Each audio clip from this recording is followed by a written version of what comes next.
Chapter 1. The system turns out to be the enemy. In the Eastern Li Kingdom, within the city of Lidi, the aroma of hot pot wafted through the air in the Qi pavilion of the Taichu sect. Mu Qing persistently urged the glutton before him, whose stomach was visibly distended. Her eyes sparkled like peaches, her lips naturally tinted a rosy hue, and her brows were as graceful as if painted. Nan Gongyu, the enchanting daughter of the sect's master and a prodigy of the Taichu sect, was determined to devour every last morsel. Alas, seeing her relentless pursuit of the bottomless pot, Mu Qing could only sigh in resignation. After her chopsticks completed a full round of Tai Chi in the pot, the sumptuous feast of hot pot finally reached its exquisite conclusion.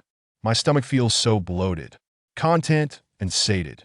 Nan Gongyu leaned back in her chair, her voice laced with a hint of languor. If you can speak, then speak properly. Are you not afraid of choking on such a feast? Mu Qing was brimming with annoyance. Junior brother Mu, how is it that you can invent a delicacy like hot pot, yet become utterly useless when it comes to cultivation? Nan Gongyu looked at Mu Qing with a face full of regret. Senior sister, could we possibly refrain from discussing that? I have no clue how I ended up here. I've inexplicably become a well-known waste. Who am I supposed to turn to for justice? Mu Qing felt a surge of frustration. Once a super genius who graduated from the Galaxy Academy, adept in the research of advanced technological weaponry and intelligent systems, he had arrived here in the blink of an eye, only to inherit none of the original's memories. And due to his soul not belonging to this world, he was unable to commune with its spiritual energy, rendering him incapable of cultivation. Though he was a direct disciple of Elder Feng Yun of the Qi Pavilion, his lack of cultivation level prevented him from resonating with the spiritual essence of the tools, leading to his failure in crafting. Being a waste was one thing, but the system, a standard feature for transmigrators, had kept him waiting for a full 5 years without appearing. This was genuinely beyond the pale. Good for nothing, Junior Brother Mu. Make sure to work hard, you useless Junior Brother Mu. I'm off now, you waste of space. Nan Gongyu stood, playfully winking at Mu Qing before strutting away with a triumphant air. Mu Qing, watching her leave, felt his displeasure rise. Damn it, that's just too much, senior sister you. How about we have a bare-knuckle brawl to settle this? Don't go. Mu Qing shouted after her, a scowl etched across his face. Humph, you're so unseemly, I'm ignoring you. Nan Gongyu shot Mu Qing a disdainful glance before turning away. Humph, such a coward. Mu Qing scoffed, redirecting his gaze and picking up the remnants of his embarrassing life with his sister, scrutinizing it critically before collapsing back into his chair. 5 years. I've waited a full 5 years. Where on earth is the standard system for transmigrators? Why is it that others arrive with all sorts of magnificent systems? Sign-in systems, lottery systems, and even those that allow for harem building with countless beauties or the likes of cross-dressing overlords. Yet I, upon arriving, am left as a systemless waste? Indeed, novels are all a pack of lies. Wait a moment, could it be that the system is too embarrassed to show itself because I haven't called for it? System, if I call you, will you dare to respond? Mu Qing's expression turned earnest. Ding! As soon as the words left his mouth, a crisp electronic voice echoed in Mu Qing's ears. Damn it, a system. Mu Qing's body jolted in shock. Ding! Target confirmed. System prompt. An error has been detected. The target soul is classified as an illegal entry. The system will execute a correction. What? Illegal entry? System prompt. Correction failed.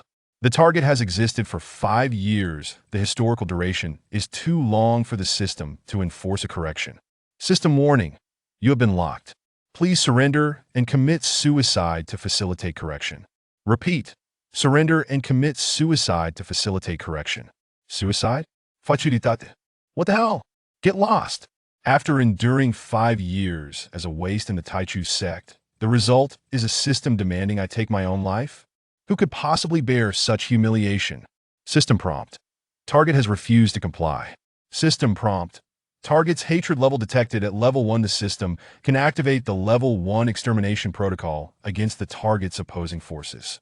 Warning. The opposing son of fate is beginning to load. System prompt. Enjoy your meal and travel well. Translation: Prepare to die, fool. A series of system prompts echoed in Mu Qing's mind. After a moment, Mu Qing realized that this was no ordinary system as depicted in novels, but rather a management program aimed at correcting errors. However, the detection of his transmigration had occurred too long ago, rendering the system incapable of enforcing a correction. He was already a waste without any cultivation, and now this wretched system was throwing him an adversary, a son of fate? Had he traveled so far only to experience the trials of this world? Not only was he denied a golden finger, but now he was presented with even more troubles? Was this even worth playing? Mu Qing felt a wave of indignation wash over him. Stay calm. The composure I possess forbids my heart from wavering. My master is currently secluding himself to break through to the Grand Master realm. Once he succeeds, with the Grand Master at his side, what could the Son of Fate do to me in the short term? Mu Qing reassured himself. Just then, disciple, Elder Feng Yun's voice resonated from the Elder's chamber. Could it be that Master is about to emerge from seclusion? Master, Mu Qing exclaimed with joy, rushing to the Elder's quarters. Upon entering, he was greeted by the sight of a white-haired man sitting cross-legged. His face was gaunt, his breathing faint, and he appeared profoundly aged. Master, what happened to you? Mu Qing's eyes widened in shock. The figure before him looked utterly worn had it not been for the faint contours of recognition. Mu Qing would have thought he was someone else entirely. I failed in my attempt to break through to the Grand Master realm, and am now on the brink of exhaustion. Elder Feng Yun's hollow gaze met Mu Qing's. Oh no, this is bad. Mu Qing nearly collapsed in despair. I possess a forbidden technique that can forcibly transmit my internal energy to you at the cost of my own vitality. Even though you are an unparalleled waste, my peak martial artist level is sufficient to elevate you to the pinnacle of a martial artist and free you from your wasted existence. As one nears death, Elder Feng Yun intended to pass on his remaining power to Mu Qing rather than let it dissipate into the winds. Transmission of power? Is that even a thing? Before Mu Qing could express his excitement, Elder Feng Yun suddenly grasped the crown of his head, and an overwhelming, formless force restrained him. In an instant, an immense surge of spiritual energy, accompanied by excruciating pain, surged violently into Mu Qing's body. It hurt, a pain that transcended any remedy. Yet Mu Qing remained silent. Forgive me, my resolve does not permit me to bow before any hardship. In the next moment, a torrent of spiritual energy rushed forth. Ah, it hurts so damn much. Let go of me. Half an hour later, as the dust settled, Mu Qing's aura, nearly at the pinnacle of a martial artist, began to dissipate wildly. Pinnacle martial artist, martial disciple, martial novice, finally stabilizing at the lowest level of martial novice, stage 1. Poof! You utter waste. Gazing at Mu Qing before him, Elder Feng Yun trembled, pointing a withered arm at him, spitting out a mouthful of blood and fury. Ultimately, in a haze of despair and indignation, his life force faded away. Chapter 2. Strength Brings Confidence. 3 days later, Elder Feng Yun's demise struck the Taichu sect with a heavy blow. Yet Mu Qing appeared remarkably unfazed. Creak! The door to the Qi Pavilion swung open, and a fragrant breeze wafted in. Junior brother, are you all right? Nan Gongyu gazed at Mu Qing with concern, her expression suddenly shifting. Oh, you've actually reached martial novice stage 1? Yes, indeed. Mu Qing jolted in surprise, hastily concealing the risk of materials he had with his sister. Then, with a proud demeanor, he declared, Master helped me just before he passed, so I've now attained martial novice stage 1. He dared not mention that he had inadvertently caused Elder Feng Yun to spit blood and perish. The transmission of peak martial artist energy to himself had only resulted in martial novice stage 1. What a disgrace! If this were to get out, would he not be ridiculed throughout the entire Lidi city? Fortunately, this seemingly useless martial novice stage 1 had completely shattered the greatest obstacle that prevented him from resonating with the spiritual energy of this world. Now, I have truly become a refiner. Isn't that still a waste? Seeing Mu Qing's smug expression, Nan Gongyu scoffed. What the hell? Though I may be a waste in cultivation, I can still refine. I hail from another world, a genius designer well-versed in countless high-tech innovations. With this martial novice stage 1, I can even create firearms. Yes, firearms. Weapons to combat the son of fate. Mu Qing felt a surge of indignation. The system had summoned a son of fate to kill me. I once had a master, but now he is gone. Do you have any idea how hard I am working right now? Senior sister, you may look down on me, but one day, I, Mu Qing, will prove through my actions to you and the entire world that you're still beneath me? Before Mu Qing could finish, Nan Gongyu interjected. Thank you for taking time out of your busy schedule to insult me. Mu Qing was thoroughly displeased. All right, I won't tease you any longer. Nan Gongyu gazed at Mu Qing with a hint of reluctance in her enchanting eyes and said, Originally, my father intended to expel you from the sect, but I pleaded on your behalf. After the duel with Ziyun's sect, if you achieve something noteworthy, you may remain. My assistance can extend only this far, the rest depends on your own efforts. It was not that her father was heartless, but rather that Mu Qing's identity was too extraordinary. When the Mu family, a prominent clan of the Dongli Kingdom, faced annihilation, they sought refuge in Taichu's sect due to their past favors. Feng Yun discovered Mu Qing's remarkable talent in weapon crafting and took him under her wing. However, when the crisis erupted, Mu Qing's identity was revealed, and Taichu's sect, powerless against the conflicts of such a powerful family, could only watch as Mu Qing fell victim to the Zhang family of Dongli Kingdom. Although Mu Qing was reborn after his demise, he had lost both his memories and his cultivation, becoming a mere shell for 5 years. Moreover, his identity was akin to a ticking time bomb. Any misstep could potentially lead to the destruction of the sect. Taichu's sect's decision to keep him until now was an act of profound mercy.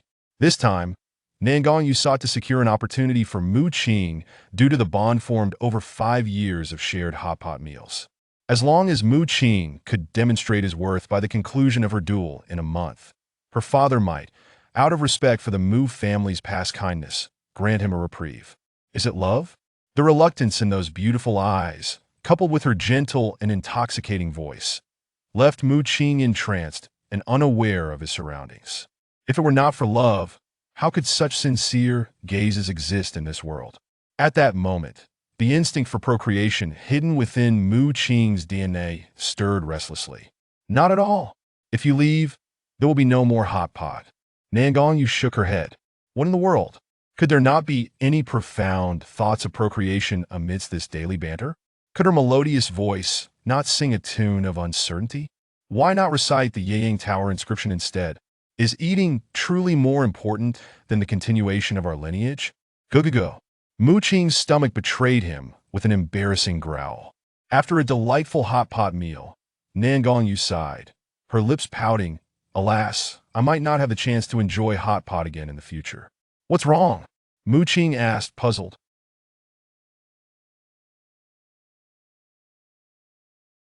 But Yang Xiao has already reached the pinnacle of latest-age martial artists.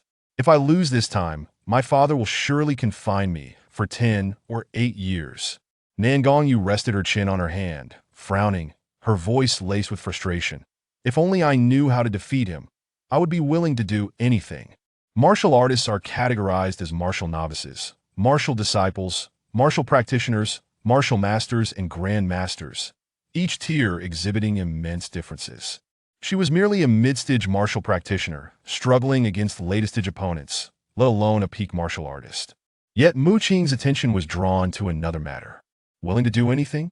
Did that not imply, if I could defeat him, would you truly be willing to do anything, senior sister? Mu Qing pressed further. Of course. Have I ever deceived anyone? Why do you ask? Nan Gongyu looked at him in confusion. Mu Qing's smile turned mischievous. What if I claim to possess a method to conquer him? You must keep your word, senior sister. Nan Gongyu shot him a skeptical glance. I don't believe it. A 5-year waste. Only retained due to her plea. How could she have faith in him? Senior sister, behold this. Mu Qing promptly produced an exquisitely crafted jade box, slightly larger than a palm. Once Nan Gongyu directed her curious gaze towards it, Mu Qing solemnly opened the box. Inside lay a Guna spirit-gathering gun made of sky blue jade. What is this? Nan Gongyu inquired, bewildered. a spirit-gathering gun, 8 rounds of ammunition, with a range of 30 meters. Crafted through the painstaking efforts of your junior brother, though it may merely be a subpar product of modern craftsmanship. With it, slaying enemies below the martial master level is as easy as taking candy from a child. Mu Qing beamed with pride. To confront the fated child of the system sent to eliminate him, this gun rendered all beneath the martial master level as mere ants. Delicious wings. Senior sister, that is where you err. Though I may appear somewhat like an idle waste, does that truly imply I am one? Mu Qing gazed earnestly at Nan Gongyu. Indeed. Nan Gongyu, momentarily stunned, nodded gravely in agreement. I cannot believe this. Such indignation was unbearable. Watch closely. Mu Qing seized a solid piece of iron and hurled it into the air, then aimed the spirit-gathering gun at it and pulled the trigger. Bang! A deafening roar echoed as a pale blue streak of light flashed by, piercing the hardened iron in an instant. This? How is that possible? Nan Gongyu's mouth fell agape in disbelief. Senior sister, remember your words. Prepare the wedding chamber and think of names for our children. Mu Qing slammed the sky-blue jade gun down before Nan Gongyu, exuding an air of confidence. If you help me overcome this challenge, I shall give you my most treasured possession. Nan Gongyu wiped her mouth, her expression filled with excitement. Her most treasured possession. A smile graced Mu Qing's lips. Chapter 3 Genius? One shot is enough. I never anticipated that I bore a face so pampered, yet I still find myself engaged in the toil of self-sustenance. After Nan Gongyu departed, Mu Qing resumed his uninhibited pursuit of knowledge. Delving into the life he once shared with his senior sister, but of course, Mu Qing did not allow the possession of the gathering spirit gun to inflate his ego, casting aside the notion of the Son of Destiny. The legend of the Son of Destiny indeed exists in this world, said to be endowed with unimaginable fortune. Such an entity, standing atop the pinnacle of this world, is merely a matter of time. Fortunately, the growth of the Son of Destiny also requires time, which leaves Mu Qing with two choices. Either take the initiative to seek out the Son of Destiny and end this game, or ensure that his own weapon possesses sufficient firepower and formidable might. Clearly, he was unaware of the whereabouts of the Son of Destiny, leaving him with only the latter option done on the 10th day. Under the pressure of the Son of Destiny, and in preparation for the stronger warriors of the martial master realm, Mu Qing modified the attack method of the gathering spirit gun, sacrificing instantaneously all of his power for a more terrifying strike. Thus, the gathering spirit cannon was born. 3 spirit crystals, charged for 2 hours, and unleashed in a single second that a month later, the eve of the competition. The atmosphere at Taichu Sect was bustling. Upon the high platform, the sect leader Nangong Lin wore a grim expression while Xia Jiang, the leader of the Ziyun sect, bore a chilling smirk. Their seemingly mundane conversation was already shrouded in tension. Perhaps the outcome of this battle would determine the fate of their entire sect. Let the competition begin, Nangong Lin declared after a brief moment. Moments later, all was prepared, and the match commenced. Nan Gongyu, with a grave expression, gracefully ascended the arena. Soon after, another figure cloaked in black emerged. The unparalleled genius of Ziyun sect. Yang Xiu, I am Yang Xiu of Ziyun sect. Please enlighten me, Yang Xiu declared. His icy demeanor evident as he clasped his fists in salute, his formidable strength as a peak martial artist subtly revealing itself. Below, many began to speculate on the outcome of this duel between the two sex prodigies. Yet Mu Qing's gaze had already fixated on Nan Gongyu's flawless legs, akin to polished jade. Such fairness. The process of hair removal must be quite painful to go. Sister Yu. Defeat Ziyun sect. Countless voices cheered for Nan Gongyu from the crowd. Standing solemnly on the platform, she prepared herself. Forgive me. Yang Xiu struck first, his powerful punch causing the surrounding air to explode with sound. Nan Gongyu's hands moved with grace, countering with her profound martial technique. The willow palm, which seemed to embody the principle of using softness to overcome strength, keeping her from being at a disadvantage despite the slight disparity in their realms. Good. Well done, Sister Yu. Defeat Ziyun sect and show them what you're made of. While everyone rallied behind Nan Gongyu, Mu Qing could not help but feel puzzled. Why wasn't she using the gun? Was she reserving her final blow, or did she find my 20's gun too short? Yet, Just as their fists and palms clashed in a stalemate, Yang Xiu's spiritual energy surged violently, unleashing an overwhelmingly terrifying force from his fist. Tiger-esque roar. With a thunderous shout, a phantom of a ferocious tiger emerged from Yang Xiu's fist. A manifestation of spiritual energy, indicating his mastery of a low-level spiritual technique, half-step martial master. Witnessing this, the crowd gasped in shock. Martial techniques are divided into martial skills, spiritual skills, and celestial skills, among others. The ability to manifest spiritual energy signifies that Yang Xiu had undoubtedly reached the half-step martial master realm. This move was one that Nangong Yu could not withstand with mere martial skills. Sister Yu, quickly use the gun. In this critical moment, Mu Qing shouted anxiously to Nangong Yu, furrowing her brow in hesitation. She finally retrieved the gathering spirit gun. Finally remembering to use the gun, Mu Qing let out a sigh of relief. Now, let my 20 shine. A battle to establish my name from this day forth. I shall become a genius, earn the respect of the world, marry a virtuous wife, take concubines, and ascend to the pinnacle of life, all within reach. Clicked it in the next moment. Reality doused Mu Qing with a cold bucket of water. Nangong Yu aimed the gun at Yang Xiu and pulled the trigger, but it misfired. What the hell? What is happening? Mu Qing was utterly bewildered in this dire moment.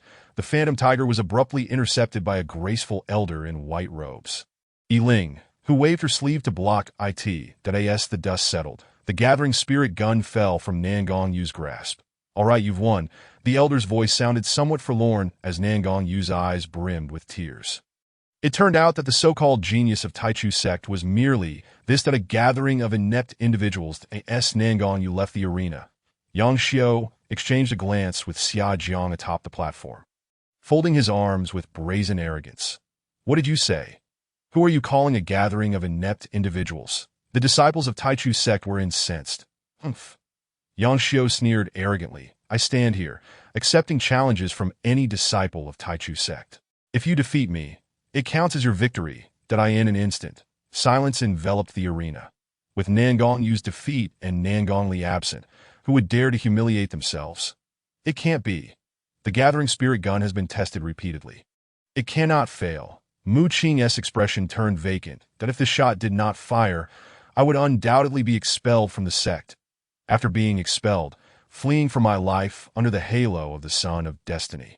Finding a peaceful corner of the world and marrying an exceedingly ugly wife would be a distant dream. How could I possibly endure that? At the foot of the arena, in a situation where no one dared to step forward. Mu Qing climbed onto the platform in an exceedingly embarrassing manner. The once silent arena was now filled with murmurs. I see that Mu Qing, a waste, what courage does he possess? Mu Qing remained unfazed. What is the matter with the gathering spirit gun? Full of confusion, he quickly disassembled and inspected the weapon. What the heck? The gathering spirit gun has been tampered with. Mu Qing discovered a malfunction in one of its components, which caused Nangong Yu to lose. After rapidly reassembling the gathering spirit gun, Mu Qing wasted no words and aimed directly at Yang Xiu. One strike is sufficient to deal with you. Seeking death. Yang Xiu was enraged by Mu Qing's dismissive attitude. His gaze sharpened as he unleashed a powerful punch toward Mu Qing's face. Bang! In the next moment, a faint azure light pierced through Yang Xiu's head, followed by an eerie silence. Chapter 4 Overdone. Unable to locate the Son of Destiny, one must become strong enough. Strong to the point where the mere mention of his name sends shivers down the spine of the Son of Destiny. The genius of Ziyun sect, half-step martial master. With a single strike, Mu Qing stood with an air of arrogance, his gaze filled with an overwhelming aura that silenced those around him. After a long pause, the silence persisted. Why aren't they reacting? Is my aura too strong, scaring them into silence? No, my legs are getting a bit numb. I need to think of a way to relieve this. So-called geniuses are truly fragile. No matter how powerful the martial technique, it ultimately amounts to nothing but brute force. Mu Qing, with an imposing presence and a hint of coldness in his eyes, glanced at the fallen Yang Xiu, adopting a more aloof posture. That he died for me. Nangong Yu stared blankly, unable to believe it. When no one dared to step forward, this universally known waste of Taichu sect stood up for her, restoring her lost dignity to that moment. Nangong Yu felt profoundly moved. The name. The name of the child, Mu Qing caught a glimpse of Nan Gongyu's touched expression, feeling regret for his own foolishness. Using hidden weapons to kill, while being arrogant. Die for me. As Mu Qing became the focal point of the crowd, eagerly awaiting the accolades of countless admirers, a man clad in black suddenly surged towards the martial platform where Lu Tao, the second elder of the Ziyun sect and a formidable early-stage martial master, stood. While others were still reeling from the astonishing scene, he had already regained his composure, being a weaponsmith himself. He had discerned the peculiarity of the assembled spirit-gathering gun during Mu Qing's demonstration. That unexpected strike was undoubtedly no ordinary artifact. It was a specialized weapon crafted by a skilled smith. Although he was acutely aware that Feng Yun's disciple, Mu Qing, was a once promising genius who had fallen to the status of a waste, with Feng Yun now deceased, Mu Qing was all that remained. Thus, his reputation as a waste was merely a guise. This Mu Qing simply could not be allowed to live. With a decisive motion, Lu Tao unleashed a palm strike, a torrent of terrifying energy surging forth. Though the assault was unseen, the air twisted violently, distorting Mu Qing's visage. Good heavens! If this were the previous world, participating in a martial arts tournament or a boxing championship, the certainty of being dissected for research would be undeniable. This was no child's play. Enduring a martial master's palm strike and surviving was akin to a miracle. Mu Qing, be careful, Nan Gongyue exclaimed, her face a mask of panic. Yet Mu Qing remained unperturbed. Having prepared for this moment, he retrieved the immense Tianqing jade weapon, the spirit-gathering cannon, from his storage pouch. The cannon boasted a 50mm caliber, a 1.2-meter barrel, and 3 spirit crystals to store spiritual energy. With an effective range of 50 meters, born from the pressure of being the favored son of destiny, it exchanged a single use for greater power.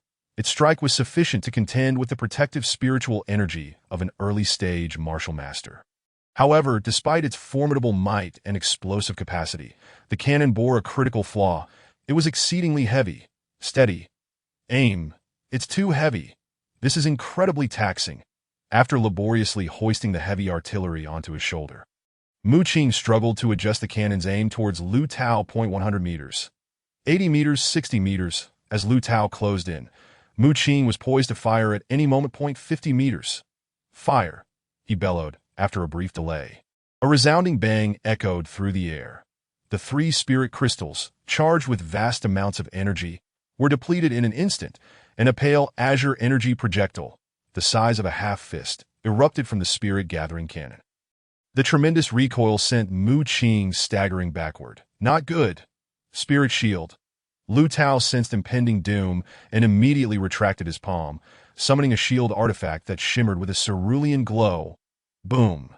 In the next moment, the compressed energy projectile detonated before the shield, unleashing a devastating wave of destructive force that rippled outward, causing the surrounding disciples to stagger back in shock.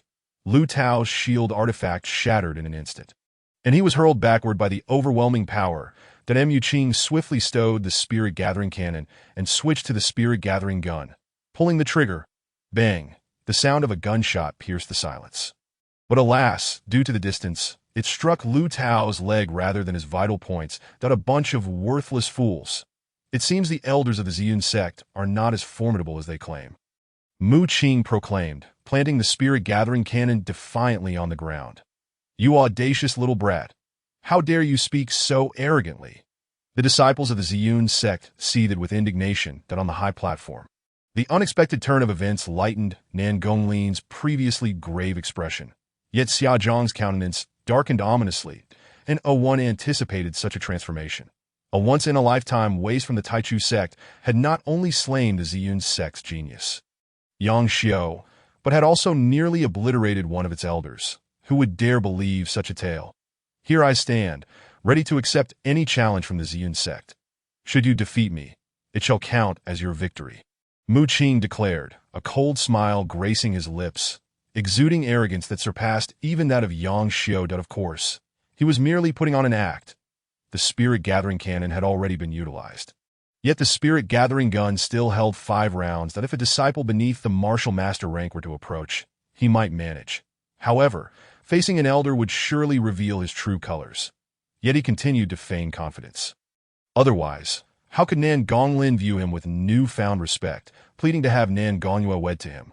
Moreover, he was certain that in this tense atmosphere, no one would dare to approach him and meet their demise. A profound silence enveloped the scene, with not a sound to be heard. Just as Mu Qing reveled in a charade, a terrifying pressure suddenly descended from the high platform. Who grants you, this brash youth? Such audacious courage, a thunderous voice roared. Xia Jiang brandished a long spear, striking like lightning towards Mu Qing. The spear crackled with thunderous energy, even summoning the rumbling of thunder, its might utterly terrifying. Holy smokes! A high-grade spiritual artifact, the Thunder Spear of the Ziyun sect. Mu Qing realized in shock, and the one wielding it is none other than Xia Jiang, the sect master at the pinnacle of the Grandmaster realm. He truly holds me in high regard. In that instant, Mu Qing could no longer maintain his composure. He had never anticipated that the Ziyun sect would be so shameless as to unleash the Thunder Spear directly against him. If he could defeat such an opponent, it would indeed be a miracle. Stay calm. Remain composed. My collected demeanor must not waver. He admonished himself, though internally, he felt as if he were teetering on the brink.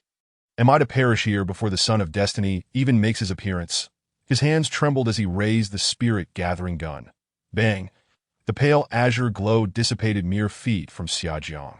A weapon meant to contend with martial practitioners proving utterly ineffective against a grandmaster of 2 realms above him, that in the next moment, Xia Jiang's spear, like a thunderclap, was upon Mu Qing that moment. All that filled Mu Qing's mind was a singular thought. These people are as fragile as glass.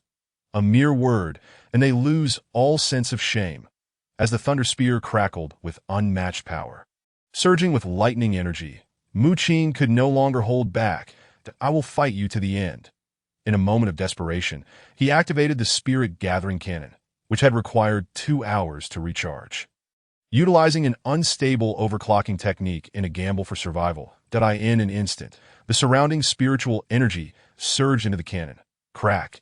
In mere moments, the cannon's Tianqing jade structure began to crack under the immense, unstable pressure. The power amassed within the spirit-gathering cannon became nearly impossible for Mu Qing to control. Yet, with his life hanging in the balance, he had no choice but to proceed, despite the imminent danger of an explosion at such close range. Success would grant him a sliver of hope, leaving him no room for hesitation. But just as Mu Qing prepared to gamble everything, the Thunder Spear halted mere inches before him. Xia Jiang, spear aimed directly at Mu Qing's chest. Wore a fierce and unyielding expression, yet refrained from striking. Mu Qing was utterly bewildered. Could it be that Xia Jiang was afraid? Or was he merely trying to instill fear in him? Suddenly, the already strained spirit-gathering cannon could no longer withstand the overwhelming energy. Shattering explosively, releasing a torrent of spiritual power that even startled Xia Jiang. This strike, even if blocked, would undoubtedly be excruciating. That moment, the sky darkened, countless stars glimmering with radiant light. Before Nan Gonglin on the high platform, a colossal crossbow, adorned with mysterious runes, aimed menacingly at Xia Jiang.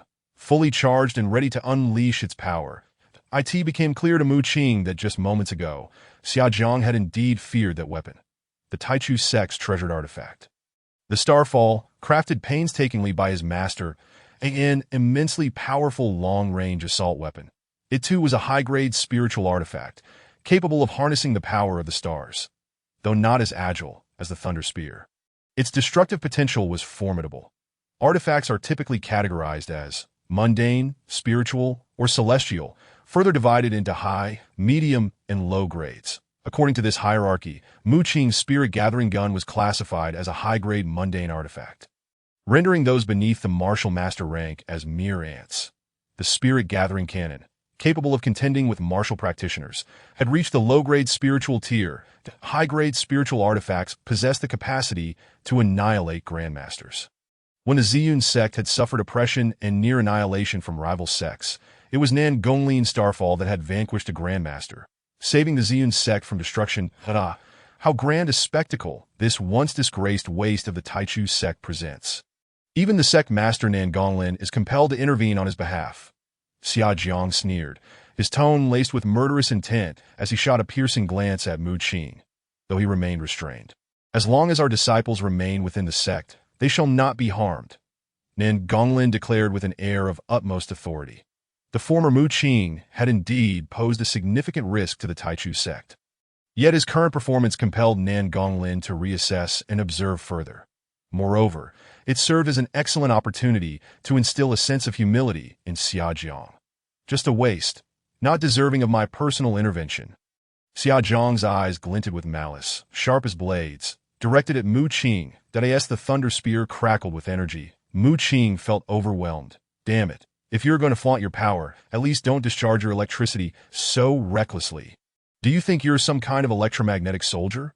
One day, I shall make you taste the sting of high voltage. Mu Qing stood tall and unyielding, allowing the currents to spread across his body without uttering a word.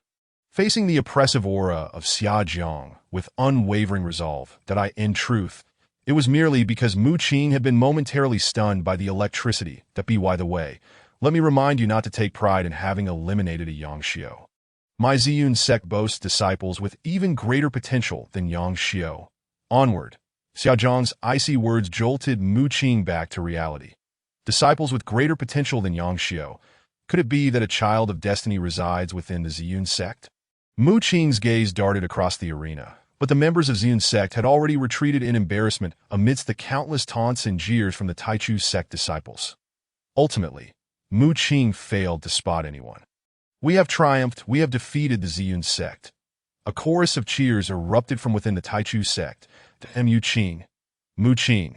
Amidst a swirl of conflicting emotions, Nan Gongyu broke free from Elder Yiling's embrace. Rushing onto the martial arts platform with tear-filled eyes, Mu Qing's unexpected performance not only restored the honor of the Taichu sect, but also helped her overcome a significant crisis, filling her heart with deep gratitude. It's all right, sister Yu. With me here, no one can harm you, Mu Qing replied with a gentle smile, his demeanor calm and reassuring. Hearing this, Nan Gongyu felt even more overwhelmed. Grasping Mu Qing's hand tightly, a jolt of electricity coursed through Mu Qing, causing Nan Gongyu to shiver. Are you all right? She asked, her little face etched with concern. I'm fine. It's merely my way of conveying my feelings to you, Mu Qing responded, feigning a warm demeanor. Huh? What do you mean? Nan Gongyu released his hand, her expression one of confusion. What I mean is, just as Mu Qing was about to grasp Nan Gongyu's hand for a heartfelt explanation, an insurmountable obstacle suddenly loomed between them. Your performance today was quite disappointing. Had it not been for Mu Qing's intervention, what face would the Taichu sect have left? And what face would I, as the master of this sect, have left? Nan Gonglin did not grant Mu Qing an opportunity to explain, launching into a scathing reprimand directed at Nan Gongyu. Father, it's my fault. I acknowledge my mistakes, Nan Gongyu replied, her head bowed in a pitiful manner. Damn it! Could you let me finish my show before lecturing? Mu Qing felt an immense frustration, shifting to the side to continue explaining to Nan Gongyu. However, Nan Gonglin seemed to shadow her, taking a step closer and scolding Nan Gongyu. Acknowledge your mistakes? Then return home and reflect on your shortcomings. Understood, father, Nan Gongyu said, dejectedly departing. She still hasn't given me the most important thing, Mu Qing thought, exasperated. What are you panicking about? Will waiting until tonight for her to reflect on her mistakes be the end of the world? Infuriated, Mu Qing ground his teeth in anger, wishing he could drag Nan Gonglin across the ground if not for the fact that he was no match for him. All right, can you finally tell me what these things are? After Nan Gongyu left, Nan Gonglin, with a cold gaze, pointed at the remnants of the gathering spirit cannon on the ground and spoke. This is a new weapon I have forged. Mu Qing was taken aback by the question. Isn't it obvious? Why ask? Just admire me and worship me as a master. Then marry your daughter off to me to save time. Haha, can you only talk big? A worthless person like you could forge such a powerful weapon? If you could, you wouldn't be named Mu Qing. The surrounding disciples erupted into laughter, utterly disbelieving that this was the work of Mu Qing. Well, if you can forge such a weapon, it means Elder Feng Yun's efforts were not in vain. I hope you won't disappoint the Taichu sect in the future. With no one in the weapon pavilion at the moment, you will temporarily take on the role of elder of the pavilion until a suitable candidate is found. Fine, considering the Mu family and your assistance to Yuera this time, I will reluctantly keep you. Nan Gonglin glanced at Mu Qing, somewhat surprised by his performance, deciding to observe him further. After all, there was no need to expel him from the sect in haste. "Hey, this is indeed my forged weapon," Mu Qing shouted in protest, but no one paid him any mind as they departed, not even offering a single word of praise. That Mu Qing stood frozen in place, utterly dumbfounded. Chapter 6. Is this the important thing? The falling flowers obscure the moonlight.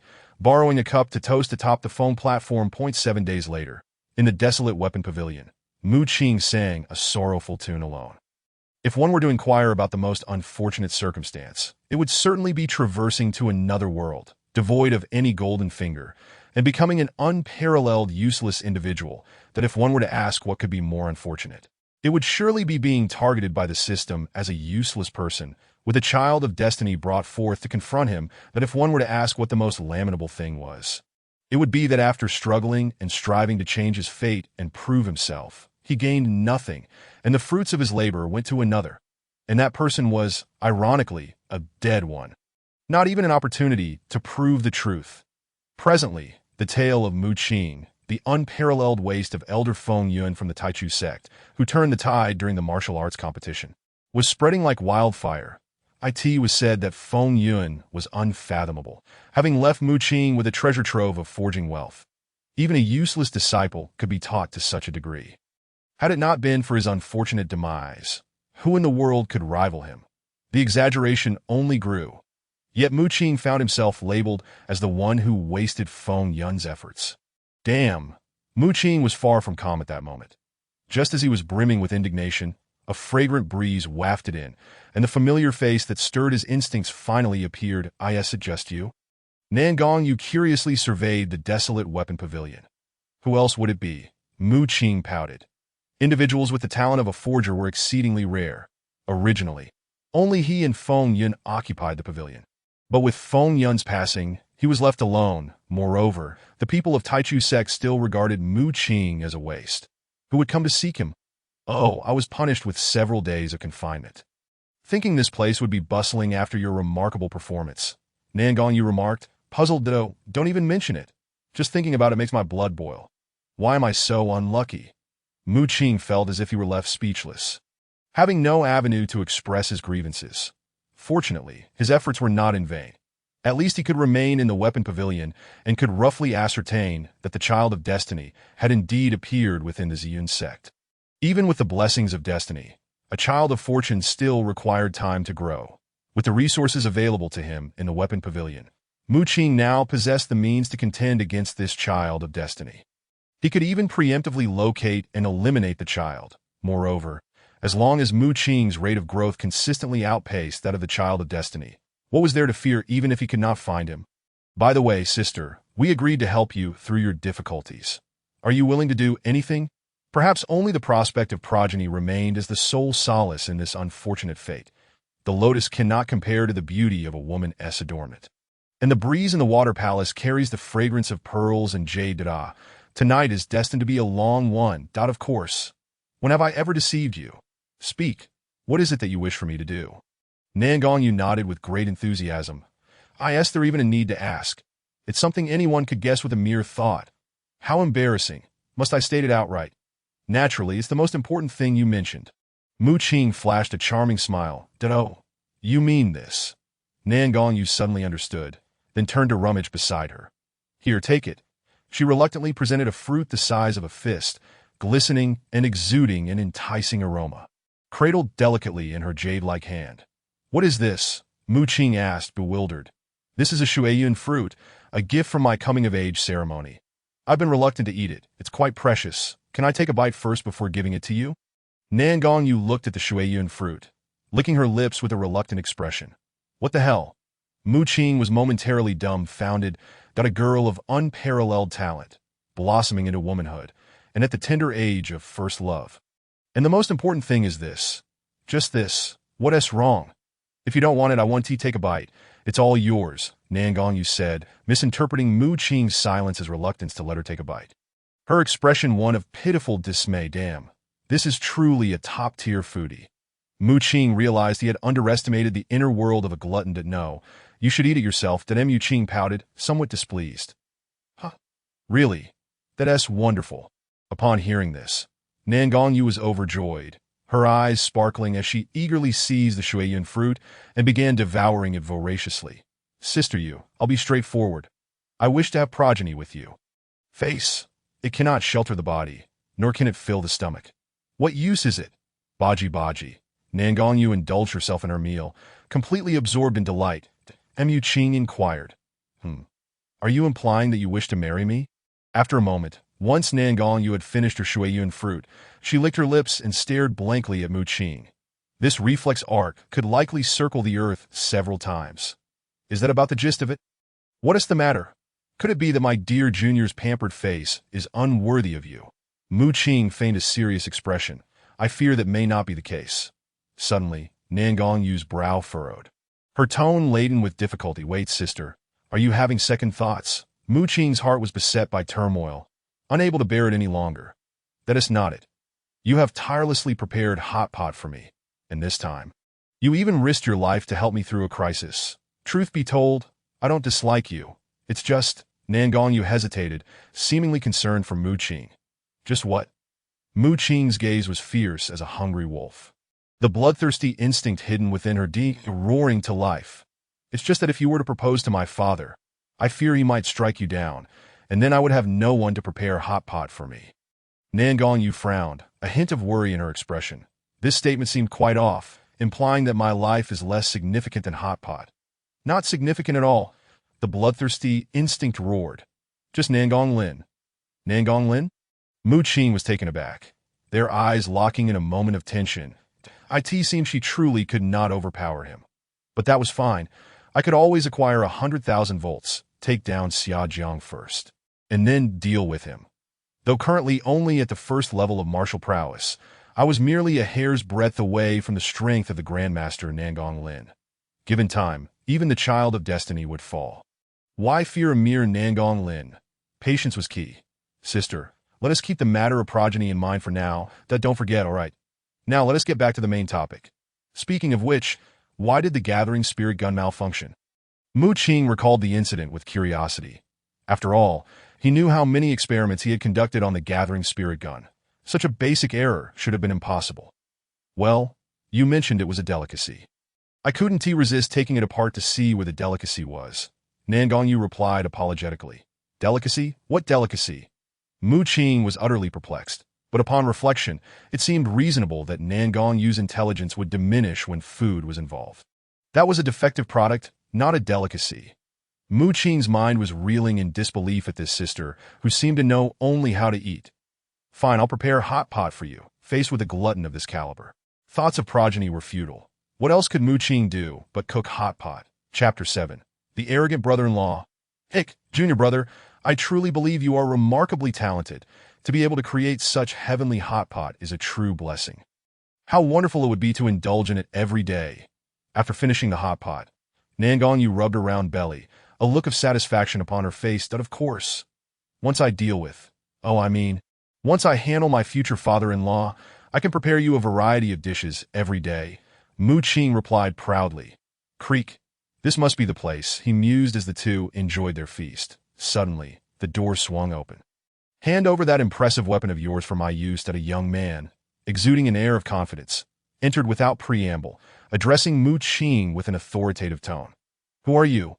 Mu Qing glared at the man, his annoyance palpable. What smells so good? To Mu Qing's astonishment, the man disregarded him entirely, striding over to Nangongyu, snatching the chopsticks from her hand to indulge in her meal. Delicious, he exclaimed, unable to contain his admiration before casually draping an arm over Nangongyu's shoulder. Gazing at her with familiarity. Have you missed me during our time apart? Mu Qing interjected. Of course you have. You haven't visited me in ages. Nangongyu, blissfully unaware, poured fuel on the fire. How dare you? I am minding my own business. And here you come, wearing a green hat? If I let this slide, can I still consider myself a man? I don't care who you are. You'd better explain yourself now. Otherwise, I will shoot you. With his anger flaring, Mu Qing aimed the Gathering Spirit gun at the man's head. Is this the weapon that took down Yang Xiu? Then this must be the one that nearly incapacitated Lu Tao. Right. Enjoy your meal.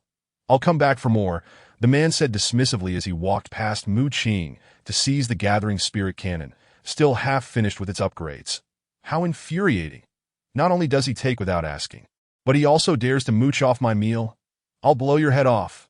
Mu Qing was completely enraged, the gathering spirit gun now pointed at the man's neck. Junior brother, don't.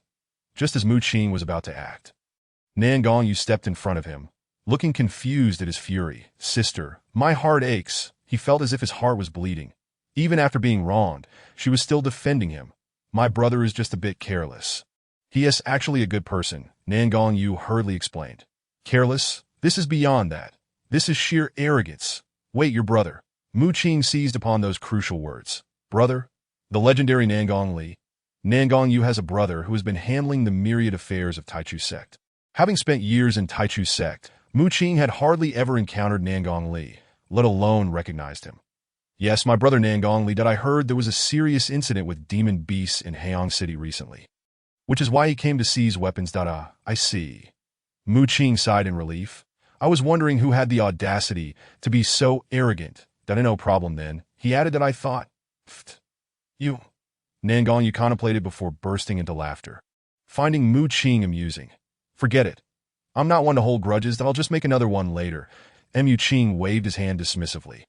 After the farce concluded, Nan Gongyu took her leave, that Mu Qing's priority now was to enhance his strength to confront the Child of Destiny.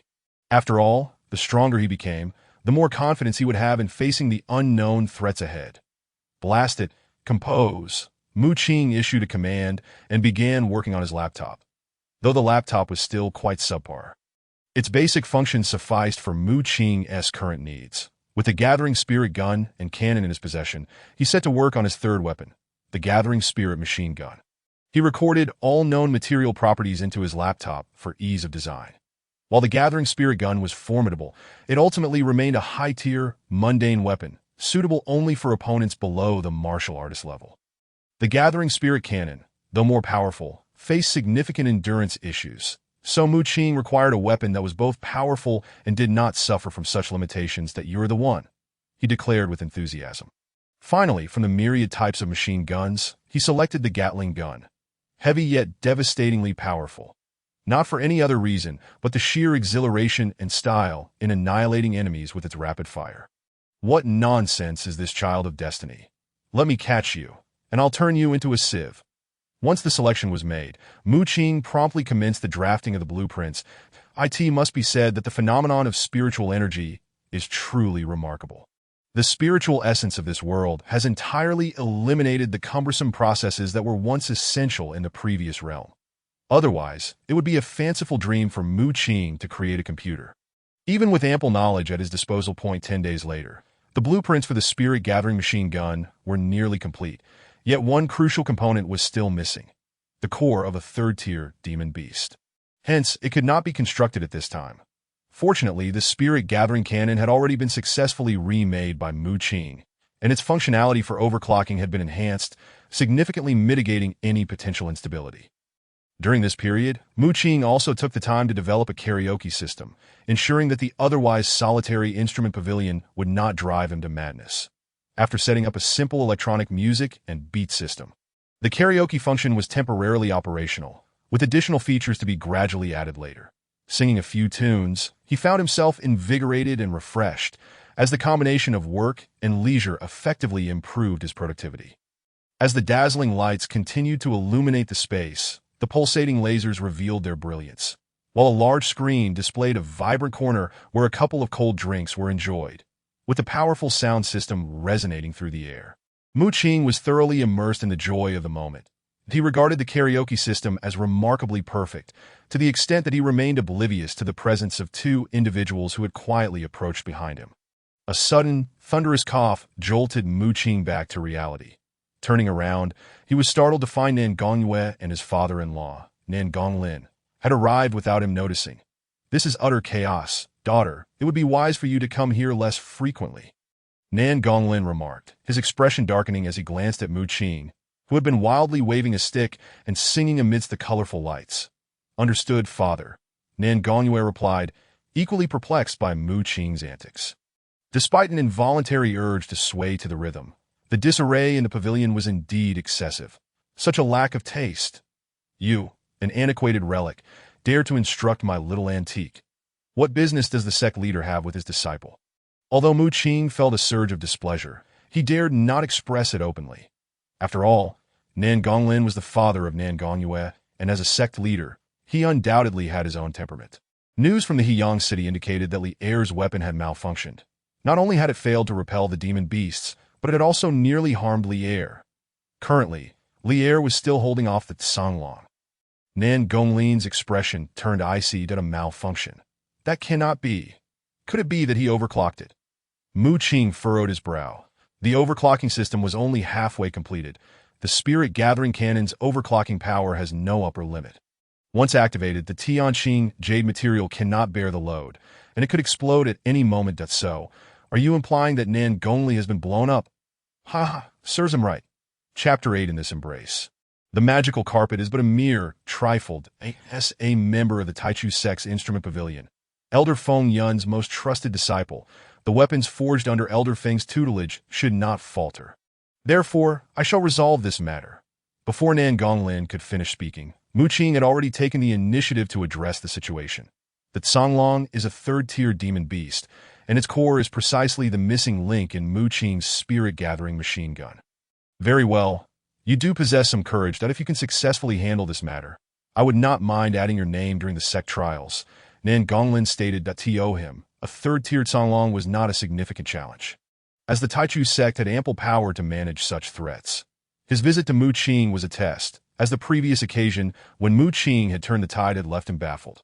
Little did he expect Mu Qing's audacity to exceed his expectations. The sect trials, the event where disciples from the other three sects and smaller sects showcased their prowess in the demon beast forest. It sounds rather perilous, but I've heard that, akin to novels, winning brings high-level rewards and may even attract the attention of major sections. Perhaps it could assist me in overcoming some resource challenges in weapon forging. Well then, perhaps I shall decline, that I find it quite pleasant to remain in the instrument pavilion. Mu Qing hesitated before rejecting the offer. Are you jesting? A chaotic mix of disciples from 4 sects in a demon-infested locale, where countless lives are lost each time. If I had that energy, I would not seek the chosen one of fate. I would be a fool to go. Suit yourself that you wear. You should also go that if he encounters peril. You can assist your brother and investigate the matter thoroughly, that I have an unsettling feeling about this. Do not let me down. With a hint of disappointment, Nan Gonglin shook his head and departed. Mu Qing and Nan Gongyue exchanged glances. Junior brother, I wonder how brother is faring. We should set off soon. Nan Gongyue spoke first. All right, let's go immediately, Mu Qing replied, promptly gathering his belongings to follow Nan Gongyue as they left the Taichu sect. The Taichu sect, located in Litian City, was not far from Heyang City. For someone like Nan Gongyue, who was in the mid-stage of martial cultivation, it would take merely half a day to reach. However, the acrobatics of leaping rooftops and skimming waters, as depicted in martial arts novels, were not skills possessed by an ordinary person. Moreover, I cannot ride a horse. It seems I must find an old man to assist me on my journey someday. Senior sister, wait for me. After just a few steps, Mu Qing found himself out of breath. Nan Gongyue gracefully danced ahead, while Mu Qing was already panting heavily, ultimately deciding to stop running. Junior brother, hurry up. Brother is waiting for us. Nan Gongyue urged as she turned back. I can't go on. I simply cannot run anymore. Mu Qing collapsed to the ground, drenched in sweat, that an ordinary person's physique cannot be compared to those of this world. Despite Nan Gongyue's delicate appearance, she could likely strike down a bull with a single punch, unlike Mu Qing. Forget it. I shall carry you on the way, Nan Gongyue said, effortlessly lifting Mu Qing in a princess carry. Wow! The intoxicating fragrance, the captivating beauty that stirs primal instincts, and this soft embrace. What need have I for flashy cars and beautiful women? With my senior sister, what more could I desire? Outside Heyang City, dozens of first- and second-tier wolf demons howled frantically, while the ground was littered with the remains of numerous individuals, creating a scene of utter horror. More alarming was the presence of a third-tier demon beast.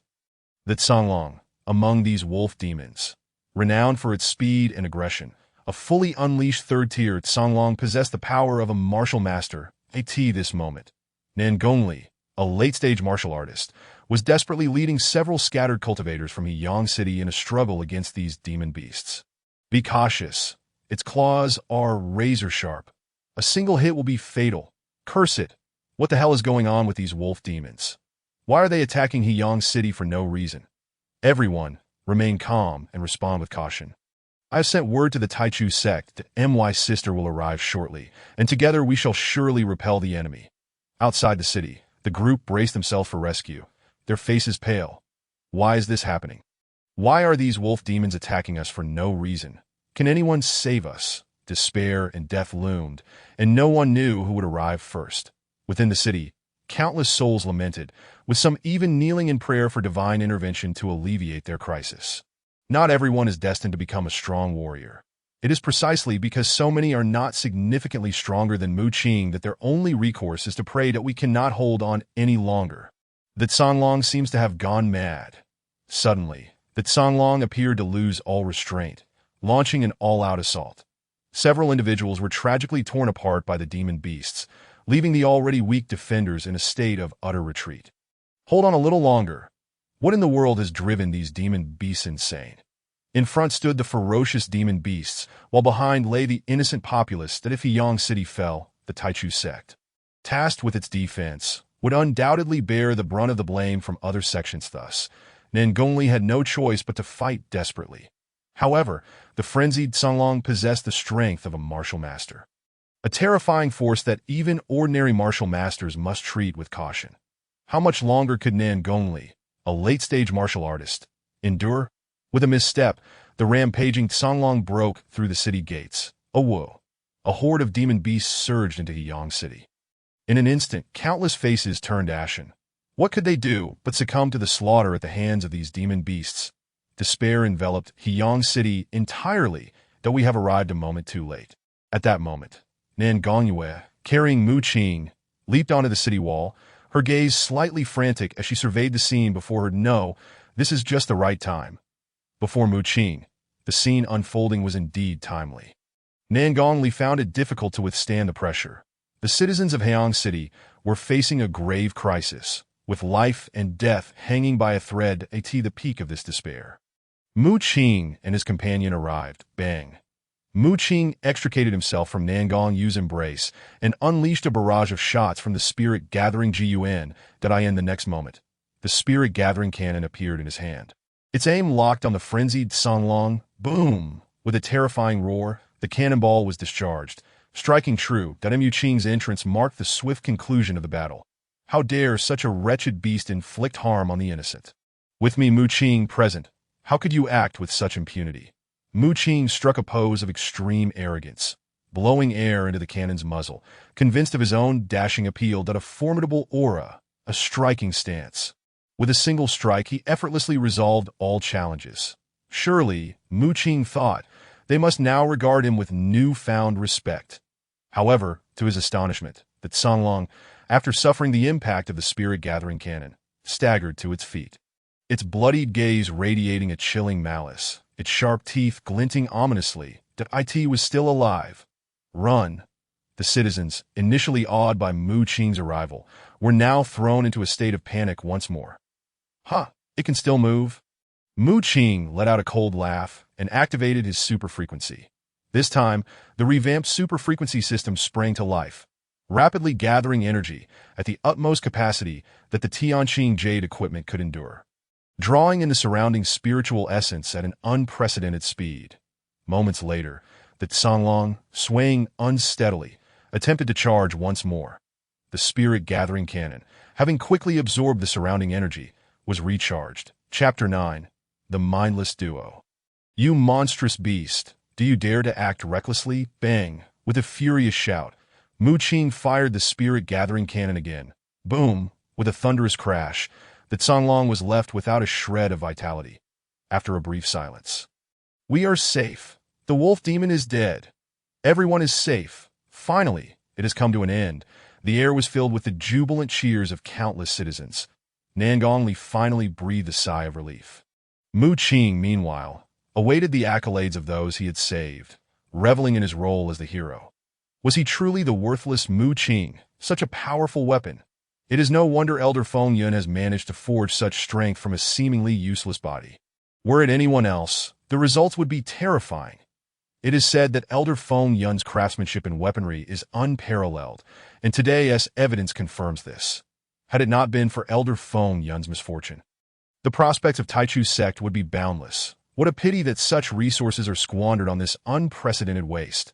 How infuriating. Why must this waste also possess such good looks? Countless onlookers gazed upon Mu Qing, who had effortlessly quelled the crisis from the city ramparts, their admiration and awe palpable. Yet Mu Qing sensed the dissonance with his expectations. Damn it. Have your eyes been blinded by cannon fire? Is this contraption truly a product of this world? Could Feng Yun have forged something like this? Damn. Senior sister, this was indeed crafted by me. Mu Qing felt a deep sense of grievance. Why must all his accomplishments be attributed to Feng Yun? How frustrating. If only Nangong Yu alone believed in his prowess, it would be worth it. Junior brother, some things cannot be forced.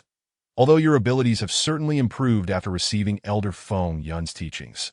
Without her, your achievements today would have been difficult to attain, so it is wise to remain detached from fame and fortune. Nangong Yu comforted. Senior sister, look into my eyes and tell me, despite my somewhat lackluster appearance, do you believe this is my own skill? Mu Qing gazed at Nangong Yu with a face full of grievance. Based on your past performance and my rational judgment, I cannot fully believe. Nangong Yu pondered. The weapon I painstakingly crafted with my clever mind and relentless effort. How can you all not believe in me?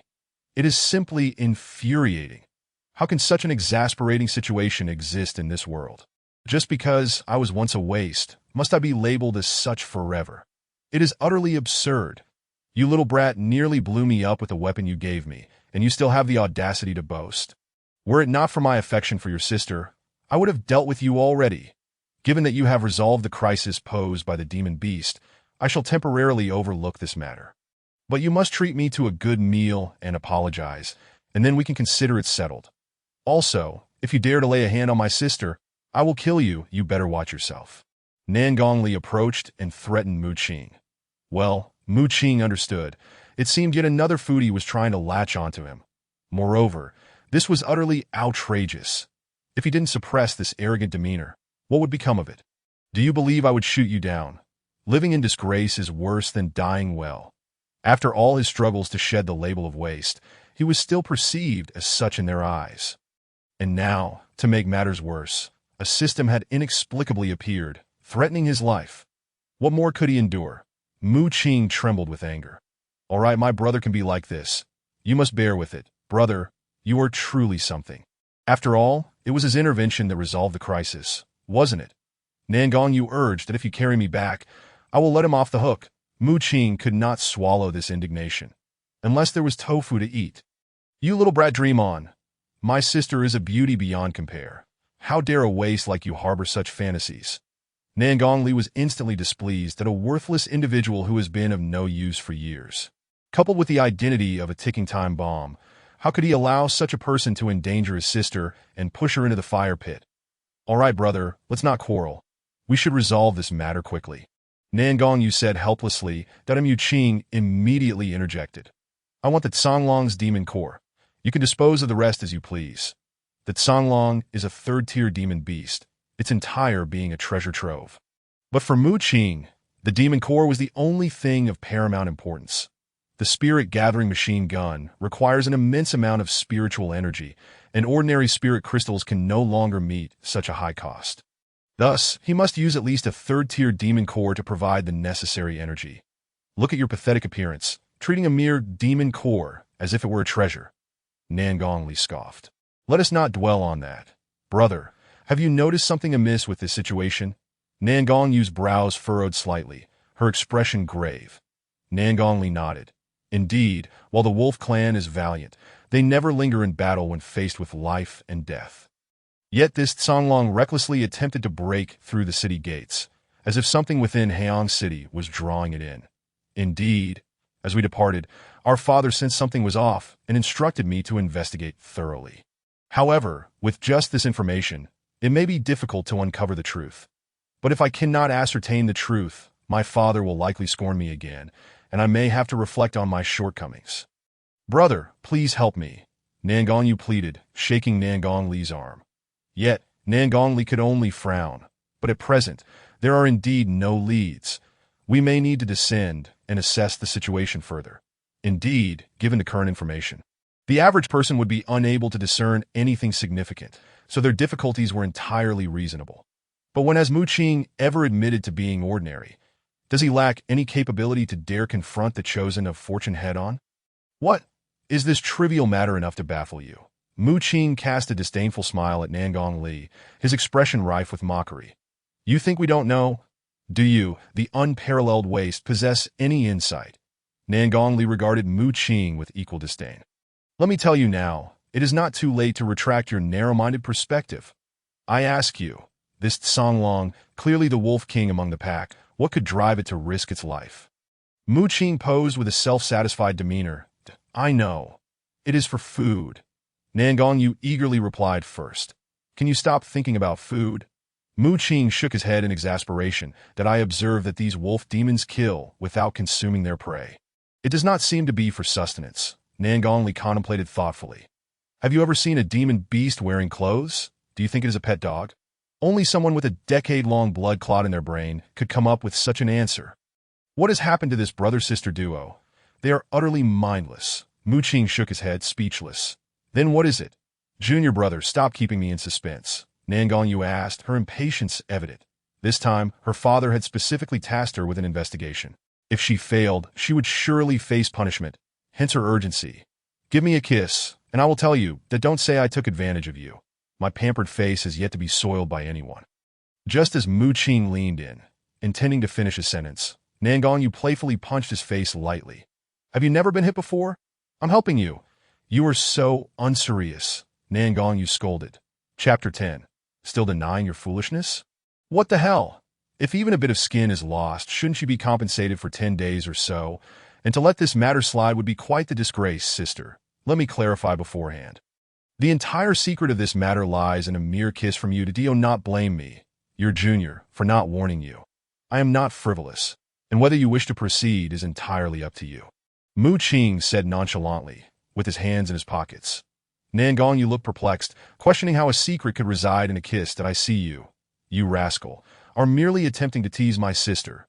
Sister, do not listen to his nonsense. Your brother has deceived countless women outside in a similar fashion.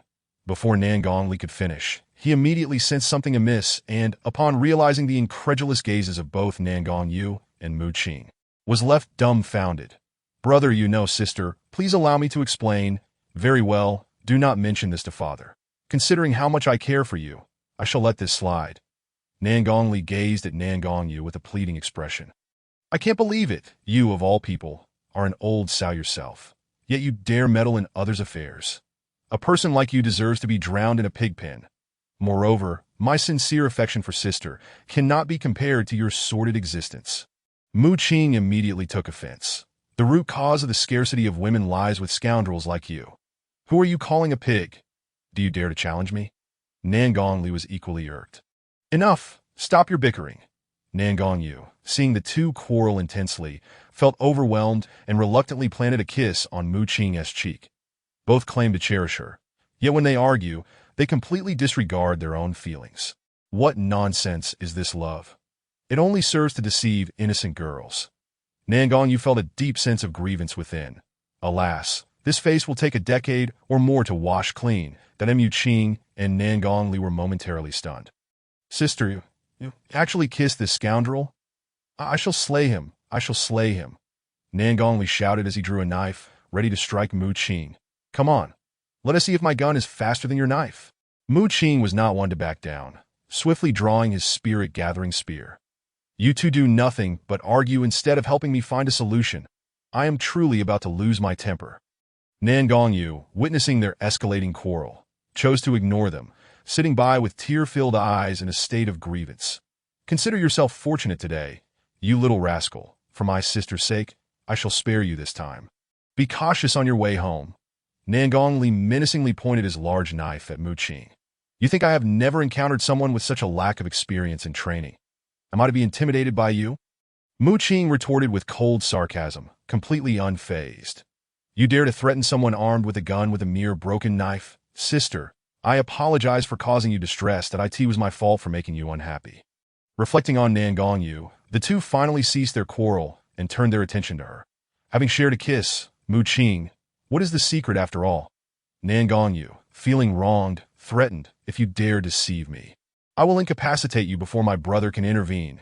It's merely a matter of feelings, Mu Qing began to explain.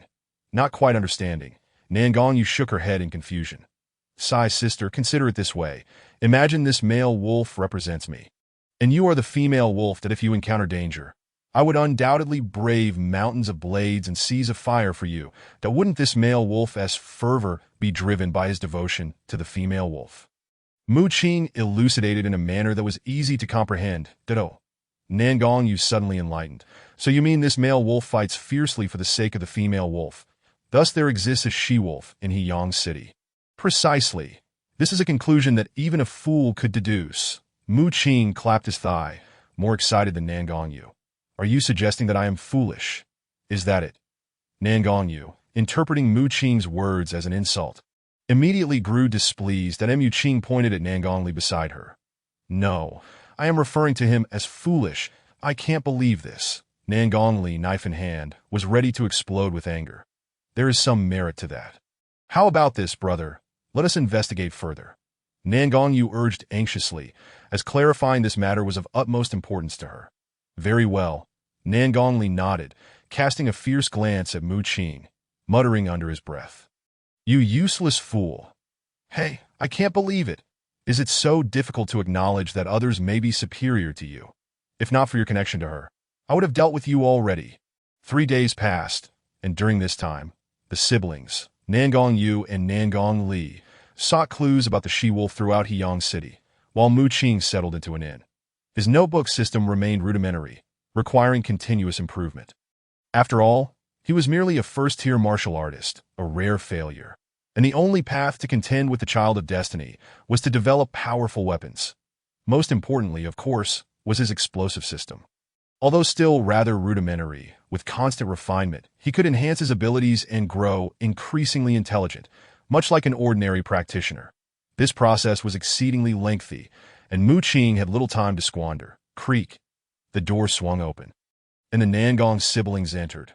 Observing their troubled expressions, Mu Qing inquired, What news? Have you discovered any leads?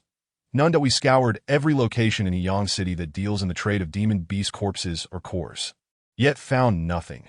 Junior, do you have any insights? Nan Gongyu, feeling disheartened, sought Mu Qing's assistance. She speculated that since Mu Qing could deduce the male wolf's reckless pursuit of danger was tied to the female wolf, he might possess further insights, hence her request for his perspective. Did I say, sister, why must you seek out this failure?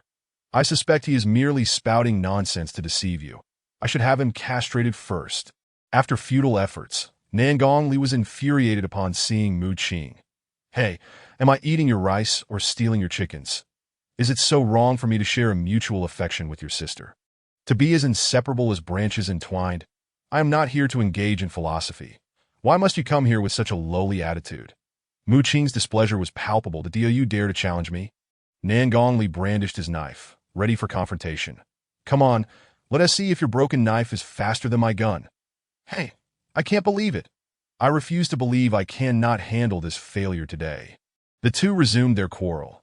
Enough. You both are insufferable. Do you truly wish to see me punished for failing to complete Father's task? Watching the two bicker, Nan Gongyu felt a profound sense of discomfort. The moment they met, they argued, completely disregarding any semblance of affection towards her. For the sake of my sister, I shall not stoop to your level. Speak. I wish to see what nonsense you can conjure. You failure. Nan Gongli gritted his teeth. Mu Qing scoffed mockingly. Can't you use your canine nose to sniff out the scent?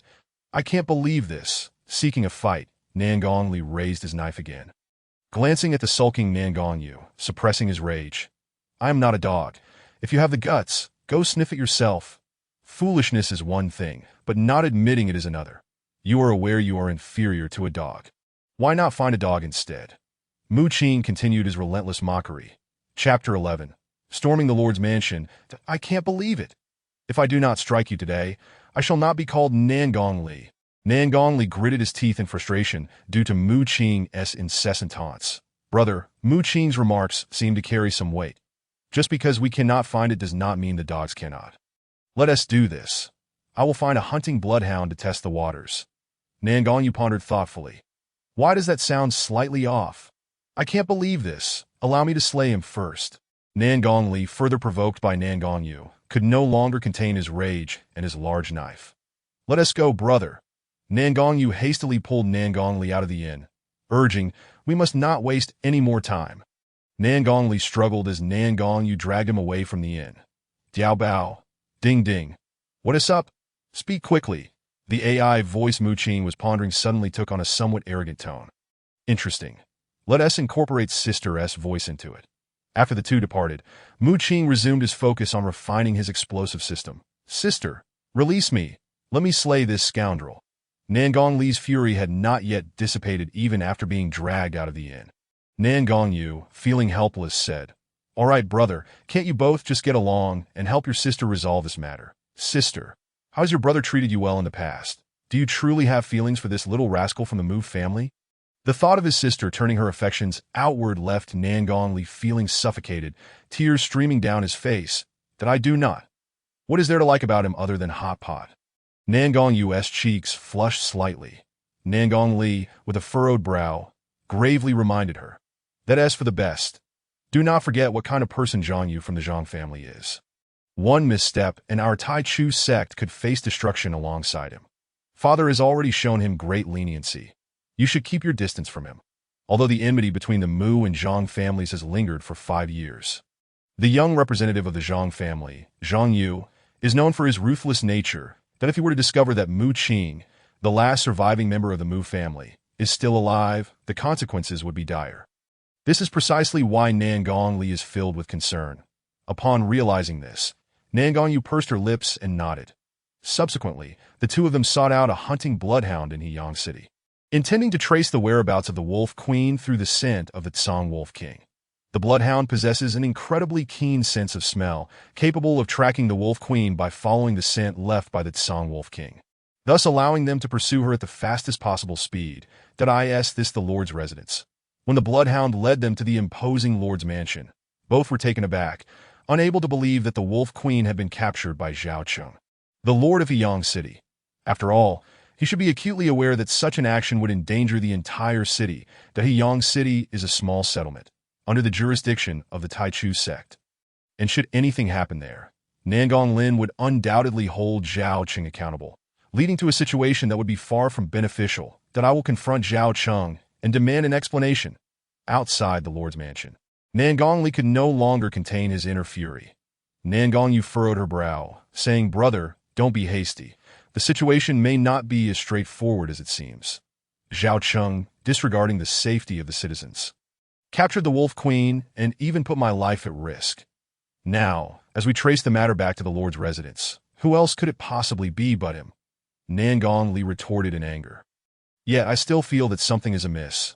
Nan Gongyu pondered for a long while, her stomach beginning to grumble from hunger, and finally suggested, perhaps we should consult Mu Qing, as he seems to possess a more unique perspective on this matter. What insights could a mere waste of talent like him possibly have? If it weren't for his identity as the last of the Mu family, he would have been expelled from the sect long ago. Nan Gongli scoffed, I have traversed the land with my blade for years. What grand situations have I not dealt with, sister? Wait here for a moment. I will go and apprehend Zhao Cheng for questioning. With that, Nangong Lin effortlessly dealt with the guards at the entrance and charged boldly toward the Lord's mansion. Sister, Nangong Yu called out, but it was too late. Nangongli had already ventured forth. Meanwhile, within the Lord's mansion, 3 disciples from the Ziyun sect were conspiring with Zhao Cheng. Some time ago, the Ziyun sect had bribed Zhao Cheng to capture the Wolf Queen and conceal her within the Lord's mansion, intending to incite chaos by provoking the Tsang Wolf King. Should the city fall and the citizens suffer, the Tai Chu sect would undoubtedly face repercussions from the Dongli Kingdom, risking not only their qualification for sect trials, but also a significant decline in status. Little did they anticipate that Nangong Li would valiantly hold the line until Mu Qing and his companion arrived. That there's no rush. Although the Tsang Wolf King has been dealt with, as long as Lord Zhao steps forward to placate the public, we can keep our scheme hidden, remarked Wei Yanghua, the second eldest disciple of the Ziyun sect. Brother, are we truly going to let this matter slide? queried Zwabing, Wei Yanghua's junior. After a moment of contemplation, Zhao Cheng suggested, "What if I release the Wolf Queen as well? This matter is too precarious. We should not act hastily." Wei Yanghua countered, producing a shattered piece of a spirit-gathering cannon, that I will first return this to the Ziyin sect and discuss it with my master. Previously, the astonishing cannon crafted by Mu Qing had nearly cost Lu Tao his life, and Lu Tao had harbored deep resentment towards Mu Qing ever since. Now that Wei Yanghua had fortuitously acquired a fragment of the spirit-gathering cannon, he intended to present it to his master for further examination. Is that not Brother Wei and Brother Zhua? Just as Wei Yanghua was about to leave the Lord's mansion, Nangongli suddenly appeared at the doorway. "Nangongli, guards!" The group was taken aback, and Zhao Cheng immediately shouted for the guards. Yet none responded. "I was wondering about the Tsang Wool situation. It turns out that Lord Zhao is conspiring with the Ziyin sect. Why not allow me to join the discussion?" Nangongli leaned casually against the doorframe, a look of intrigue on his face. "Nangongli, do not be so arrogant. Do you think we would fear you? A single person?" Zhao Cheng's expression betrayed a hint of panic. The appearance of Nangongli signified that their conspiracy was already exposed. Should they allow him to escape, the repercussions for Zhao Cheng, the Lord of Heyang City, would be dire. Though they held the title of City Lord, their strength was far from formidable. Zhao Cheng himself was merely at the initial stage of martial cultivation. Despite hearing tales of Nangong-Li's formidable prowess, he remained unperturbed, for they were 4-1.2 individuals shrouded in the halo of Yangxiu, a city lord at the initial stage of martial cultivation. In an unknown waste. "You overestimate yourselves," Nangongli declared haughtily. In the next moment, with blade in hand, he unleashed a flurry of strikes toward the four. In an instant, fists, palms, blades, and swords clashed in a dazzling display of martial prowess. To their astonishment, the three, faced with the onslaught of Nangong-Li's singular blade, found themselves at a distinct disadvantage. However, throughout the encounter, one nameless disciple merely observed, seemingly unperturbed.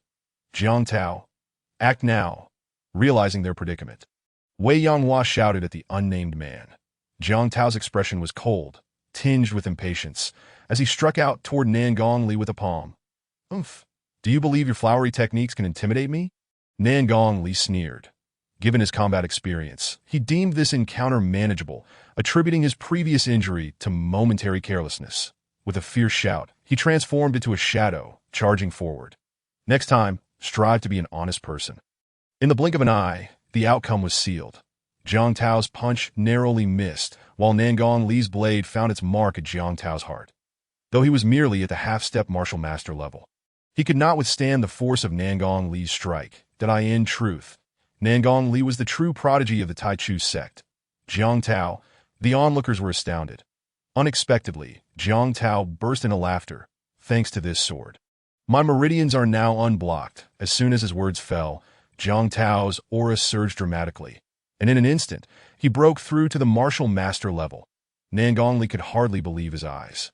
With a resounding crash, Jiang Tao struck Nangong-Li to the ground. The very person who should have been slain by his blade was now standing before him, having achieved a breakthrough in strength. Nangong-Li found it exceedingly difficult to remain composed as he was encircled. "Don't let him escape!" Zhao Qing shouted, and the four of them swiftly surrounded Nangong-Li. With no other option, Nangong-Li fired a signal flare to alert Nangong-Yu outside the city lord's mansion of the impending danger. Damn it! Am I insane? It feels like I'm exhibiting a masochistic tendency by dealing with this AI system. During this time, Mu Qing had successfully completed the design for the spirit-gathering machine gun, and all that remained was to return to the Taichu sect to finalize its forging. Everything was in place, save for the right opportunity. That so-called child of destiny, who could rival him once the machine gun was unleashed. Mu Qing.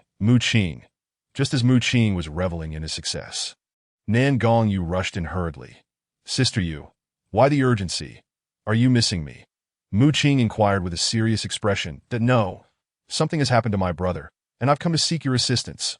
Nangong-Yu's face was graved at Mu Qing, puzzled, urged her, "Oh, please elaborate." Nangong-Yu in a flurry explained, "We discovered an issue at the city lord's mansion. My brother went there alone, and after a while, he sent me a danger signal. So I rushed here to find you. Mu Qing, we need to think of a way." Mu Qing's expression turned solemn. Nan Gongli is in trouble at the City Lord's mansion. The City Lord's mansion, situated in Heyang City, is subordinate to Li Tian City. Zhao Cheng must be aware of the consequences of capturing the Wolf King. The incident with the Wolf King was clearly orchestrated, indicating someone is backing them. Therefore, it must be Ziyun's sect. Well done, sister, don't fret. Allow me to indulge in a hot pot, have a drink, use the restroom, and then find a place for a massage before I rush to rescue him. Mu Qing's demeanor remained serious. Are you joking? It would be a miracle if he survives a gunshot, let alone rescue him. Mu Qing, are you going or not? Nan Gongyu pleaded, her eyes brimming with tears. Looking pitiful. Let us go. Without hesitation, Mu Qing grabbed the spirit-gathering gun and cannon and departed the inn with Nan Gongyu. Alas, I can't bear to see a woman cry. What can I do? Blame my overly sentimental nature. From here, we'll reach it in no time. Nan Gongyu pointed towards a tall wall and leaped. Mu Qing remained lost in thought. Moments later, Nan Gongyu returned. Goodness, why are you so useless? I can't tell if you're pretending, she scolded while lifting Mu Qing into the air. Sister, I admit I am drawn to your beauty, but that does not grant you the right to insult me. If you don't believe me, feel free to let go and let me fall. Though being cradled by Nan Gongyu was quite comfortable, Mu Qing felt quite irritated. All right, I misunderstood you. I apologize. That's more like it. Thankfully, I didn't truly drop you. While I'm still annoyed, what else can I do but forgive you? After all, she is still young and doesn't grasp the profound truths of the world. We've arrived. I'll lead the charge, Nan Gongyu declared, pointing at the City Lord's mansion and leaping into action, carrying Mu Qing. Inside the City Lord's mansion, they found guards strewn about, and the two quickly followed the trail of fallen guards into the inner courtyard. In the courtyard, Nan Gongli was gasping for breath, blood trickling from his mouth, clearly on the verge of exhausting his spiritual energy. The others, except for Jiang Tao, Wei Yanghua, and Zhou Bing, were gravely injured. Wow, this brat can fight so well. Mu Qing was taken aback. Brother, Mu Qing and I have come to save you. Nan Gongyu rushed to the battlefield upon seeing Nan Gongli's dire situation. Mu Qing? Nan Gongli was surprised. Hearing this name made Wei Yanghua and the others' expressions stiffen, while Jiang Tao's face darkened even further. However, Mu Qing, appearing indifferent, waved his hand dismissively, just passing through. You may continue. Mu Qing, you. Nan Gongyu pointed at Mu Qing, her face filled with indignation. Pa, useless is useless. Relying on him is no better than relying on oneself. Nan Gongli spat out. Why the hell? What does it matter to me if you're getting beaten? If you insult me again, I swear I'll blow your head off with a single shot. Mu Qing brandished the spirit-gathering gun towards Nan Gongli. What are you doing, Mu Qing? Nan Gongyu was exasperated at Mu Qing's interference. Her favor for him plummeted sharply. The internal conflict amused Jiang Tao and the others. Nan Gongli roared, useless. If you're scared, you can still leave now. Otherwise, the next time I see you, I swear I'll kill you. How dare you seek death? I'll take you down right now. Bang! Mu Qing, aflame with fury, pulled the trigger at Nan Gongli.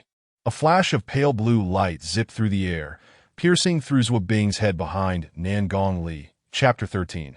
This must be a cheat.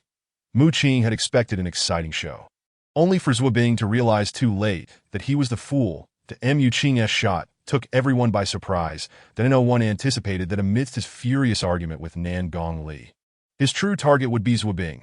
Junior brother, Mu Qing, I will tear you to pieces. By the time Wei Yanghua regained his senses, it was already too late. He could only watch helplessly as Zhou Bing fell. Burning with rage, Wei Yanghua clenched his teeth and summoned his spiritual energy, leaping towards Mu Qing. Did these people harbor some misunderstanding about firearms?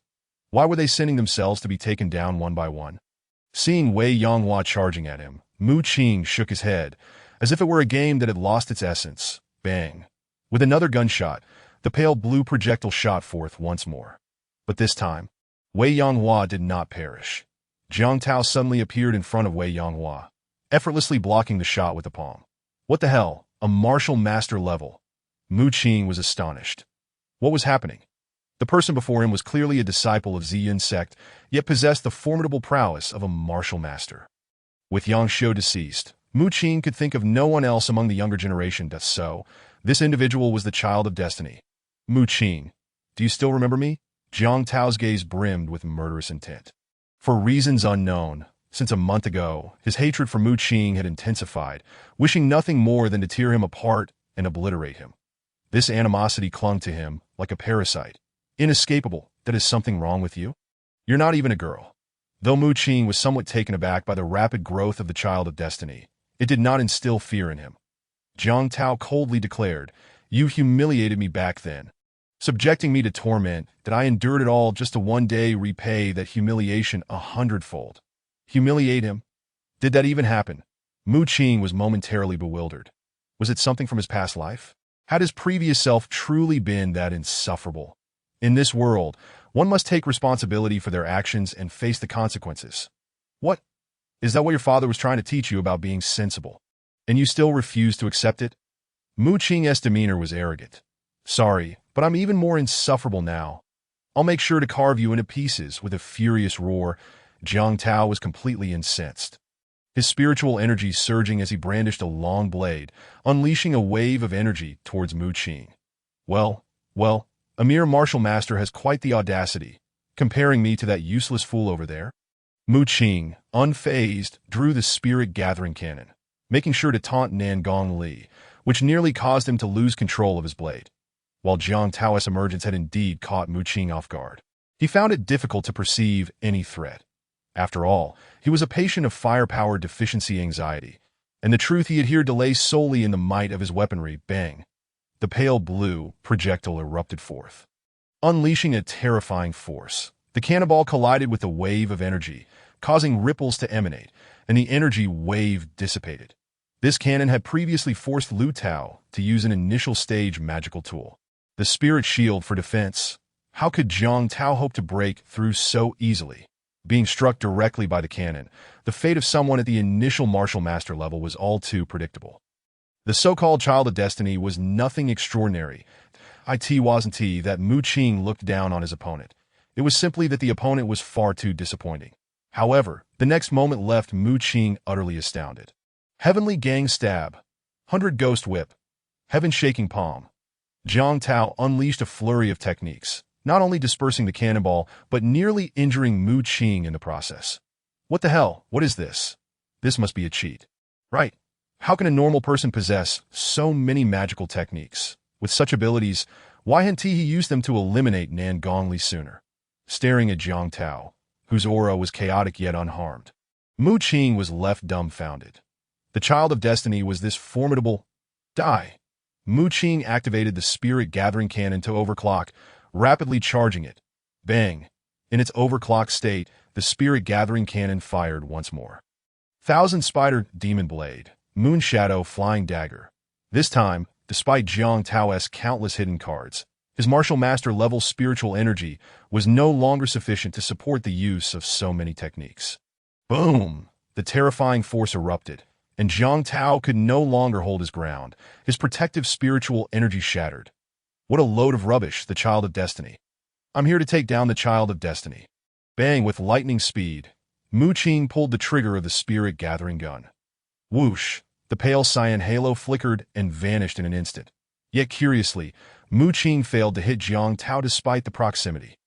Just as the bullet was about to strike Jiang Tao, it veered off course, not even grazing his skin. What the hell? This must be some sort of cheat. Mu Qing wore a look of disbelief. Junior brother Jiang, we must leave at once. Seeing the situation turn dire, Wei Yanghua swiftly took Jiang Tao away. Bang, bang, bang.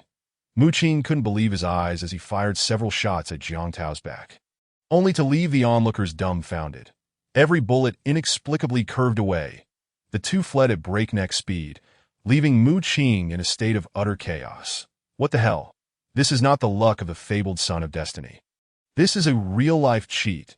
Even novels wouldn't dare depict such absurdity. Mu Qing, why did you let them escape? Nangongwa looked at him with confusion. Do you think I wanted to let them go? I would have loved to press the gun to his forehead and splatter his brains. It was beyond belief that the bullets could curve. One might think he was practicing some sort of gunplay. Mu Qing found himself at a loss for words, burdened with unspoken grievances. That it's all right. Thanks to you this time, We wouldn't have known what to do otherwise that I previously misjudged you. I apologize, Nan Gongyue expressed her remorse. Earlier, she had been upset with Mu Qing and Nan Gongli for their quarrels, only to realize she had wronged Mu Qing, leaving her with a tinge of guilt. Sister, don't apologize to this scoundrel. Don't think I can't see through it. I believe this brat is just waiting for me to be killed. Nan Gongli pulled Nan Gongyue away. Regardless, Mu Qing did save you. How can you? Nan Gongyue wished to defend Mu Qing, but to her surprise, he bluntly retorted, be confident. Remove I think from your statement. Sister, look at this scoundrel. I told you he had ill intentions, and yet you side with him that I swear I will chop him up. For a moment, Nan Gongli was taken aback, completely unprepared for Mu Qing's self-incrimination, which ignited his fury. All right, brother. Let us deal with the matters here first, then we can return to explain to father. Nan Gongyue held on to Nan Gongli. What the hell? Has this brat bewitched you? Why are you defending him so fervently? The more Nan Gongli thought about it, the angrier he became, trembling with rage that Mu Qing, filled with pride, declared, of course, who else would I be with but my beloved senior sister? Unexpectedly, Nan Gongyue stepped forward and lightly kicked Mu Qing, her face flushed with indignation. Enough. You two are truly unbearable. Always bickering, can't you think of me for once? I'll let you off this time, she added. Nan Gongli's expression darkened. Then he pointed his blade at the bewildered Zhao Cheng nearby, gesturing for him to come over. Zhao Cheng, startled, rushed over, panic evident on his face. Speak. Nan Gongli rested the blade on his shoulder. Not even glancing at Zhao Cheng, that it was the Ziyun sect that ordered me, that it's not my fault. It was the Ziyun sect. Young Master Nan Gong, please spare me. Under Nan Gongli's intimidating demeanor, Zhao Cheng didn't even dare to argue, confessing outright to go back and explain everything to my father. Nan Gongli shot a furious glance at Mu Qing, then charged forward, delivering a series of slaps to Zhao Cheng's face. The sheer brutality made Mu Qing swallow hard. How detestable could this scoundrel be? Even after sustaining injuries, he still had such strength. Chapter 14. Possessing nothing but handsomeness. Subsequently, the group, under Zhao Cheng's guidance, located the corpse of the Wolf Queen. Zhao Cheng elaborated on the entire situation with clarity. The four major sects in Litian City had always been led by the Taichu sect, which held dominion over the city's vital resources, while the other three sects could only control the meager resources of surrounding subordinate towns. These resources were insignificant compared to those of Litian City, inciting the envy of the other three sections among them. The Ziyun sect, having significantly increased its strength in recent years, was no longer content with the status quo and sought to dethrone the Taichu sect to seize its resources. The most effective method was to fabricate a pretext for the Taichu sect's mismanagement, thereby provoking the ire of higher authorities and banishing the Taichu sect to obscurity. Consequently, the Ziyun sect bribed Zhao Cheng, the lord of Heiyang City, with numerous benefits, manipulating him into capturing the Wolf Queen to summon a wolf pack to attack the city. Should the city fall, causing civilian casualties, it would undoubtedly deal a harsh blow to the Taichu sect. Little did the Ziyun sect anticipate the formidable presence of Nan Gongli, seemingly just a late-stage warrior, but possessing terrifying strength, nor did they foresee Mu Qing easily unraveling their scheme that I'll kill you. Upon learning the details, the previously composed Nan Gongli was consumed with rage and aimed to strike Zhao Cheng. After all, this matter was of grave importance. If the wolf pack truly invaded Heiyang City, regardless of the reason, his father would be held accountable. Moreover, this incident had nearly cost him his life, leaving him seething with anger, desperate for a target. Brother, enough. Let's hand him over to father for handling. Nan Gongyue frowned, restraining Nan Gongli, that he nodded in agreement. Fine. Let us deal with the Wolf Queen first, then we'll return to Mu Qing seize the opportunity. Although the Wolf Queen and the third-tier wolf's body harbored numerous treasures, the most crucial aspect for him remained the demon core. However, the Wolf Queen's core was slightly inferior to that of the Wolf King, yet still of the third tier that Mu Qing pocketed it, justifying for the future of the Qi Pavilion. Come on, sister, let us head back. After dealing with the Wolf Queen, Nan Gongli took Zhao Cheng along with him and called for Nan Gongyue to prepare their return to the Taichu sect. All right, I'll take him back, Nan Gongyue nodded, glancing at Mu Qing. Sister, why bother with this waste? Let him return on his own. We should leave first. Nan Gongli immediately expressed his discontent. However, it was evident that his disdain for Mu Qing was not as profound as it seemed. It was merely that Mu Qing's identity as the scion of the Mu family rendered his presence a significant threat, and he regarded his sister as a treasure, thus harboring aversion towards Mu Qing. What the hell? I can't fathom what is wrong with Nan Gongli. Always seeking trouble with me for no reason, that my anger just keeps piling up. Mu Qing sighed, contemplating. Fine, I'll carry you back. Sensing another quarrel about to erupt, Nan Gongyue immediately agreed to have Mu Qing carried back. However, you must cook hot pot for me. After all, it was thanks to Mu Qing that they had managed to escape. And if she didn't assert herself, the two would undoubtedly bicker endlessly again. Why not seize this opportunity to negotiate and indulge her cravings? A trivial matter indeed, that Mu Qing nodded in agreement without hesitation. Sister, Nan Gongli was incensed, unleashing a punch that sent Zhao Qing sprawling to the ground. What the hell? Who did I provoke? Zhao Qing, bewildered and on the ground, dared not utter a word. Senior sister, if you kiss me again, I'll prepare a barbecue for you. How about that? This barbecue was a delicacy that rivaled hot pot in its exquisite flavor. Observing Nan Gongli's frustration, Mu Qing seized the moment to press on. You little brat, don't go too far. Nan Gongli gritted his teeth, causing Zhao Qing to shrink back in fear. Nan Gongli bit her lip, feeling reluctant as she said, let us just stick to hot pot. Though she was intensely curious about the barbecue, she knew her brother would surely explode if she kissed Mu Qing, so she reluctantly held back. Humph, don't get too cocky, Nan Gongli snorted, grabbing Zhao Qing and leaping away. Mu Qing comfortably reclined in Nan Gongyue's arms, enjoying the fragrant scent that stirred his imagination, relishing the dreamlike treatment. Junior brother, what is barbecue? Can you tell me? Keep your voice down. Don't let my brother hear. Nan Gongyu couldn't help but softly inquire. Barbecue? Mu Qing took the opportunity to wrap his arm around Nan Gongyue's shoulder, leaning close to her ear to whisper, it's simply one word, fragrant. Oh, Nan Gongyue's eyes lit up, and after biting her lip, she couldn't resist asking softly, then, can you make barbecue for me? Mu Qing's eyes sparkled. That depends on whether senior sister is willing to kiss me. But I must clarify, it's not that I'm trying to take advantage of you. Making barbecue is quite challenging. If it weren't for you, I wouldn't be inclined to do it. To deal with an opponent, one must first understand their weaknesses. That Mu Qing had a firm grasp on Nan Gongyue's vulnerabilities. She might endure for a moment, but she would never be able to hold out indefinitely. It was only a matter of time that Mu Qing could confidently say victory was in his grasp. Nan Gongyu glanced at Nan Gongli in the distance, her mind preoccupied with thoughts of barbecue, feeling as if a cat were scratching at her heart. How about this? Can I let you kiss me secretly? A clever plan formed in her mind as she swallowed hard and whispered. What the hell? This is the most beautiful girl in Litian City, a dream for countless suitors. How could? Mu Qing found his plans disrupted by Nan Gongyu. What is wrong? Nan Gongyu thought Mu Qing was unwilling, feeling a twinge of disappointment. Senior sister, I must say, your intellect at this moment rivals that of Einstein. In pursuit of a delectable morsel, how clever can she truly be? Mu Qing remained uncertain. He only knew that his senior sister's countenance was both fragrant and tender, to the point that he yearned to bestow a kiss upon her cheeks, rendering Nan Gongyu a visage of drool and blooming embarrassment. Enough! If you dare deceive me, I shall make you pay dearly. Nan Gongyu, growing impatient, nudged Mu Qing with her shoulder. Rest assured, senior sister, if it is not delicious, you may castrate me. Mu Qing, brimming with confidence regarding his culinary prowess, declared, the azure sky awaits the splendid encounter. While I await you. During their journey, Mu Qing felt a surge of joy and could not help but hum a cheerful tune that we have arrived. Nan Gongyu pointed towards the distant peak of Taichu Sect. Following her gaze, Mu Qing beheld a majestic mountain, gracefully enveloped by flowing waters, a sight he was witnessing from mid-air for the first time.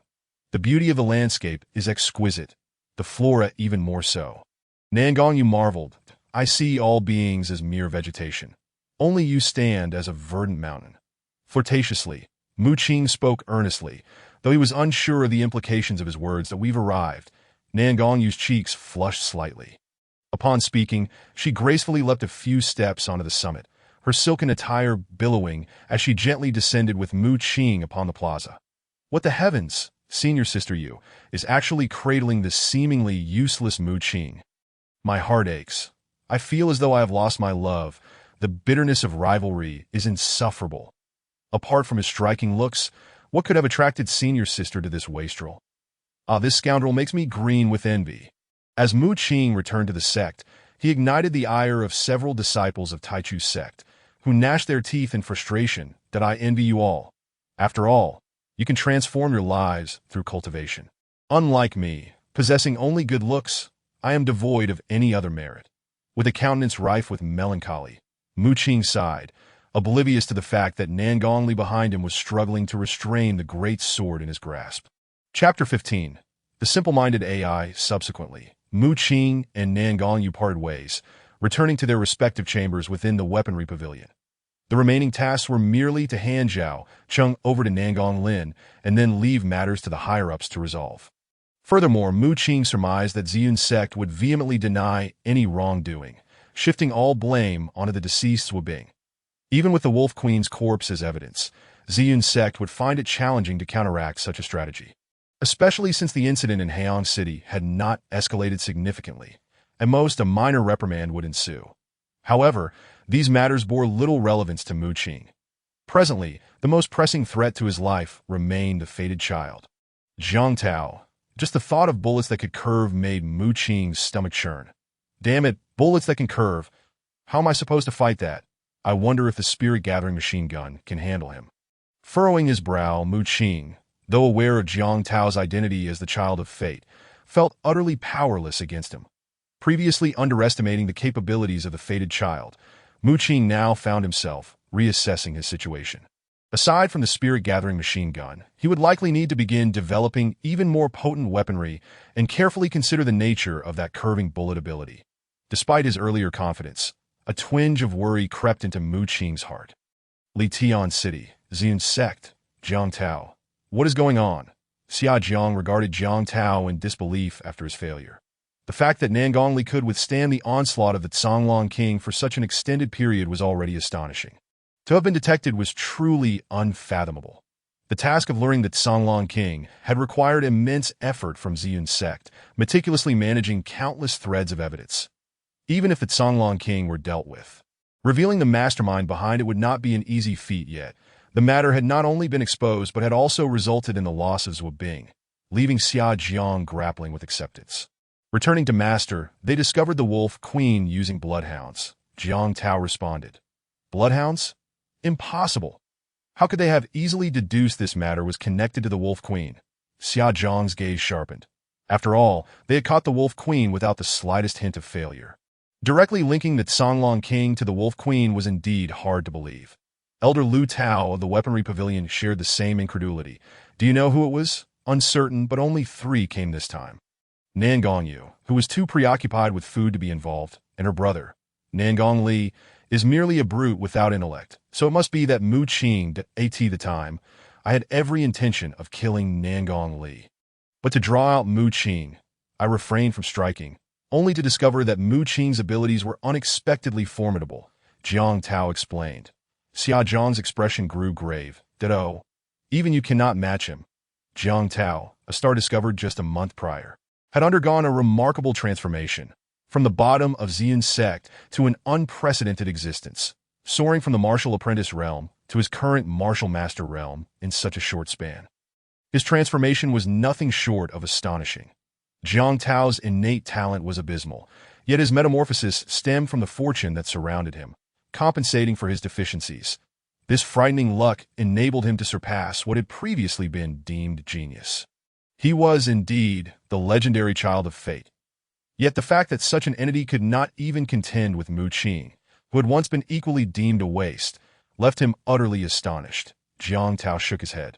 Returning to Master, not only is this person intelligent, but his unique weaponry is incredibly powerful. Had I not retreated in time, I might have become one of his fallen comrades. Though Jiang Tao harbored a deep-seated hatred for Mu Qing and was reluctant to admit that he, as the child of fate, was outmatched by a mere wastrel, reality compelled him to acknowledge the truth. Damn it. Where did this brat acquire his crafting skills? Lu Tao gritted his teeth. He had previously fallen victim to Mu Qing's hands. And as an elder of Ziyun's sect's weaponry pavilion, he felt utterly humiliated.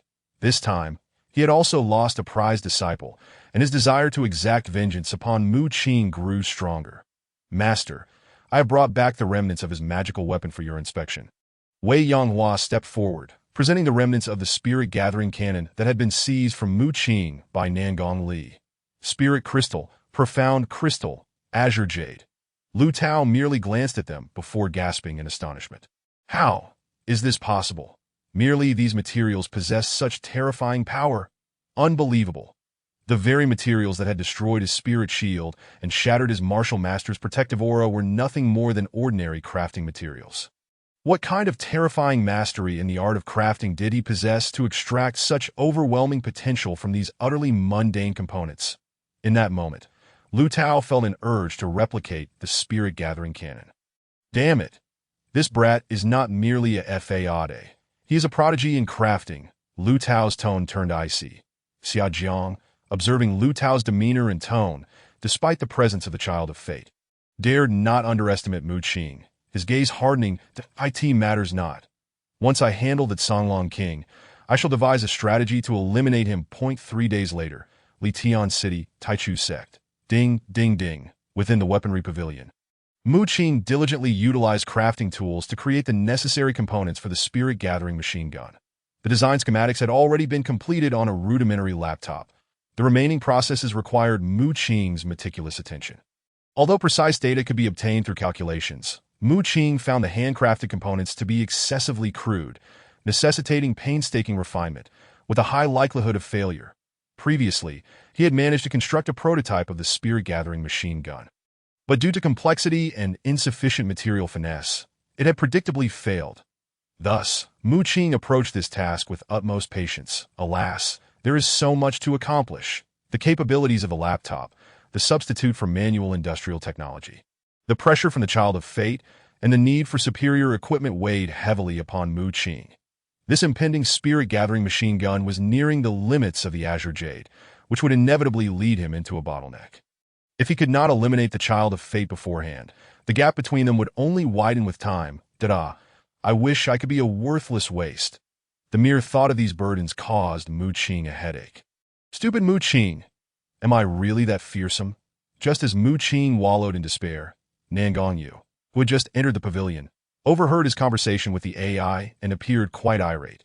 The AI was currently using Nangong Yu's voice. And since she couldn't fathom Mu Qing's words, she mistakenly believed he regarded her as fierce, despite her being nothing of the sort, merely a little greedy for food. Nangong Yu felt utterly wronged. Nangong Yu, with a face full of discontent, pointed accusingly at Mu Qing's laptop, exclaiming, "You wretched AI! I am your mother." A chill ran down Mu Qing's spine. The next moment, the Qi Pavilion was enveloped in a surge of spiritual energy and a palpable aura of hostility. Chapter 16. You have done nothing at all to associate with others. Once Nangong Yu was provoked, Mu Qing's painstakingly crafted laptop was destined for ruin. The AI, which had taken him so long to refine to a state of slightly reduced ineptitude, would inevitably share the same fate. This was sure to exacerbate Mu Qing's already precarious situation. How could Mu Qing merely stand by? "My mother is all ready," he stammered, "and you dare insult her," with tears welling in her eyes. Nangong Yu, filled with sorrow, leaped forward and struck at the laptop with a palm. "Sister!"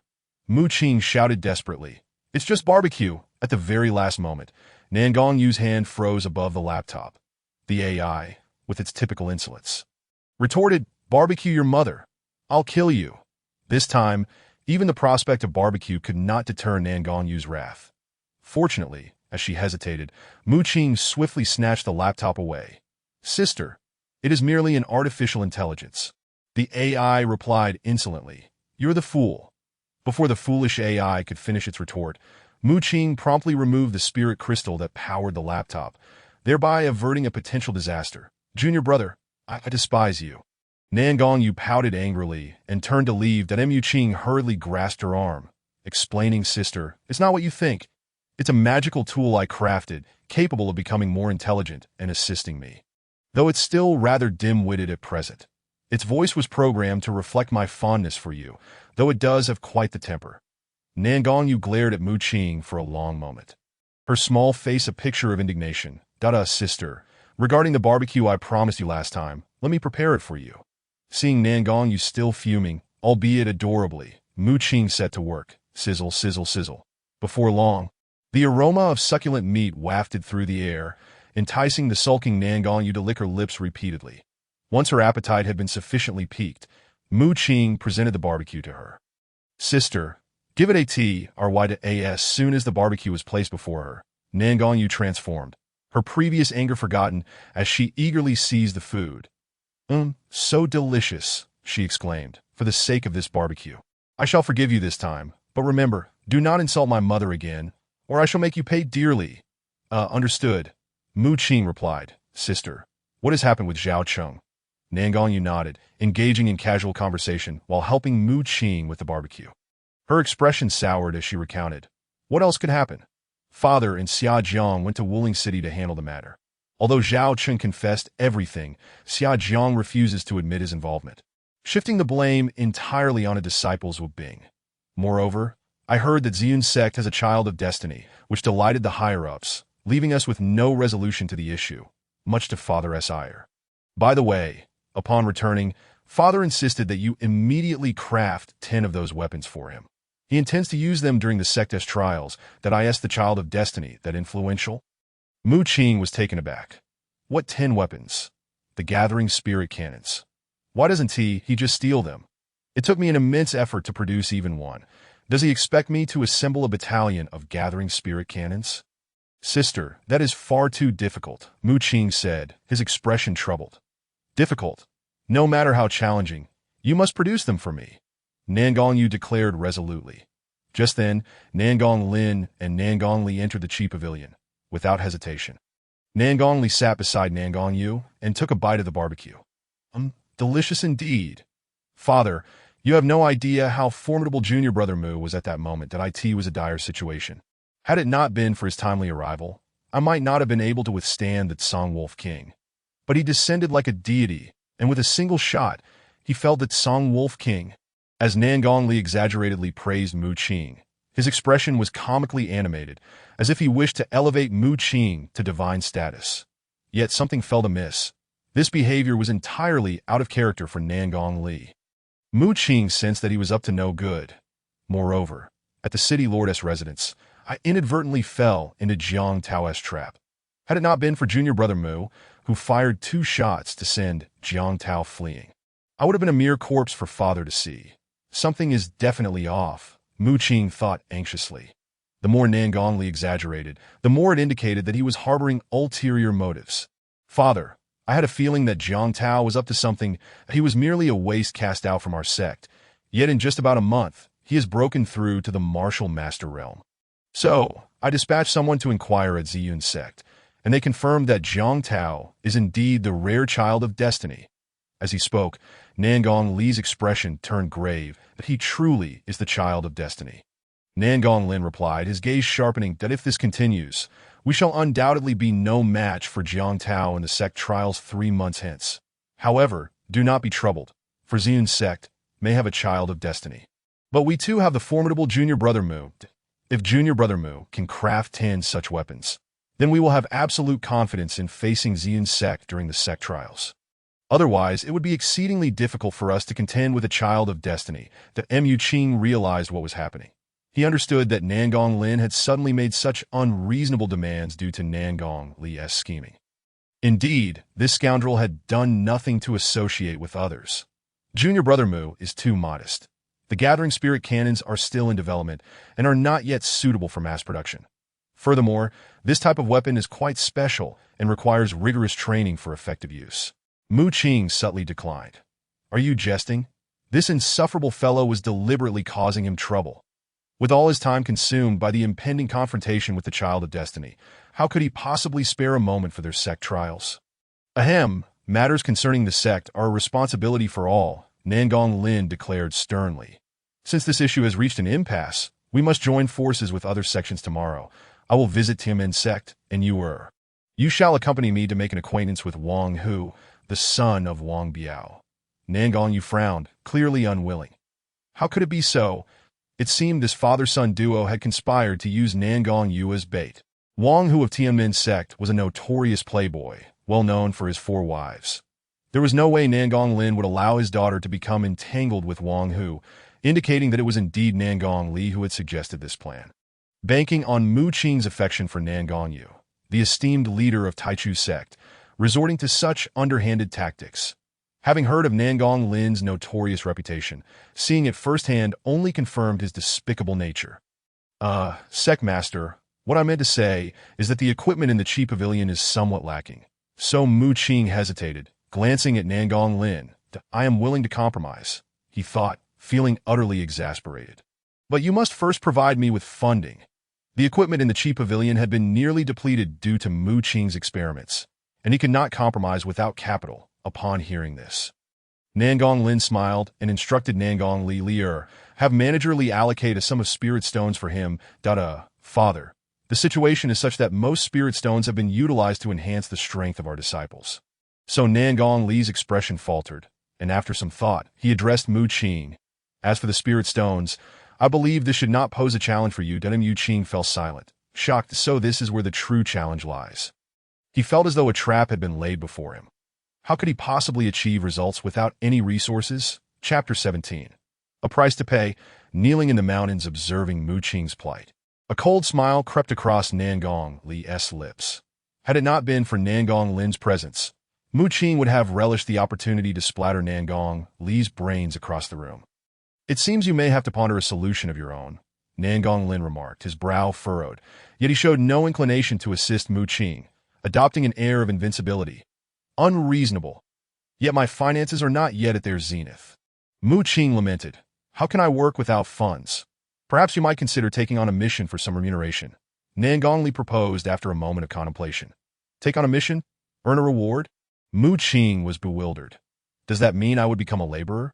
Furthermore, he realized that even if he worked himself to the bone, he would not earn enough to cover the cost of equipment. What's wrong with working? Earning a living through one's own labor is commendable, Nan Gongli affirmed. Nan Gongyu chimed in. Yes, junior brother, I can help you too. Certainly, Nan Gongyu remained oblivious to her brother's intentions towards Mu Qing. Her sole desire was to resolve the pressing issues at hand. What the hell?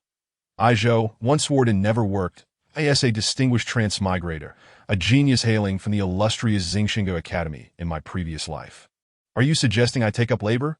Wouldn't that be a source of ridicule for all? After a moment of contemplation, Mu Qing suggested, Sect Master, how about this? Our Taichu sect has 2 vacant guest rooms. Correct? Would it be permissible for me to claim those 2 rooms? Nan Gonglin furrowed his brow in confusion, but thought little of it. After all, the 2 guest rooms were indeed useless that he agreed to Mu Qing's request.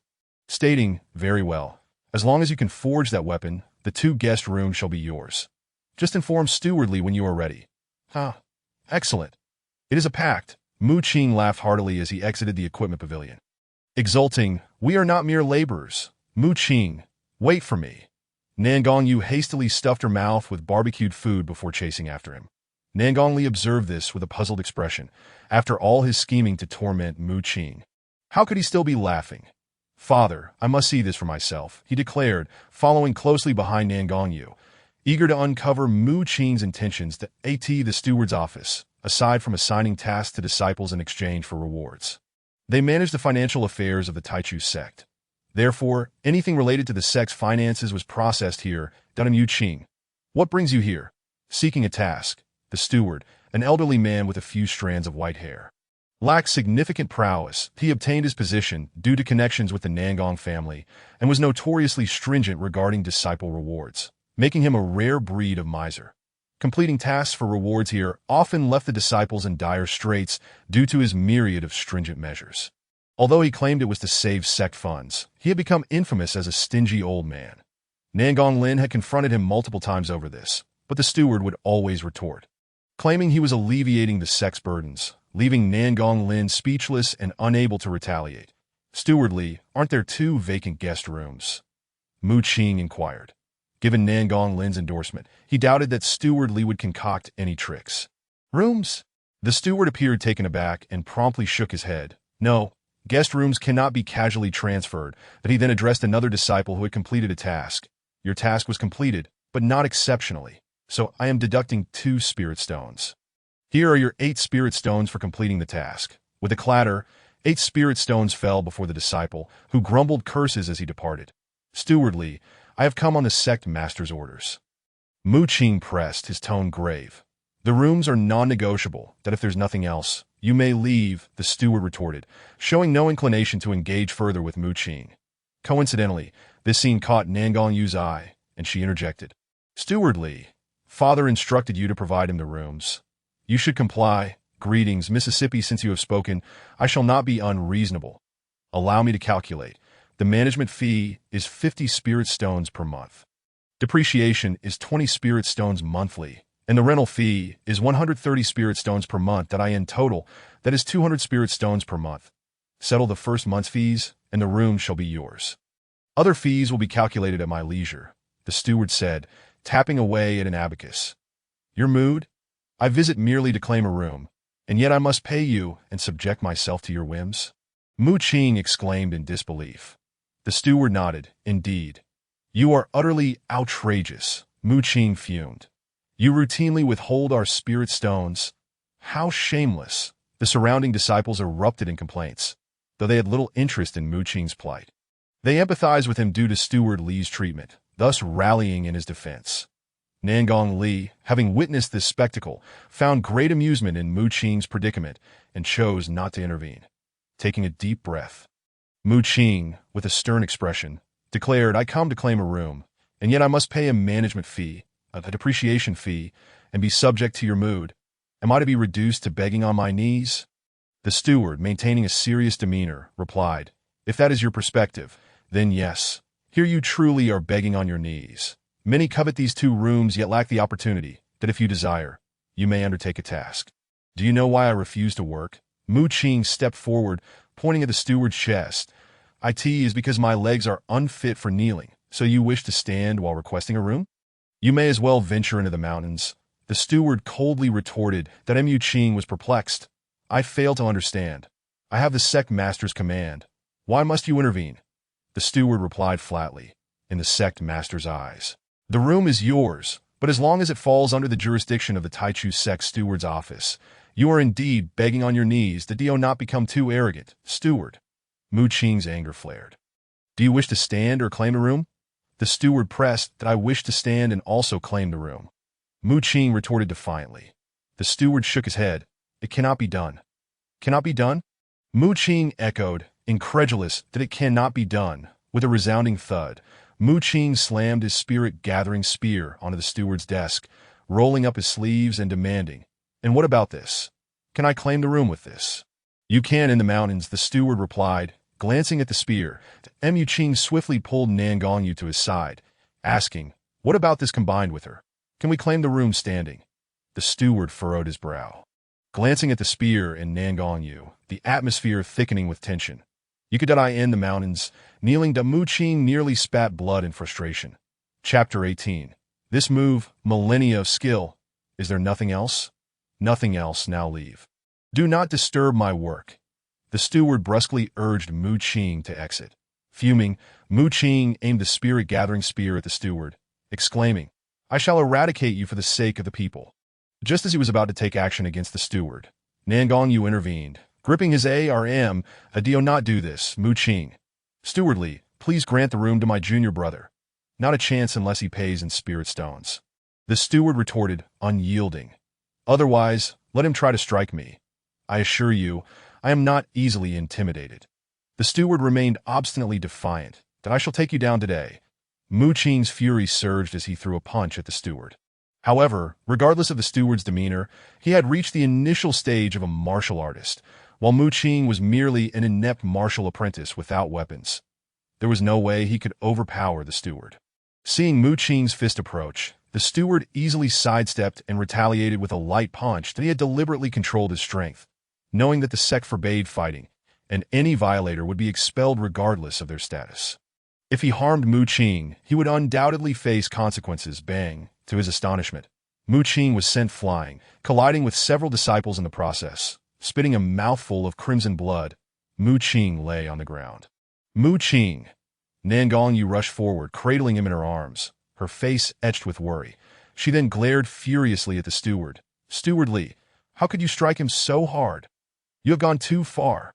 "Miss, I did not intend this," the steward stammered, bewildered. He had believed he had controlled his strength to a level akin to an ordinary person, at most causing some discomfort, and had never expected such an outcome. "Someone bear witness. He struck first. It is not my fault."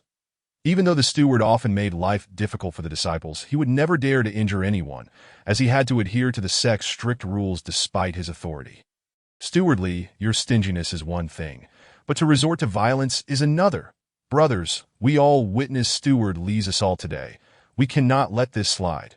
Let us report to the sect master and demand his expulsion." However, no one truly cared whether it was Muqing who struck first. All were united in their condemnation of Manager Li for his violent actions. They were acutely aware of how Manager Li had exploited them in their daily lives, often harboring silent resentment. Now, with grievances accumulated over time, they were eager to seize this opportunity to remove him from his position. Muqing, astutely recognizing this sentiment, understood that while Manager Li's punch had merely stung, his retaliation provided the perfect chance to escalate the situation and turn the tables. As Manager Li's fist came towards him, Muqing exerted all his strength to fall backward, even going so far as to bite his own tongue to draw blood, which he then spat out dramatically. Coupled with the disciples' deep-seated animosity towards Manager Li, the truth would undoubtedly be obscured. This was the ancient art of extortion that had survived for thousands of years. This technique, centuries of mastery. Let us see how you withstand this. You wish to play with me? Muqing's heart was already filled with confidence. Manager Li, as a disciple of the sect, serves under the command of the sect leader. Yet here you are, not only making his life difficult, but even injuring him severely. "I shall seek justice from my father." Observing the injured Muqing, Nangong Yu felt a surge of distress. Just then, Nangong Lin approached, clearing his throat. "The sect leader has arrived." "Greetings, sect leader." The crowd bowed and made way for Nangong Lin. "Father, you must uphold justice for the disciple." Nangong Yu immediately rushed forward, cradling Muqing, pleading with Nangong Lin for justice. "Sect leader, I didn't..." Manager Li stammered in panic. Before he could finish, Muqing's face turned ashen as he spat out 3 mouthfuls of blood, showcasing an exaggerated performance. "Manager Li, you initiated the violence and still refuse to admit it. You have been harsh in your dealings with our spirit stones, and now you have violated sect regulations. Sect leader, you must deliver justice for Muqing." The disciples immediately rallied to denounce Manager Li. "Enough!" Nangong Lin shot a dark look at Muqing, then turned his icy gaze towards Manager Li. "Manager Li, your harsh treatment of them regarding spirit stones has caused widespread discontent. While I understood you acted in the sect's interest, I chose not to pursue the matter. However, this time you have intentionally harmed someone. The sect can no longer retain you." Manager Li's legs weakened as he exclaimed, "Sect leader, this is unjust, with so many witnesses. Can you still claim innocence?" The crowd replied through gritted teeth. "Well then, considering your contributions to the sect over the years, I will make an exception and show you leniency. From now on, you shall not be allowed to exploit the disciples for spirit stones, nor may you intentionally harm anyone. Otherwise, do not expect me to show you any compassion," Nangong Lin declared with authority. "Yes, sect leader. Thank you for your mercy." Manager Li finally breathed a sigh of relief. Given the enormity of the situation, Nangong Lin's willingness to show him leniency, despite his alleged wrongdoings, left him in a position where he dared not protest further. Setting aside other matters, the position of manager in Taichu sect promised substantial rewards, a coveted role that many desired. Who would willingly relinquish such a prize? Excellent. Now we need not fear Manager Li's exploitation of our spirit stones. The disciples cheered. Nangong Lin instructed Manager Li immediately allocate 2 guest rooms to Muqing. "Yes, sect leader." Manager Li swiftly transferred the guest room assets to Muqing's name, thus concluding the farce. "Disciple, come. I will take you to heal your wounds." Nangong Yu, concerned for Muqing, hurriedly led him away. Nangong Li and Nangong Lin followed suit. Along the way, Muqing weakly expressed his gratitude. "Thank you, sect leader, for upholding justice," blood trickling from the corner of his mouth. "Disciple, you must hold on," Nangong Yu exclaimed in panic as she noticed the blood. Nangong Lin, however, merely cast a cold glance at Mu Qing and said, "Enough, Yue, do not concern yourself with him." "But Mu Qing," Nangong Yu furrowed her brow, deeply worried. Nangong Lin, observing Mu Qing's overly theatrical performance, calmly stated, "Stop pretending. Cease your little tricks." Nangong Yu and Nangong Li exchanged puzzled glances. "Thank you, sect leader, for your assistance," Mu Qing acknowledged, realizing he had been seen through, offering an awkward smile. "What the hell?" Nangong Li was left stunned. "Disciple, so it turns out you." Nangong Yu, in disbelief, pointed at Mu Qing, her expression a mix of sadness and relief. "I'm glad you're fine." Nangong Lin's brow furrowed slightly. His daughter did not express anger or blame but concern. Earlier, Nangong Li had warned him of this, and it seemed the truth was indeed as he feared. His daughter had likely developed feelings for Mu Qing.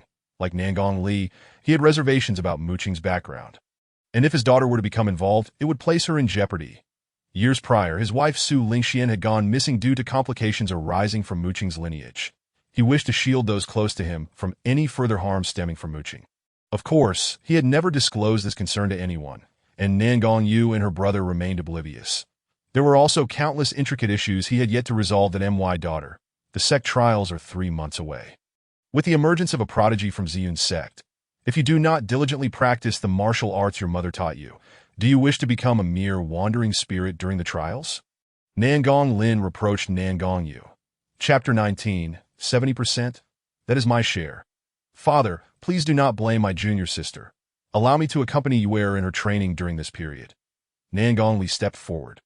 His demeanor smug as he put an arm around Nangong Yu, appearing quite affectionate at Yue. "Do not fear. Your brother will protect you well." "Understood. Thank you, brother." Nangong Yu, feeling somewhat hurt by the reprimand, nodded before turning to Mu Qing. "Disciple, I cannot assist you further. I will leave with my brother now to sister, go ahead." Mu Qing nodded that of course, he understood the implications of Nangong Lin's words. It was likely that Nangong Li had been meddling, prompting Nangong Lin to intentionally distance Nangong Yu from him. "That I really don't understand. I haven't done anything wrong. Why do they target me so? Is it merely because of my feelings for Sister Yu?" This entire situation felt like an intricate web of schemes. He vowed to make them pay for their antics. "Goodbye then." Nangong Li grinned triumphantly at Mu Qing, wrapping his arm around Nangong Yu's shoulders as they departed, deliberately planting a kiss on her cheek. The hatred of a rival for a beloved is unforgiving. Watching this scene, Mu Qing clenched his fists, the sound of cracking knuckles echoing his fury. "All right, I hope you do not disappoint me." Nangong Lin cast a fleeting glance at Mu Qing before departing, remarking to himself that this lad was deviously clever and rather intriguing. "Did I end the guest quarters during the first hour without senior sister Yu by his side?" Mu Qing found himself missing her. After receiving the keys to the guest rooms, he set about tidying up the space. These 2 rooms had now been directly allocated to Mu Qing, rendering them the sole territory within the Taichu sect that was not under the sect's jurisdiction. Consequently, whatever activities Mu Qing undertook here were beyond the sect's authority to interfere with, unless they posed a threat to the sect itself. At present, Mu Qing had an array of tasks to accomplish. Besides the 10 gathering spirit cannons, he needed funds for the development of various formidable weapons. Previously, he had underestimated the terrifying potential of the Son of Destiny, upon discovering that even bullets could be manipulated to curve. He was compelled to reassess his strategies. Now, however, he had to prioritize the issue of financing, and Mu Qing had a general understanding of the Taichu sect circumstances, particularly regarding the financial matters of thousands of cultivators. A typical task yielded 5 spirit stones, while more challenging ones could offer 10 or more. Outer disciples at the martial disciple realm could effortlessly complete ordinary tasks within 3 to 5 days, while inner disciples at the martial apprentice realm could earn a dozen or more spirit stones per task, with elite disciples often receiving rewards that soared into the hundreds. These individuals represented valuable resources that Mu Qing could leverage. If one were to liken this sect to a school, Mu Qing had essentially established a convenience store, which was precisely why he had gone to great lengths to acquire these 2 guest rooms. Of course, he did not intend to operate a mere convenience store. Rather, he envisioned a high-end venue that would significantly stimulate consumption. 3 days later, the most romantic thought I could conceive was to sell computers alongside you. Mu Qing hummed along to the delightful rhythm emanating from the back room, as the unique music barbecue establishment opened its doors. Due to the relatively spacious guest rooms, he had partitioned them into a total of 8 smaller chambers. Each room was equipped with a music system and lighting effects, and Mu Qing had even recorded numerous songs using an AI with the enchanting voice of Nan Gongyu. Within these confines, patrons could not only listen but also sing, with a fee of 5 spirit stones per hour, offering barbecue services at an additional cost. Though certainly not inexpensive, in addition, Mu Qing employed 10 low-ranking cultivators as waitstaff and 2 barbecue apprentices, each earning 10 spirit stones a day, allowing him to free up time for other important matters. Thanks to Nan Gongyu's melodious voice and her status as a goddess in the hearts of many, Mu Qing raked in substantial profits on the very first day, the 10th day. Merely a week after opening, the music barbecue was already teeming with patrons lining up outside. Mu Qing raised the prices to 10 spirit stones under the pretense of no longer offering discounts. Yet this did little to deter the disciples' fervent pursuit of entertainment. This was an unforeseen development, leading to a certain disorder within the Taichu sect, as far too many disciples abandoned their tasks in favor of leisure at Mu Qing's establishment. Even Elder Yiling sought him out. "Elder Yiling, what brings you here?" Mu Qing inquired, his expression one of confusion as he regarded the graceful woman in white robes. Elder Yiling was one of the 3 grand elders of the Taichu sect, overseeing the inner disciples alongside the elders of the Artifact Pavilion and the outer sect. Moreover, she was a notable figure, the eldest daughter of the prominent Yi family from Lixiang City, possessing not only beauty but also the pinnacle of martial mastery, embodying a rare blend of attractiveness, strength, and a distinguished lineage, all while exuding a gentle demeanor. Yet beneath this gentle exterior lay a reputation for being one of the Taichu sect's notorious troublemakers. "I've heard that the activities you've initiated here have stirred quite a commotion within the Taichu sect, so I've come to see for myself," Elder Yiling said, delicately crossing her legs as she sat before Mu Qing's barbecue grill, her slender fingers plucking a skewer to taste. "Delicious. No wonder your keeps coming here. Such exquisite flavors exist in this world," Elder Yiling praised with a smile. "Ahem, if you enjoy it, feel free to instruct the disciples to bring you some whenever you wish," Mu Qing replied, feeling a bit awkward. After all, Elder Yiling was a refined beauty, and having her seated in his modern music barbecue felt somewhat incongruous. "However, this barbecue isn't merely to my liking. It appears your venue has captivated the inner disciples, which is rather concerning," Elder Yiling said, offering a gentle smile. "Is this an accusation?" Mu Qing retorted, a hint of defiance in his tone.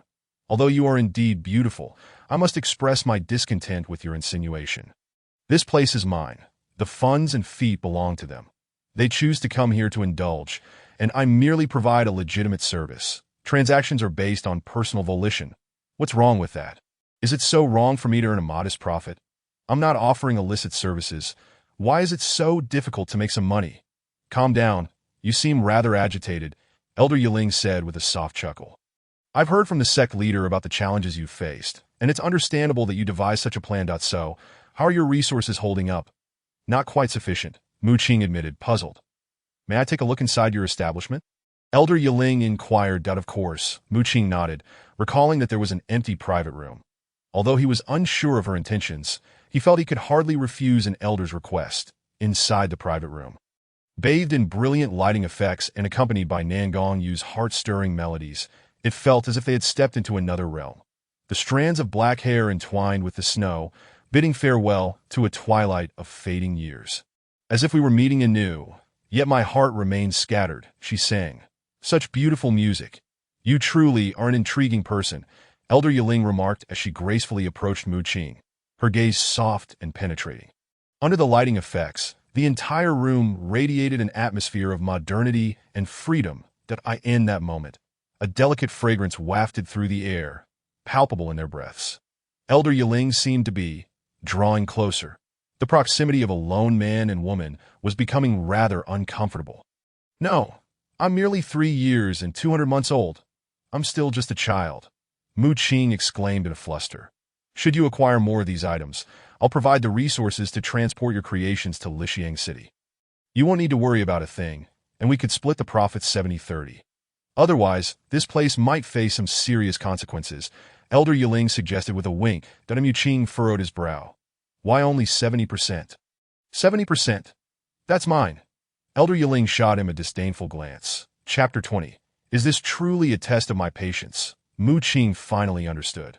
Elder Yiling had come to him, seeing the considerable profits he was making from these ventures, to propose a partnership. While it was ostensibly a favorable arrangement, Elder Yiling was being quite shrewd, compelling him to work while only offering a mere 30%. Wasn't this akin to becoming a mere laborer? What an egregious affront! Elder Yiling, I cannot accept this, Mu Qing protested. Given my current financial prowess, you must realize that expanding my establishment to Lixiang City would be a trivial endeavor. Elder Yiling smiled gently. You should be aware that given my family's standing in Lixiang City, it would be effortless for me to ensure your closure. Furthermore, your activities here significantly influence the Taichu sect. Perhaps it's time to voice some concerns. So, Elder, are you attempting to threaten me? Mu Qing's tone turned cold. Is there any other option? Elder Yiling replied with a light laugh that, I refuse to yield to any malevolent force, Mu Qing declared, standing tall and resolute. His expression unwavering. I possess the ambition to never bow to threats.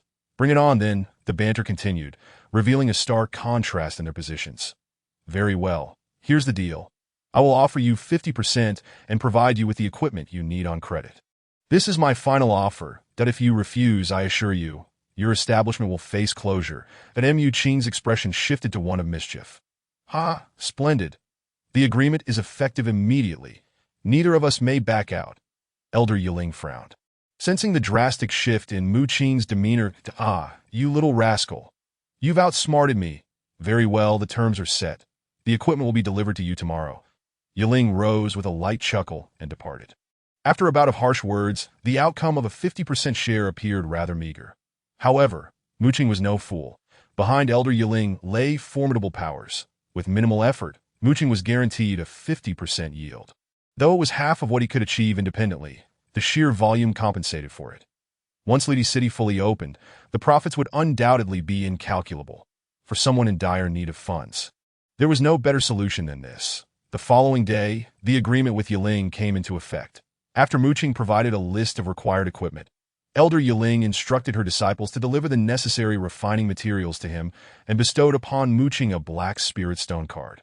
The profits he garnered would be directly recorded onto the card, which could be used for direct purchases or exchanges for spirit stones at the Yijia shops, as long as he remained within Yijia territory. He would be treated as an esteemed guest, enjoying the privilege of credit.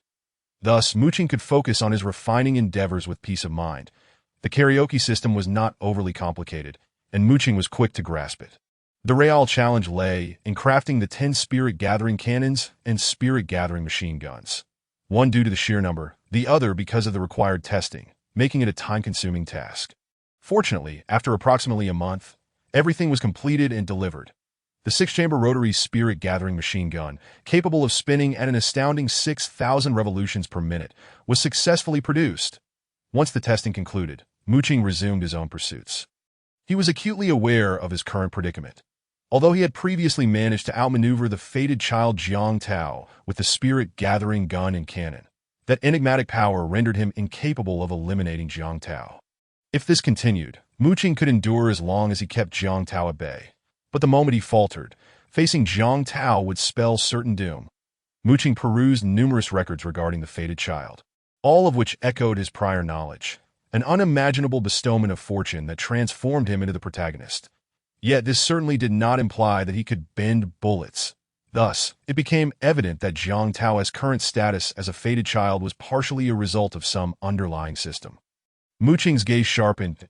Present, he had maximized the potential of the Tianqing jade material. Continuing to utilize it would hinder the creation of more powerful weapons unless he increased the caliber. However, that was evidently impractical.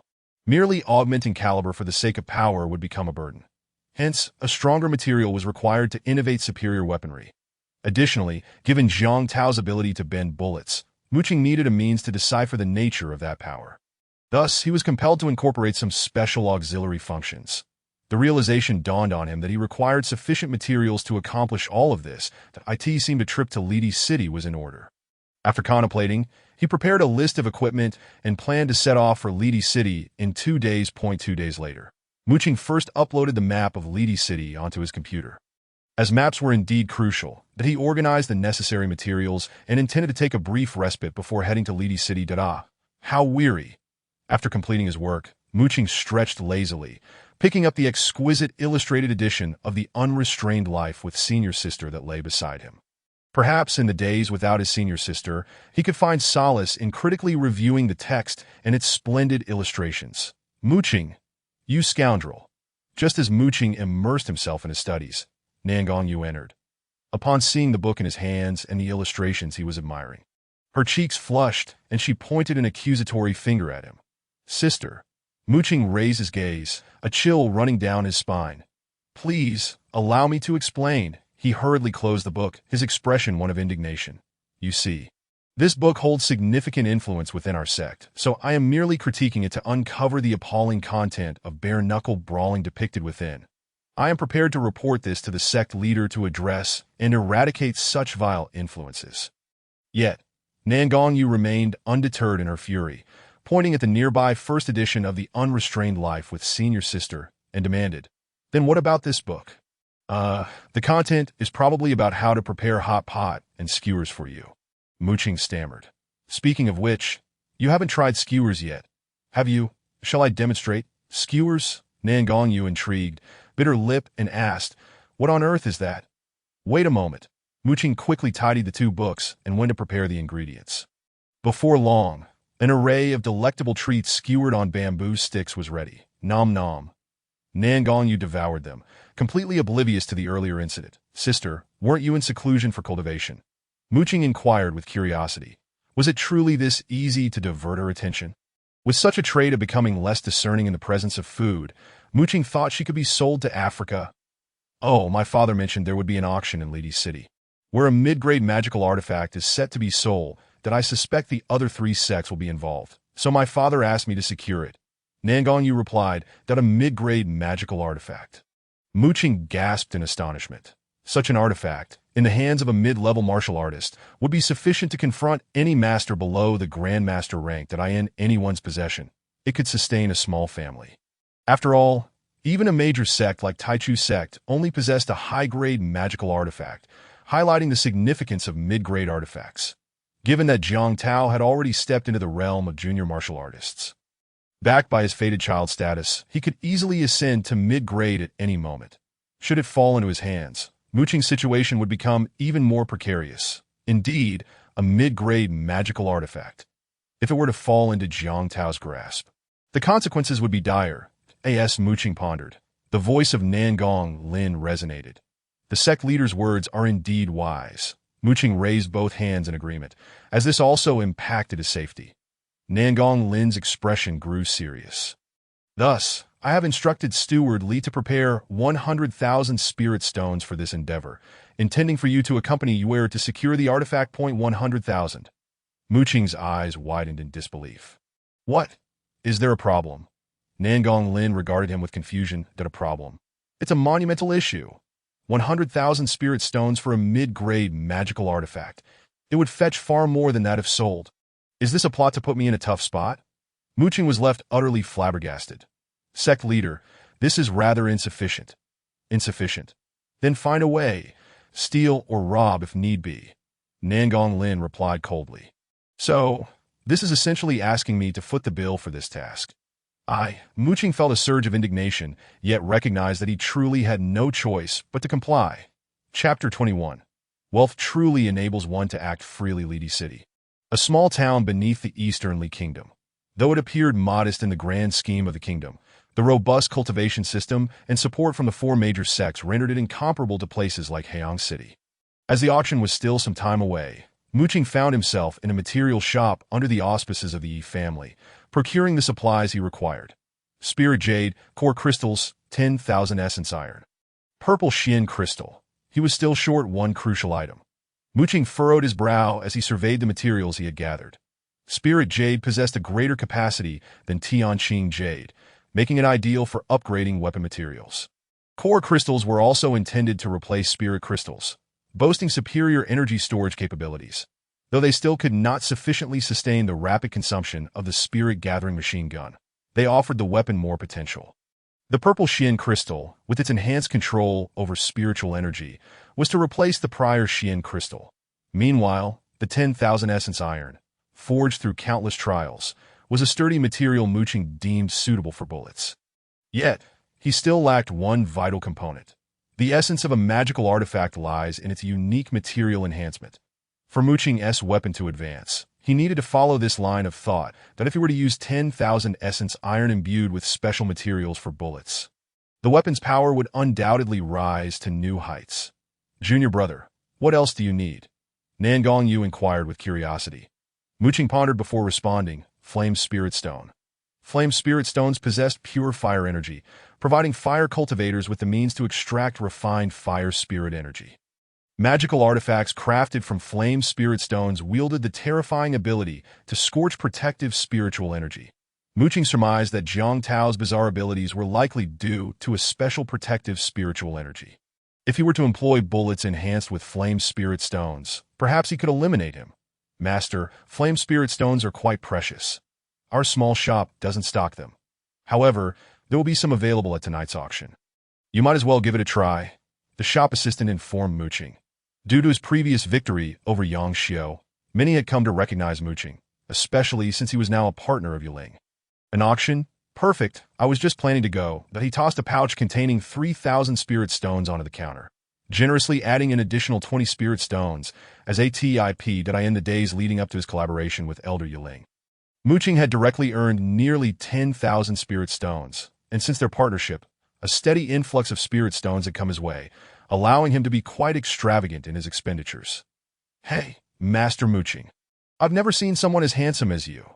The innkeeper couldn't help but exclaim loudly, prompting Mu Qing to halt, a frown creasing his brow. Nan Gongyu looked on in confusion. What's the matter? Junior brother Mu? Turning to the innkeeper, Mu Qing's expression turned grave. Keep it down. Handsome. Don't speak so loudly, damn. Why is this guy so insufferable? The surrounding patrons couldn't help but mutter their discontent. Junior brother, are you planning to bid on the Flame Spirit Stones at the auction? But with the 4 major sects gathered today, it may not be so easy to acquire them. Outside the equipment shop, Nan Gongyu voiced her concern. Bid on the Flame Spirit Stones? No. After a moment's contemplation, Mu Qing shook his head, then with a smirk, declared, I want them all. Nan Gongyu scratched her head, perplexed. It appeared both Mu Qing and Nan Gongyu were indeed aiming for mid-tier magical artifacts. After the pair departed, they encountered Jiang Tao and Wei Yanghua, who had come to purchase equipment. What should we do? The 4 major sects will surely take action for the sect trial. Wei Yanghua expressed his worry. Jiang Tao scoffed, no problem, as long as the artifacts end up in his hands. We can sit back and enjoy the show. Wei Yanghua's gaze sharpened. Are you suggesting we use him as a pawn? Jiang Tao chuckled coldly. At the auction, a servant greeted Mu Qing with enthusiasm. Oh, Lord Mu, I didn't expect you to come in person. The VIP room is ready for you. Prepare refreshments for Lord Mu. Upon arriving at the auction's entrance, this servant's actions immediately drew the attention of the crowd.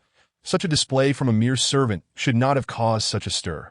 After all, this was the territory of the Yi family, whose status in Litian City hardly warranted such deference, especially for a VIP room, unless the leaders of the 4 sects had personally shown up.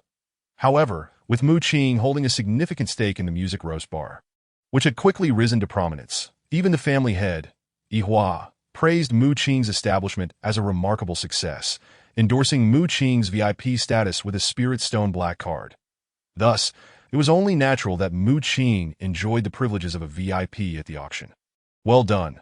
Here is 100 Spirit Stones as a reward. Mu Qing nonchalantly tossed a storage pouch to the servant before leading Nan Gongyu up to the 2nd level VIP room, under the watchful eyes of the crowd.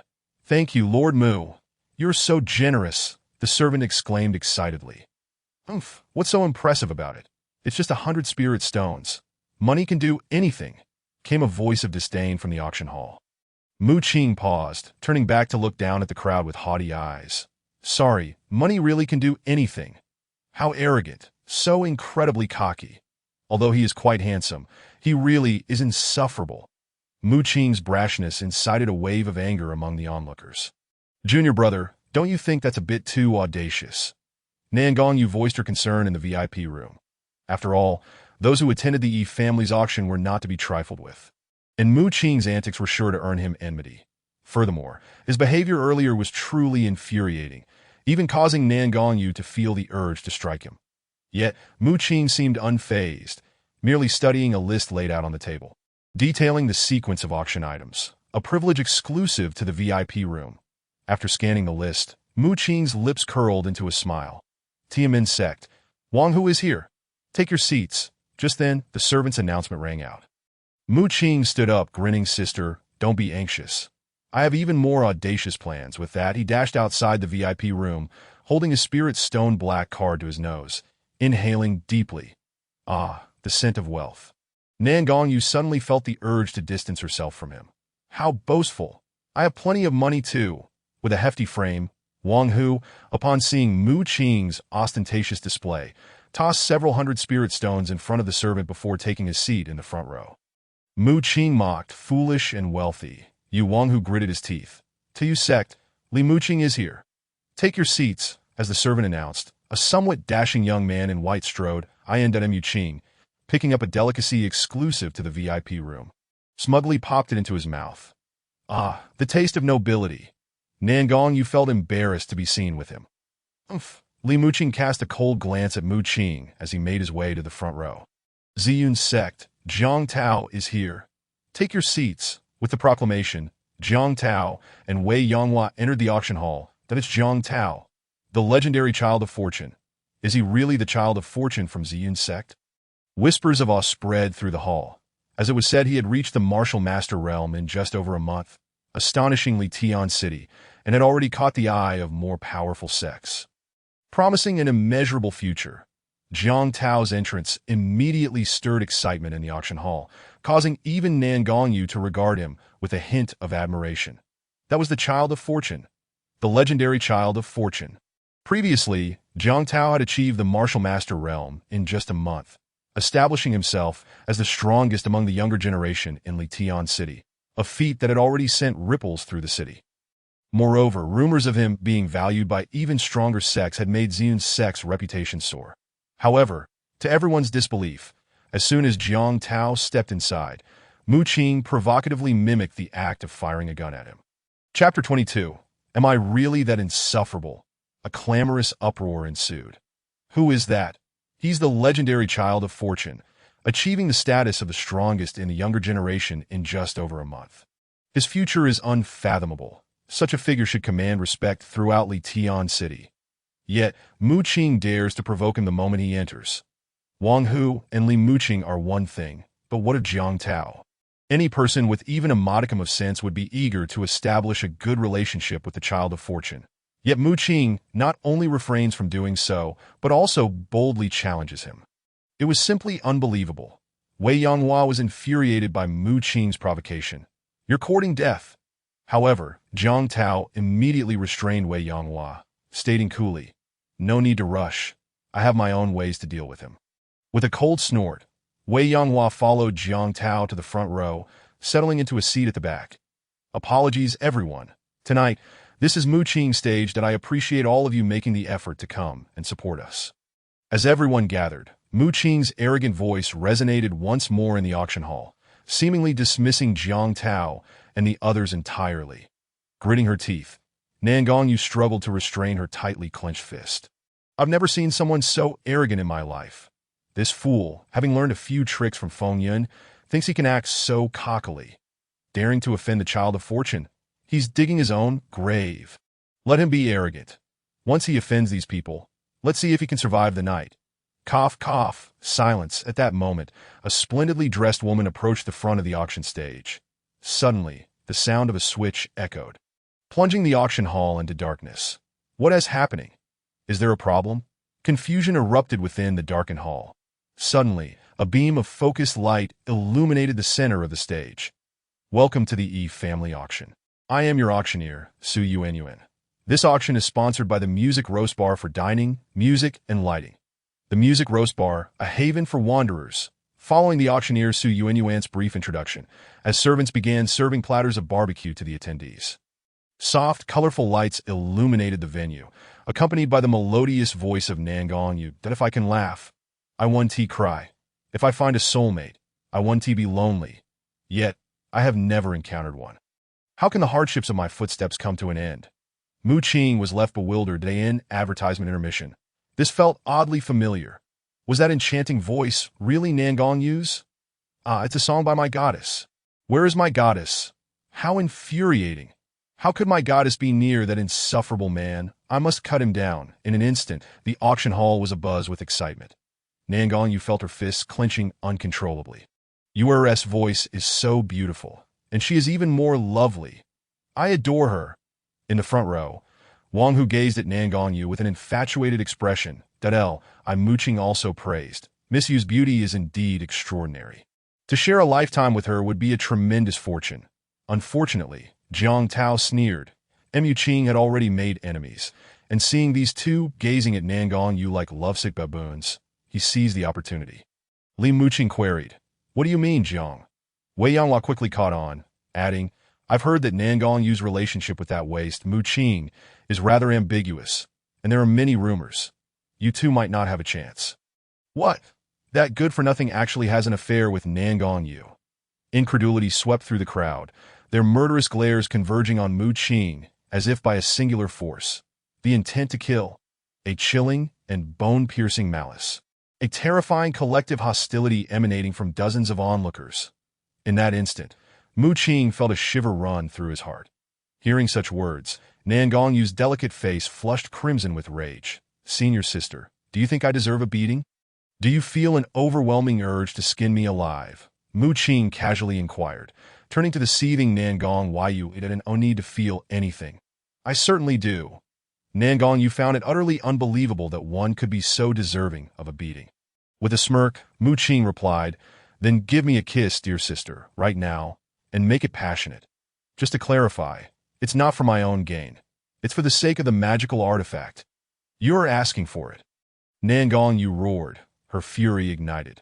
Having already endured so much misunderstanding, he now dared to ask for a kiss, and a passionate one at that. She had never encountered anyone so shameless. How could her goddess be enraged over that insignificant brat? "Ah, my goddess is actually defending that little scoundrel. My heart aches. I want to chop him into pieces." The collective murderous intent was abruptly awakened by Nan Gongyu's furious shout, causing everyone to turn their attention to her, mistakenly believing that their hostility towards Mu Qing had provoked her wrath. Instantly, countless individuals harbored an even greater desire to eliminate Mu Qing. Nan Gongyu found herself at a loss, "Senior sister. There's no time to explain. Hurry, if you want me dead, then kiss me quickly," Mu Qing urged, seeing the escalation of hostility due to Nan Gongyu's outburst. What was Nan Gongyu witnessing? In Mu Qing's eyes, she discerned an unsettling excitement. To seek death in front of so many and feel exhilarated. Was this person mad? Or was it all deliberate? If he wished to die, so be it, she thought, closing her eyes and, suppressing her fury, planted a kiss on Mu Qing's face. The entire venue erupted in astonishment. At that moment, Mu Qing felt as though, had the intent to kill been lethal, he would have been reduced to nothing but ashes. "You bastard! I will kill you!" Wang Hu shouted in blind rage, lunging towards Mu Qing. That Mu Qing distinctly sensed the heat radiating from Wang Hu's fist, escalating rapidly. Wang Hu's fire-based initial stage spiritual technique, the Fiery Fist, like magical artifacts, possessed attributes. Indeed, this Wang Hu was a practitioner of fire martial arts, typically requiring fire spiritual energy to enhance his abilities. Thus, he too would be a contender for the Flame Spirit Stone. No harming others during the auction. A commanding male voice boomed that a shadow flashed by, and in an instant, a resounding thud echoed as Wang Hu crashed back into his seat. "Who dares to strike me?" Wang Hu scrambled to his feet, glaring into a pair of icy eyes. That it was Yi Zhao, the eldest son of the Yi family, a formidable presence at the pinnacle of martial arts, slightly surpassing even Yi Ling. He was a guarantee of the Yi family's territorial security. Yet, unbeknownst to many, he also held a secret identity as the leader of the Yi family's dark division, tasked with gathering intelligence for certain individuals. The matter of Mu Qing's resurrection had gone unnoticed largely due to his intervention.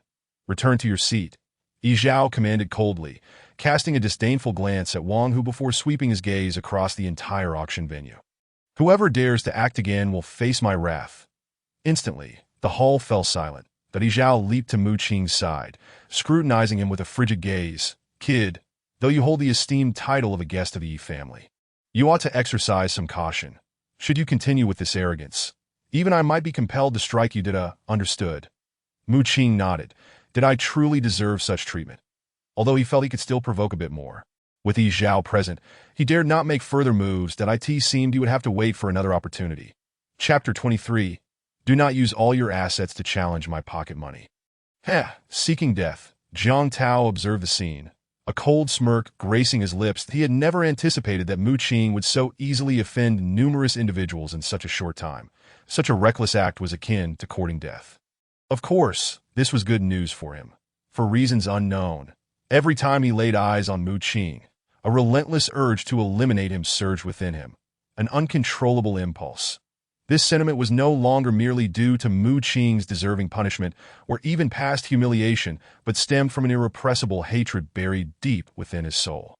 This feeling had been unearthed suddenly over 2 months prior, growing ever more intense and deeply rooted. Just then ahem, "Now I declare the auction officially open." The auctioneer, Su Yuan, announced into the microphone, and the multitude of murderous gazes finally shifted away from Mu Qing. Next, we present the first auction item, the iris bracelet. As Su Yuan's words faded, a box draped in red cloth was presented by a graceful and beautiful woman to the stage before her. Another poised woman gently unveiled the red cloth, revealing a purple bracelet before the crowd, an ornament. What purpose does this serve? Surely no fool would buy it. The appearance of the iris bracelet sparked a wave of discussions. Predominantly negative. After all, it was merely an adornment, utterly useless to practitioners. And thus, it was only natural that it garnered little interest. Su Yuan seemed aware of the bracelet's predicament. Yet as an auctioneer, she had to proceed with the introduction process. The iris bracelet, meticulously crafted by a master artisan from Liangshan, emitted a faint fragrance. Wearing it could bring joy and delay aging, symbolizing longing. A precious gift for a beloved. Starting bid, 200 spirit stones. An eerie silence fell over the room. After all, no one would purchase a worthless trinket. What an opportunity. Mu Qing cleared his throat, seizing the moment to break the silence. 300 spirit stones.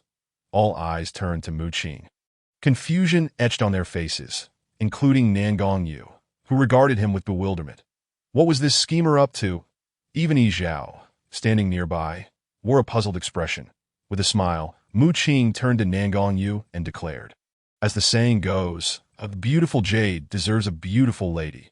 Today, consider this jade a token of my heartfelt affection for you, senior sister." The crowd gritted their teeth, their animosity towards Mu Qing intensifying. "Damn it, I'll bid 500 spirit stones." One individual, displeased, immediately countered. 1,000. Mu Qing, unfazed, munched on a pastry. 1,100. He sipped tea. 2,000 for the goddess. "I'll match you," a voice shouted. 3,000.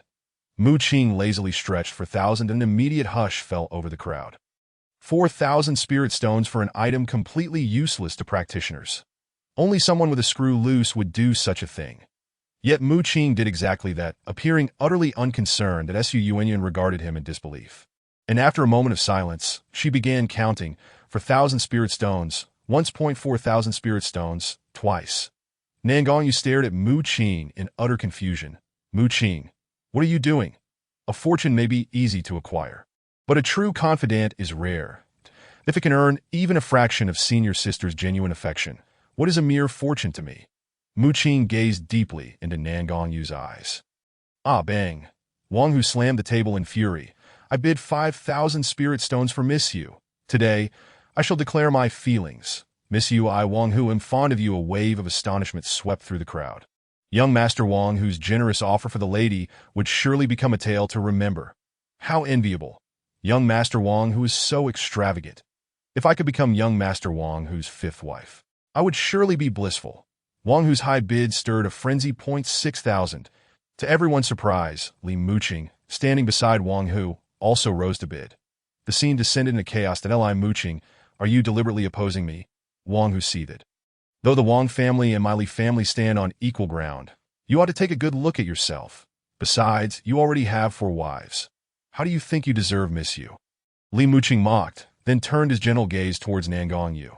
Miss Yu, I have but one wife, and she is not sincere. My heart belongs solely to you. Mu Qing then shot a challenging glance at Mu Qing. Moreover, in terms of family background, I am 100 times more suitable than this good-for-nothing. Miss Yu and I are a match made in heaven. You bastard, I will not lose to you. Wang Hu, enraged by Li Mu Qing's taunts, shouted 7,000. Yet the very next second, Mu Qing, without a moment's hesitation, declared 10,000 with a resounding crash. It was as if a bolt of lightning had struck. Bang! Li Mu Qing, in disbelief, staggered back 3 steps. While Wang Hu collapsed into his seat, that it was not a matter of their finances, but rather their inability to fathom that Mu Qing would act so carelessly to that moment. Even they dared not challenge Mu Qing, for he was tossing away an immense fortune. A mere trinket, the first item, had fetched a staggering 10,000 spirit stones. This was an unprecedented occurrence at the auction. 10,000 spirit stones, a sum that could rival the price of a low-grade spiritual artifact. Yet someone had extravagantly squandered it on an ordinary ornament. How utterly absurd. 10,000 once. 10,000 twice. Su Yunyuan's voice trembled as she counted. This was by no means the most expensive item at the auction, but it was undoubtedly the most outrageous. An item that should scarcely have reached the starting bid was now commanding a jaw-dropping sum of 10,000. 10,000 3 times, sold, as the hammer fell. Su Yunyuan nearly collapsed, overwhelmed with disbelief. How could this be? Slap. I am not dreaming. I truly am not dreaming. At the auction, someone gazed incredulously at Mu Qing, slapping himself in disbelief that he was the artisan of the iris bracelet. And having hoped merely for someone to place a bid, he was astounded that it had ultimately sold for such an astronomical price that in that moment, he was almost delirious, kneeling before Mu Qing in gratitude. Thank you, Master Mu, for your appreciation. I wish you both a lifetime of happiness and unity. What a stirring sentiment. How enviable. Why, oh why, was that person not me? Look at him, look, how infuriating. This little brat is utterly insufferable. Countless women cast envious glances at Nangong Yu, while some glared at Mu Qing with gritted teeth. Tio lavished 10,000 on a beloved. Surely it would create a sensation in Litian City from this day forth. Nangong Yu's voice trembled.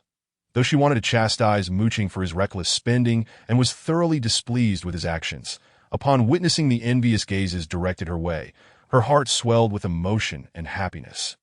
In that instant, an indescribable joy enveloped her. Young Master Mu, your iris bracelet. A poised woman carefully presented the iris bracelet to Mu Qing. The envious glances had long since shifted to Nangong Yu, as lovely as a peach blossom in spring, as pure as a chrysanthemum in autumn. How could Sister Yu's beauty be compared to mere gold? Mu Qing gently picked up the iris bracelet, raising Nangong Yu's fair and delicate hand, tenderly fastened the bracelet around her wrist. Then, turning around, he cast a cold gaze over the entire auction hall, smirking, moreover, do not challenge my pocket change with your entire fortune. Chapter 24. A heart full of malice, arrogant, incomparably arrogant, the moment those words left his lips. The entire venue erupted in chaos. That I want to tear him apart. I'll turn him into minced meat. You little brat, go die. In an instant, the crowd of cultivators surged forward in a furious frenzy toward Mu Qing. Boom! In the next moment, Yi Zhao unleashed a terrifying spirit energy from the late-stage martial master realm, repelling the approaching cultivators with authority. Everyone, return to your seats. Anyone who dares to utter another word. Beware of my wrath. This warning was issued with a chilling glare directed at Mu Qing, who had managed to provoke even Yi Zhao's composure. Mu Qing, you ought to tone it down a bit, Nangong Yu said, her expression darkening. Fine, no talking. That's no challenge for me. Mu Qing chuckled awkwardly, but his mind was already racing with schemes to this moment. Every gaze in the room was filled with animosity, each person appearing resolute in their intent for retribution. Ahem. All right, everyone, the next item up for bid, gold sand, Su Yunyuan announced, as a woman presented a delicate jade box. When the lid was lifted, a brilliant golden light radiated forth. The properties of gold sand need no lengthy introduction. It is a rare commodity essential for enhancing the quality of artifacts and refining tools. The starting bid is 1,000 spirit stones. After a brief introduction, Su Yuanyuan began the auction. 1,001. 1,005, 2,000. This item, when combined with purple Xian crystal, could seemingly enhance the performance of computers. Mu Qing, however, refrained from bidding, instead contemplating the uses of gold sand. His current laptop was constructed from very basic materials, and its limited capabilities hindered its performance, particularly in real-time computing. From a futuristic perspective, the high-tech innovations of the past were essential, and mastering real-time computing was a crucial first step toward machine intelligence. 900. In no time, the price for gold sand had soared to 9,000. While gold sand was indeed precious, 9,000 spirit stones was more than sufficient for a single box. That it was apparent that Li Muqing was particularly interested in it, likely aiming to bolster his strength before the sect trial. Muqing felt a sense of satisfaction.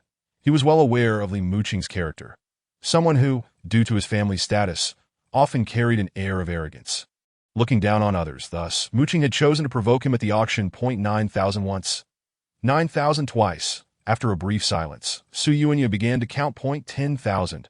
At that moment, Muqing's voice shattered the stillness. Instantly, cold glares converged upon him. Yet Muqing remained unfazed, appearing indifferent. However, due to Yi Zhao's prior warning, no one dared to speak out. 10,001. Li Muqing's gaze turned icy as he spoke, yet Muqing remained calm. 20,000. The atmosphere grew tense. Observers could easily discern that Muqing was deliberately seeking confrontation. Nangong, you couldn't help but elbow Muqing, reminding him that gold sand was not their primary objective. Yet Muqing seemed unperturbed. 20,001. Li Muqing gritted his teeth, realizing that gold sand was indeed valuable to him, as he sought to acquire both it and a mid-grade spiritual artifact to maximize his strength in the remaining time. However, he maintained his composure, aware that 20,000 was his limit.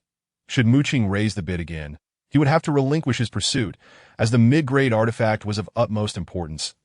All eyes turned to Muqing. Awaiting his next move, he feigned innocence, as if to say, "What are you looking at?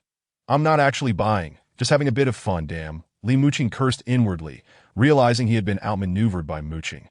20,000 once. After a brief silence, Su Yuanyuan began to count again. Bang! 3 counts later, and no one dared to raise their bid. The hammer fell, and Su Yuanyuan announced, "Congratulations to young Master Li for acquiring the gold sand at 20,000 spirit stones." Li Muqing was momentarily dumbfounded, while Muqing shot him a congratulatory glance. Congratulations? How infuriating! Li Muqing's face darkened. He saw through Muqing's scheme to drive up the price, hoping to exhaust others' funds for the spiritual artifacts. Nearby, Jiang Tao believed he had grasped Muqing's intentions, but the next moment, his assumption was swiftly debunked. Bang! As the hammer fell, Su Yuanyuan gazed at the faintly glowing feather in front of her, sighing as she announced, "Congratulations to young Master Mu for acquiring the Golden Crow feather for 5,000 spirit stones. For that was worth at least 20,000. It was said that one could harvest a single Golden Crow feather from 100 second-tier spirit crows. This was not merely a matter of rarity, but an exceptionally scarce item. Yet it seemed inexplicably that no one else had raised their bids at 5,000. What was happening? The crowd exchanged bewildered glances. Damn! The individual who had brought the Golden Crow feather for auction, expecting a sky-high bid, was now furious, cursing profusely. It's worth much more than this.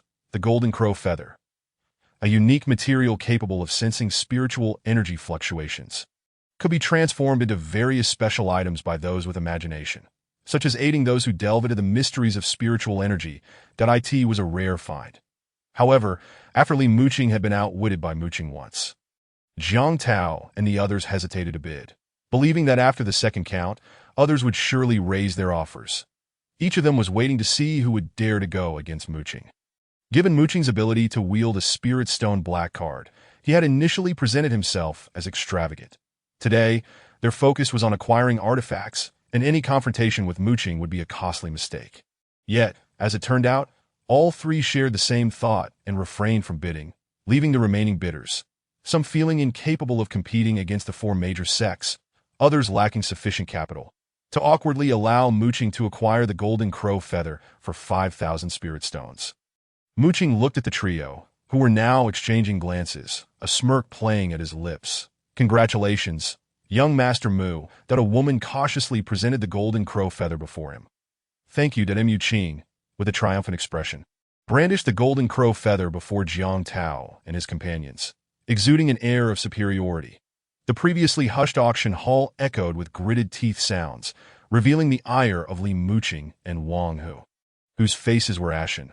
Fortunately, though the golden crow feather was a regrettable loss to them, it was not of paramount importance. They could only resent the fact that Muqing had seized such an advantageous opportunity. Nan Gongyu was utterly perplexed by Muqing's antics, sensing that he was harboring a myriad of ill intentions. The root of his scheming lay in his status as a distinguished guest. He had learned of the auction order in advance. Thus, half of his previous actions were meticulously crafted plans aimed at acquiring the golden crow feather. The feather possessed the unique ability to sense fluctuations in spiritual energy, and Muqing aspired to utilize it to ascertain whether Jiang Tao, the child of fortune, truly possessed the capability to bend bullets through spiritual energy. The other half of his motives was simply that the show was just beginning. Chapter 25. All our schemes subsequently.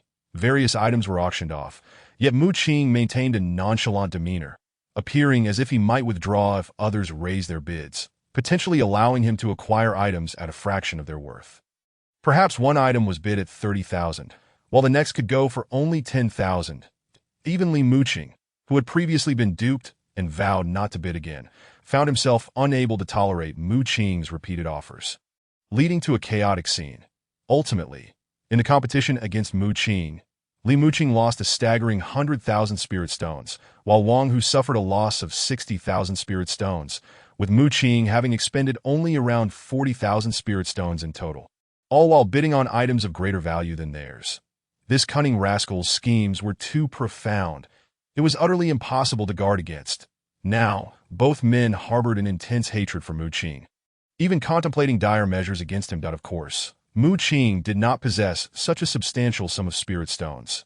His black card, combined with 7,000 in cash, amounted to approximately 20,000 spirit stones. However, as a distinguished VIP, he was entitled to credit, leaving him unperturbed. Next, the grand highlight of the auction was about to unfold. The flame spirit stone, imbued with pure fire spiritual power, as Su Yuanyuan's voice resonated. The cloth covering the stone could no longer conceal the effusion of its exquisite fire spiritual energy. Instantly, the temperature of the auction hall surged. At that moment, Wang Hu's eyes lit up, openly revealing his desire for the flame spirit stone. That it was evident that Wang Hu was determined to obtain it. Muqing immediately wore a peculiar smile. The utility of the flame spirit stone was well understood by all. It was a high-grade material for fire-type artifacts, and items refined from it could potentially attain mid-tier spiritual quality. Moreover, the pure fire spiritual energy extracted from it could significantly enhance the cultivation of fire-type practitioners, making it an exceedingly rare treasure. After a brief introduction, Su Yuanyuan began the auction. The starting bid was set at 10,000 spirit stones. This moment marked the auction's entry into the 10,000 spirit stone tier. Yet this price was still modest compared to the flame spirit stone's value, which was at least 40,000 spirit stones. 10,001, 10,005, 10,007.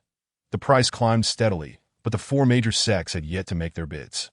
40,000 soon, the price reached 40,000, as Muqing finally spoke up. Wang Hu, taken aback by Muqing's unexpected interjection, realized that the flame spirit stone was of immense importance to him, rivaling that of a mid-tier spiritual artifact. After all, while artifacts may be powerful, they are temporary, whereas the pure fire spiritual energy extracted from the flame spirit stone would yield tangible benefits. Thus, he gritted his teeth and countered, 40,001. Although this had reached the flame spirit stone's usual price, such stones were often rare finds. Securing it for 40,001 was still quite advantageous. 40,005. This time, Muqing's expression turned serious. Something felt amiss. Everyone in attendance noticed the shift in Muqing's demeanor. He had previously bid with an air of indifference, using increments of 10,000, yet now he cautiously raised his bid by 5,000. He too desired the flame spirit stone, and it seemed he was running low on spirit stones. Wang Hu, in a moment of clarity, concluded that he could finish Muqing off. 50,000 spirit stones. Wang Hu raised his bid. 50,005. Muqing appeared increasingly anxious. Running low on spirit stones, are you? Let's see how you handle this. 60,000. Wang Hu, fueled by a desire to retaliate against being toyed with by Muqing, bid recklessly. That a moment of silence ensued. Beads of sweat formed on Mu Qing's forehead as he finally spoke, just before the hammer came down for the third time. 60,005. 70,000. Wang Hu scoffed, lifting his chin defiantly. At this point, Mu Qing dared not raise his bid further. Bang! 3 silent strikes of the hammer echoed as Su Yuanyuan declared, "Congratulations to young Master Wang Hu for securing the Flame Spirit Stone at 70,000. Wang Hu, with a disdainful snort, cast a contemptuous glance at Mu Qing. "You foolish Mu Qing, you've brought this upon yourself. The Flame Spirit Stone is now in someone else's possession. Let us see how you manage." Beside him, Nan Gongyu gazed at Mu Qing with an expression of schadenfreude. Yet in the next moment, Mu Qing's once serious countenance transformed into an inexplicable grin, showing no signs of regret over the loss of the Flame Spirit Stone. Wasn't the Flame Spirit Stone of great importance to him? How could he still be smiling? What sort of trickery was this? Nan Gongyu was increasingly bewildered by Mu Qing. How could he still find joy in this situation? Upon witnessing Mu Qing's strange smile, Wang Hu realized that he had played right into Mu Qing's hands by bidding a full 70,000 spirit stones on an item worth only around 40,000. Infuriated, Wang Hu's eyes glinted with malice. Brother Wang, Brother Li. As Wang Hu and Li Muqing were thoroughly incensed by Mu Qing's provocation, Jiang Tao, who had been silent, seized the moment to subtly signal to them. With the crowd now harboring murderous intent towards Mu Qing, Jiang Tao was determined to exploit this opportunity. From the outset, he had been calculating how to deal with Mu Qing rather than competing for artifacts. He was eager for Mu Qing to win the auction for an artifact, thus making him a target of scorn that he could then incite the oblivious Wang Hu to strike, effectively using him as a tool for his own ends. Naturally, even if Mu Qing perished, the artifact would still end up in his possession, for neither Li Muqing nor Wang Hu possessed the capability to claim it. Initially, Jiang Tao believed he would need to employ some persuasion. Uncertain if Mu Qing would secure the artifact and become the collective target of ire. However, with Mu Qing's reckless actions, he had inadvertently provided Jiang Tao with the perfect opportunity. With just a few words, he could ensure that the artifact fell into Mu Qing's hands. Facing the wrath of the 3 major sects and others, not even a deity descending could save him. Let us see how you meet your end. Wang Hu scoffed, taking a seat. The two exchanged knowing glances with Jiang Tao. The crowd awaited the final artifact auction, that Mu Qing observed their movements with indifference. He understood he had been thoroughly targeted. But he had intended to create this very scenario from the beginning. This mid-tier spiritual artifact had only been allocated 10,000 spirit stones by Nangong Lin for Nangongyu. Faced with the formidable resources of the other 3 sects, it was evidently insufficient. Contemplating this, Mu Qing felt a surge of anger. The Nangong faction had previously failed to provide adequate funding for equipment. Now, for a mid-tier spiritual artifact, they only allocated 10,000. 10,000 could scarcely buy anything of substance. It was utterly outrageous. As Mu Qing sought to acquire what he desired without allowing the artifact to fall into Jiang Tao's hands, he resolved to execute an exquisite maneuver. By positioning himself as a common target for the 3 major sects, it was likely they would wish for Mu Qing to win the artifact, ultimately uniting to eliminate him and seize it for themselves. In this manner, Mu Qing could obtain the artifact at minimal cost, though it would inevitably incite a fierce battle. Nevertheless, Mu Qing was well prepared, though directly offending the 3 major sects was immensely unwise. He would not be held accountable for their lack of mercy. Next, the grand finale of this auction was to commence, a mid-tier spiritual artifact, imbued with the power of ice, the Ice Soul Sword. As Su Yuanyuan's voice rang out, an icy chill enveloped the room, causing the temperature to plummet. What a terrifying power of ice! Was this the spiritual pressure of a mid-tier spiritual artifact?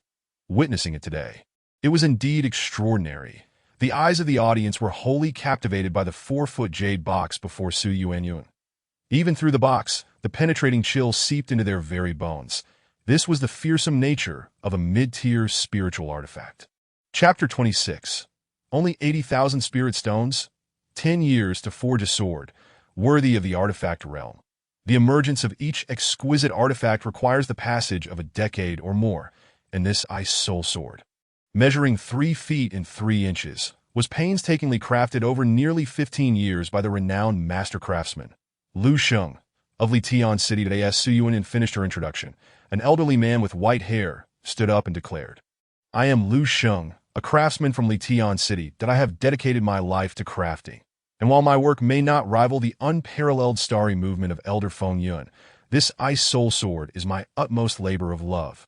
A craftsman may only have 1 or 2 moments of brilliance throughout their life, and I have poured all my energy into this ice soul sword to leave my most radiant mark in Litian City. Perhaps this ice soul sword shall be the final masterpiece of this old man." Lu Sheng introduced it with great emotion, his eyes glistening not only with tears of excitement, but also tinged with reluctance. It was evident that he held a deep attachment to his proud creation. However, magical artifacts ultimately reveal their true power only in the hands of cultivators, which renders the existence of a craftsman rather tragic. The artifacts they painstakingly forge, pouring their heart and soul into the process, must rely on others to shine, and if they remain in the craftsman's possession, they are forever rendered useless. Thus, the craftsman is, in essence, a pitiable figure. Bravo, Senior Lu Sheng. The Ice Soul Sword is truly magnificent. As expected of you, Senior Lu Sheng, I am in awe. In an instant, the atmosphere in the venue surged with enthusiasm for a renowned craftsman. Their reputation and standing are never inferior to those of a formidable warrior. That moment. Even Yi Zhao cast an approving glance at the Ice Soul Sword, no longer attempting to quell the crowd's fervor. Each magical artifact's creation is a labor of love from the craftsman, and it is not uncommon for one to produce but a single artifact in a lifetime. This is no exaggeration. The town's relic, the Starry Movement, was crafted through the tireless efforts of Mu Qing's master, and the pinnacle of Feng Yun's life was the moment the Starry Movement came into existence. Therefore, when the Ice Soul Sword made its debut, Mu Qing found himself utterly captivated by Lu Sheng's spirit. Now, we arrive at the most significant moment of this auction. While Senior Lu Sheng's spirit is invaluable, the artifact itself possesses a price. Let us measure Senior Lu Sheng's spirit in terms of monetary worth. Seeing the fervor reaching its peak, Su Yuan hesitated no more and promptly announced the commencement of the auction. The mid-tier spiritual artifact, Ice Soul Sword, the last creation of Senior Lu Sheng. Starting bid, 100,000.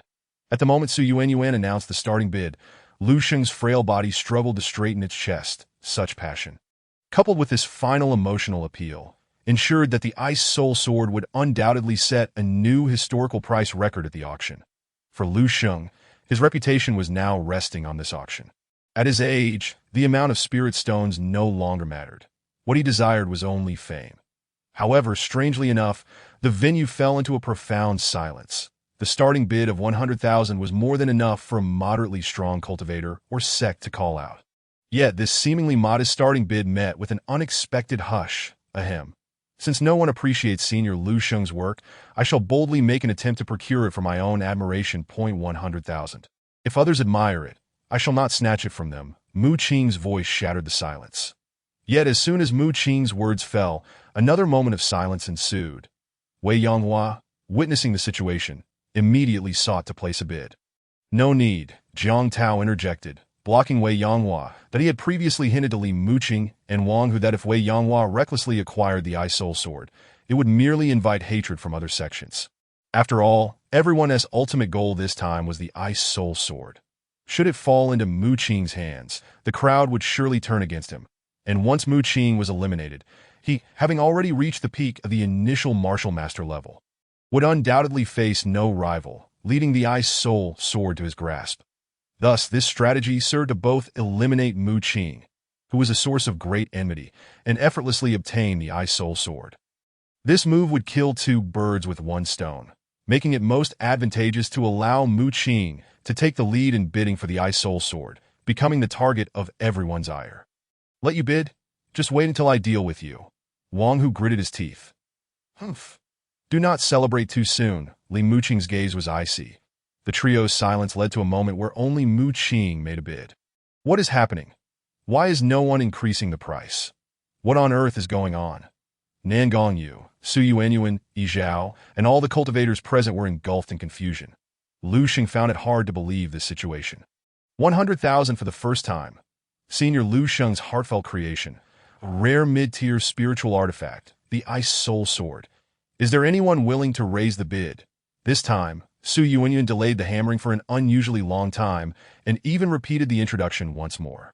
After all, if the Ice Soul Sword were to be auctioned off for merely 100,000, it would become the greatest joke in the history of auctions. Moreover, the higher the auction price, the greater the fees collected by the auction house. So neither Lu Sheng nor Gao Yuanyuan wished to see it sold for just 100,000, yet, after a moment's delay, silence still reigned. 100,000 for the second time. The exceedingly rare Ice Soul Sword will undoubtedly bolster one's strength upon acquisition. Is there anyone willing to bid higher? Gao Yuanyuan began to panic. No, it cannot be. Lu Sheng's eyes glazed over as he struggled to control his emotions. Yet as time passed slowly, despite Gao Yuanyuan's efforts to prolong the hammering, not a single person raised their bid. Bang. 100,000 for the third time.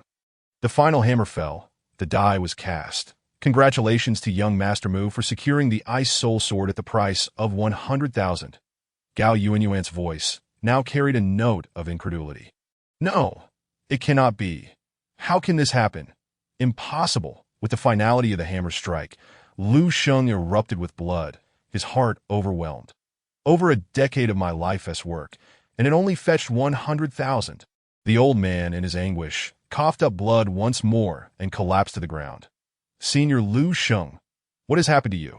Surrounding cultivators rushed to support the ashen-faced Lu Sheng. Wow, such extravagance, watching this scene. Mu Qing found it hard to believe. At least he had made the bid. Had he not, would Lu Sheng have not been so furious as to pass out on the spot? Unbeknownst to him, Mu Qing felt he had done an admirable deed. How could this be? It truly sold for just 100,000 spirit stones.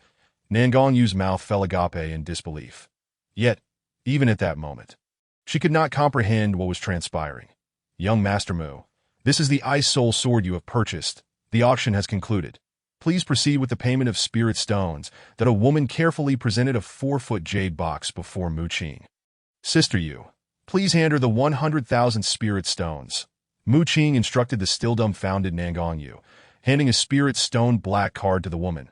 Use this to pay the remaining 40,000 spirit stones. Nangong Yu nodded, awkwardly handing the bag containing 100,000 spirit stones to the woman. All right. After the woman received the bag, she probed it with her spiritual energy, frowning. Young Master Mu, there are only 80,000 spirit stones here. May I inquire if the remainder will be paid with a black card? 80,000. Mu Qing could not believe it and took the bag for himself. That it was indeed exactly 80,000 spirit stones. What is going on? Mu Qing looked at Nangong Yu in confusion. Did you buy something to eat? Can we take that much out? I don't know. Perhaps Manager Li was just strict about the quantity. Nangong Yu replied awkwardly. Manager Li, damn it. Mu Qing cursed, utterly dumbfounded. Chapter 27. High-interest loan schemes that Mu Qing could never have imagined that after all his scheming and struggles to secure the Ice Soul Sword for 10,000, he would ultimately fall into Manager Li's hands. Damn it. I feel like I'm eating bitter gourd without any way to express my grievances. Use the black card for payment. Mu Qing gritted his teeth, choosing to pay with the black card. The woman took the black card and placed it on a palm-sized jade slip, which immediately displayed a number. 13,000. Young Master Mu, your balance is insufficient. This transaction totals 60,000. You still owe 47,000. Now would you like to utilize the credit privilege? The woman looked at Mu Qing with a somewhat odd expression. What the hell? This little brat is completely broke. How dare he pretend? Damn it. I've never seen such a shameless poor person. In an instant, everyone realized Mu Qing had been putting on a facade, and the air was filled with scornful remarks. I may be broke, but can you guys extend credit? If you're not convinced, come at me. Mu Qing, displeased, retorted. What was wrong with successfully pretending with his own abilities? Use the credit privilege that wasn't it just 47 spirit stones? I am now an esteemed elder of Yiling. Why should I worry about owing such a trivial sum? All right, the woman nodded, infusing spiritual energy into the spirit stone black card before handing it back to Mu Qing. This reflects the amount owed after a 30% service fee. Please confirm with your handprint. What is this? A 30% service fee, 62,000. Mu Qing was utterly flabbergasted by the number displayed. The woman reminded him, Young Master, the credit privilege requires a 30% service fee on the amount owed each month, with no upper limit. What the hell? You also charge monthly. This is clearly a predatory loan. Why don't you just rob me? Mu Qing was left in a state of shock that if this had happened in his previous life, he would have been executed multiple times over. This was simply outrageous. Ha, keep pretending. You insolent little brat, aren't you quite the actor? You deserve this. Call out to your grandfather Wang Hu for some financial aid. Ha! The crowd erupted in laughter at the sight of Mu Qing's humiliation. Finally releasing the pent-up frustration they had harbored from his incessant pretentiousness. Senior sister Yu, I am utterly at your mercy. Mu Qing lamented, having exerted tremendous effort and utilized extraordinary techniques to acquire the Ice Soul Sword for a mere 100,000. Only to find himself ensnared by this group. He could hardly believe that he had ended up in such a predicament, feeling it only right for South Palace Yu to bear him quintuplets for his troubles. Junior brother, South Palace Yu replied, her expression filled with remorse. Alas, I still have 7,000 spirit stones. Resignedly, Mu Qing produced the scant 7,000 spirit stones he possessed, hoping to negotiate a lesser amount for this predatory loan. Very well, the woman said, accepting the pouch and recalculating the debt on the spirit stone black card. Young Master Mu, your total debt amounts to 52,000 spirit stones. Please confirm that. Mu Qing cast a glance at the cold, unyielding figures on the black card, gritting his teeth and stamping his foot as he pressed his finger to complete the payment. Transaction complete. Here is your black card. Please keep it safe. The woman returned the black card to Mu Qing before turning to leave. Unable to suppress a chuckle. She had never encountered someone so adept at feigning grandeur. Such talent was indeed a rarity. Holding the black card, Mu Qing felt his heart bleed. Senior sister, let us depart. Are we to linger here for others to mock us? He said, exasperated. This debt shall be settled with South Palace Lin and Manager Li upon our return. Feeling guilty for her role in Mu Qing's plight, South Palace Yu followed closely behind him as they exited the auction venue. Just as they left, a commotion arose behind them that he's getting away. We mustn't let that brat escape. I'll see to his demise. The moment Mu Qing departed, the crowd hastily pursued him and South Palace Yu. Outside the venue, Mu Qing urged, Senior sister, hold on to me and run with all your might. Understood. Without hesitation, South Palace Yu embraced Mu Qing and sprinted forward. Sensing the chilling intent of their pursuers. Keep chasing. We can't let him get away. I'll break his legs and see if he dares to flaunt himself again. In an instant, a throng of pursuers surged after them. Fortunately, South Palace Yu had recently reached the pinnacle of mid-stage martial prowess during her seclusion, allowing her to maintain a swift pace even while carrying Mu Qing. However, she had never witnessed such a scene before. Over 100 individuals were hot on their heels, with even more disciples from other sects joining the chase. Junior brother, you were so insufferable before, and now so many want to kill you. What should we do? Anxiety began to creep into South Palace Yu's voice. She had never anticipated that not only disciples from the three sects would be after them, but also individuals from other factions. Fear not, senior sister, Mu Qing replied, his expression grave as he retrieved a device from his belongings, checking the map to ascertain their location. Senior sister Yu, there is a canyon 10 miles ahead, that we must head there. All right, I understand. Without a moment's hesitation, South Palace Yu followed Mu Qing's lead. Moments later, her voice echoed in the canyon. Ah, darn Mu Qing. You've doomed me. They found themselves in a canyon with steep cliffs on both sides, leaving them with no means of retreat. Following Mu Qing's guidance, South Palace Yu had jumped into the canyon, only to discover that the sole exit above was now blocked by their pursuers. They had unwittingly trapped themselves in a dead end. Darn Mu Qing. What now? Think of a way out. We could have escaped back to the sect, but instead, we've ended up in this cul-de-sac. South Palace Yu's frustration was palpable. You chose the path of damnation instead of the way to salvation. Keep running. Why have you stopped, you little brat? Wang Hu and his companions laughed heartily. Jiang Tao observed the cornered Mu Qing in the canyon and turned to Li Muqing and Wang Hu, saying, Gentlemen, we all know we came for the Ice Soul Sword, so let us agree to join forces to eliminate him, and then we can each stake our claim to the sword. Wang Hu, gritting his teeth, replied, I don't want the Ice Soul Sword anymore. I only want to retrieve your brother Jiang. I'll do you a favor. Just help me eliminate him, and the Ice Soul Sword will be yours. In the future, I hope for your continued support. Li Muqing readily agreed to forego the sword as well. This was a pragmatic decision, as although Mu Qing seemed cornered, the unique circumstances of their location rendered a confrontation perilous. Should Mu Qing perish, they would be forced to compete for the sword. However, given the narrow space, a battle would leave them no escape, and neither Wang Hu nor Li Muqing could match Jiang Tao. Ultimately, it would be a futile endeavor. It was far better to grant Jiang Tao this favor, considering his potential future accomplishments. Of course, Jiang Tao agreed with a smile after hearing Li Muqing's proposal. Let us proceed. With that, Li Muqing leapt into the canyon, followed closely by Jiang Tao and Wang Hu. You little brat, you can't escape. You've already been surrounded, they declared as the three sects closed in, forcing Mu Qing and South Palace Yu into a corner. What is going on? Wasn't I the one who surrounded you? Mu Qing asked, confusion etched on his face as he surveyed the gathering crowd. A moment of silence ensued as everyone exchanged glances, realizing there were no reinforcements. Ha, little brat, quite the braggart, aren't you? Even at death's door, your tongue remains sharp. Brothers, seize him. Kill Mu Qing and claim Yue with no other option. The crowd advanced cautiously toward Mu Qing, each wary of being the first to strike, as history suggested that the first to act often met with disastrous consequences. Darn Mu Qing, you've brought about my demise. Think of a way out. South Palace Yu whimpered, retreating behind Mu Qing, her face a mask of panic as she faced the menacing gazes around them. Senior sister Yu, if you're scared, just hold on tight to me. Mu Qing calmly advised, then brandished the spirit-gathering cannon at the advancing crowd, threateningly proclaiming, I've told you, you've already been surrounded. Surrender your valuables and leave without further struggle. The crowd paused, bewildered. What is he on about? This guy must be out of his mind. They recalled tales of the cannon's terrifying reputation, instinctively keeping their distance. For a moment, no one dared to advance further, well aware of Mu Qing's infamous reputation for dispatching Yang Xiao of the Ziyun sect in a single strike and nearly eliminating a martial master. You'd better hand over the girl, or else. Wang Hu, a burly figure, leapt into the air, throwing a powerful punch that seemed to raise the temperature around them.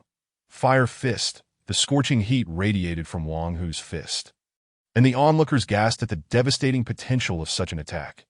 Yet, to everyone's astonishment, Mu Qing did not flinch. Instead, he aimed the spirit-gathering cannon at Wang Hu. Damn it, fire cannon, Mu Qing declared, firing without hesitation. The cannon discharged with a resounding bang, colliding with Wang Hu and sending him hurtling backward, incapacitated. The shockwave reverberated through the canyon, sending the nearest assailants sprawling. What a farce, Mu Qing lamented, casting a disdainful glance at the injured Wang Hu. Those who flaunt their bravado often find themselves receiving their just desserts. What just happened? Wang Hu fell. The crowd erupted into chaos, retreating in alarm. Oomph.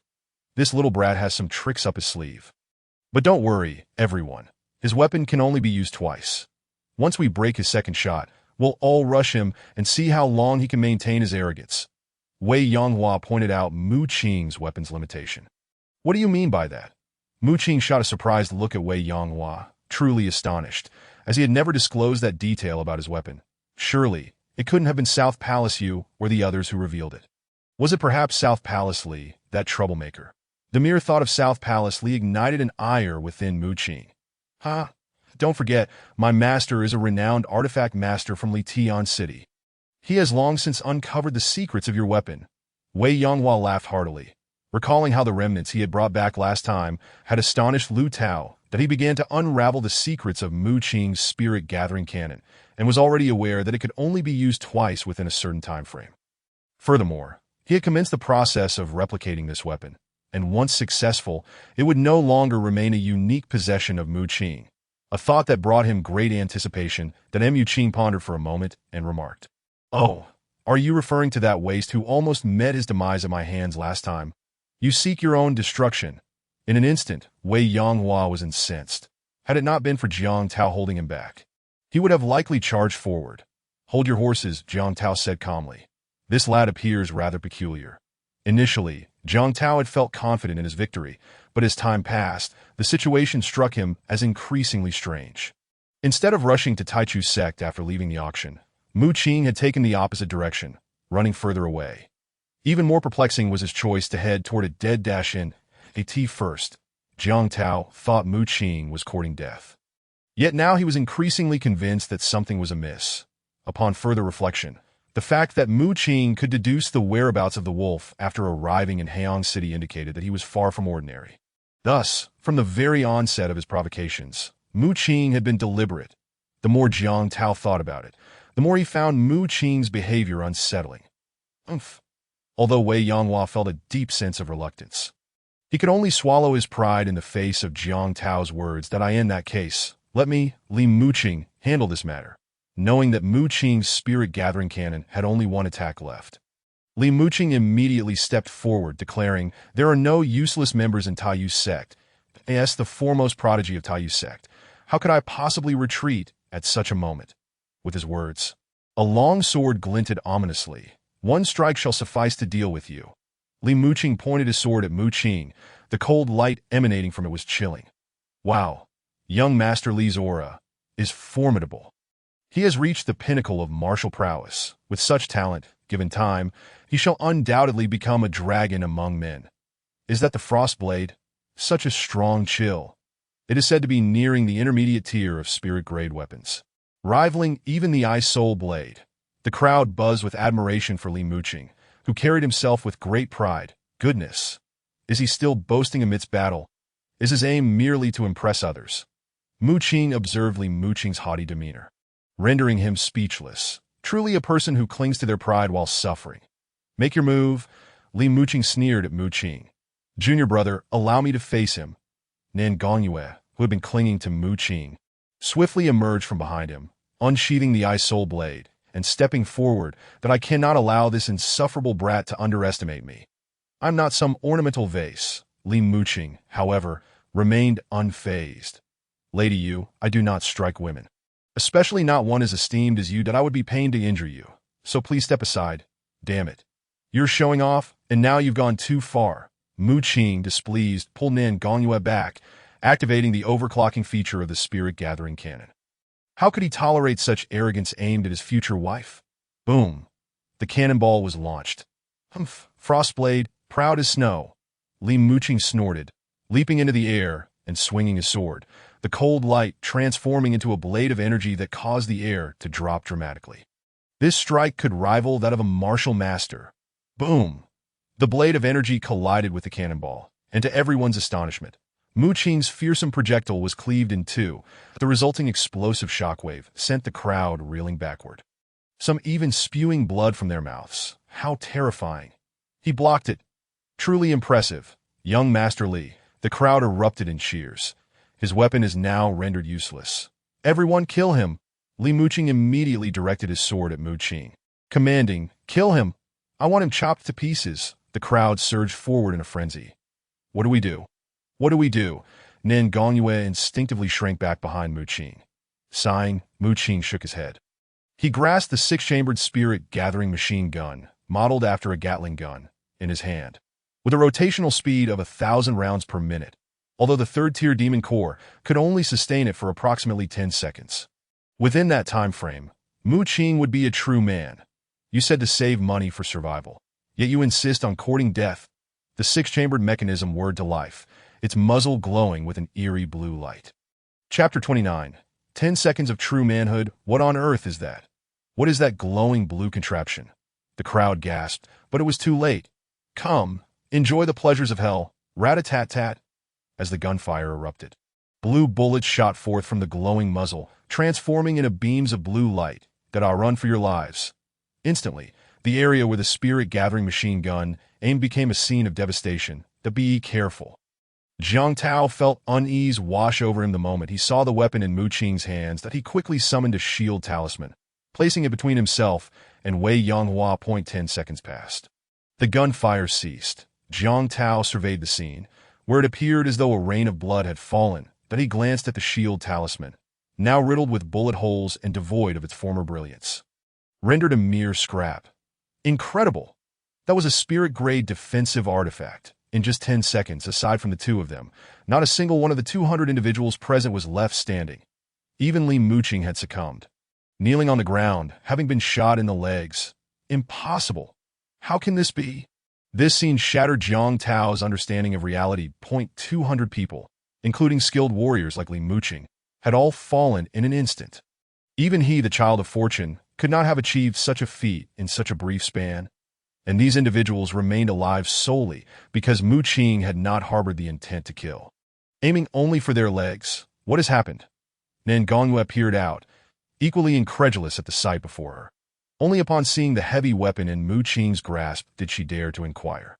What kind of weapon is this? This is the legendary 10 seconds of true manhood, Mu Qing proclaimed smugly, also known as the spirit-gathering machine gun. How about that? Impressive, isn't it?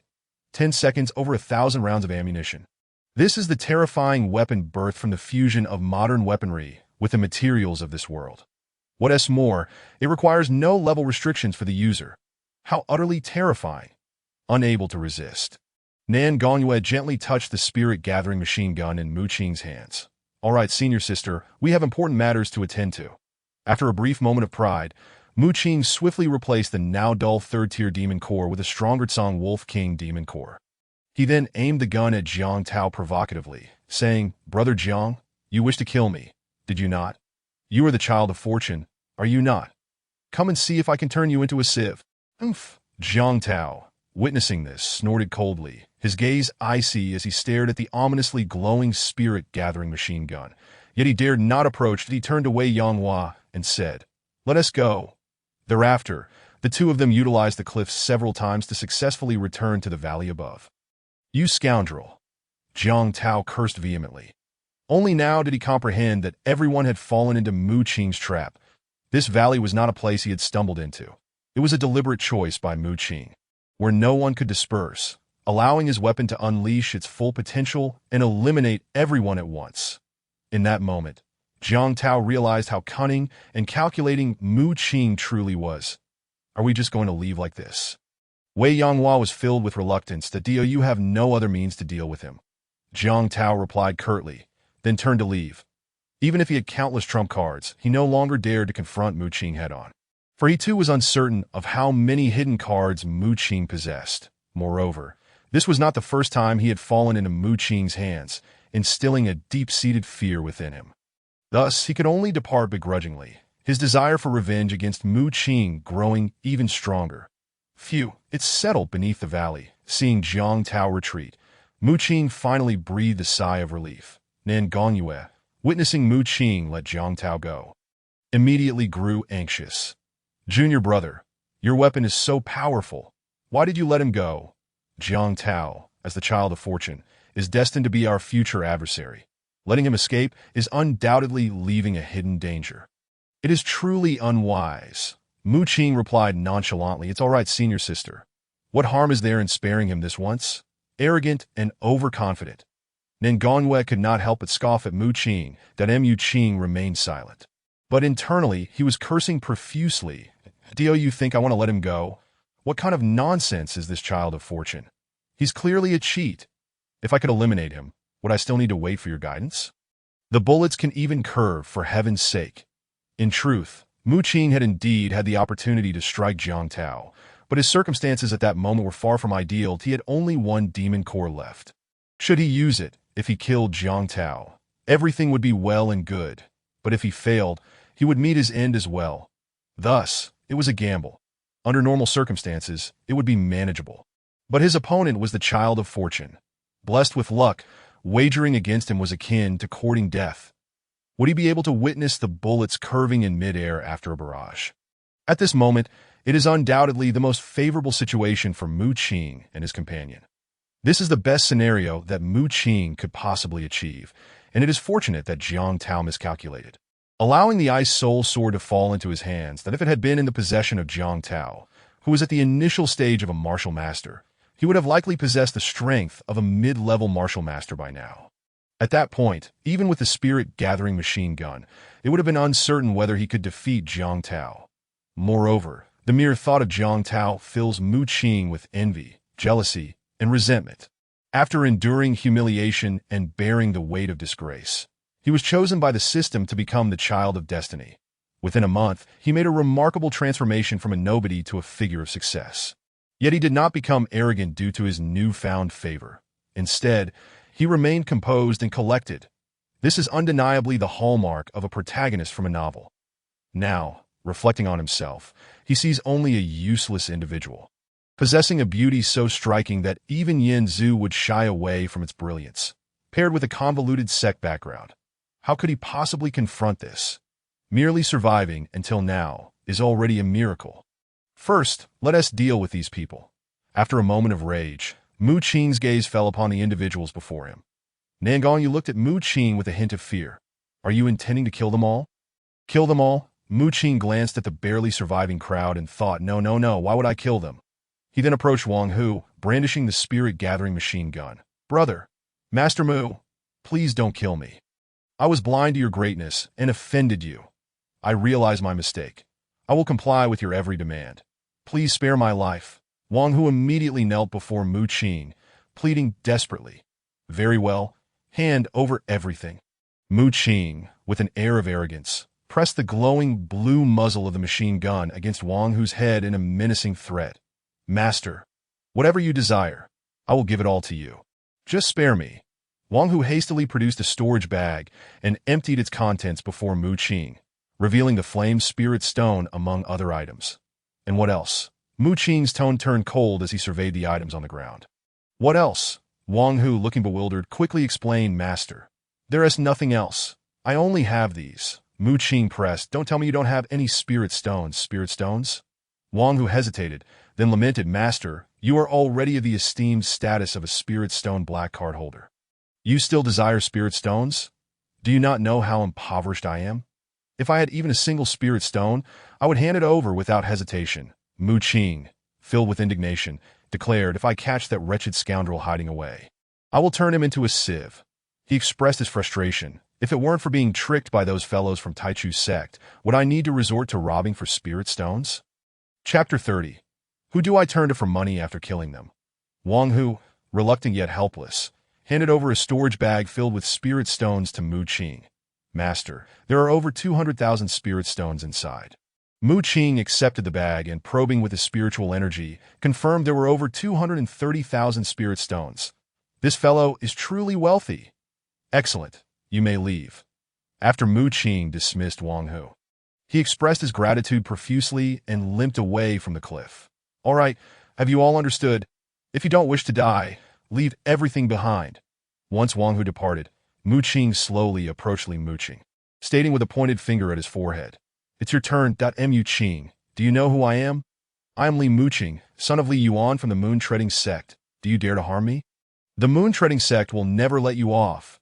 Surprisingly, instead of showing fear, Li Mu Qing threatened Mu Qing by invoking his own sect's power. Mu Qing, do not be too arrogant. You dare rob individuals from the three major sects? You will regret it. He scoffed, I don't believe you would dare kill so many. Li Mu Qing's defiance sparked a sense of solidarity among the crowd. Quite the performer, isn't. Mu Qing let out a cold laugh and swiftly struck Li Mu Qing across the face with the rotating barrel of the spirit-gathering machine gun. I, Li Mu Qing, am the son of the Moon-Treading Sect's Master Li Yuan. How dare you injure me?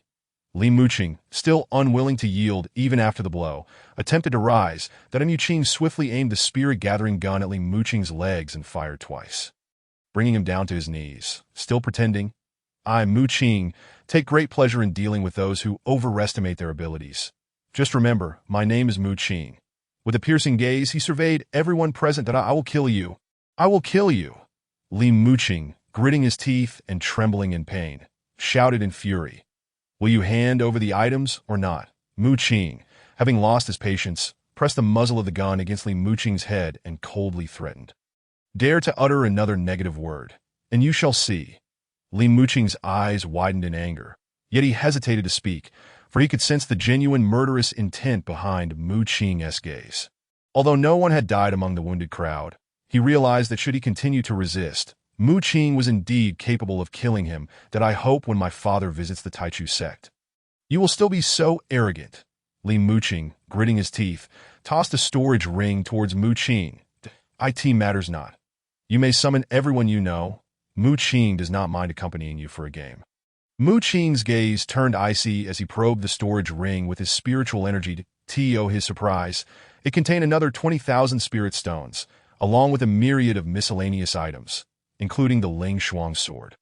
The storage ring is a fine item, possessing a superior independent space and portability compared to the worthless storage bag. Naturally, Mu Qing accepted it with a smile, be gone.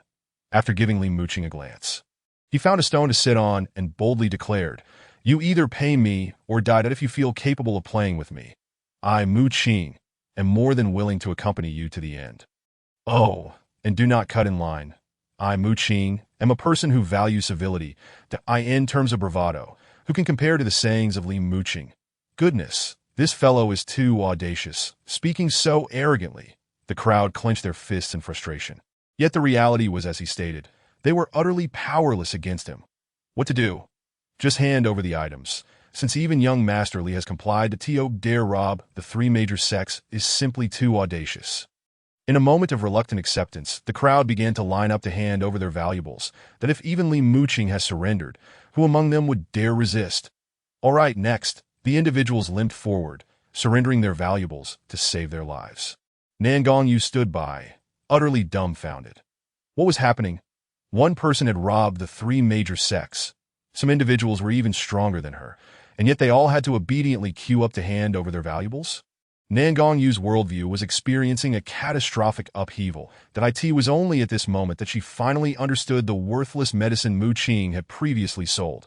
But after going through such a convoluted process, was it all merely for the sake of robbery? Although it may seem unwise to offend so many people, it indeed felt exhilarating.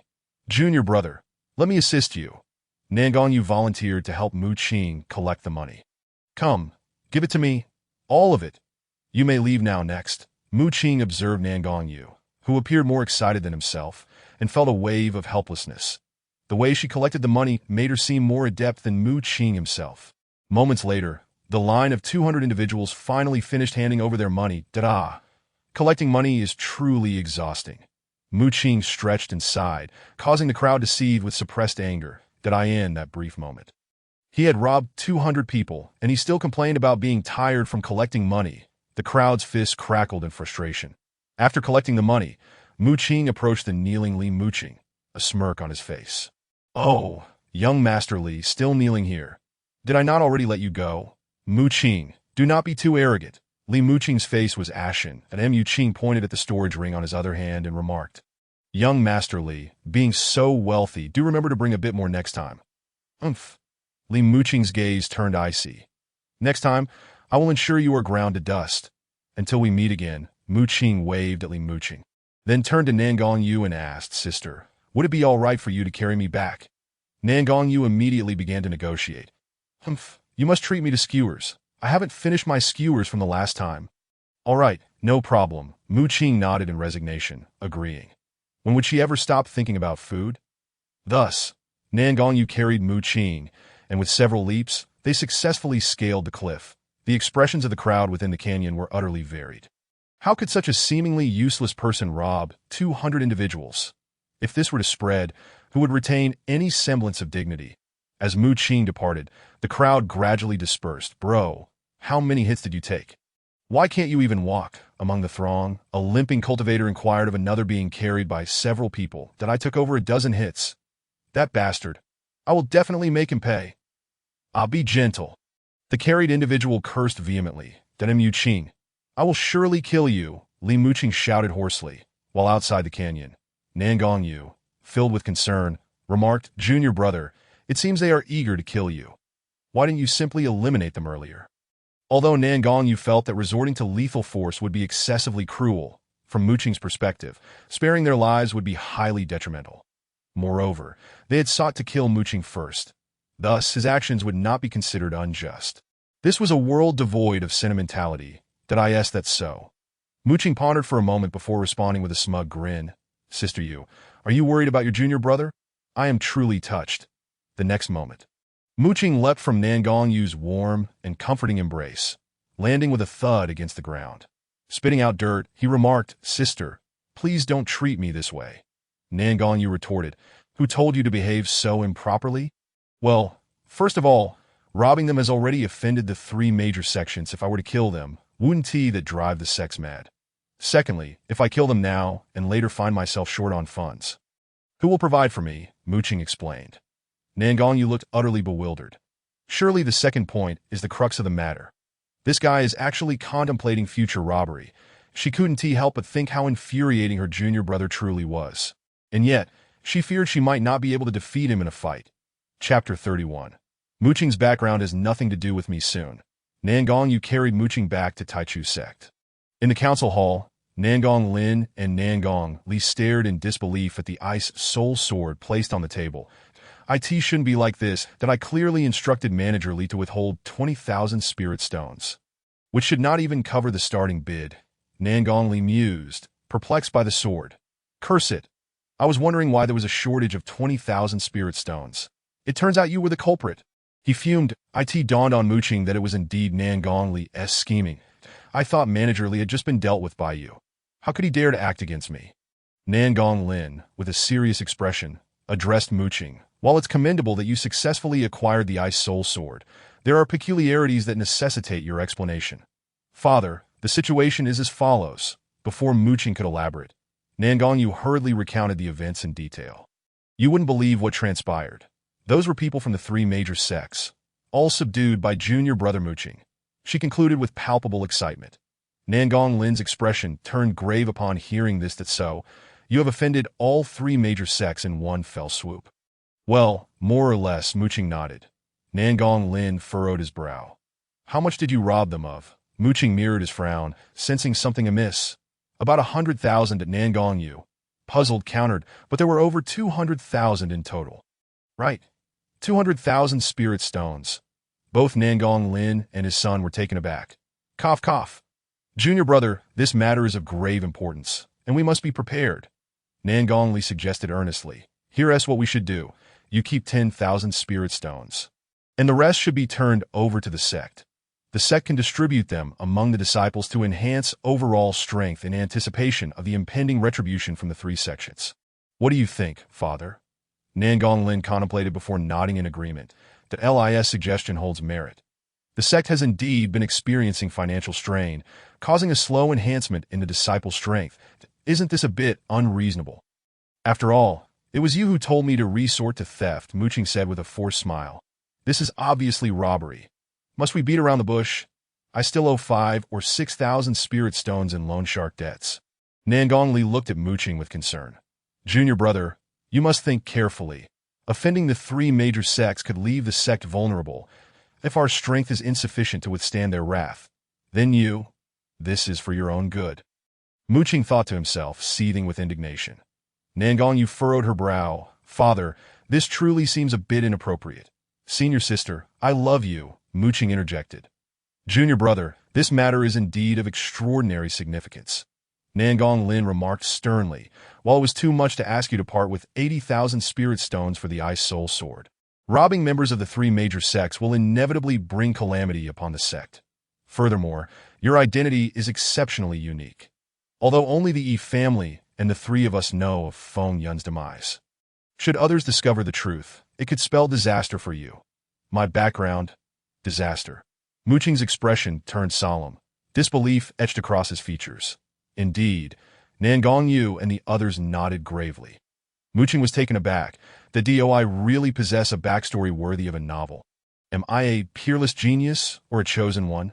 But looking at it presently, aside from my extraordinary looks, I appear more like a forsaken child.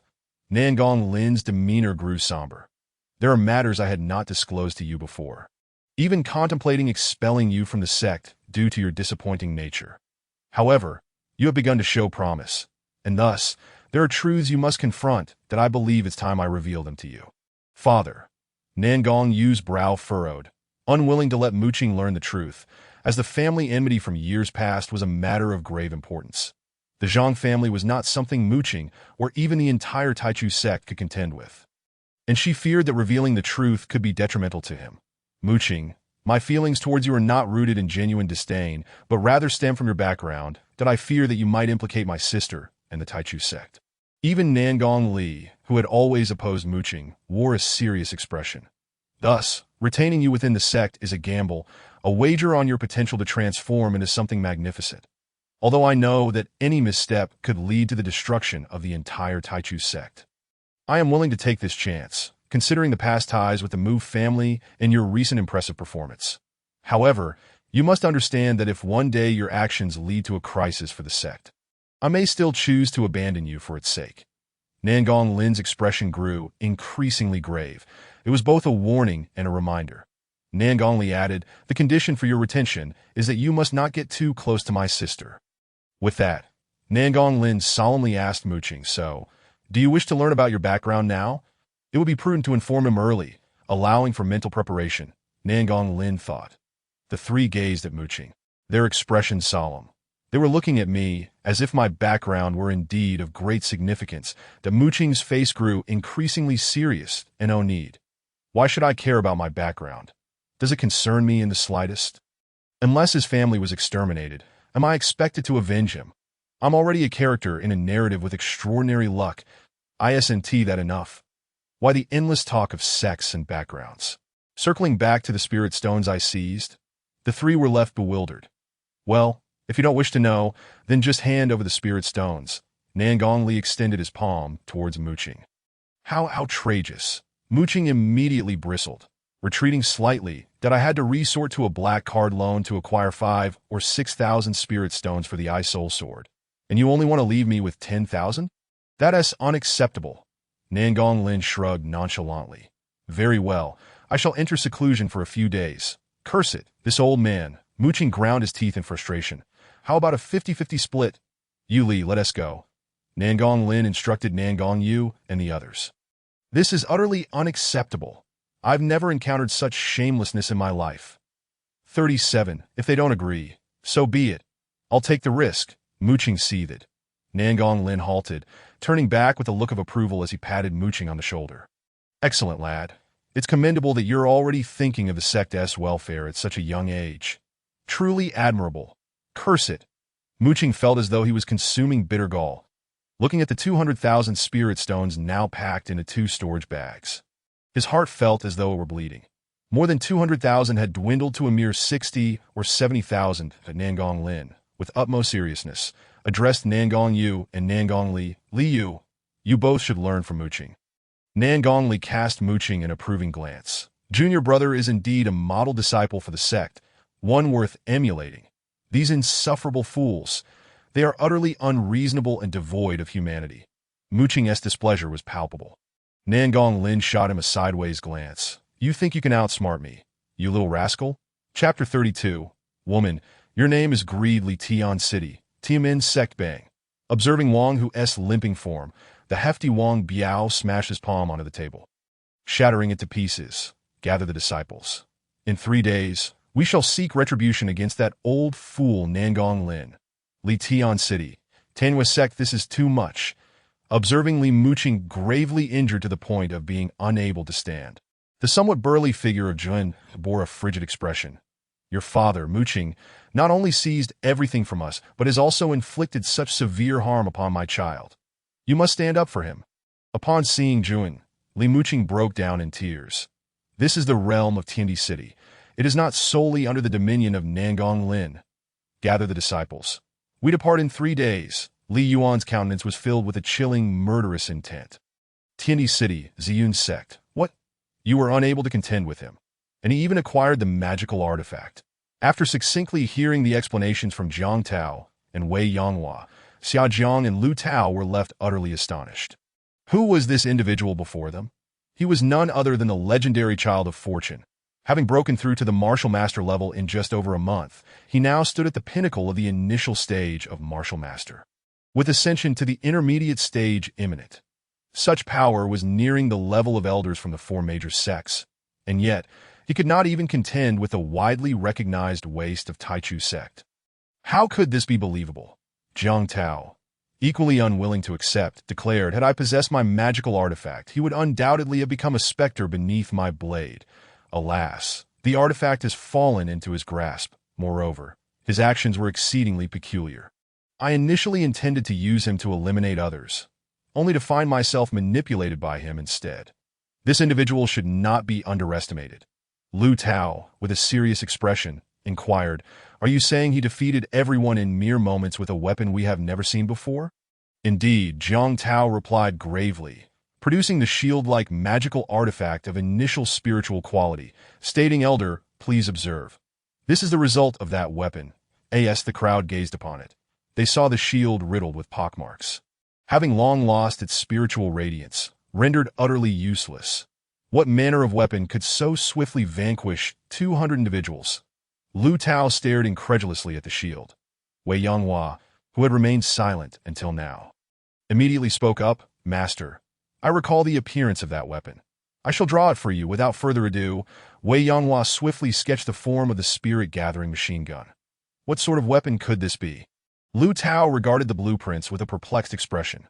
From the outset, Mu Qing had wielded an entirely unconventional weapon, each possessing formidable power.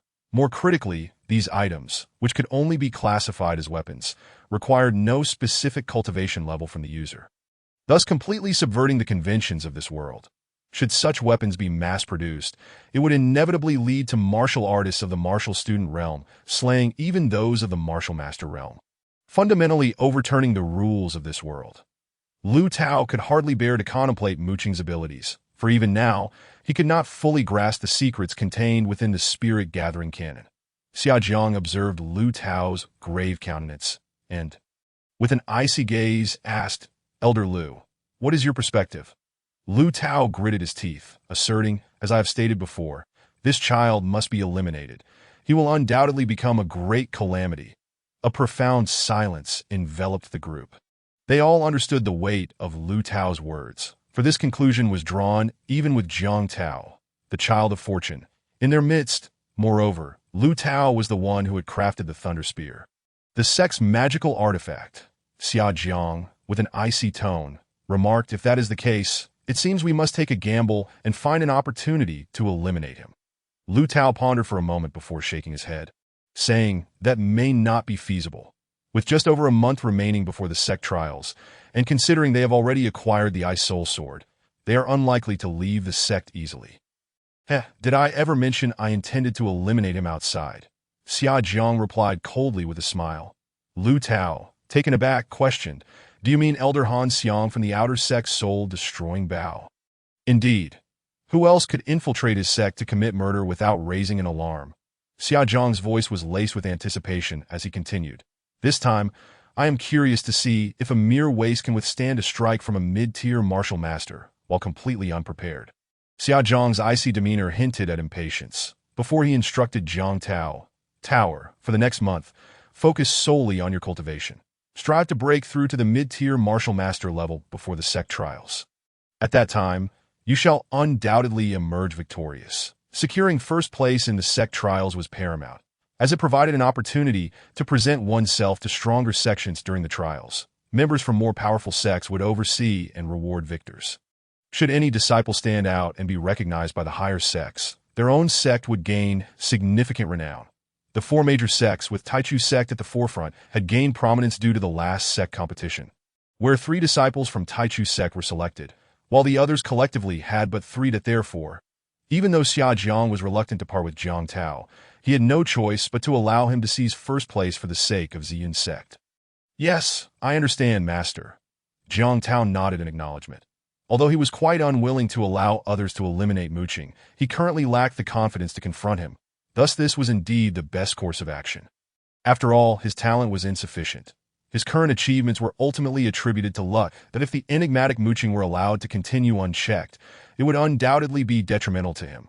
Meanwhile, within Taichu sect, as the 3 major sects dealt with the incident of Mu Qing's robbery in their own ways, Mu Qing was already in the artifact pavilion, tallying the spoils of his recent exploits. The items from the auction, such as the quenching gold sand and flame spirit stones, had ultimately all fallen into Mu Qing's hands. Nan Gongyu had come to comprehend what Mu Qing had meant when he expressed a desire to take everything. She now understood that he had initially aimed for the flame spirit stones, but ultimately did not bid on them, as he had intended to rob them from the beginning. "Senior sister, this is your Ice Soul Sword." Mu Qing proudly handed the Ice Soul Sword to Nan Gongyu. "Junior brother, I also want this, and this." Nan Gongyu gazed at the dazzling array of items before her face filled with longing. "Senior sister, you already possess the Ice Soul Sword. Why do you need the Frost Blade?" Mu Qing looked at Nan Gongyu in bewilderment. The exquisite pastries seized from Wang Hu, the skincare products pilfered from Li Mu Qing. These trivial items held little significance for Mu Qing. However, why was she fixated on the Frostblade? That weapon, crafted from cold jade, was essential for transforming spiritual energy into ice power. Akin to the flame spirit stones that if refined, it would greatly benefit Muqing, and she already possessed a superior ice soul sword. Nan Gongyu, displeased, retorted, "What of it? Just because I have the ice soul sword, does that mean I cannot dual-wield the Frostblade? Damn it." Muqing nearly cursed at Dia. "You think this is a game where you can wield dual blades? It is a struggle just to fully unleash the power of the ice soul sword at the peak of the mid-tier martial artist level. Dual wielding? I haven't even dealt with your previous antics yet." Nan Gongyu playfully shook Muqing's hand, adopting a somewhat coquettish tone. "Please, just give it to me, okay? Give it to you. Who told you I was tempted by your beauty?" Muqing, exasperated, handed over the Frostblade. "Then I want this too." Upon hearing this, Nan Gongyu further pressed her luck, pointing at a sea blue pendant necklace that Muqing had acquired for merely 10,000 spirit stones at the auction. The sea blue necklace, a defense-type artifact of initial spiritual quality, could withstand a single attack from a grandmaster. Muqing had initially intended to keep it for himself, but now it was under Nan Gongyu's scrutiny. "Senior sister, this is a bit excessive," Muqing protested. Nan Gongyu raised her head defiantly. "Umph. Who told you to harbor secret thoughts about me? This is your punishment." With gritted teeth, Muqing slammed the sea blue necklace down in front of Nan Gongyu, pointing at her with a fierce glare. "Woman, remember this. Your name is Greed." In the subsequent 2 days, Muqing meticulously entered all the pilfered items into his laptop, ensuring he could readily access his materials at any moment. When he was compelled to embark on this high-tech path, it was destined that his means of becoming stronger would diverge from that of others. While others merely needed to cultivate their strength, he required not only an extensive reservoir of knowledge, but also a plethora of equipment and data to accumulate. Fortunately, having graduated from the Galaxy Academy as a prodigy in his previous life, he possessed an unimaginable depth of knowledge, further augmented by 5 years of indulgence and research at the Taichu sect, where he amassed a considerable understanding of the material aspects of this world. This foundation enabled Muqing to reconstruct the properties of materials according to his own design after attaining the first tier of martial artist status from Elder Fengyun. Now, with the equipment in the Qi Pavilion replenished and having acquired the desired materials from his journey to Tiansheng, he resumed his research. First, he decided to tinker with his computer. After extracting the quenching gold sand, he promptly disassembled his laptop into a myriad of components. Although his computer sufficed for basic calculations and simple drawings, the extent of technological advancement is invariably linked to the capabilities of the computer, which are constrained by its performance. Henceforth, whether in developing AI capabilities or various auxiliary functions, a guarantee of performance is paramount. With the Jinwu feather capable of sensing spiritual fluctuations now in his possession, Muqing was determined to connect it with his computer. Thus, enhancing the computer became the foremost task on his agenda, that he replaced the core crystal with a spirit crystal, the spirit jade with sky blue jade, and fortified the myriad essence iron using the quenching gold sand. One by one, the components of the computer were upgraded with new materials. However, upon gazing at the mysterious crystal control chip, which constituted 2/3 of the entire laptop and was crafted by Muqing with meticulous centimeter-level precision, he found himself at a loss. Fortunately, the unique spiritual energy in this world posed no concerns regarding power consumption or heat, and the pervasive rich spiritual energy provided support, allowing this industrial scrap to possess the capability to touch the threshold of a first-tier civilization's control chip. Otherwise, Muqing would have been at a loss for words to even label it a chip. Undoubtedly, this device required enhancement to elevate the computer's performance to new heights, directly impacting Muqing's future capabilities. It seemed that before proceeding, he must first acquire a suitable tool, that Muqing mumbled to himself, formulating new plans. That on the 3rd day, a formidable throng from the Taimun sect and the Tianmin sect besieged the outer gates of the Taichu sect. "Old Nangong, come out and face your demise. Old Nangong, your disciples have injured my son. I vow to settle this score with you, old dog. Stop being a coward. If you have the guts, come out. If you don't show yourself soon, I'll lead my men into your Taichu sect." Li Yuan and Wang Biao took turns hurling insults. What madness is this? It must be due to Elder Mu's heist against the disciples of the 3 sections. Damn, this Elder Mu is impressive, truly a role model for us. The outer disciples admired Muqing upon learning the truth. Even in the face of the three sect's disciples, they showed no fear, for the Taichu sect stands as the foremost of the four great sects.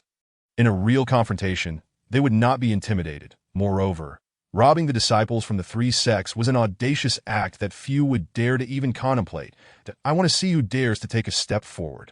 I swear I shall slay him today. At that moment, a burly man in his 30s, muscles rippling, wielding a massive cleaver, appeared before the crowd. Elder Ike has arrived. The outer disciples of the Taichu sect quickly made way. Ike, an outer elder of the Taichu sect, was at the mid-level of martial masters, and his cleaver, forged from fine steel, weighed 500 pounds. Though it was not a magical weapon, its incredible hardness combined with Ike's formidable strength rendered each strike fearsome. As long as he could engage in combat, he would not waste words that he was known as one of the notorious three ruffians of the Taichu sect, alongside the unreasonable Nangong Li and the bullying Yi Ling. Wang Biao, seizing the opportunity, brandished two axes at Ike, angrily declaring, "Ike, don't think that your usual tyranny goes unchecked. I warn you, for injuring my son, you won't escape justice. Then come and try." Ike, unfazed, charged at Wang Biao, cleaver raised, clang. The clash of metal against metal reverberated as terrifying forces collided. Caught off guard by Ike's blatant aggression, Wang Biao was forced back 10 steps. Although Ike's realm paled in comparison to the Grandmaster level Wang Biao, his sheer strength and initiative allowed him to retreat only 8 steps to Ike. "I swear I will slay you today." Wang Biao was incensed, brandishing his axes and producing an ancient, intricately carved copper mirror. A magical artifact. Before he could activate it, the surrounding crowd felt their spirits waver, and those of lower realms found themselves dizzy. "Illusory heaven realm," they murmured, recognizing the high-tier magical artifact of the Taimun sect, capable of ensnaring individuals in a nightmarish illusion, where even a slight lapse in mental fortitude could lead to utter vulnerability. A terrifying prospect indeed. Illusory heaven realm. Despite his usual arrogance, Ike could not help but grow cautious upon witnessing its activation. "Humph," Wang Biao, sensing the shift, declared with murderous intent. "Today, I shall see just how capable the three ruffians of the Taichu sect truly are." However, just as Wang Biao prepared to unleash the illusory heaven realm upon Ike, the sky darkened abruptly and stars began to shimmer ominously. "Not good. The stars are in motion. Retreat." The crowd was thrown into disarray, hastily backing away. Wang Biao's expression shifted, cautious and hesitant to act. The Taichu sect's supremacy among the four sects is not solely due to its prodigious talents. Another factor is the formidable artifact known as the Stars in Motion. Though all four sects possess high-tier magical artifacts, none rival the strength of the Taichu sect's Stars in Motion. Initially crafted by Feng Yuan with aspirations of challenging celestial artifacts, although ultimately deemed a failure, it reached a level that brushed against the threshold of a semi-celestial artifact. That, of course, the power of spirit-level forces cannot compare to that of celestial-level forces, even if the Stars in Motion is merely a semi-celestial artifact. It surpasses the magical artifacts of other sects. That it is precisely due to the existence of such power that they regard the Stars in Motion with trepidation, for it possesses the capability to obliterate Grandmaster-level warriors. Beyond mere rank, celestial-level power manifests in its diversity. For instance, the spirit technique Mighty Tiger's Roar can only conjure a phantom of a tiger for simple assaults, while celestial techniques can summon the true form of the tiger, allowing for complete control over its actions. Reaching such celestial-level power is contingent upon attaining the pinnacle of martial prowess, and only those who achieve this can tap into new thresholds of formation. Thus, formation masters are rarer than artifact refiners, as they must attain the pinnacle of martial prowess to craft formations. Meanwhile, the sky shimmered with stars. "Today, I shall see who dares to set foot into my Taichu sect." With these words, Nangong Lin commanded the massive crossbows of the Stars in Motion, which were inscribed with arcane runes, locking onto Wang Biao and his companions. Subsequently, Nangong Lin, accompanied by the sect's members, advanced towards the outer gate, with Mu Qing and others among them. The disciples of the Taimun sect and Tianmen sect sensed an overwhelming killing intent directed at Mu Qing. Wang Biao, gritting his teeth, spat, "Nangong Lin, you may be tyrannical and unreasonable as usual, but today you shall not protect your own. Me unreasonable?" Nangong Lin furrowed his brows in confusion. Have I not been reasonable? Damn, this guy is truly infuriating. Mu Qing couldn't help but give Nangong Lin a thumbs up for his audacity. Chapter 34. Today, you treat me with indifference, yet tomorrow, I shall still seek you out. Humph. Old Nangong, whether you choose to be reasonable or unreasonable today, you must provide us with an explanation. Li Muqing's gaze was icy. A long sword emanating deep black light appearing in his hand. The demon sealing sword, a high-tier spiritual artifact, served as the Taimun sect's treasure, forged from the blood of a 5th-tier blood demon wolf. When activated, even the slightest touch of its sword chi would inflict torment and death. A formidable weapon indeed. An explanation, Nangong Lin scoffed, immediately issuing orders to the disciples. All members of the Taichu sect. Prepare for battle. Yes, the disciples responded in unison, channeling their spiritual energy in preparation for combat. Nangong Lin then cast a cold glance at Li Muqing, stating, "This is the explanation I offer you." Li Muqing's expression twisted with fury. Unable to contain his rage, this old dog.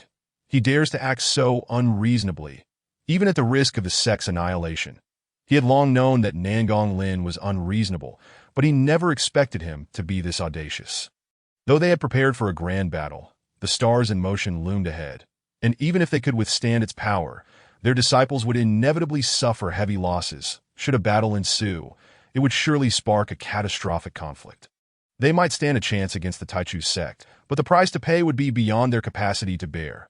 Gritting his teeth, Li Muqing declared, "Nangong Lin, since you are so unreasonable, be prepared for your sect to face the consequences."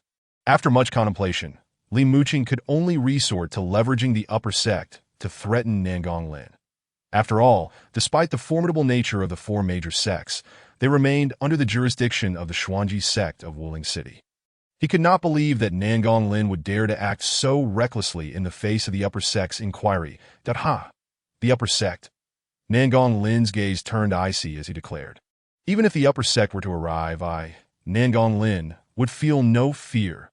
Incredible Muling, standing beside him, suddenly felt that the money he spent was truly worth it. It was nothing short of miraculous that someone so audacious could survive until now without being killed. "You old dog. You are brazen, shameless, and unreasonable." Upon hearing Nangong Lin's arrogance, Wang Biao pointed at him and berated, "There isn't a single normal person among the 3 disciples of Taichu's sect."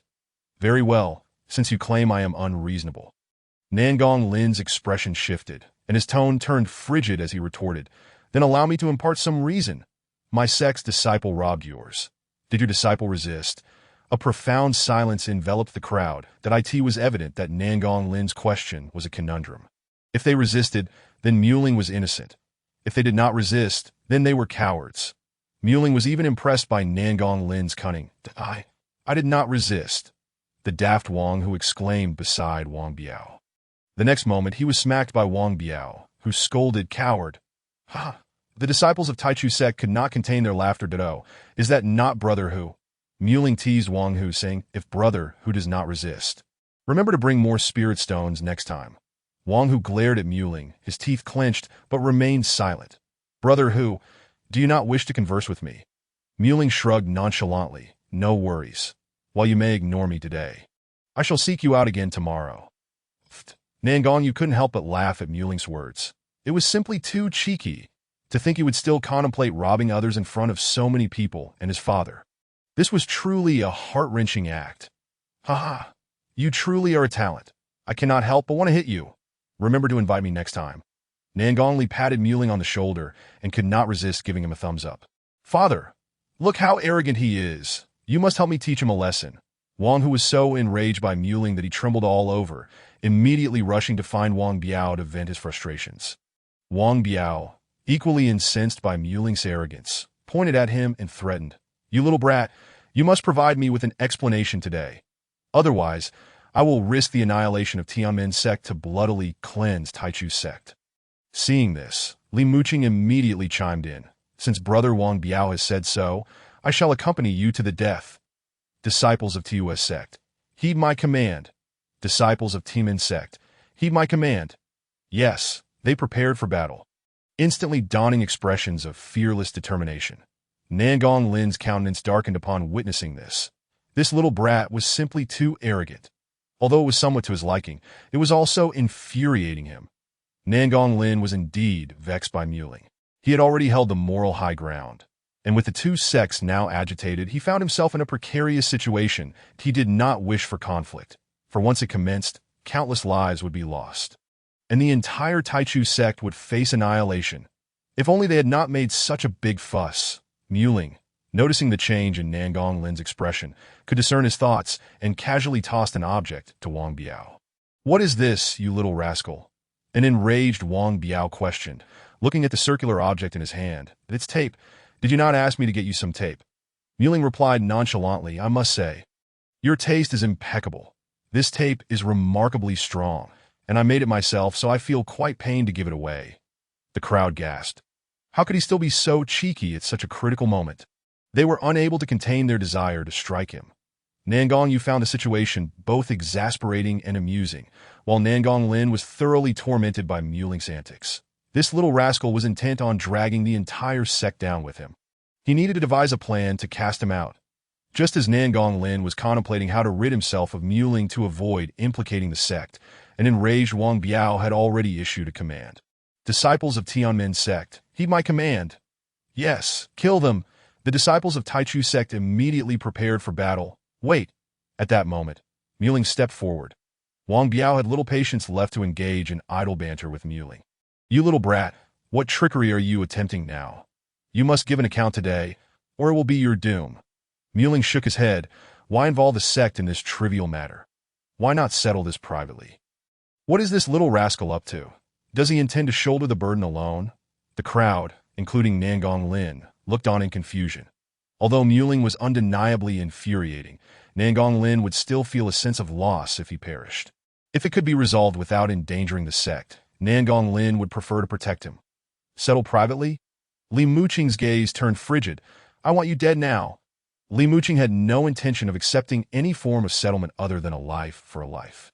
Nangong Lin exploded in anger. "You old dog. You instigated chaos first and now demand my sect's disciples' life in front of me. Disciples, heed my command, kill them." Nangong Lin was thoroughly enraged, but not out of fear for Muling's life. Rather, it was a matter of pride. Allowing a disciple, who was in the right, to perish at the hands of another in front of the sect would undoubtedly be a slap to his face and that of the sect. How could Taichu's sect survive after this? Hold on. Just as an all-out war seemed inevitable, Muling once again intervened. "What are we even fighting for?" Muling proposed. "Logically speaking, they wish to kill me, and I have retaliated by robbing them. That should even the score. However, since you refuse to relent, how about we settle this with a gamble?" Of course, as a self-proclaimed good adult from the previous world, Muling held a deep aversion to gambling and drugs. "Gamble? How do you propose we gamble?" Li Muqing's gaze was icy. Both sides had readied themselves for a sect battle, but upon deeper reflection, they realized they had little justification. However, if they did not reclaim something, how could a sect leader maintain their dignity? Muling stepped forward, pointing at Li Muqing and Wang Biao with great bravado. "I challenge one of you to a duel. First, you shall not use weapons or magical artifacts. Second, we shall see if you can kill me within 10 seconds. Do you dare to gamble?" Muling spoke with a provocative smirk, and the crowd was left in shock. What kind of gamble was this? It was clearly a death wish. Even without weapons or artifacts, a grandmaster could effortlessly kill a martial artist in mere seconds. Their physique and strength were beyond what ordinary people could fathom. The crowd found Muling's challenge utterly unbelievable. "Muling, have you lost your mind?" Nangong Yu rushed forward, filled with concern. Others similarly frowned in dismay. Yet Nangong Lin held back Nangong Yu, shaking his head. "Do not be hasty. This boy is up to something. Or rather, it seems he has never been normal from the start. What trickery is he playing? What is he afraid of?" As he spoke, Li Muqing prepared to take action. The thought of his son being confined to bed fueled his rage, while Wang, who could at least manage to limp around. Why the rush? Is it truly so glorious for a sect leader to hastily attack a mere first-level martial artist? Muling shot a glance at Li Muqing before continuing. "If I lose, you may take my life, but if you fail to kill me within 10 seconds, I win." "And then what?" Wang Biao's expression turned grim. Muling smirked. Then you must leave behind your sect's treasured artifact. You must be joking. You believe you, a mere waste, have the right to demand our treasured artifact? Wang Biao immediately opposed. Muling waved his hand dismissively. Then it seems we have nothing to discuss. No deal. Disciples of Taichu's sect, heed my command. Prepare for battle. Nangong Lin promptly issued another order. Although he could not fathom Muling's intentions, nor understand why Muling believed he could survive against a grandmaster, he felt compelled to humor Muling's bravado. After all the preparation, the disciples of Taichu's sect are too lazy to take it seriously. They slowly rose from the ground, brushing off their clothes amidst the chaotic response to the order. The leaders of two major sects cannot even dare to gamble. You fear even a mere first-level martial artist so much that you require a little girl to assist you. The usually silent elder Yiling also sensed Muling's ploy and seized the opportunity to mock the opposing side. Everyone was acutely aware that the three major sects fundamentally did not wish to push matters to a point of mutual destruction. After a moment of silence, Muling, seeing no movement, deliberately flexed his biceps and did a little hop. The crowd had never witnessed such audacity. The gazes of Nangong Lin and the others turned icy as they regarded Muling. Finally, Wang Hu could no longer contain himself. Pointing at Muling, he cried out to Wang Biao with a face full of grievance. Father promised to help me take revenge. Look how arrogant he is. Kill him. Wang Biao furrowed his brow and turned to Li Muqing. What do you think, Brother Li, Brother Wang, although this young man appears arrogant? It seems he is merely feigning composure. After all, in a mere 10 seconds, even we, the Grandmasters unarmed, would likely find fewer than a handful capable of enduring the situation. Currently, we find ourselves in a dilemma. Forcing a confrontation would only result in greater losses that it would be more prudent for you, Brother Wang, to allow me this opportunity to avenge my son by slaying him before everyone, thereby asserting the might of our Tanua sect. Li Muqing earnestly implored Wang Biao. What a clever calculation. Muqing inwardly scoffed upon hearing this. Li Muqing was clearly attempting to entice Wang Biao into action, so he could reap the benefits. However, this worked to Muqing's advantage, as his true target was Wang Biao. Wang Biao furrowed his brow, hesitating, and questioned, "Why should I grant you this chance?" Nearby, Wang Hu, upon hearing this, became irate and immediately retorted, "Father, who here could possibly match you in unarmed combat? Why should this opportunity be given to him?" Wang Biao, upon hearing this, was evidently swayed and turned to Li Muqing, saying, "Li brother, in terms of physical prowess, I indeed surpass you. Thus, your request to strike is rather inappropriate. Wouldn't you agree?" Li Muqing, somewhat displeased, responded, "Brother Wang, do you truly believe we need to compete over who is stronger when dealing with a mere waste of the Taichu sect?" "Humph, Li brother, do you think I do not desire revenge for my son?" Wang Biao coldly scoffed, stepping forward to glare at Muqing. "You insolent brat, I challenge you. Let us see how I will turn you into a pulp today. You." Li Muqing pointed at Wang Biao, his face filled with displeasure. This man is calculating. Wang Biao and his son are utterly foolish. Did he think Li Muqing would wait for his hesitation to act? The onlookers, aware of the underlying tension, chose to remain silent. Muqing cautioned Wang Biao, "Very well, but do not attempt to weasel out if you lose." Wang Biao replied coldly, "Humph. Boy, do not waste my time with words. You lack the standing to compel me to reconsider. How confident are you?" In the meantime, Nangong Yu, sensing Muqing was up to something, could not help but worry. "Sister, rest assured, I have a 50% chance of winning against him. Win or lose." Muqing offered Nangong Yu a reassuring smile before provocatively beckoning Wang Biao. "Come, I grant you 10 seconds. Nangong Yu exclaimed, "What kind of 50% chance is that? Utterly arrogant. Perish." Wang Biao was thoroughly incensed by Muqing's provocation, unleashing the terrifying aura of a mid-tier grandmaster as he hurled a punch at Muqing. At the moment of impact, even from 50 meters away, the sheer force rendered Muqing nearly unable to stand, forcing him to stagger back a couple of steps to regain his balance. Witnessing this, the onlookers could not help but feel a sense of foreboding, with Nangong Yu knitting her brows in concern. Good heavens, such monstrous strength! It would be a waste not to become a demolition worker in a past life. Who would dare stand against him? While the crowd was filled with trepidation for Muqing, he retrieved his spirit-gathering machine gun from his storage ring. The crowd gasped, and even Wang Biao, mid-strike, appeared momentarily stunned. "What in the world is that?" It's emitting blue light. Father, be careful. Wang Hu, having experienced the beating, shouted urgently to Wang Biao, and no matter how strange it won't work against me, Wang Biao. Wang Biao, undeterred by Mu Qing's spirit-gathering machine gun, roared and unleashed his spirit technique. His fist ignited in fiery red, the temperature around him soaring. The fire-based martial technique, the fire fist, akin to Wang Hu's initial tier spirit technique, transformed into something entirely different in Wang Biao's hands. You imbecile! Mu Qing remained unfazed, roaring back as he fired the gun to rat-a-tat-tat. In an instant, a barrage of bullets erupted from the muzzle, coalescing into a blue light beam aimed directly at Wang Hu's vital area. Although Mu Qing understood that the protective spirit energy of a grandmaster was significantly stronger than that of a martial artist, rendering his machine gun ineffective against Wang Biao, he also knew that even the mightiest protection could not entirely negate the impact of two colliding forces. While it was unlikely to inflict fatal harm on Wang Biao, the sheer force of the bullets, akin to rays of light, could still deliver a resounding shock. Once or twice was manageable, but 1,000 times within 10 seconds? Even a mere scraping could leave him shaken. Furthermore, a normal man values his lower regions as dearly as his life, instinctively protecting them, for no one practices iron crotch techniques. Mu Qing capitalized on this fact, daring to wager on 10 seconds of survival. As Mu Qing expected, although Wang Biao's fist was merely 10 meters away, in the next second he was howling in agony, retracting his fist to shield his vital area. Damn it, for seconds passed, and Wang Biao, furious and embarrassed, shifted to the side while protecting his lower regions, attempting to charge at Mu Qing once more.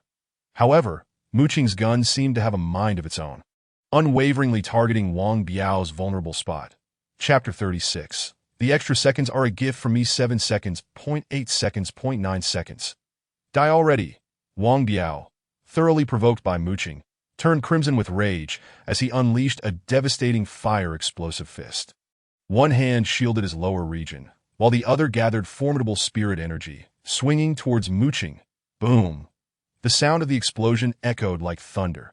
Instantly, the surrounding temperature surged, and as Wang Biao's fist struck, a terrifying wave of heat erupted. Mu Qing, be careful! Nan Gongyu was frantic, and the crowd wore solemn expressions. After all, that was a mid-tier spirit technique. Even a martial artist would suffer severe injury under such an attack, while Mu Qing was merely a first-stage martial apprentice. And at that moment, his spirit-gathering machine gun had run out of power. Mu Qing found himself in dire straits, but Wang Biao's fist had already been unleashed. As a mid-tier grandmaster, even Nangong Lin, with his superior strength, could not hope to block Wang Biao's attack in such a brief time. Anxiety swept through the crowd. Bang! Just as Wang Biao's punch was thrown and Mu Qing's machine gun depleted, Mu Qing activated the spirit cannon, leveraging its tremendous recoil to retreat 3 meters. Not only that, but without hesitation after initiating the spirit cannon, Mu Qing also engaged its overclock mode. Boom! The two forces collided, resulting in a horrific explosion. Yet, in an instant, Wang Biao's overwhelming energy shattered the power of Mu Qing's spirit cannon, which could rival a first-stage martial artist strike, though the terrifying heat wave of the fire-explosive fist was partially neutralized. It still bore down upon Mu Qing with unmatched ferocity, leaving only 3 meters of distance. Fortunately, at that moment, the second charge of the spirit cannon was completed. Bang! Mu Qing unleashed the second round from the spirit cannon, simultaneously using its recoil to leap backward. Boom! Once more, a deafening explosion resonated as the two formidable forces clashed, sending shockwaves rippling outward. Despite Mu Qing's successful retreat, he was still engulfed by the resultant force. Thud! Mu Qing crashed heavily to the ground. Mu Qing! Once the dust settled, Nan Gongyu rushed towards the fallen Mu Qing, panic etched on her face, while others hurried to his side. Ugh!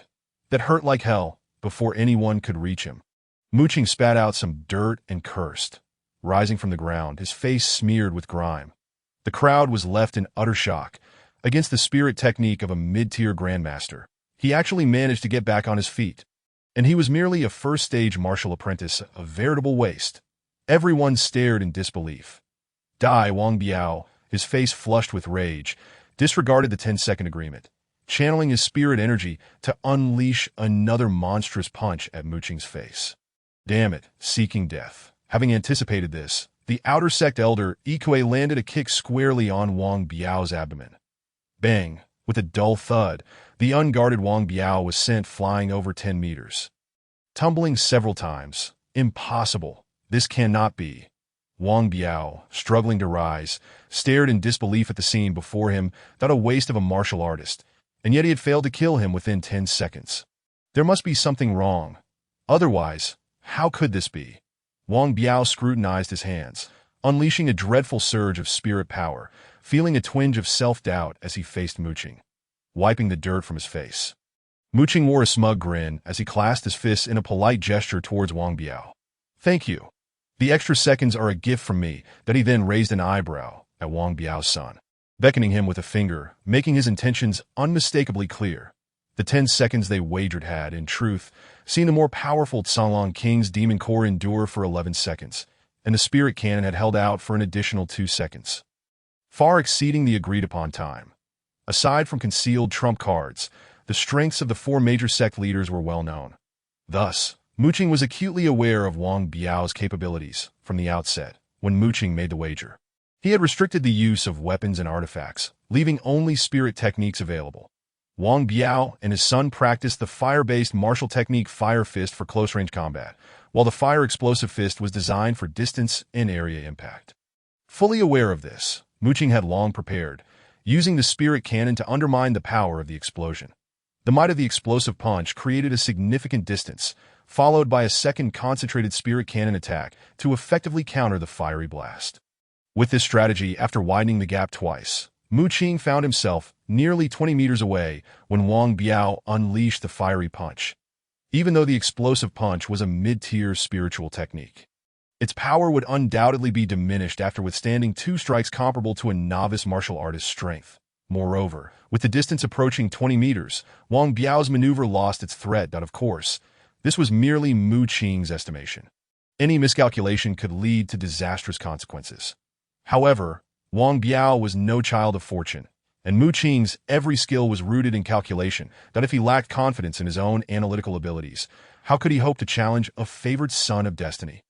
The reason Muqing went to such lengths was his desire for the illusory heaven realm, specifically a rare material within it known as illusory crystal, a precious substance with enchanting properties. Wang Biao, are you not going to hand over the illusory heaven realm? Seeing Wang Biao gnashing his teeth in frustration, Nangong Lin immediately gestured towards him, setting aside the fact that the illusory heaven realm was a high-tier spiritual artifact. If Wang Biao lost it, the strength of the Tianmin sect would have in an instant. Any sect would welcome the opportunity to diminish his sect's power, and Nangong Lin, as the leader of the 4 sects in Lixiang City, was no exception. This brat truly has his methods. But he is also provoking me. Observing Muqing, who emerged from the wager seemingly unscathed, Nangong Lin couldn't help but admire his tactics, although reluctant to admit it. Since the last martial competition with the Ziyun sect, the once seemingly useless Muqing, who had languished for 5 years, appeared to have transformed into the strongest among the younger generation of Taichu sect. Scoundrel! Wang Biao's eyes bulged with rage as spiritual energy surged forth. Nangong Lin expressed his confusion, only to find the sky once again brimming with stars. Wang Biao furrowed his brow. The significance of the illusory heaven realm to him was undeniable. He had never anticipated losing the bet, and now the demand for its surrender was intolerable. These scheming individuals from Taichu sect have injured our disciples, and instead of seeking retribution, they have plotted against me. Wang Biao's eyes darted toward Li Muqing, gritting his teeth. Brother Li, do you wish to seek an explanation with me? Cough, cough. Brother Wang, while it is true that the Taichu sect is indeed infuriating, you agreed to the wager first, and losing the bet came afterward. That it would be inappropriate to seek an explanation now. Li Muqing was well aware of Wang Biao's intentions, since Wang Biao could easily be persuaded to engage in the wager. He understood Wang Biao's current thoughts. He merely wished to drag him into a mutual destruction scenario with Taichu sect while refusing to relinquish the illusory heaven realm, setting aside the past. Wang Biao's loss would undoubtedly send shockwaves through Lixiang City. His original aim was to help his son vent his frustrations and restore the sect's honor. However, with Wang Biao's defeat, that honor was utterly lost. With Wang Biao shielding him, What did it matter that his son had been robbed? Moreover, they were not in the right to begin with. Once he maneuvered Wang Biao into a confrontation, it was already sufficient. If Wang Biao won, he would naturally relieve his grievances. If he lost, the humiliation would fall on him. Thus, there was no need to recklessly engage in a life-and-death struggle with Taichu sect, especially in the wake of Wang Biao's defeat, which would only invite scorn upon him. Brother Liu, Wang Biao was taken aback by Li Muqing's immediate refusal, his anger flaring.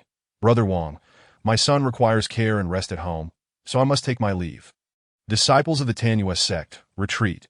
Li Muqing was even more resolute as he turned to leave, not forgetting to cast a threatening remark at the members of Taichu sect. Do not think that this matter is settled. We shall see how it unfolds. Chapter 37. A minor disciplinary action naturally. Muqing paid no heed to Li Muqing's ominous words, as anyone with a modicum of sense could discern that Li Muqing was merely seeking a way out. Thus, it would likely go unnoticed by others that Muqing, you must be cautious after offending him, Nangongyu said, her face etched with concern as she gazed at Muqing, that it matters not. She only knows how to eat. It's fine that it's rather convenient to have someone without brains.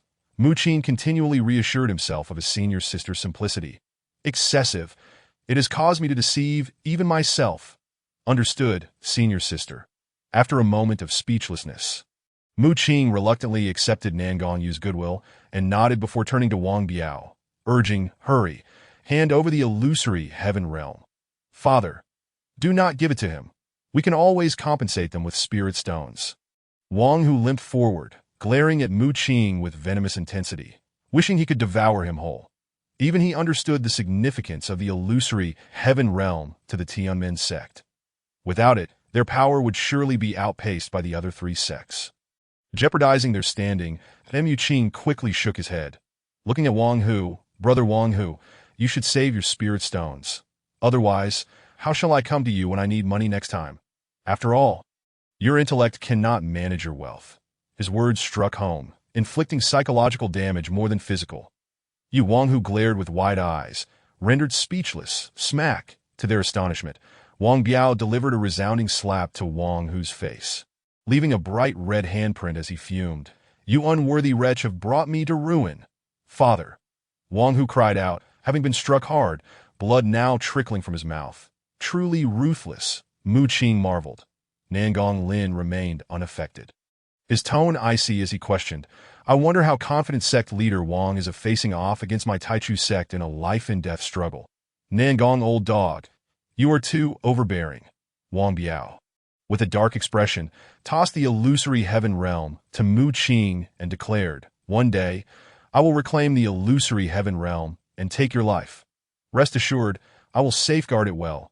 Muqing replied solemnly, his eyes gleaming as he gazed at the illusory heaven realm, unable to resist exhaling as he wiped the mirror surface made of illusory crystal, that I shall refine it for you soon. Oomph. Wang Biao scoffed before turning away with the Tianmen sect's disciples. This tumultuous affair involving the three sects concluded with Muqing acquiring yet another illusory heaven realm. Wow, this cunning brat truly is a master of schemes. You managed to get your hands on the illusory heaven realm. Due to Nangongyu's influence, Nangong Li, who traditionally disdained Muqing, couldn't help but admire him. You little scoundrel, I knew you were duplicitous and sly. Seeing it today proves it. I am in awe of you. Ikuei also clapped Muqing on the shoulder, giving him a thumbs up. The disciples of other sects expressed their admiration, vowing to take Muqing as their role model. Goodness, what kind of words are these? I can't tell if they're praising or scolding him. Muqing found himself utterly bewildered by their compliments, marveling at their eloquence, that in his world, even a gym teacher couldn't produce such students. Cough, cough. Nangong Lin fixed his gaze on the illusory heaven realm in Muqing's hands, clearing his throat before speaking with restrained ire. Elder Mu, your actions are commendable, but your disregard for the sect is undeniably selfish. What? Is this fellow attempting to reprimand me? Muqing looked bewildered at Nangong Lin. I have paid my protection fee. However, given that you have won the illusory heaven realm, causing the Tianmen sect to lose face, the merits and demerits balance each other out, thus settling the matter.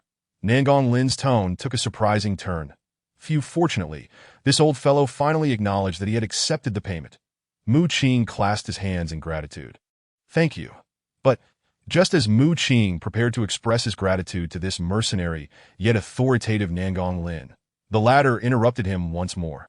Considering the illusory heaven realm's extraordinary value, other factions will undoubtedly covet it. Keeping it with you will invite calamity. Therefore, for your safety, I shall hold it for you.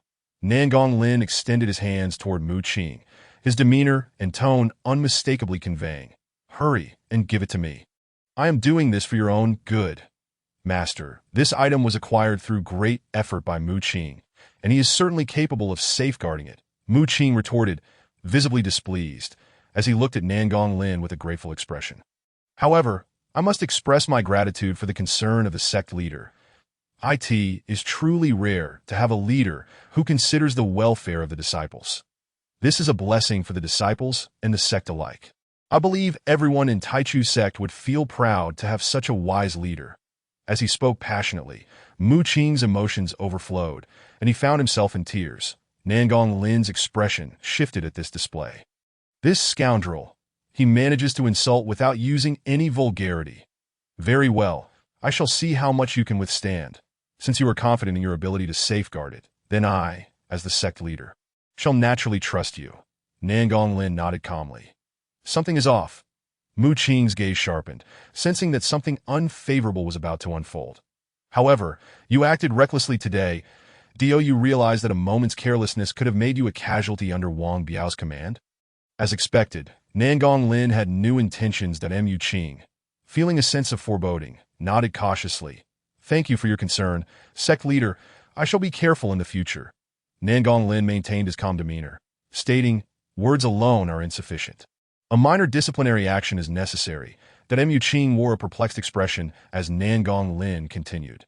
Today, Mu Qing acted recklessly, disregarding the sect's interests, which I shall temporarily overlook. However, to neglect one's own safety is utterly foolish. Thus, I intend to impose a slight punishment. All disciples of the sect are permitted to strike him, provided they do not cause any lasting harm, and he is forbidden from retaliating or fleeing. Otherwise, he shall be expelled from the sect. Mu Qing exclaimed, What the hell? How can this old fool be so petty? He clearly stated that it was all forgotten, yet he still insists on punishing me in such a roundabout manner. It is not like I snatched the illusory realm from him.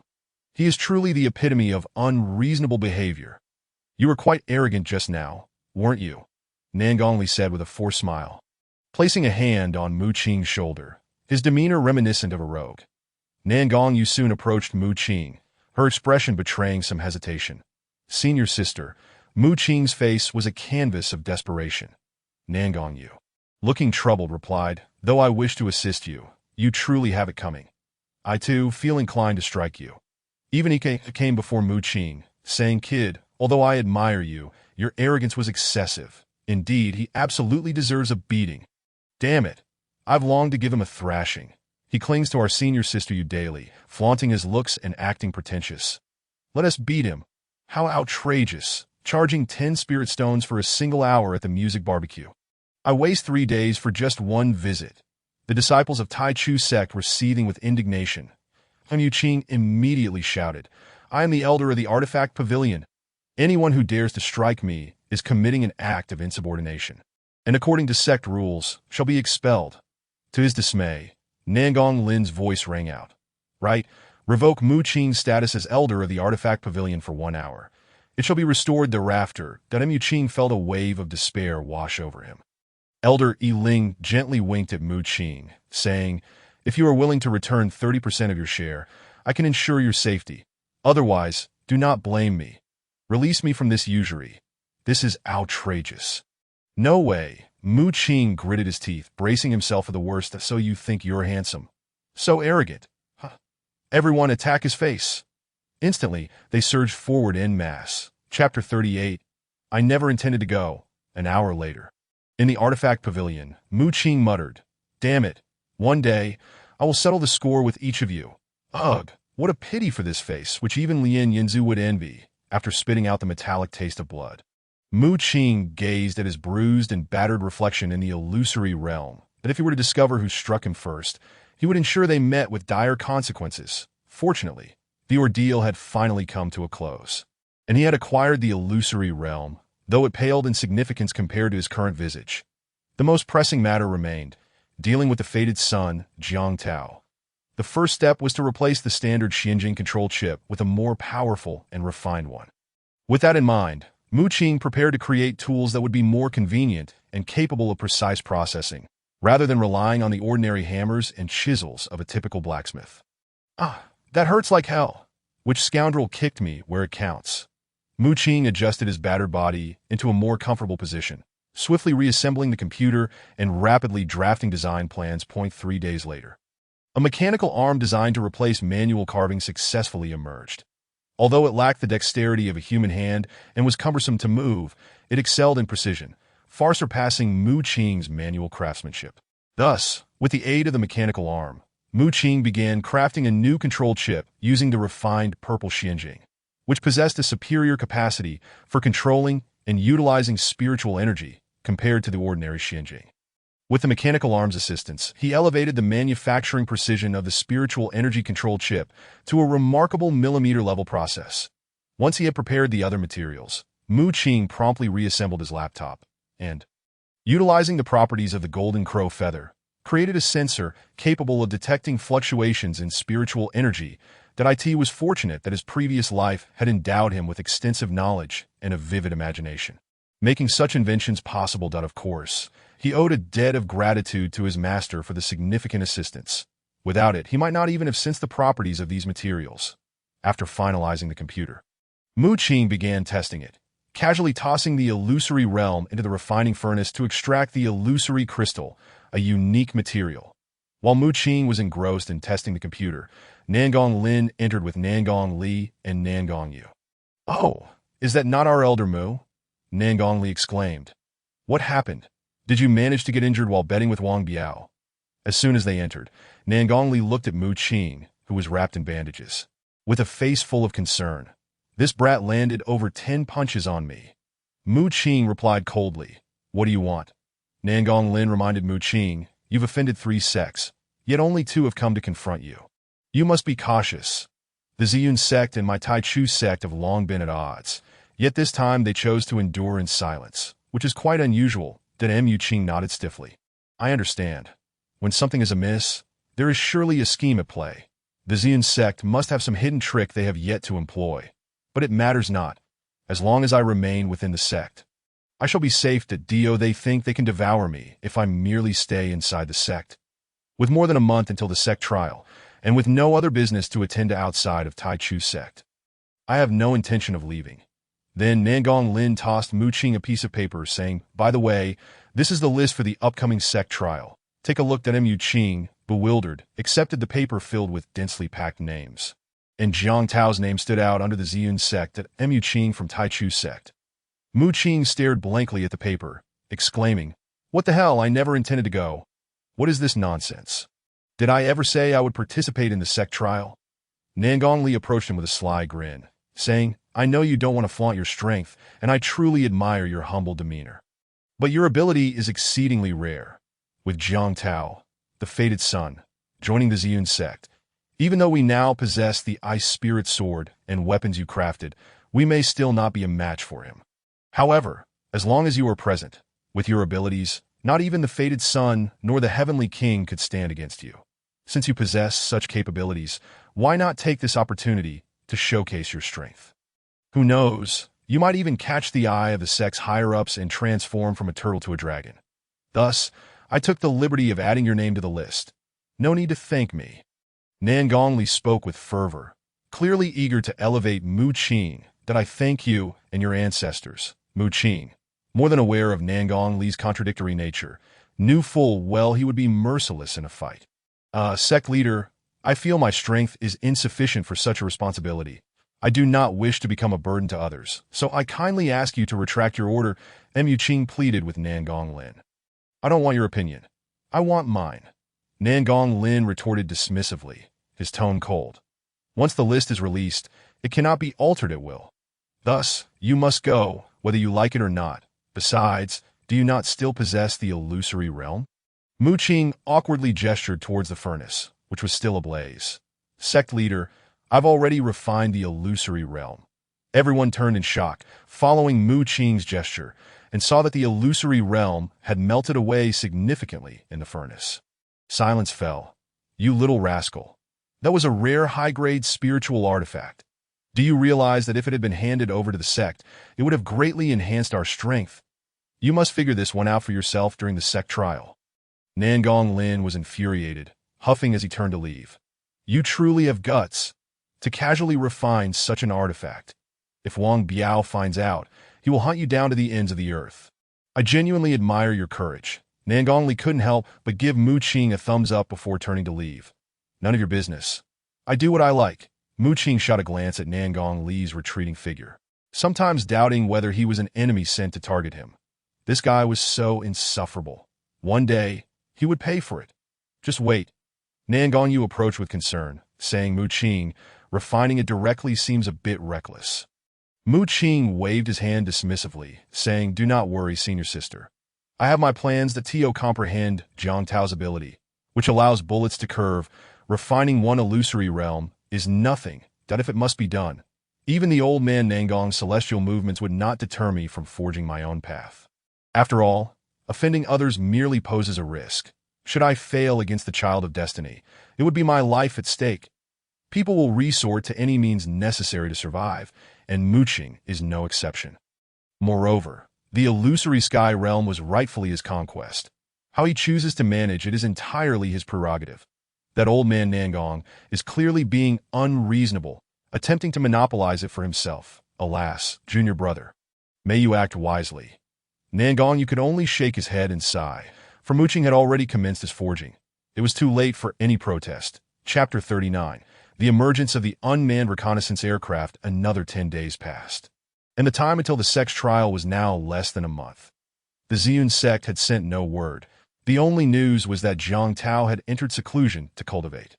Oh, what a group of fools. Jiang Tao, a mere waste like myself, dares to retreat for cultivation. If left to roam in Litian City, he could stumble upon a piece of scrap metal and somehow transform it into a remnant of an ancient artifact. Why must he pit himself against his own lack of talent? One would need at least a decade of brain damage to conceive such a plan. Mu Qing scoffed at the Ziyun sect's antics, which ironically relieved him of considerable pressure. With an ample supply of materials at hand, Mu Qing crafted a brand new piece of equipment, an unmanned drone. Although he had prepared flame spirit stones to forge enhanced ammunition, he had yet to devise a suitable weapon to confront Jiang Tao. Furthermore, he needed to ascertain the nature of Jiang Tao's peculiar abilities, hence the initial focus on the drone. This was no ordinary drone. Designed primarily for reconnaissance and detection, it featured a layer of illusion crystal over its exterior of 10,000 essence iron, rendering it nearly invisible to the naked EWY utilizing spiritual energy for flight. It achieved an almost silent operation, though fluctuations in spiritual energy could not be entirely avoided. Given the technological standards of Litian City, it would be challenging to detect unless one employed specialized artifacts, akin to the spiritual energy detectors used by those in the field. Even then, detecting the agile drone's position would be a futile endeavor. The drone, equipped with sensors crafted from golden crow feathers, could not only monitor fluctuations in spiritual energy, but also establish a wireless connection to Mu Qing's computer, relaying the information detected. The core crystal provided spiritual energy, functioning autonomously in a self-sufficient manner under normal circumstances. Additionally, a camera and microphone were indispensable, one for observation and the other for sound transmission, harmonizing with the golden crow feather sensors to create a truly formidable reconnaissance device. Moreover, Mu Qing had ingeniously designed two small mechanical arms within the drone for future development. Naturally, a speaker was included, allowing for remote communication and the enjoyment of music at leisure. This endeavor showcased Mu Qing's exceptional knowledge from his past life, even if it paled in comparison to the high technology of that era. After completing these tasks, Mu Qing found himself with a surplus of golden crow feathers, planning to utilize them for future needs. That he pondered how far his creation could fly. Gazing at the drone, which was slightly larger than his head and yet to activate its stealth mode, Mu Qing felt a twinge of doubt. If this painstakingly crafted device could only manage a flight of 100 meters, he would be exposed before others, rendering its reconnaissance capabilities moot. That a trial was in order. Activate spiritual energy fluctuation monitoring mode. With this thought, Muqing initiated the first test. Diaobao AI, Spiritual Energy Fluctuation Monitoring Mode activated. This monitoring mode encompassed the surrounding area for fluctuations in spiritual energy, marking them on Muqing's computer map in red. Varying in intensity, that IT would also automatically detect changes in the fluctuations within its range and alert Muqing upon reaching a certain threshold. Naturally, Muqing lacked the capability to automatically pinpoint his position on the map, as he currently had no means to deploy satellites for localization. However, he devised an alternative method, manually marking his position to calculate the distance between himself and the drone. Thus, Muqing controlled the drone to fly outside the Qi Gathering Pavilion, progressing 50 meters, 100 meters, and then 500 meters. The Golden Crow feather sensors enveloped the surrounding fluctuations in spiritual energy, revealing that the maximum effective range for monitoring was approximately 500 meters. Diaobao switched to radar scanning mode. Upon receiving this data, Muqing promptly shifted the working mode. Diaobao AI, radar scanning mode activated. Instantly, the drone transmitted fluctuations in spiritual energy, covering a radius of 1 kilometer, refreshing the data on Muqing's computer map every 2 seconds. The advantages and disadvantages of this scanning method were apparent. While it expanded the monitoring range, the speed of information transmission was compromised. However, this was of little consequence. Who could traverse a kilometer in 2 seconds to harm him? It was time to practice operating the drone. Subsequently, Muqing controlled the drone above Taichu Sect to familiarize himself with its operation.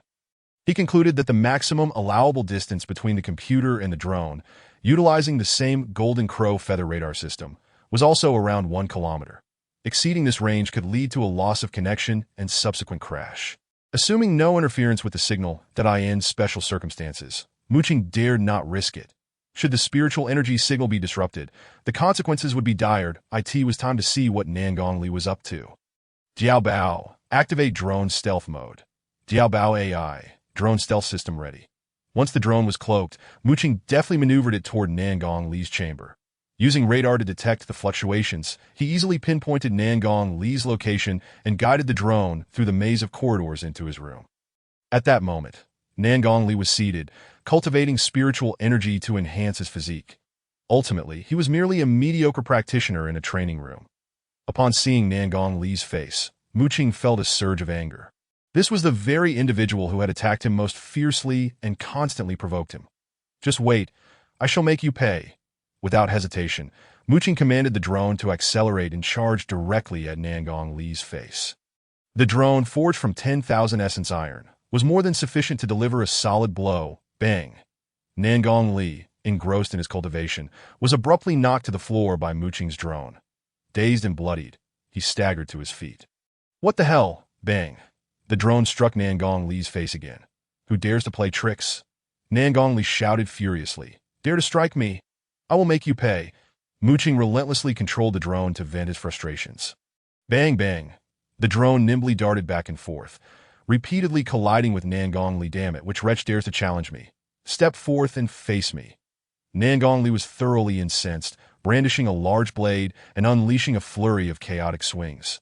Channeling spiritual energy into his strikes. Signal interference. Muqing observed the somewhat distorted images on the screen with surprise. That it seemed the drone was affected by fluctuations in spiritual energy when positioned at the center of it. He speculated that this was due to the unique properties of the Golden Crow feathers. While he surmised the reason for the interference, he had no better means to prevent it. Fortunately, Nangong-Li's cultivation level was not high, and the drone was still within a reasonable distance from the computer, allowing Muqing to swiftly command the drone to retreat. Damn it! Cowardly brat, show yourself! A shout echoed from Nangong-Li's chamber as the drone soared away. Ha ha! Cowardly brat! You dare to play with me! Starting today, I shall dictate the chaos in your life. Finally, Muqing felt a sense of satisfaction after releasing his pent-up frustration that he had no intention of letting Nangong-Li's past transgressions go unpunished. Next, he decided to check on what Sister Yu was doing. Contemplating briefly, Muqing maneuvered the drone toward Nangong-Yu's room nearby. Closed door? Why shut it when the day is yet to darken? Curious, Muqing sought out any potential openings to infiltrate. Observing the bright light emanating from Nangong-Yu's closed door, he steered the drone around, searching for an entry point. Chapter 40. A test for the drone. A dog hole? After circling the area, Mu Qing stumbled upon a small dog hole hidden among the flower bushes behind Nan Gongyu's room. It was quite inconspicuous unless one looked closely at a dog hole. Where did such a thing come from in Taichu's sect? It appeared freshly dug, just large enough for a head at that moment. Two timid disciples of Taichu's sect approached. Carrying chisels and hammers, one of them, looking worried, said, "Do you think we will be discovered?" Another individual pounded his chest in assurance, declaring, "Rest assured, this place is exceedingly secluded, absolutely without fault, as long as we exercise a modicum of caution. We shall remain undetected. Do you not wish to witness the unparalleled beauty of Sister Yu? She is the most stunning maiden in Litian City. Even a mere glance would suffice for a lifetime. Moreover, with Mu Qing being so arrogant, do you not desire to take advantage of him?" The mere mention of Mu Qing instantly incited the other person, who was now filled with fervor. How dare these two rascals covet Sister Yu? Mu Qing's fury surged within him, that if he were to discover their intentions, would he not be at the mercy of these scoundrels? He swiftly maneuvered his drone towards the two, bang. With a dull thud, the leading man was sent crashing to the ground. What just happened? Rising to his feet, he surveyed his surroundings in bewilderment. Bang! Another dull thud, and the second individual was also flung away. Subsequently, a series of consecutive thuds echoed. As both men were left dazed and confused. "Goodness, brother, this cannot be the work of ghosts. I told you to refrain from misdeeds, yet you would not heed my warning.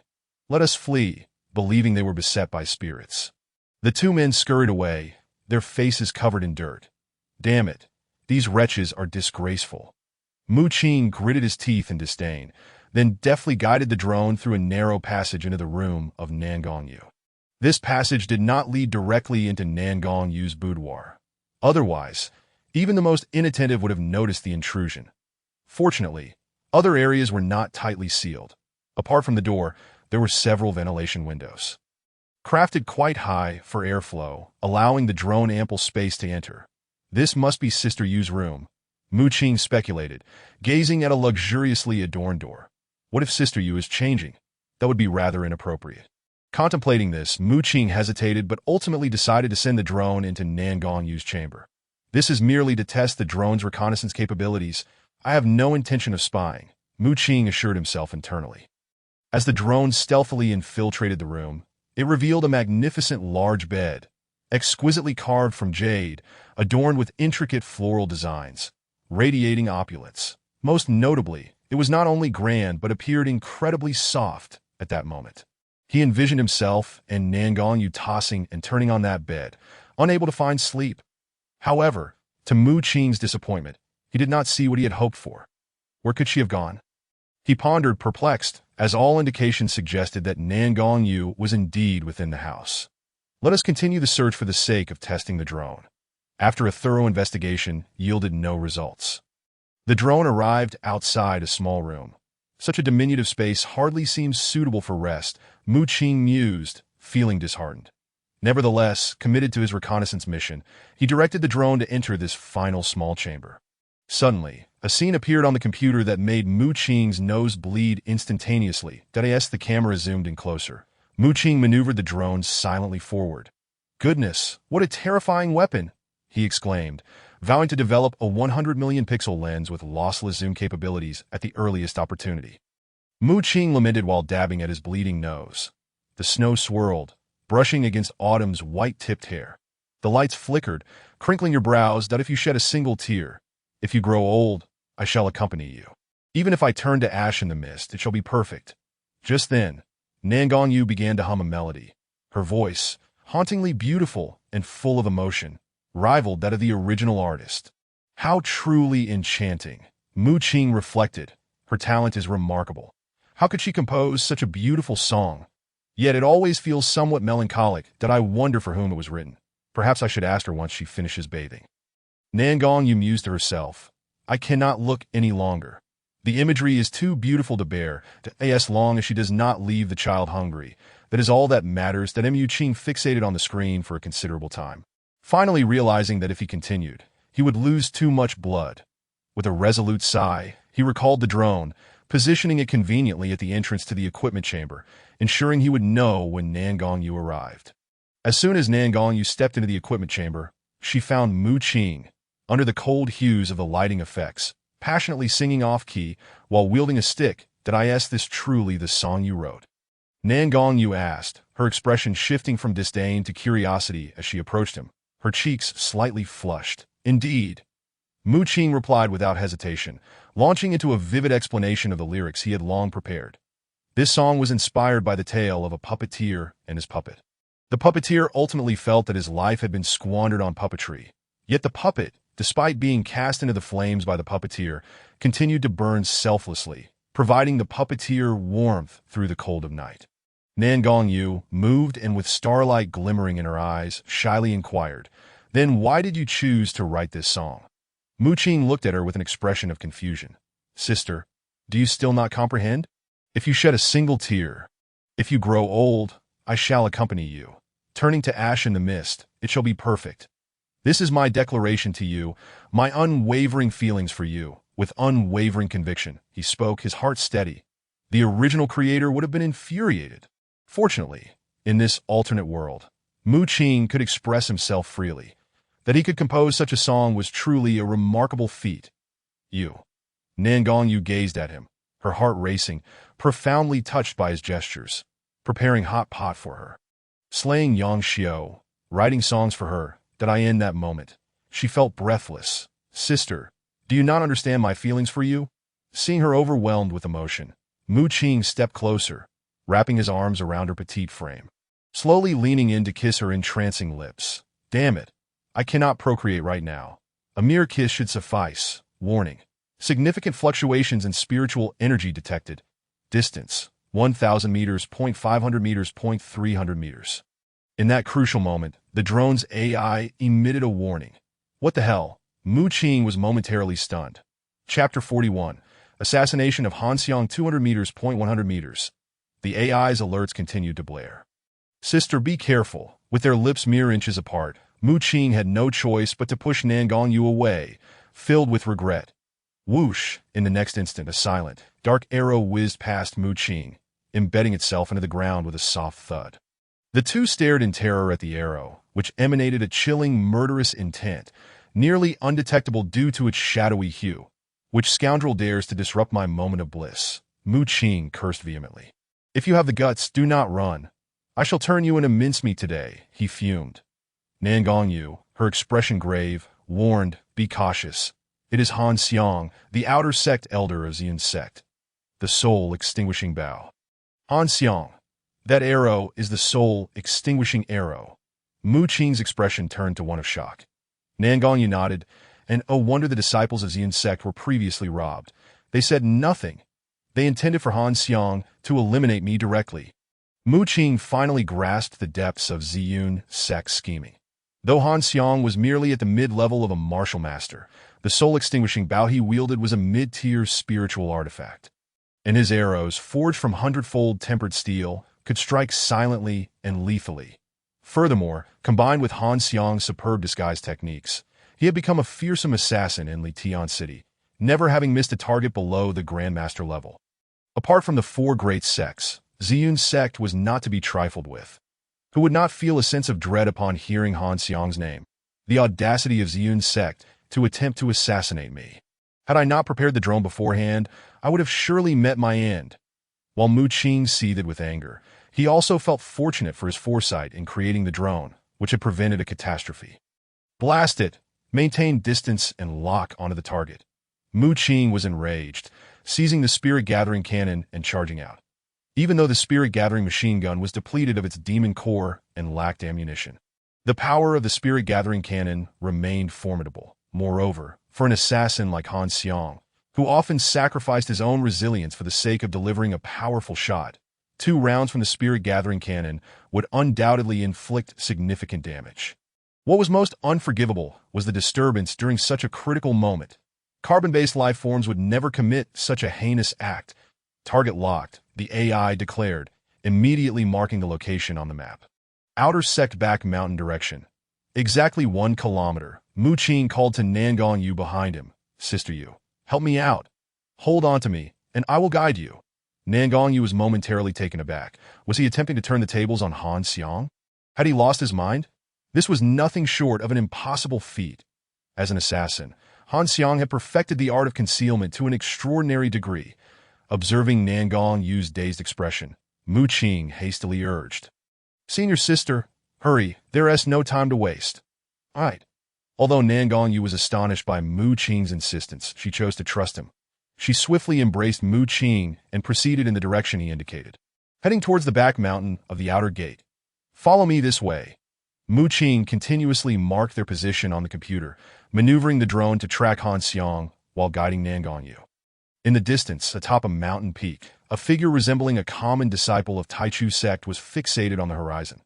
However, this individual possessed hawk-like eyes and an exceedingly faint aura. This was none other than Han Xiang, the outer elder of Ziyun sect, assigned to assassinate Mu Qing with the soul-extinguishing bow.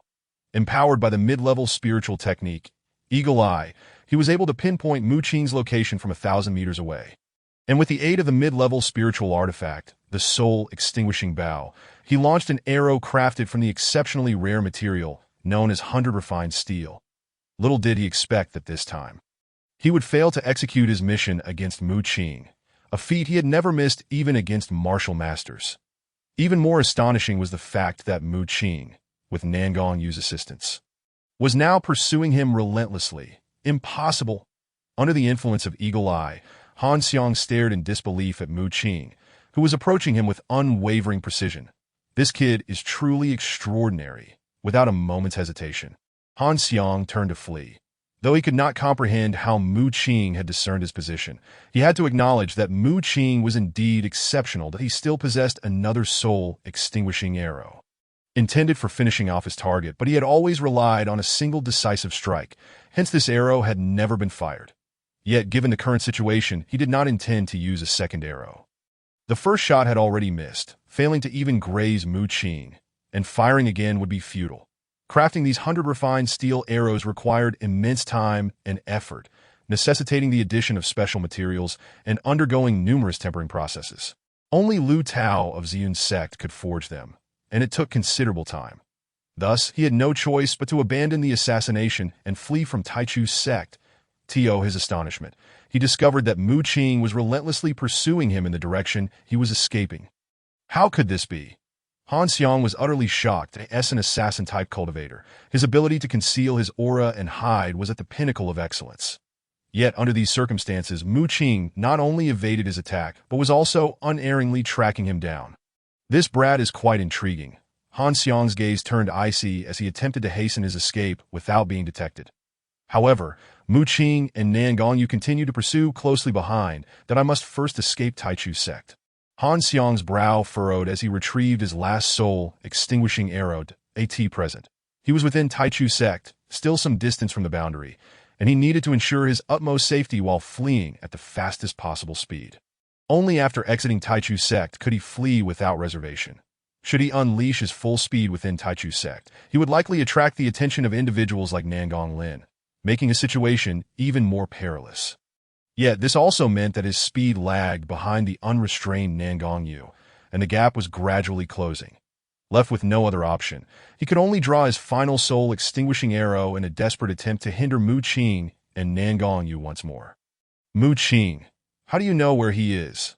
Nangong Yu, holding Mu Qing and following his guidance, couldn't help but feel curious, for even with her abilities, she could not perceive Han Xiang's aura, while Mu Qing seemed to know his every move. Leaving her baffled. Found him. He's running towards the outer sect. Mu Qing excitedly pointed at the screen displaying the figure of an ordinary sect disciple. This Nangong Yu gazed incredulously at Mu Qing's screen. It was utterly unfathomable that they could see someone hundreds of meters away. It was akin to a legendary artifact, something she had never heard of. Of course, Nangong Yu did not contemplate other possibilities, unaware that Mu Qing had already visited her room once. Junior brother, hold on tight. Let us accelerate. At that moment, Nangong Yu harbored no doubt about Mu Qing and, despite the rapid consumption of her spiritual energy, pushed her speed to the utmost limit. This reminder brought immense joy to Mu Qing, who clung tightly to Nangong Yu's soft form that is so soft, so fragrant. I see him. In mere moments, Nangong Yu, with Mu Qing in tow, caught up to the Han Xiang figure resembling a disciple of Taichu sect. Detecting intense spiritual energy fluctuations, target at 150 meters, the alert from the AI rang out. Senior sister. Be careful. Mu Qing immediately warned Nan Gongyu. Not good. Nan Gongyu exclaimed in terror, for she had accelerated her pace. And now, given the proximity, it was exceedingly difficult for her to evade Han Xiang's arrow safely. Mu Qing's gaze turned icy as he observed the dark arrow hurtling toward them. Senior sister, trust me, charge ahead. Nan Gongyu cast a disbelieving glance at Mu Qing. Should she trust him? Yet this risked both their lives. But could she doubt him? He had never been wrong before. All right. Nan Gongyu responded loudly, reinforcing her resolve.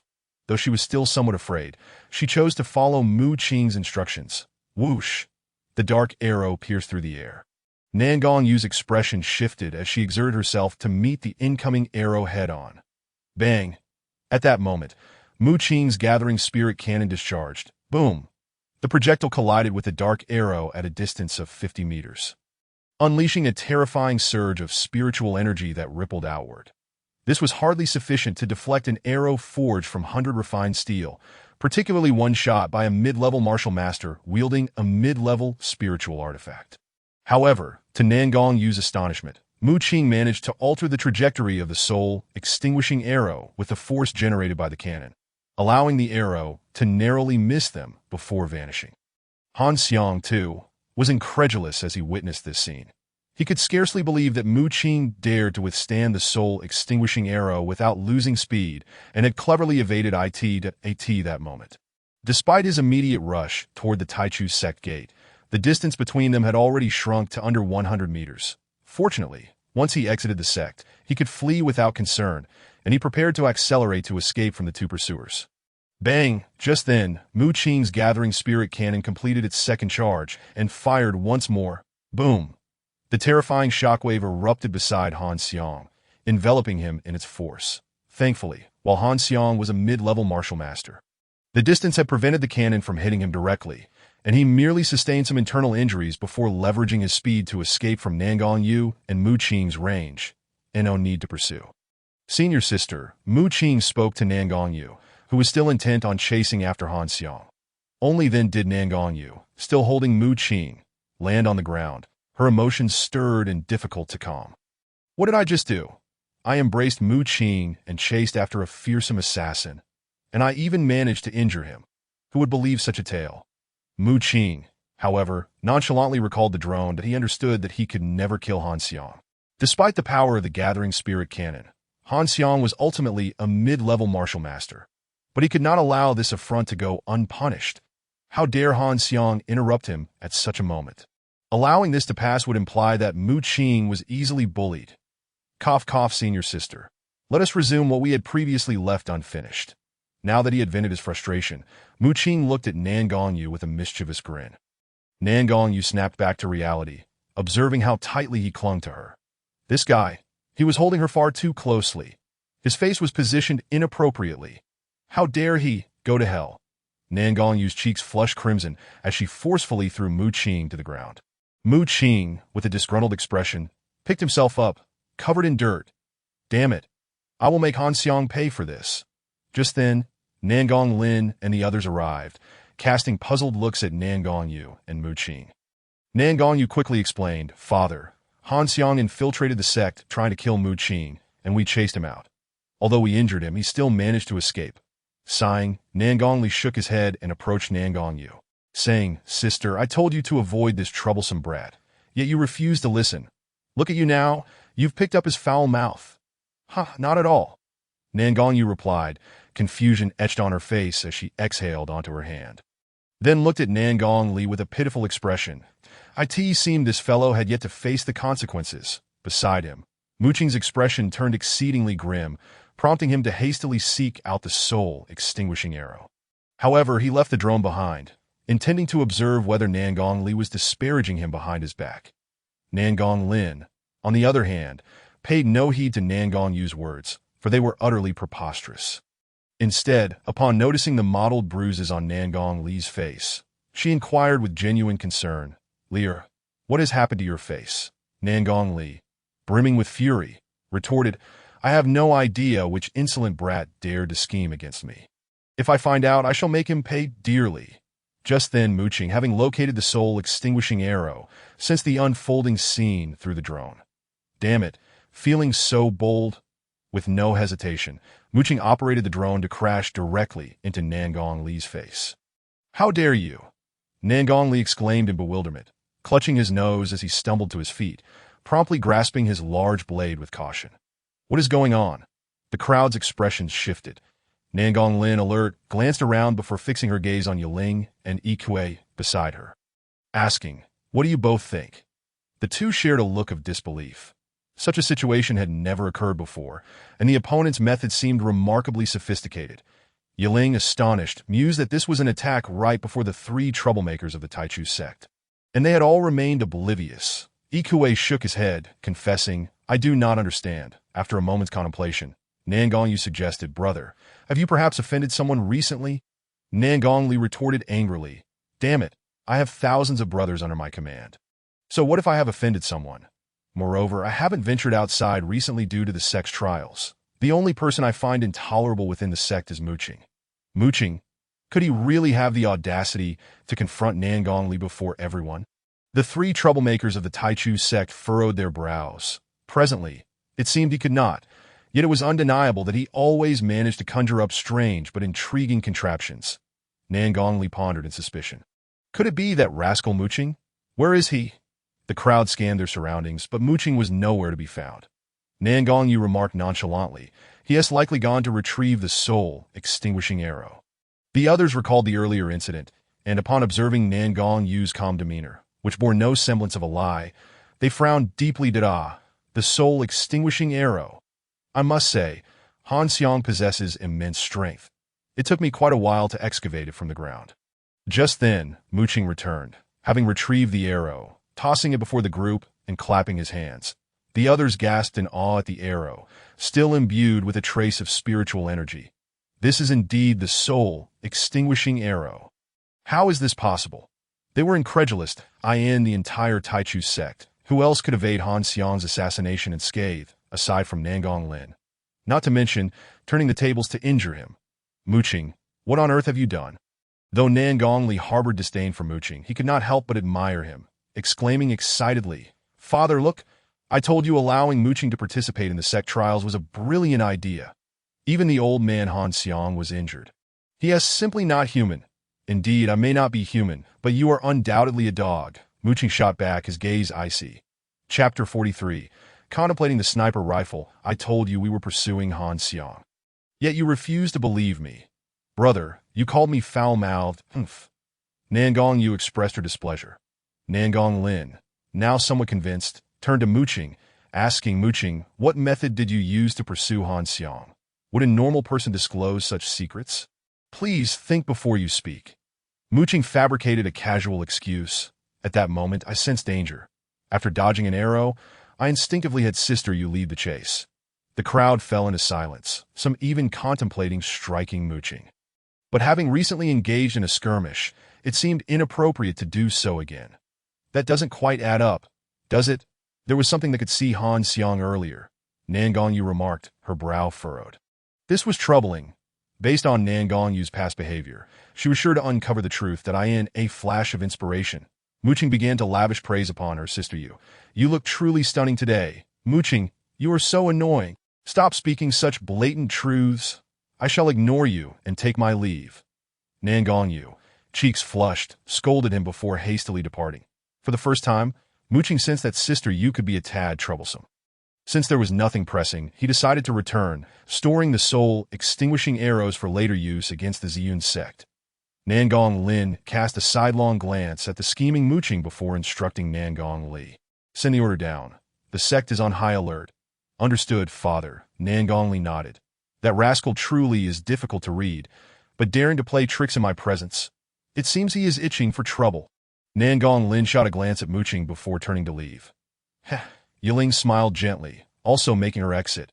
Only Yikuei approached Muqing, placing a hand on his shoulder, unable to suppress his admiration. "Incredible. You've truly impressed me.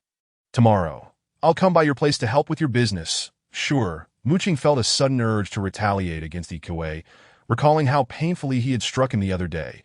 Yet he was slightly apprehensive about losing the confrontation. In the city of Litian, within the Ziyun sect, Han Xiang, clad in black and lean of build, bowed his head to report to Xia Jiang. Sect Master, the mission has failed. What? Even you have failed? Xia Jiang was incredulous. He was acutely aware of Han Xiang's capabilities, having eliminated numerous thorns in his side single-handedly.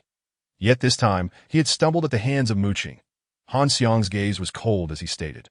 Both arrows were skillfully evaded. My first shot was launched without him even noticing. Lu Tao speculated, this lad must possess some trickery. Han Xiang, filled with frustration, replied, I know not of any trickery. I only wish for my target to perish beneath my arrows. An assassin inevitably faces failure. It is an unavoidable truth. However, he could not tolerate a mere Mu Qing evading his assassination and even injuring him in return. Xia Jiang's expression hardened, and after a moment's contemplation, he handed Han Xiang a list, saying, do not fret. There is less than a month remaining until the sect competition, and he is among the participants, so you will have your chance. Han Xiang, surprised, inquired the list for the sect trials? Sect Master, are you implying? Xia Jiang's lips curled into a cold smile. When the time comes for the sect competition, dealing with him should be a simple task. Lu Tao understood Xia Jiang's intent and immediately added, between now and the sect competition, I shall work tirelessly to forge 7 soul-extinguishing arrows for you. Excellent. I shall leave it to you, Elder Lu. Han Xiang bowed respectfully. Xia Jiang addressed both of them. Get to work. Should the old man Nangong arrive, I will handle him. Phew, at long last, it is settled. Within the armory pavilion, Mu Qing exhaled deeply, having casually tossed something onto the ground. His spirits, however, were once again taut. Had he not fortuitously deployed the reconnaissance drone, he might not have encountered the fated sun today, but instead met his demise at Han Xiang's hands. Weapons. He required stronger weapons. What kind of weapon could truly captivate the heart? The computer and drone were already in place. With less than a month remaining, he had to forge a more formidable weapon. Previously unconsidered, he now had to make a swift decision, for time was of the essence. During the sect trials, he would undoubtedly clash with the fated sun. Jiang Ti Aod As Mu Qing gazed at the 2 soul-extinguishing arrows. He fell into deep contemplation that long-range lethality, exceptional attacking power. Of course, a sniper rifle. Mu Qing's excitement surged as he slapped his thigh. Today, Han Xiang was a living testament to this. With the Flame Spirit Stone acquired and high-strength materials like Balian steel readily available, it was as if everything was perfectly arranged for him. Without hesitation, Mu Qing set to work, immediately drafting the design for the sniper rifle. Ignoring Nangong Lin's instructions to safeguard the soul-extinguishing arrows for later use against the Ziyun sect, he promptly melted down the 2 arrows. Though the Balian steel from the 2 soul-extinguishing arrows was not abundant, it was more than sufficient for the high-strength components of the sniper rifle. The remaining components, reinforced with the versatile material known as Wanjing Tai, are more than sufficient. The only considerations left pertain to the scope and the ammunition. Regarding the ammunition, it is imperative to utilize by Lien steel, as evidenced by the formidable power of Han Xiang's soul-destroying arrow. Subsequently, one could employ flame spirit stones to enchant the bullets. Such bullets, imbued with flame spirit stones, possess characteristics that can incinerate the very air and spiritual energy in their wake, effectively addressing the issue of external interference. Provided the range is adequate, precise shooting can be achieved under any circumstances. Unfortunately, Mu Qing is not a traditional weaponsmith, and his tools are insufficiently refined for such crafting. Moreover, there are very few capable of forging by Lien steel in Litian City. It seems he must wait to see how much by Lien steel remains. With a sigh, Mu Qing contemplates the situation. As for the scope, Mu Qing harbors a bold idea, to integrate the ability of the Jin Wu feathers, which can detect fluctuations in spiritual energy, into the scope, thereby achieving a unique targeting capability based on spiritual energy fluctuations. The greater the magnification, the better, for Mu Qing is not a marksman, without the need to account for external factors affecting precision. His goal is simply to enhance his visibility. The remaining task is to ensure that the sniper rifle's effective range reaches 1,000 meters. In the previous world he inhabited, even the technology of a civilization that had not reached level 1 boasted sniper rifles with significantly greater effective ranges. Mu Qing believes this should not pose a challenge for him. However, Mu Qing soon realizes that undertaking this task leads to unexpected difficulties. 15 days later, with only 10 days remaining until the sex trial, Nangong Lin has not sought retribution from Xia Jiang, leaving Mu Qing to ponder his thoughts. Though this is inconsequential to him, that Mu Qing has successfully constructed the sniper rifle, and the other materials have been utilized to create the scope. With the mechanical arm's repeated adjustments, the accuracy of the bullets leaving the chamber is entirely adequate. Yet, Mu Qing discovers a gravely serious issue. Due to the differences in materials, he is unable to produce gunpowder and can only rely on spiritual energy as a universal propellant for the bullets. However, when he tests the range using the Wanjing type bullets, following the tracking detection via a drone's spiritual energy fluctuations, he finds that the bullets reach a mere effective range of only 200 meters. How is this acceptable? To enhance the power, he has designed the sniper rifle's caliber to a level suitable for anti-material at 15 mm, and under such a large caliber, the weight of the sniper rifle is considerable. With such a trade-off yielding only 200 meters of precision, it would be better to discard it altogether. Furthermore, after crafting the sniper rifle, Mu Qing has exhausted the Bailian steel refined from 2 soul-destroying arrows. This means that even with the sniper rifle in his possession, having resolved the range issue, he now faces the problem of lacking ammunition. Although Wanjing Tai is indeed hard, it is challenging to ensure its power at ultra-long distances. Which is precisely why Han Xiang opted for Bailian steel, that he must devise a solution. That Mu Qing begins to ponder the dual conundrums of the bullet's propulsion and Bailian steel. Chapter 44. I have indeed refined the soul-destroying arrow. First, there is the issue of range. The weapons currently employed by Mu Qing all utilize the accumulation of spiritual energy to launch spiritual bullets, generating substantial impact force. This method inherently limits the range. Thus, Mu Qing must urgently discover a solution to this problem. What if the spiritual energy could explode within the chamber to propel the bullets? An idea suddenly strikes Mu Qing. Spiritual energy is a uniquely special entity, possessing unpredictable capabilities, even capable of simulating digital information. Its true potential lies in the fact that, should one dare to conceive and attempt, it can be realized. Among its characteristics is undoubtedly the potential for simulated explosions. Previously, all of Mu Qing's weaponry relied solely on the accumulation of spiritual energy, which culminated in a straightforward process of gathering and unleashing spiritual energy. While this has endowed his weapons with formidable capabilities, it remains insufficient for Mu Qing's ambitions that he must identify a means to replace the current attack method. With this in mind, Mu Qing immediately begins to work on his computer. Jiao Bao AI. What is up? After a moment of seriousness, Jiao Bao returns to its audacious demeanor, catching Mu Qing off guard. Customarily programmed by Mu Qing, the AI refrains from interrupting during combat mode, but shifts to its boastful state in normal mode. After all, it is artificial intelligence. Who doesn't have a bit of attitude? Loading all known materials, it simulates the explosion characteristics of spiritual energy. Jiao Bao AI. No time, go test it yourself, Dado. Has the new control chip made it smarter? One shot, and you're done. Mu Qing brandishes his spiritual energy gun at the computer. Jiao Bao AI. Damn, loading now. At this point, the computer begins to simulate the explosive characteristics of spiritual energy. Thankfully, Mu Qing has invested time in developing the AI's capabilities. Otherwise, creating such a simulation program would have taken an inordinate amount of time.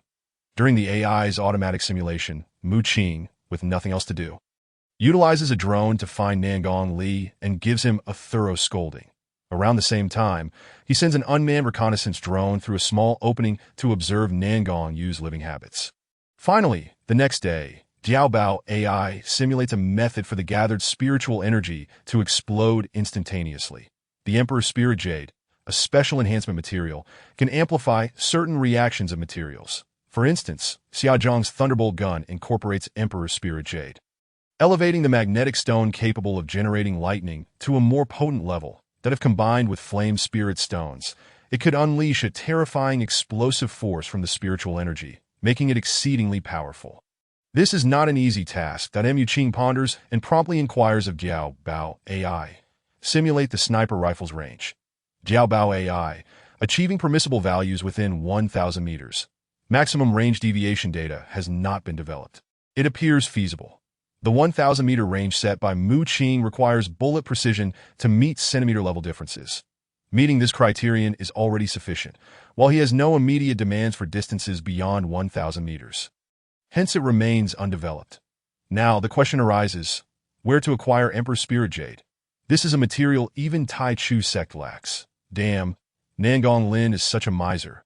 Even lacking this, moreover, he also needs to procure some by Lian Steel. Mu Qing finds himself at an impasse. Emperor Spirit Jade, by Lian Steel. It is impossible to see Xia Zhang's Thunderbolt gun, and Han Xiang likely wouldn't dare to deliver by Lian Steel again. He cannot produce it himself. With only 9 days until the sect trial, what to do? As Mu Qing contemplates, a wicked idea emerges. Damn it, if I can't get Emperor Spirit Jade, I can steal it from Ziyun's sect. Others can forge by Lian Steel, so why not? Mu Qing's inspiration strikes as he focuses on Lu Tao of Ziyun's sect, that if Han Xiang can approach the sect, can I go to Ziyun's sect?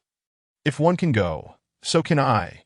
With this thought, Mu Qing swiftly transfers the items from his storage ring to free up space, then retrofits his drone to enable it to absorb items through the simulated method of storage.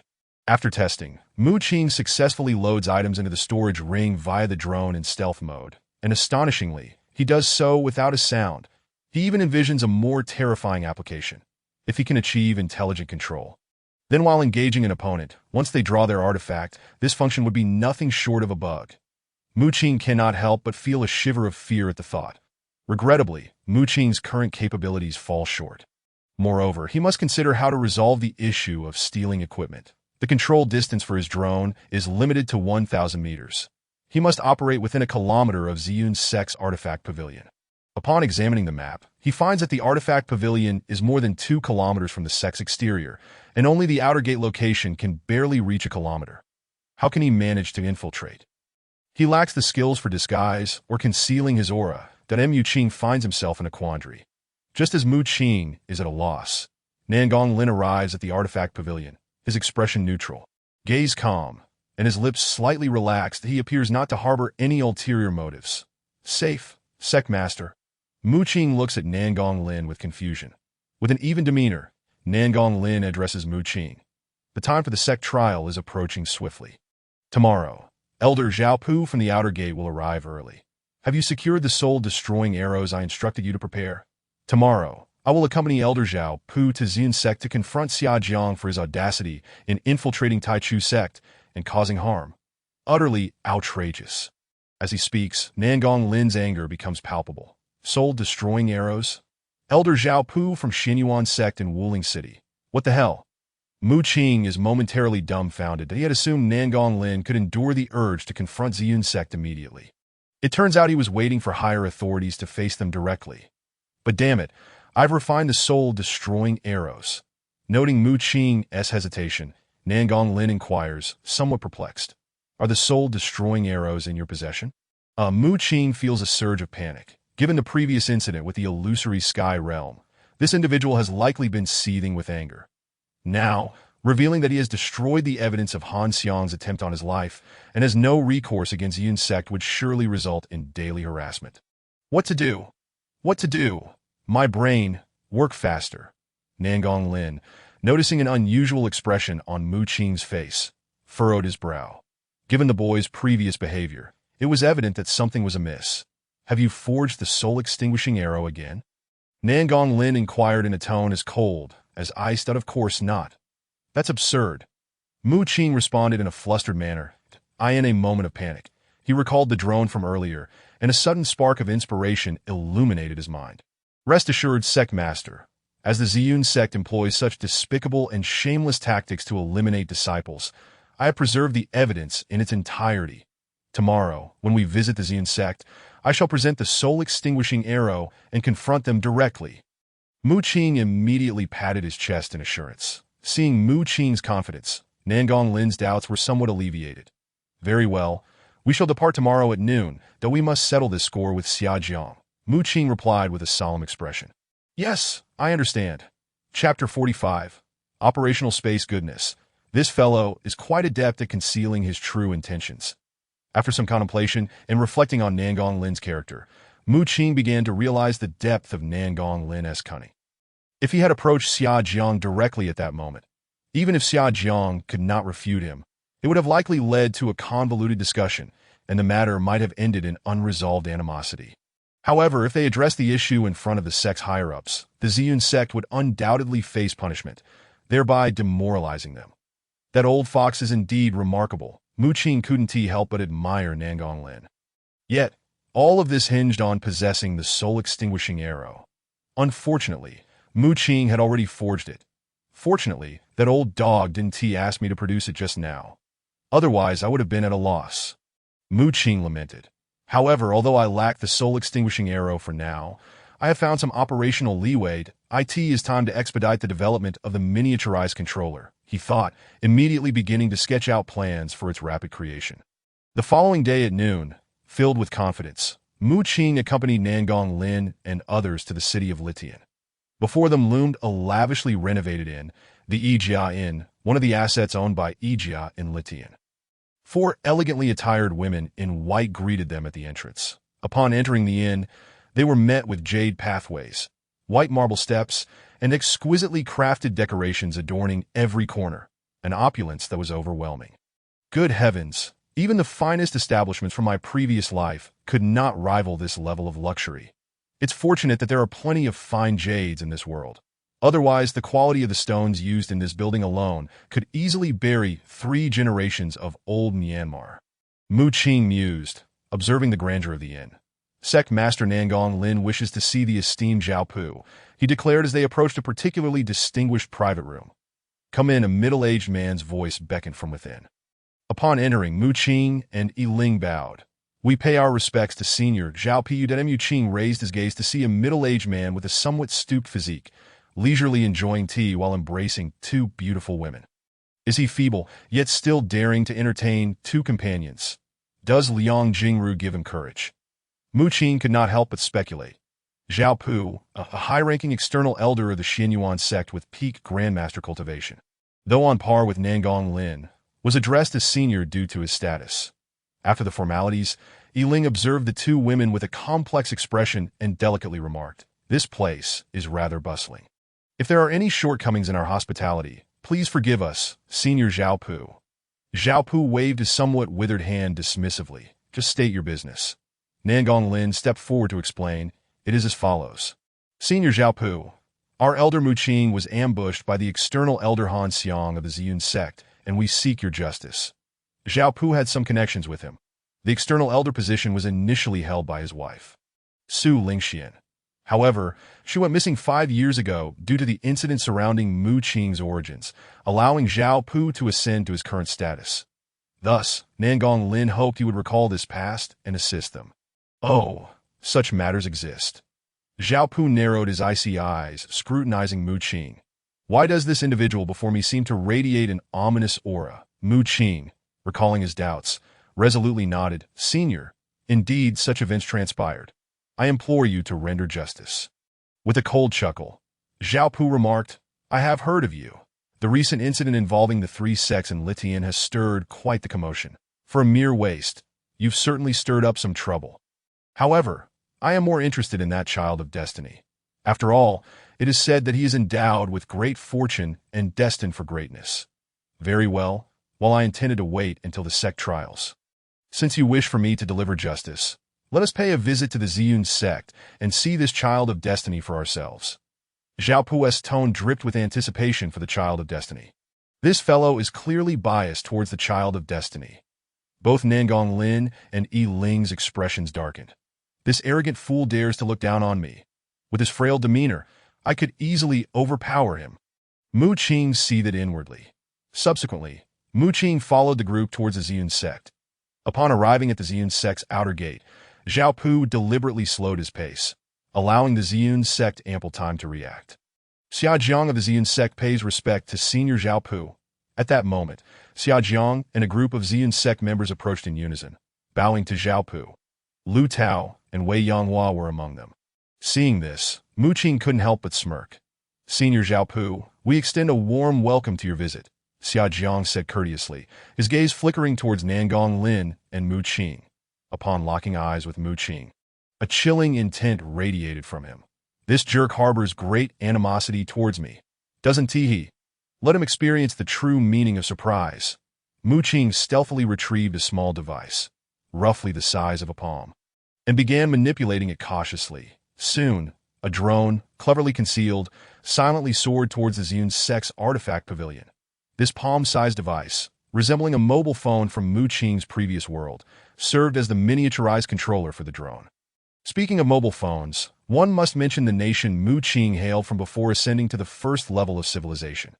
Had it not been for the pressure exerted by the United States on a company named Huawei, the subsequent emergence of the Menghong system might never have occurred, thus accelerating the technological rise of Mu Qing's homeland. One could say that Mu Qing's past prowess was intricately linked to Huawei. Naturally, behind this rapid development lay the tireless efforts of countless individuals, represented by outstanding figures such as the piano master Dong Wanchuan and the resilient Bai Jianhua. Especially poignant was Wanchuan's phrase, "I love to dismantle," which brought tears to many later. Some composed excellent works in their honor, such as Undercover E Liangchuan and Mountain Armor, celebrating their achievements that resonated throughout Mu Qing's era. However, Mu Qing's device was not a true mobile phone.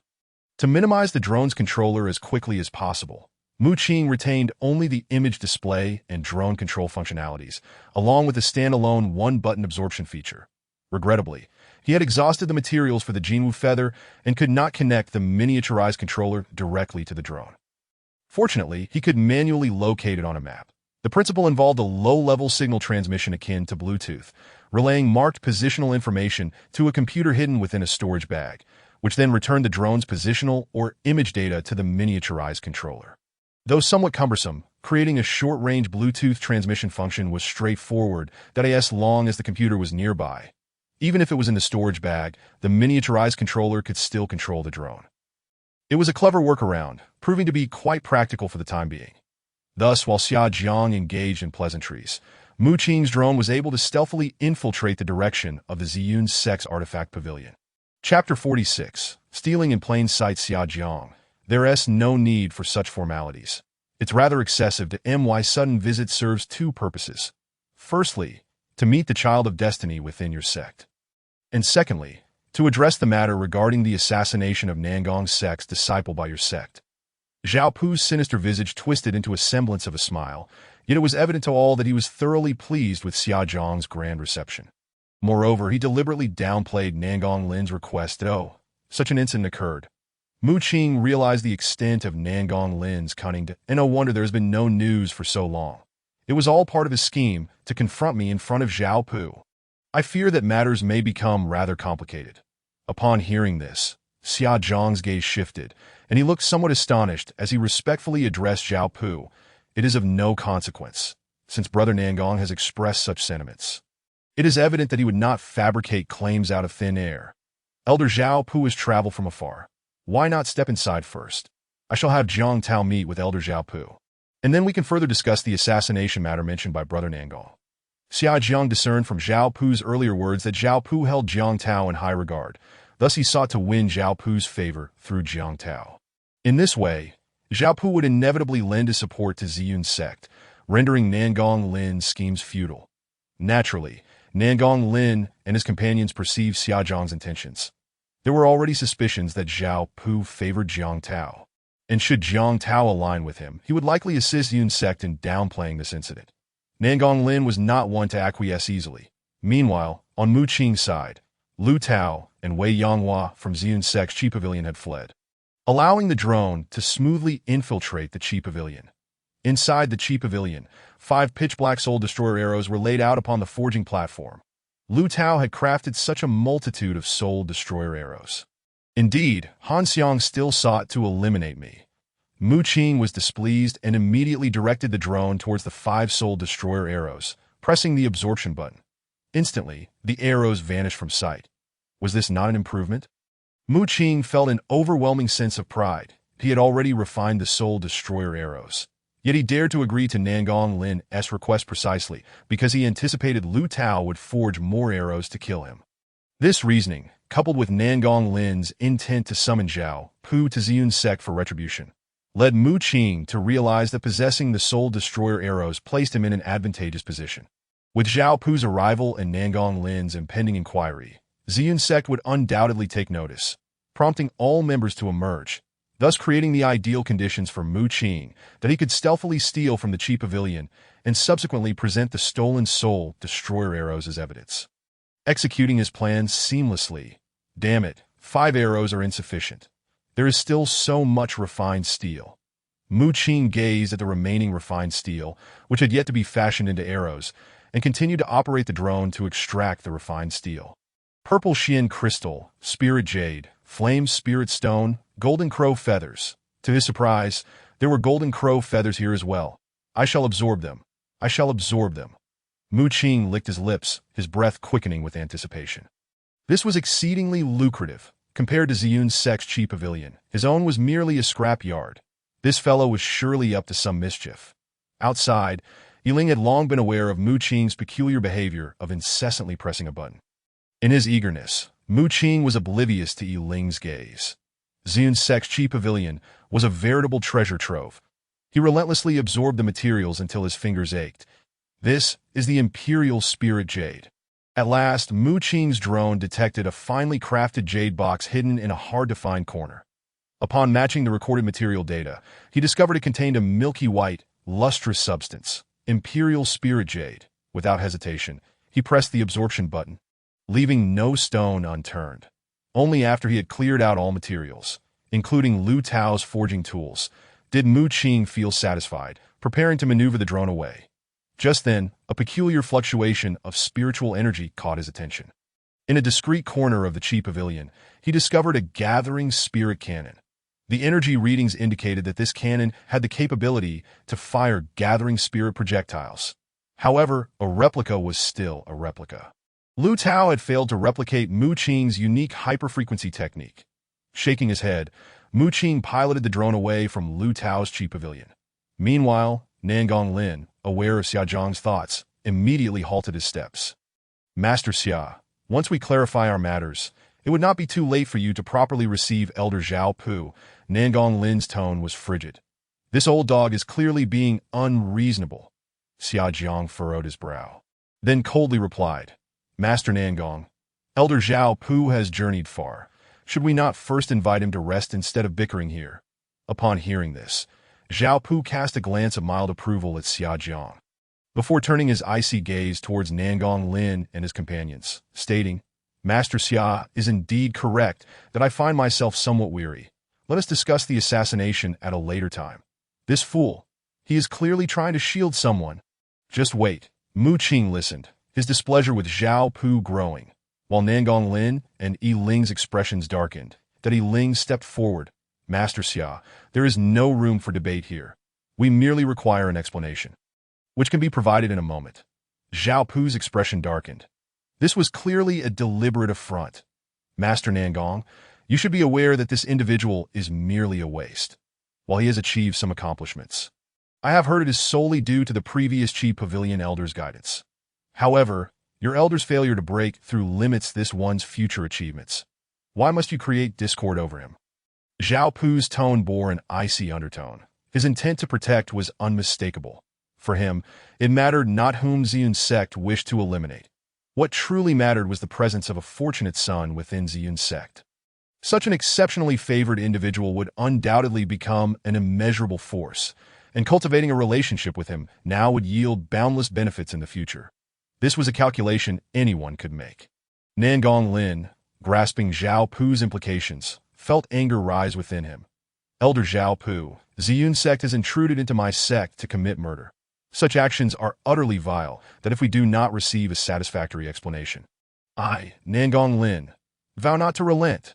Zhao Pu's gaze sharpened, his already ominous expression growing more foreboding as he warned Nangong Lin. While I am here today, do not let a mere waste dampen my spirits. Elder Zhao Pu, even if he is a waste, he remains an elder of my Taichu sect's Qi Pavilion. It is one thing for Ziyun sect to infiltrate my Taichu sect and commit murder. But how can you still shield them so?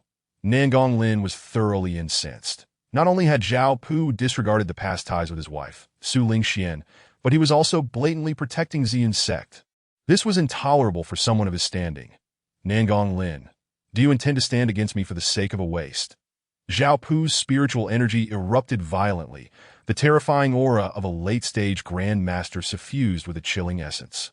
As an outer sect elder of Xianyuan sect in Wuling City, how could he endure disrespect from others? Today, I shall level Ziyun's sect, and it has nothing to do with Elder Zhao Pu. I trust you will comprehend this. Nangong Lin's demeanor was icy, and he too emanated the formidable aura of a late-stage Grand Master, easily countering Zhao Pu's presence. Presumptuous! Do you dare? Zhao Pu's gaze darkened as it locked on a Nangong Lin, leading to a palpable stalemate that Mu Qing sneered coldly, and upon the drone's return, 2 soul destroyer arrows appeared in his hands down a waist. The name Han Xiang, the outer sect elder of Ziyun sect, was one that struck fear into the hearts of many. A figure who had never failed an assassination mission. How many martial artists had fallen victim to his arrows? It was likely that even ordinary Grand Masters would sustain injuries if they were not cautious. Yet this formidable individual had failed to harm Mu Qing despite firing 2 arrows at him. Who among those present could achieve such a feat? As the assembly beheld the 2 soul destroyer arrows in Mu Qing's grasp, silence enveloped the room. How could a person of such caliber be deemed a waste? Zhao Pu's expression darkened. This was undeniably a slap in the face. Elder Zhao Pu, as a senior and an elder of the upper sect. It is one thing not to uphold justice, but to shield Ziyun's sect is unacceptable. Fear not. My Taichu sect possesses a broad-minded spirit, and our disciples are indeed individuals of wide-ranging vision, that we can endure a measure of unfair treatment. My Taichu sect is more than capable of bearing it. Mu Qing's countenance was solemn, his voice resonating with strength and authority. Subsequently, his gaze fixed upon Han Xiang, the man whose eyes resembled those of a hawk. And with an air of utmost arrogance, he pointed at Han Xiang's nose, proclaiming, "Old Han Xiang, you are welcome to come at me. Should I, Mu Qing, falter, I would be unworthy of the title of Elder of Taichu Sect's Chi Pavilion. These 2 soul destroyer arrows are yours to keep. What harm is there?" With a toss, Mu Qing flung the 2 arrows back to Han Xiang, then turned sharply to Nangong Lin and Yi Ling, declaring, "Let us depart, this scoundrel. I rate myself a 9 out of 10. A single point more would be sheer arrogance." Having secured his gains, he swiftly took his leave. Nangong Lin, what is this brat trying to impose upon me? Does he dare overshadow my brilliance? Yi Ling, this fellow, Xia Jiang, the days ahead are long. After uttering a fierce remark to regain his composure, Nangong Lin also turned to leave. The members of Ziyun's sect could only suppress their anger as they watched Nangong Lin and his entourage depart. After all, no matter how Zhao Pu aided them, they did not possess the upper hand and could not confront Nangong Lin's group directly. Now then, Master Xia, let this matter rest for the time being.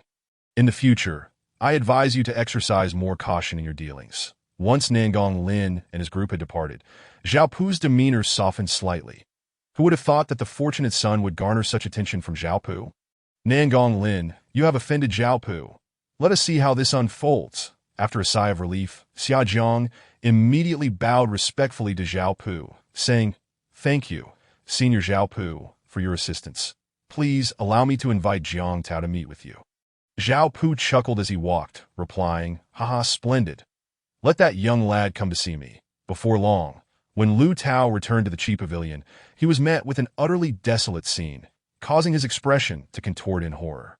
"Ah, which scoundrel has dared to intrude upon my Chi Pavilion? Who is the wretch that has even stolen my forging hammer? Investigate! Everyone, go and investigate!" However, despite the uproar within the entire Ziyun sect, not a single clue could be found. At this very moment, Mu Qing had already begun to tally his spoils within his own Chi Pavilion. Jinwu feathers, 100 refinement steel, and Imperial Spirit Jade. He even possessed 3 third-tier monster cores and 1 fourth-tier monster core. Good heavens, this is a windfall. After meticulously counting, Mu Qing gazed hungrily at the considerable pile of materials before him, which had effortlessly solved the ammunition issue for his spirit-gathering machine gun. That 4th-tier monster core could grant him at least 1 minute of being a true man. Indeed, this drone was exceptionally adept at thievery. If only he had the chance, he would have relished the opportunity to pilfer from Tianmen sect and Tanyua sect in their entirety. It seemed he would have to wait for another opportunity. Disappointed, Mu Qing shook his head and promptly resumed his tasks. For the time for the sex trial was drawing ever closer, and Mu Qing had stolen 5 soul extinguishing arrows and, after showing off 2 to Han Xiang, still had 3 remaining. The unrefined 100 refinement steel should suffice for crafting 2 soul-extinguishing arrows. This amount was already adequate for Mu Qing to forge special sniper ammunition. The remaining challenge was to resolve the power source issue for his sniper rifle. However, with the Imperial Spirit Jade in hand, any problem would soon be rendered trivial. With only 4 days remaining until the SEC trial, he eagerly awaited the data assessment. Awesome. Data analysis complete. AI. Permissible values achieved within 1,000 meters. Experiment successful. Done.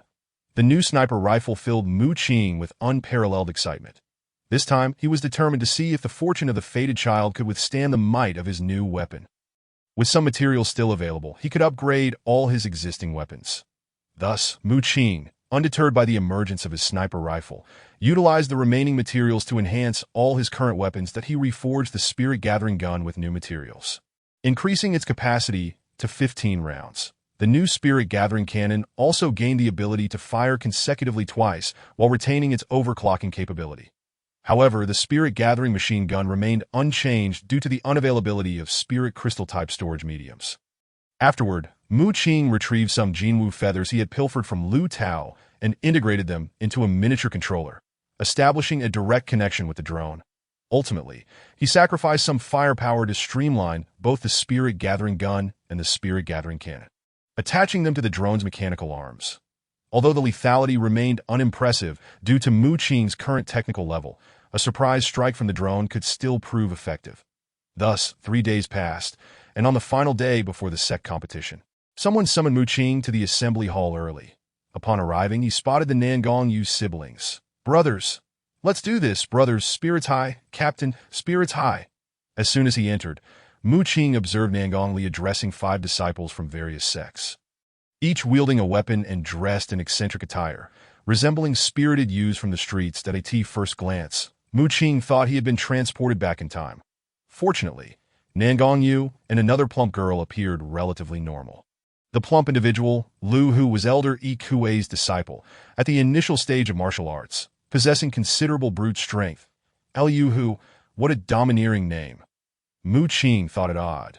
The other girl, with sparkling eyes, was Xen Ruo, a disciple of Elder Yi Ling, also at the initial stage of martial arts.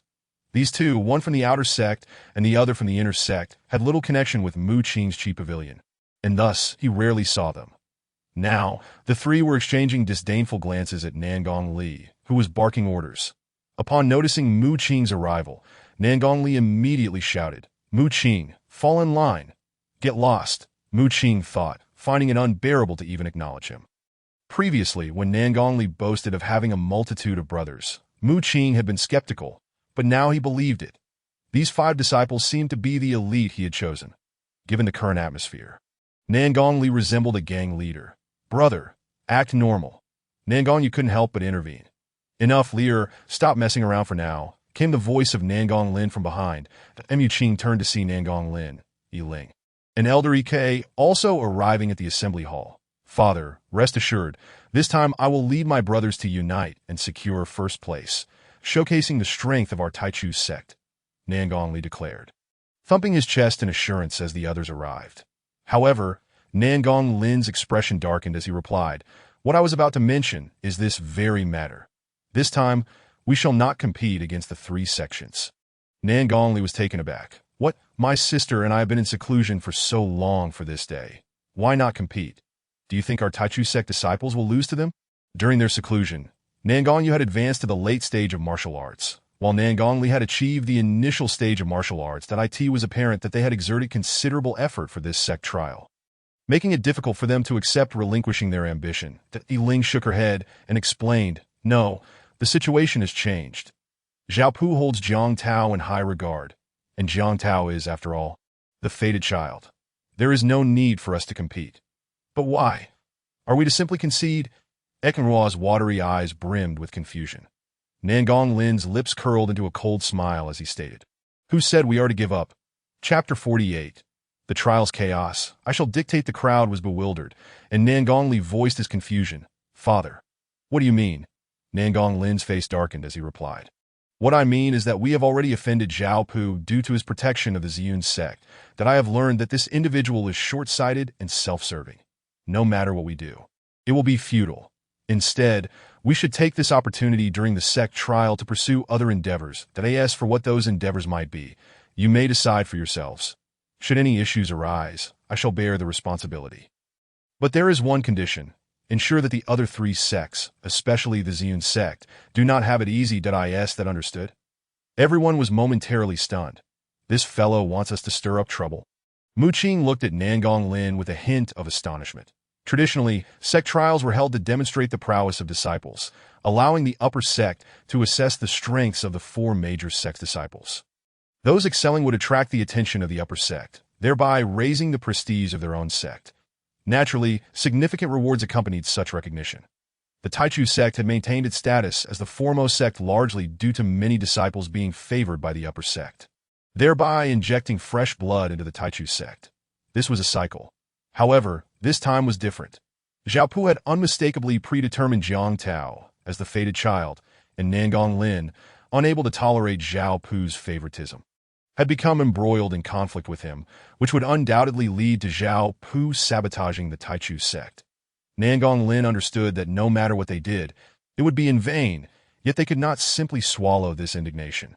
Hence, their original intent had to be altered. After a moment's hesitation, the others began to grasp the situation. Damn it, father, I understand. Nangong Li, brimming with pent-up frustration, shouted at his five subordinates. Tell me, why do you fight? For the rise of our sect. Excellent, brothers. Let's go. The crowd felt as though Nangong Li had lost his mind. All right, just remember your purpose this time. Prepare to head to the outskirts of the monster beast forest. Nangong Lin commanded the group, and they promptly readied themselves for departure, in preparation to confront the fated child Jiang Tao. Mu Qing brought nearly all his equipment. The spirit-gathering gun, spirit-gathering cannon, and more. Naturally, he also brought along his drone, miniature controller, and computer, having forged 20 rounds of sniper ammunition, thus arming himself to the teeth. Outside the monster beast forest, over 100 individuals had already gathered, with those arriving a day early for the sect trial, waiting in anticipation. Of course, the numerous participants included not only the four major sects, but also several ordinary sections. Among these sects were not a few outstanding individuals. For historically, those who caught the attention of the upper sect after sect competitions were not exclusively from the four major sections. So, isn't that brother who, upon arriving at the outskirts of the monster beast forest, Mu Qing spotted Wang Hu and, deliberately holding the blue glowing spirit-gathering machine gun with one hand, casually placed his other hand on Wang Hu's shoulder in a friendly manner, saying, Brother Hu, how many spirit stones did you bring this time? Wang Hu gritted his teeth, retorting, Mu Qing, don't get too arrogant. We'll meet in the monster beast forest. With a puzzled expression, Mu Qing responded, why not showcase your treasures in front of so many people? Why must we wait until we are inside? Ha, Mu Qing, you're too mischievous. Nangong Yu was immediately amused by Mu Qing's antics. This fellow is always so infuriating, always thinking of robbing others as soon as they meet, hardly acknowledging anyone else's father. You little rascal, dare you try to snatch my son again? Seeing Mu Qing's arrogant demeanor, Wang Biao, who was nearby, became agitated. Moreover, you better take good care of my illusory sky realm, or you will face dire consequences, damn. Upon hearing this, Mu Qing pounded his thigh in regret. If I had known there would be good rewards, I wouldn't have refined the illusory sky realm. Now there's nothing good left to gain. What? You refined the illusory sky realm? Wang Biao was instantly enraged. The crowd was taken aback as well. That was a high-level spiritual treasure, a prized possession in any downstream sect. And Mu Qing actually refined it. It's no wonder Wang Biao was furious. Even Zhao Pu, who was not far away, wore a grave expression. So what if I refined it?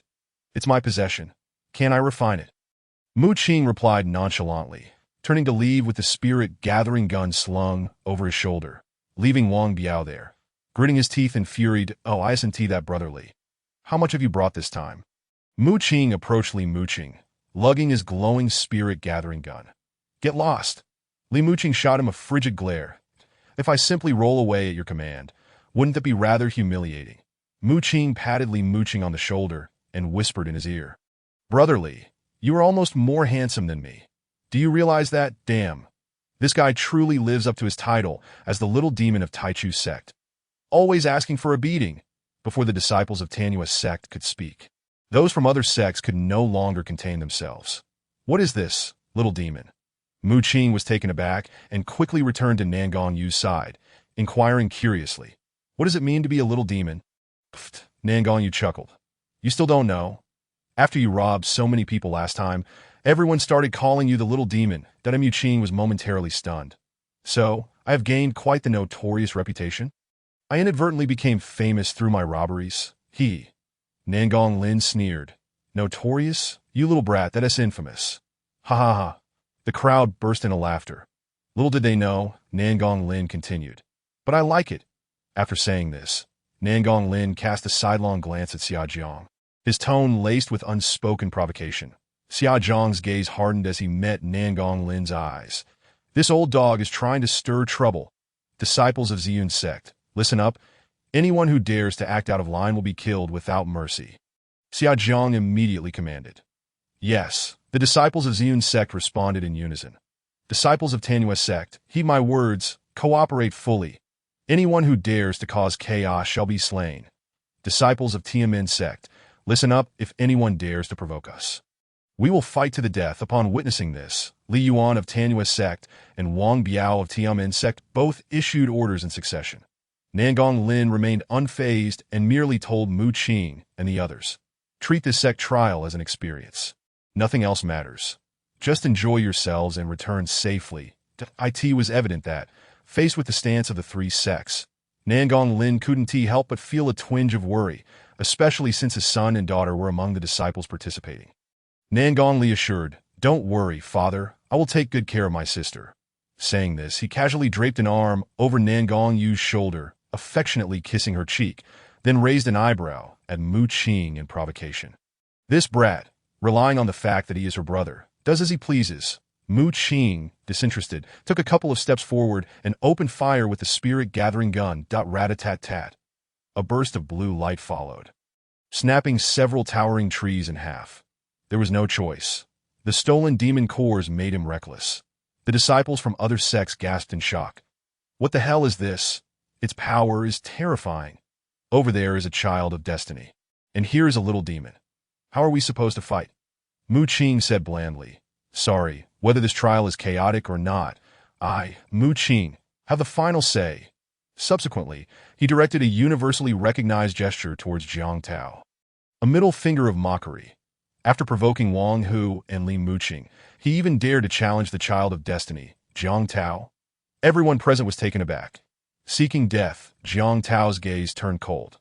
Yet Xia Jiang quietly instructed another trial disciple beside him, "Find an opportunity to kill him in the demon beast jungle." The disciple, with eyes sharp as an eagle, glanced at Mu Qing before nodding. Chapter 49. The amusing belly bounces about in the dead of night. All disciples from various sects sat apart, meditating in rest. Mu Qing was also meditating, but he was the only one fiddling with the microcontroller. The next day would see them entering the demon beast jungle for the trial. The various sects had chosen to separate to avoid direct encounters upon entry. Though the four major sects of Tiandiking were powerful in their vicinity, they were merely small sects in the grand scheme of Easternly country and lacked the strength to create a dedicated teleportation array for the trial. Hence resorting to the simplest method of separation. The sect trial primarily focused on hunting demon beasts, and once they entered the vast demon beast jungle, encountering each other would become increasingly difficult unless someone could reach a dangerous location near the center amidst the demon beast attacks. Otherwise, encounters would be rare. This was also to prevent significant losses right from the start. Such arrangements meant that disciples from ordinary sects were quite far from the four major sects, as no sect wanted to encounter the four major sects. And they were separated by several hundred meters. Mu Qing had everything prepared, ready to snipe Jiang Tao in the demon beast jungle. This is simply unplayable. Stupid system, rotten system. Who the hell has crossed over only to be targeted by the system? Mu Qing was seething inside that a drone silently entered the territory of Ziyun sect. The next day, the sect trial was about to commence. Early in the morning, Zhao Pu's sinister voice echoed, enhanced by spiritual energy. Zhao Pu's voice traveled far. The rules are as follows. According to my observations, in this trial's demon beast jungle, there is a 4-stage initial level Rift Sky Tiger, renowned for its ferocity and nearly impossible to subdue below the Grandmaster level. Even Grandmaster-level experts must proceed with caution. If any sect can slay the Rift Sky Tiger, they shall emerge victorious, receiving 4 mid-grade magical artifacts and 1,000,000 spirit stones. Furthermore, the one who personally slays it will gain direct admission to the inner sect of Xinyuan sect. Of course, this is merely the final task. If no sect manages to slay the Rift Sky Tiger during this trial, victory will be determined by the number and grade of demon beasts killed, with the higher count winning, albeit with half the rewards. This is to incentivize everyone's efforts. Those who perform excellently in this trial may enter the inner sect of Xinyuan sect, while those who perform slightly less may still gain outer sect qualifications, personally selected by me. Therefore, this challenge will test both the unity of the team and individual capabilities. Each must weigh their choices. Zhao Pu, the outer sect elder of Xinyuan sect, looks forward to everyone's performance. Thus, the 3-day competition begins. As Zhao Pu's words fell, an uproar ensued. 4 mid-grade magical artifacts, 1,000,000 spirit stones. Such rewards have never been seen before. The ice spirit sword Mu Qing had initially possessed was sufficient to cause disciples from the 3 sects to pursue him. And now the rewards are 4 mid-grade magical artifacts and 1,000,000 spirit stones. The rewards couldn't be more generous. However, such rewards were destined to be out of reach for Taichu sect. After making this announcement, Zhao Pu directly approached Jiang Tao, his gaze filled with favoritism towards him. Given the prior events, Taichu sect had offended Zhao Pu, and no matter what they did this time, it was bound to be futile. However, Nangong Lin could hardly fathom how Zhao Pu, the outer sect elder of Xinyuan sect, could be so blatantly biased, shielding Jiang Tao from Ziyun's sect. Jiang Tao, should you seize the first place, I will take you as my personal disciple. Here is the Daylight Blade, a mid-grade magical artifact, as a token of our meeting. Make sure to perform well, and don't let me down. Zhao Pu presented a long blade with a fiery red blade to Jiang Tao. Infuriating. This is blatant favoritism. Nangong Lin was greatly agitated. Although they were at a distance, everyone could see clearly what was happening. And it was evident that Zhao Pu was showing favoritism towards Jiang Tao. So what if he's a child of destiny? Damn it, you little brats. When you enter, make sure to turn the sect trial upside down. Do not come out until you do. Nangong Lin squinted at Zhao Pu's every move towards Jiang Tao, gritting his teeth in rage, but then turned to the others with a worried expression. However, you must be cautious of this Jiang Tao. Since he is a child of destiny, he will undoubtedly be formidable, that if you cannot defeat him, do not be reckless. It's not critical if Taichu sect loses face in this trial, but your safety is paramount. Just as Mu Qing was beginning to feel somewhat touched, Nangong Lin's fiery gaze fell upon him. Except for this little rascal. What do you mean by except for me? Am I not a person too? I am the head of the artifact pavilion. Why am I considered unimportant? Mu Qing looked baffled, feeling that things were beginning to go awry again. You little rascal. Crafty as you are, this time, you must find a way to crush Ziyun's sect spirit. Even if you cannot secure first place, don't let Ziyun's sect have it easy, that if you fail to accomplish this. When you return, I will strip you of your elder position. Nangong Lin gritted his teeth. What the hell? Why should your personal grievances involve me? Let me vent my frustrations for you, and if it doesn't work out, you want to blame me? You are well aware that the Child of Fortune is not someone to be trifled with. How could you ask me to confront him? If I had the strength to kill, would I need your guidance? Had it not been for my current inability, I would have dealt with you long ago. Mu Qing was utterly bewildered. After all, the one he aimed to confront was the Child of Fortune. On one side, there was the power of the sect nurturing him, while on the other, there was mere freedom. One side could have anything they desired, while the other was grateful for anything that didn't betray them. One side longed to protect, while the other sought to exploit. And here I am, just a mere underachiever. At this stage, aside from Yin Zhu's fleeting beauty, what else do I possess? Oh, there is also that culinary genius. The Oppenheimer of this world, but that one tea saved my life. At times, Mu Qing contemplated defecting. With a forlorn expression, he remarked, Sect Master, this is rather unreasonable. Nangong Lin, with an air of confidence, retorted, Apologies, but I have never been one to adhere to reason. Mu Qing, how about you consider reducing your share to 1/3? I could intercede on your behalf. The elder Yi Ling immediately seized the opportunity. Gritting his teeth and stamping his foot, Mu Qing declared, I am sorry, but my aspirations do not permit me to bow my noble head. Feel free to employ any tricks you wish against me. Kid. Ikue enthusiastically patted Mu Qing on the shoulder, exclaiming, "Well said. I admire your spirit. Lu Hu, this arrogant brat, is quite something. You should learn from him." "Did you hear that?" the hefty Lu Hu remarked. Beside them, the little girl Eke handed Mu Qing a small yellow flower, saying, "Brother Mu, you're amazing. You're handsome too. Here is a flower for you. Sister Ekenra likes you." Nengongli teased, "Oh ho, seems you have a little admirer." Indeed, Mu Qing accepted the flower with a sense of pride. Chuckling, Nengongli sneered, "This brat knows how to put on a show. Once you descend, you'll realize what awaits you. The first inquiry of the sect is not a mere pretense." "Humph. What use is good looks?" Lu Hu remarked, watching the little sister's admiration for Mu Qing with jealousy that a pretty facade is all too common. Mu Qing laughed and playfully patted Lu Hu's belly. Such a delightful belly. Lu Hu's belly jiggled for a moment. Chapter 50. The sect's first inquiry, ha! The crowd erupted in laughter at Mu Qing's antics. Lu Hu shot Mu Qing a resentful glance, but said nothing. "All right, you all should head in now." Seeing that everyone from the other sects had already entered the beast forest, Nangonglin instructed Mu Qing and the others to proceed. "Let us go," Mu Qing said, a bit impatiently stepping into the beast forest first. "You little rascal, come this way." Within the forest, Mu Qing paid no mind to Nangongli and the others, striding off in his own direction, which irked Nangongli. "Where I go is none of your concern," Mu Qing retorted. Presently, he was busy controlling his drone, maintaining a distance of nearly 1,000 meters from Jiang Tao and the others, waiting for the right moment. Although the distance wasn't too far, Jiang Tao's group was completely unaware of Mu Qing's presence due to the dense foliage obstructing their view. "Hey, you little brat, I'm the captain of this team. You need to recognize your role as a member." Nengongli exclaimed, "Do you believe I want to blow you up?" Unexpectedly, Nengongli was displeased and pressed the spirit-gathering cannon Mu Qing had crafted against his head.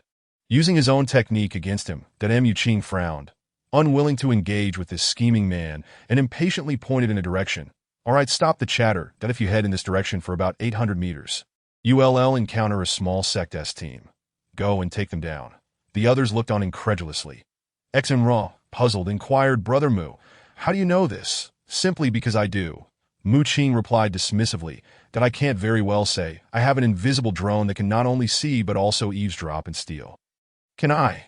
Then why is it that you know, while we do not?"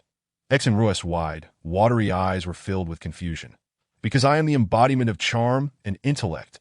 "Then why are you a walking encyclopedia of questions? Why so many inquiries? How would I know the origin of your multitude of questions?" "Sister, you, please help me out and take her away," Mu Qing grimaced, pointing at Exenru. Nangongyue, trying to suppress her laughter, crossed her arms and said, "If you want me to do that, wouldn't that be quite embarrassing for me? Would you look at that? You've picked up quite the act, Brother Mu. Why do you want Sister you to take me away?" Exenru asked, her eyes brimming with concern. "Did I upset you, Brother Mu? Exenru likes you so much. Please don't be unhappy."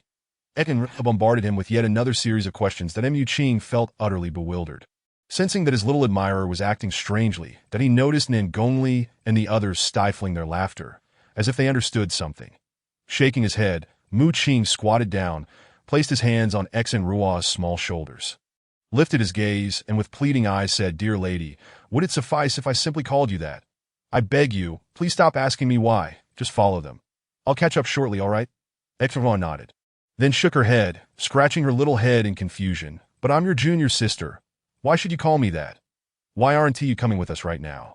Mu Qing wiped the moisture from his eyes and replied, "Brother Mu, why are you crying? The wind is so strong.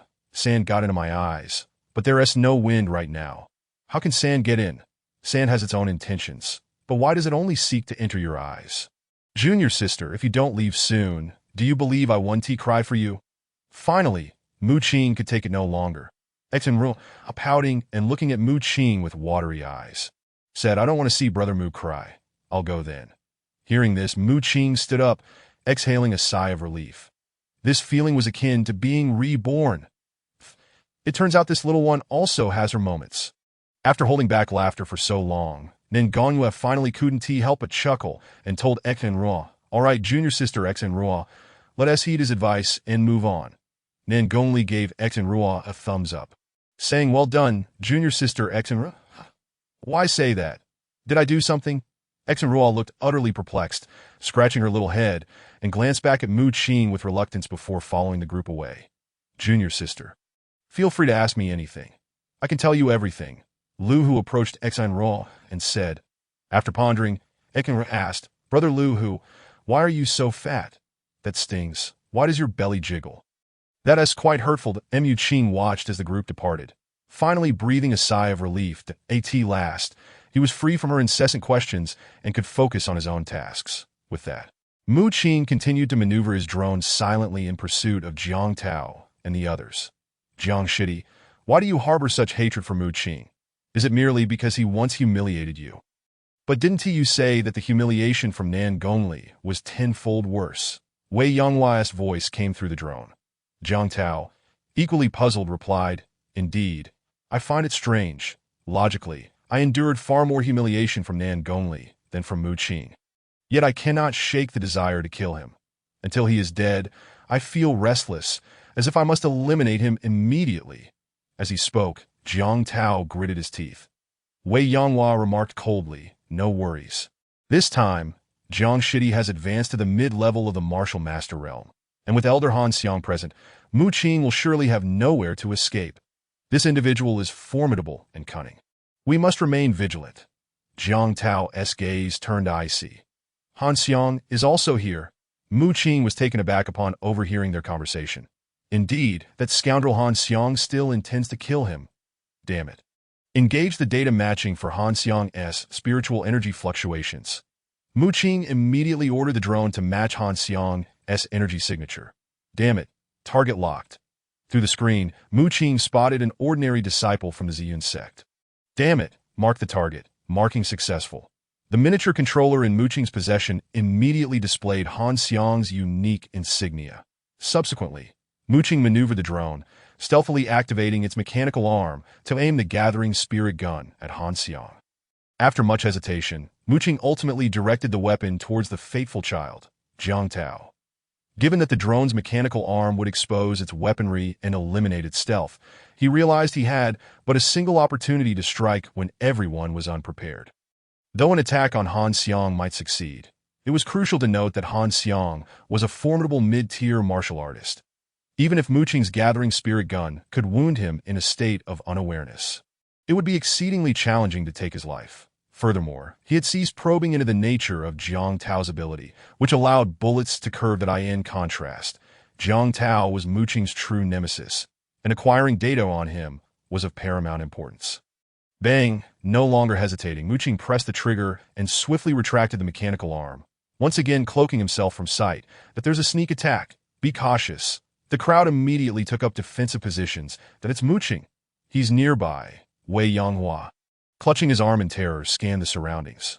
Although the shot had been aimed at Jiang Tao's location, it was indisputable that the bullet had curved.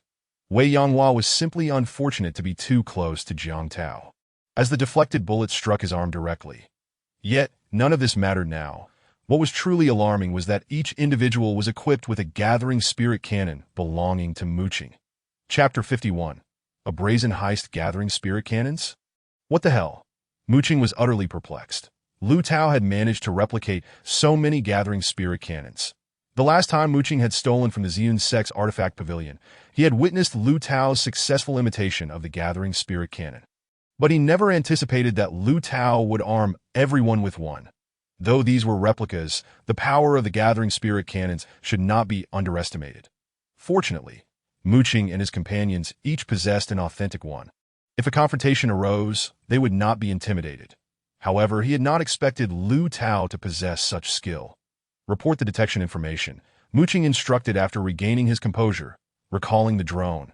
After all, he had expended considerable effort to comprehend the capabilities of the fated child. And it was vital to gather information. Diaobao AI. No spiritual energy fluctuations detected. Bullet deviated at a 75-degree angle. Ability unknown. What the hell? Unknown. It's not even a fluctuation of spiritual energy. What kind of cheat is this?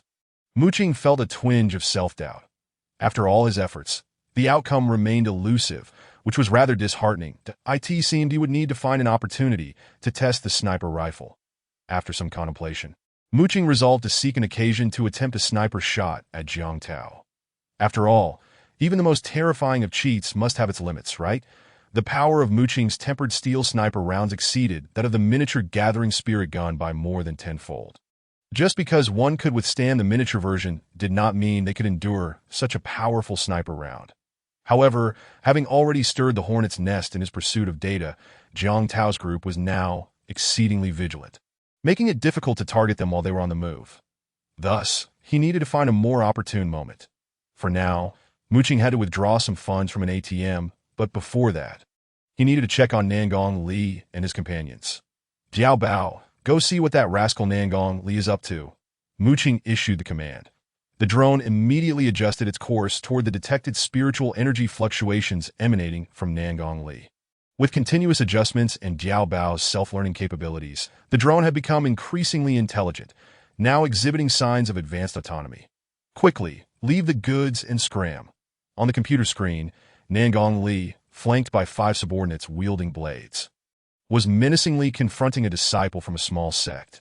Damn it, I thought there was only one little tyrant in the Taichu sect, but it turns out they are all tyrants. They are even robbing our meager sect. It's utterly infuriating. The crowd lined up, each taking their turn to pay. Meanwhile, Nangong Yu and the others stood awkwardly, uncertain of how to respond. Muqing, growing weary of the scene, noted that Nangong Li's prowess in robbery was entirely comparable to his own. Jiao Bao, locate Wang Hu's position. Since there was little to worry about, Muqing summoned the drone back to commence his objectives. As he approached the outskirts of the beast forest, Muqing had already collected the spiritual energy data of those significant individuals, facilitating the detection of their whereabouts at any moment. A moment later, Jiao Bao AI. No targets detected within the known range. Initiating large-scale reconnaissance mode. Muqing promptly adjusted the reconnaissance mode of the drone. The drone could operate approximately 1 kilometer away from Muqing, with a maximum detection range of 1 kilometer, allowing for a combined reconnaissance range of up to 2 kilometers. Of course, this mode was slower, as the drone needed to navigate around a 1 kilometer perimeter, significantly reducing efficiency. However, at times, such cumbersome methods were necessary to locate a target. Jiao Bao AI, large-scale reconnaissance mode activated. Estimated time, 5 minutes. Thus, the drone commenced its extensive search at this moment. Muqing found himself in a state of minimal alertness, as he remained outside the reconnaissance range of the drone for the duration of those 5 minutes. However, Muqing was not concerned, for the only individuals who posed a fatal threat to him were likely Han Xiang and Jiang Tao, and even if they were intent on finding him, it was improbable they would locate him swiftly. Jiao Bao AI, target confirmed. Wang Hu distance, 1,600 meters. After a brief interval, the drone pinpointed Wang Hu's location. Report on the surrounding environment. Jiao Bao AI, target position stationary. Significant spiritual energy fluctuations detected. 8 level 1 fluctuations. 1 level 2 fluctuation. Engaged in battle with a 3rd-tier beast, Muqing mused, promptly heading toward Wang Hu's direction, that he had previously programmed the drone to detect spiritual energy levels to swiftly identify hostile targets beyond its reach. Within this system, fluctuations within the warrior realm were classified as 1, martial master levels as 2, and grandmasters as 3. The drone's readings indicated a level 2 fluctuation, yet no martial masters were present among Wang Hu's group, suggesting that Wang Hu was engaged in combat with a 3rd-tier beast. With Nangong Yu absent, Muqing's movement was somewhat hindered as he jogged and leaped through the beast-infested forest toward Wang Hu, fearing that he might arrive too late and find Wang Hu had fled. Utilizing the drone's spiritual energy detection capabilities, Muqing deftly avoided various dangers. Soon enough, Muqing found himself increasingly close to Wang Hu and his companions, and he discreetly approached the vicinity to observe the situation. Wang Hu and his group were embroiled in a fierce battle with a lower-tier flame wolf, and it was evident that Wang Hu was exhilarated, as the beast's fire-type core could provide him with pure fire energy for cultivation. Having confirmed his target, Muqing swiftly advanced that it's on the verge of collapse. Block its escape route. Wang Hu commanded his companions, clenching his fists as the surrounding temperature began to escalate dramatically. Fire fist. Wang Hu unleashed a punch toward the flame wolf, engulfed in flames.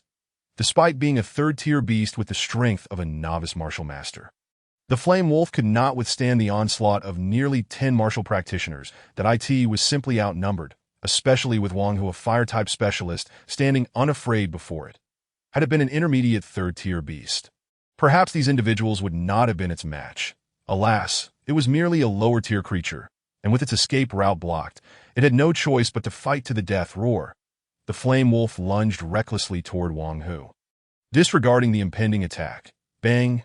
Ultimately, it proved futile. With a resounding thud, Wang Hu's powerful strike sent the Flame Wolf crashing to the ground.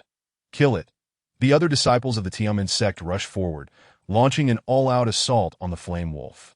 Roar. Gradually, the Flame Wolf succumbed to its injuries and ceased to resist. Young Master Wang Hu is truly impressive. Young Master Wang Hu's splendid work. Among those favored by the sect, it was certain that one of the slots would belong to young Master Wang Hu. The disciples lavished praise upon him.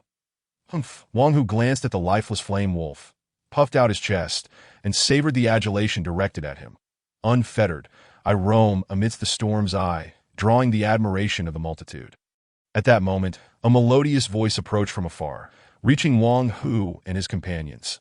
Young Master Wang, have you heard something? One disciple, visibly alarmed, inquired of the self-satisfied Wang Hu. What strange noise? Wang Hu wondered, straining to listen. Indeed, there was a song drawing nearer, and it was unmistakably Mu Qing's voice. Damn it! That little brat Mu Qing is coming. What should we do? What should we do? At once, the group erupted into chaos. Chapter 52. One must learn to be diplomatic, everyone. Be cautious. That little brat Mu Qing is nearby.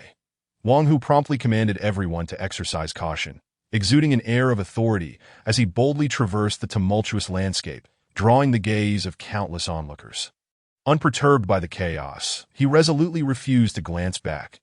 With a determination to rewrite the very laws of his existence, he embodied the ferocity of a wild wolf, its fierce eyes glimmering with intensity. Accompanied by the distant melodic strains emanating from the drone beside Mu Qing, who nonchalantly brandished a spirit-gathering gun radiating blue light in one hand, while casually resting the other in his pocket. He approached Wang Hu and his entourage with an air of irreverence. The background music he had meticulously crafted for his entrance, synthesized using his own voice on the Diaobao AI, was designed to evoke a sense of grandeur. Brother Wang, what do you think? Mu Qing inquired, arching an eyebrow at Wang Hu. What the hell do you mean by that? Why won't this brat just disappear? Wang Hu, momentarily shedding his earlier bravado, stared at Mu Qing with a mixture of disbelief and fear. Mu Qing, don't get too arrogant. And then, Mu Qing retorted, unperturbed as he aimed the spirit-gathering gun at Wang Hu and his companions. Wait. Let's talk. Wang Hu quickly relented, hastily removing a storage pouch from his waist and presenting it to Mu Qing. Master Mu, here is my storage pouch. Please accept it. Please accept it, Master Mu. The others chimed in, eager to appease him as they approached with forced smiles. After inspecting the contents of the pouch, Mu Qing exclaimed, Good heavens, this totals around 300,000 spirit stones and several initial-tier magical artifacts.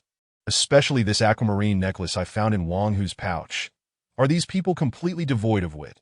They're practically walking aims. Surely, this is a bit embarrassing. Mu Qing remarked, feigning modesty that no. This is what you deserve. We wish you a pleasant trial, Master Mu. Wang Hu forced a smile. Very well, then I hope you all enjoy your trials as well. Mu Qing waved his hand dismissively, signaling them to disperse. Thank you. Thank you, Master Mu. Wang Hu chuckled sheepishly, casting a glance at the others. Young Master Wang, what about our Flame Wolf? What Flame Wolf? This is Master Mu's spoils. Enough of this nonsense. Wang Hu chastised the disciple who had spoken, striking him on the forehead. Hey, since when did Wang Hu become so slick? He doesn't seem like the dullard he used to be. Mu Qing was momentarily taken aback by Wang Hu's transformation, feeling a hint of embarrassment about his own intentions towards Wang Hu and the others. This is no jest. In a life-or-death situation, one must be shrewd to survive. Making empty threats outside is the mark of true foolishness. Should they engage in a real fight, their 10 against Mu Qing would be a path to certain doom. Although Wang Hu would relish the thought of torturing Mu Qing, the threat to his life compelled him to concede, especially since he had yet to fully recover from his injuries. What was a little lost dignity in the grand scheme of things? One must understand the art of retreat, after all. Nonetheless, it was primarily fear that guided him. As Mu Qing approached the flame wolf, he casually seized a knife-shaped magical artifact and struck down upon the creature's head, extracting its demon core. Thus, Mu Qing's magazine now boasted another mid-tier demon core. Initially, he had hoped for a hint of resistance from Wang Hu and his companions, a chance to take them down. But to his surprise, Wang Hu was exceedingly compliant, leaving Mu Qing feeling somewhat awkward in his role as the villain. His motivation for targeting Wang Hu was straightforward. The audacious brat had 4 wives, yet still dared to linger on thoughts of Nan Gongyu. Furthermore, Wang Hu's immense wealth made him an ideal mobile ATM for Mu Qing. Jiao Bao AI. Confirming target. Distance 800 meters. So close. Mu Qing swiftly verified the location of Li Mu Qing and his group on the miniature controller. Track. Issuing the command, the drone silently glided toward Li Mu Qing's party, who were engaged in a fierce battle against the Black Water Serpent. Then Mu Qing promptly redirected his course toward them. Then on the other side, Li Mu Qing and his companions were embroiled in a fierce struggle against the Black Water Serpent. Despite Li Mu Qing's peak martial artist prowess and the support of his disciples coupled with magical artifacts, their overall strength rivaled that of mid-tier martial masters, even surpassing the likes of Wang Hu's group from the Tianmen sect. Yet, the Black Water Serpent was no ordinary foe, capable of unleashing a venomous black water arrow that inflicted excruciating pain upon contact and was incredibly agile. "Someone come and help me close the distance," Li Mu Qing shouted, simultaneously evading the serpent's attacks. Though he had lost the Ling Shuang sword previously, TM Zong's heritage was not limited to a single sword. This time, he wielded another blade forged from cold jade. Though it had not undergone the extensive refinement of the Ling Shuang sword to reach the peak of initial-tier spirit artifacts, its potency was still formidable. While he could barely execute the proud snow Frosty style with the artifact's enhancement, the serpent's agility allowed it to evade his strikes. Thus, he resolved to engage in close combat, preventing the serpent from launching its venomous projectiles. Li Shao, I'll cover your attacks. A disciple, struggling against the Black Water Serpent, rushed to Li Mu Qing's side to assist him. Ignoring his own safety, the disciple shielded Li Mu Qing as they both dodged the serpent's arrows. With a slight misstep, the disciple was struck by a black water arrow, narrowly avoiding a fatal hit, but suffering severe poisoning that rendered his arm blackened and paralyzed. He writhed on the ground in agony. In that fleeting moment, however, Li Mu Qing seized the opportunity to close in on the Black Water Serpent, precisely 7 steps away. Proud snow sword style, he called out, deftly wielding his artifact, though his technique was merely a high-tier mundane martial skill. Its close combat capabilities were exceptional. As the prodigy of TM Zone, Li Mu Qing had perfectly integrated this skill into his fighting style. At that moment, his movements were fluid, without flaw, as he forced the serpent to retreat. Hurry! Cut off its escape route. The other disciples from TM Zone swiftly positioned themselves to block the Black Water Serpent's retreat. Realizing it could no longer evade, the serpent was left with no choice but to unleash a close-range water arrow attack. Now, Li Mu Qing had anticipated this moment, dodging deftly to thrust his sword forward, severing the serpent's head. The mid-tier demon beast, the Black Water Serpent, fell easily to Li Mu Qing's swift attack. With a smirk, Li Mu Qing prepared to claim the treasures of the slain serpent. Just then, the distant sound of a song approached. "Everyone be cautious. That little rascal Mu Qing is coming," the disciples exclaimed in a flurry of panic. Li Mu Qing turned to see Mu Qing sauntering towards them, yawning as he brandished his spirit-gathering gun. Chapter 53. Within 7 steps, the sword is swift. "Everyone, will you pay with your riches or your lives?" Mu Qing raised the spirit-gathering gun, cutting straight to the chase. It wasn't that Mu Qing was reluctant to intimidate with the spirit-gathering gun. Rather, it was cumbersome, and against Li Mu Qing and his underlings. The weapon was more than sufficient. "You little brat, trying to rob us again? Scoundrel, how utterly lawless!" The disciples ground their teeth at the sight of Mu Qing, hesitant to act rashly. Mu Qing's face darkened as he glared at Mu Qing. He was already at the peak of the martial artist phase, and was on the verge of breaking through to the martial master level, but had wasted too much time healing from the injuries inflicted by Mu Qing. Thanks to an outer sect elder specializing in healing, he had recovered just in time for the sect trials, though he had missed a critical opportunity. Thus, Seeing Mu Qing now, he was filled with a murderous rage. Have you made your choice? Will you keep your wealth or your lives? Mu Qing noted the murderous intent emanating from Li Mu Qing, but remained unfazed. Apart from the Son of Destiny, Jiang Tao, and the countless spies from the Taichu sect, who could compel him to tread carefully. Mu Qing, I will kill you. Li Mu Qing's expression was icy as he removed the storage pouch from his waist. Stepping closer to Mu Qing, that Li Xiao. Don't give it to him. We'll fight him if necessary. This brat is simply pushing his luck. When had TM Zong ever endured such humiliation? The disciples glared at Li Mu Qing as he extended the storage pouch towards Mu Qing. Is it truly this simple? Mu Qing observed Li Mu Qing's gesture with skepticism, unable to believe his eyes that he had thought Li Mu Qing would be more prideful and difficult, yet he seemed to concede just as swiftly as Wang Hu. Who would have expected that just as Mu Qing intended to reach out, Li Mu Qing swiftly turned his sword to point at Mu Qing's throat. In an instant, Mu Qing reacted, aiming his spirit-gathering spear at Li Mu Qing, his face a mask of astonishment. Brother Li, have you changed your mind? A cold smirk curled at the corners of Li Mu Qing's mouth. Change my mind? I never intended to give it to you from the very beginning. It was merely a ploy to draw closer to you. Draw closer to me. Mu Qing's surprise deepened as he instinctively recoiled. You can't possibly have taken a liking to me. Can you? Or do you believe you can defeat me?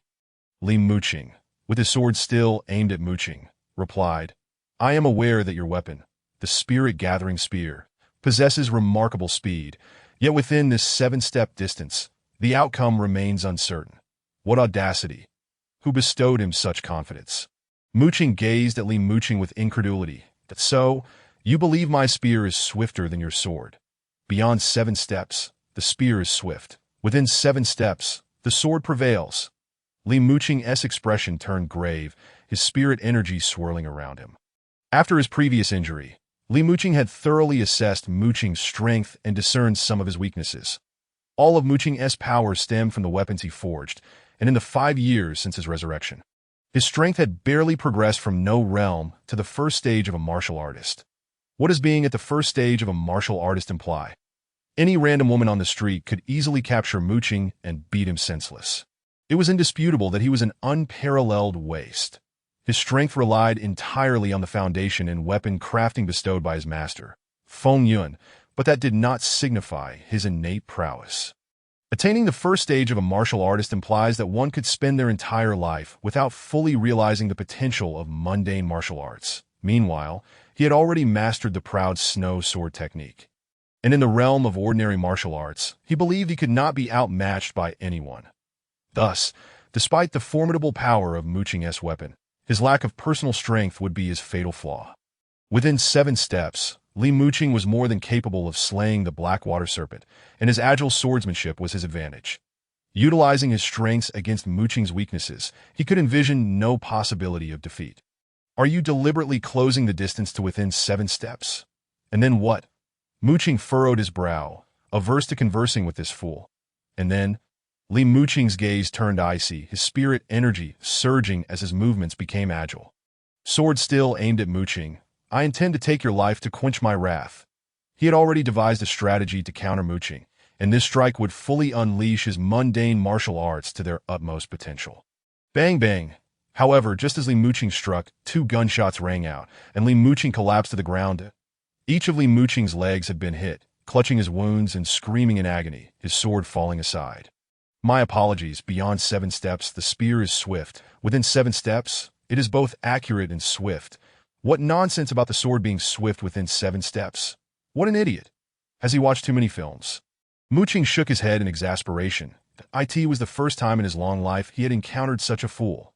Young Master Li? The disciples were filled with terror. Mu Qing, I will kill you.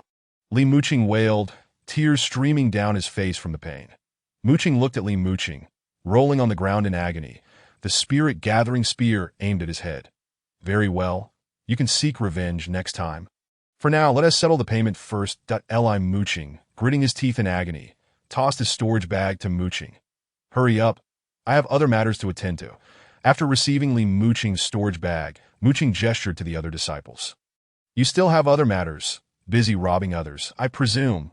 The others, their faces ashen, gritted their teeth and obediently offered their storage bags, waiting for Muqing to speak. Why does it only total 20,000 spirit stones? This group of fools must be wary of him. After rummaging through all 10 storage bags, Muqing felt displeased. Although he had acquired several weapons and Li Muqing's initial-grade spiritual artifact, it paled in comparison to what he had seized from Wang Hu. Last time he had robbed so much, and now they dared to bring so little. Did they think he was a fool? The crowd wore somber expressions but dared not speak. Consider this a one-time affair. If next time it amounts to less than 200,000 spirit stones, you shall be of no use to me. Good heavens, how could they bring so little? He had expected another bountiful haul like with Wang Hu. After casting a glance at Li Muqing, Muqing waved his hand impatiently, subtly reminding him of his purpose. How dare he threaten to bring more next time after such a meager robbery? He had never encountered someone so shameless. What kind of person is this? The crowd seethed in silent fury. Muqing, you bastard! I will kill you! Li Muqing continued to curse vehemently. Muqing, exasperated, approached Li Muqing and patted his head. Brother Li, don't be angry. It is only natural to feel discomfort after 1 or 2 encounters. Resentment towards me is expected. However, you will adapt after being robbed a few more times. All right, carry him out. Muqing gestured to the others. They quickly moved to lift Li Muqing, who immediately let out a heart-wrenching scream. Once they had carried Li Muqing away, Muqing took out a miniature controller, intending to rendezvous with Nangong Li and the others. Having robbed Wang Hu and Li Muqing sufficed, as the other sects posed no significant threat.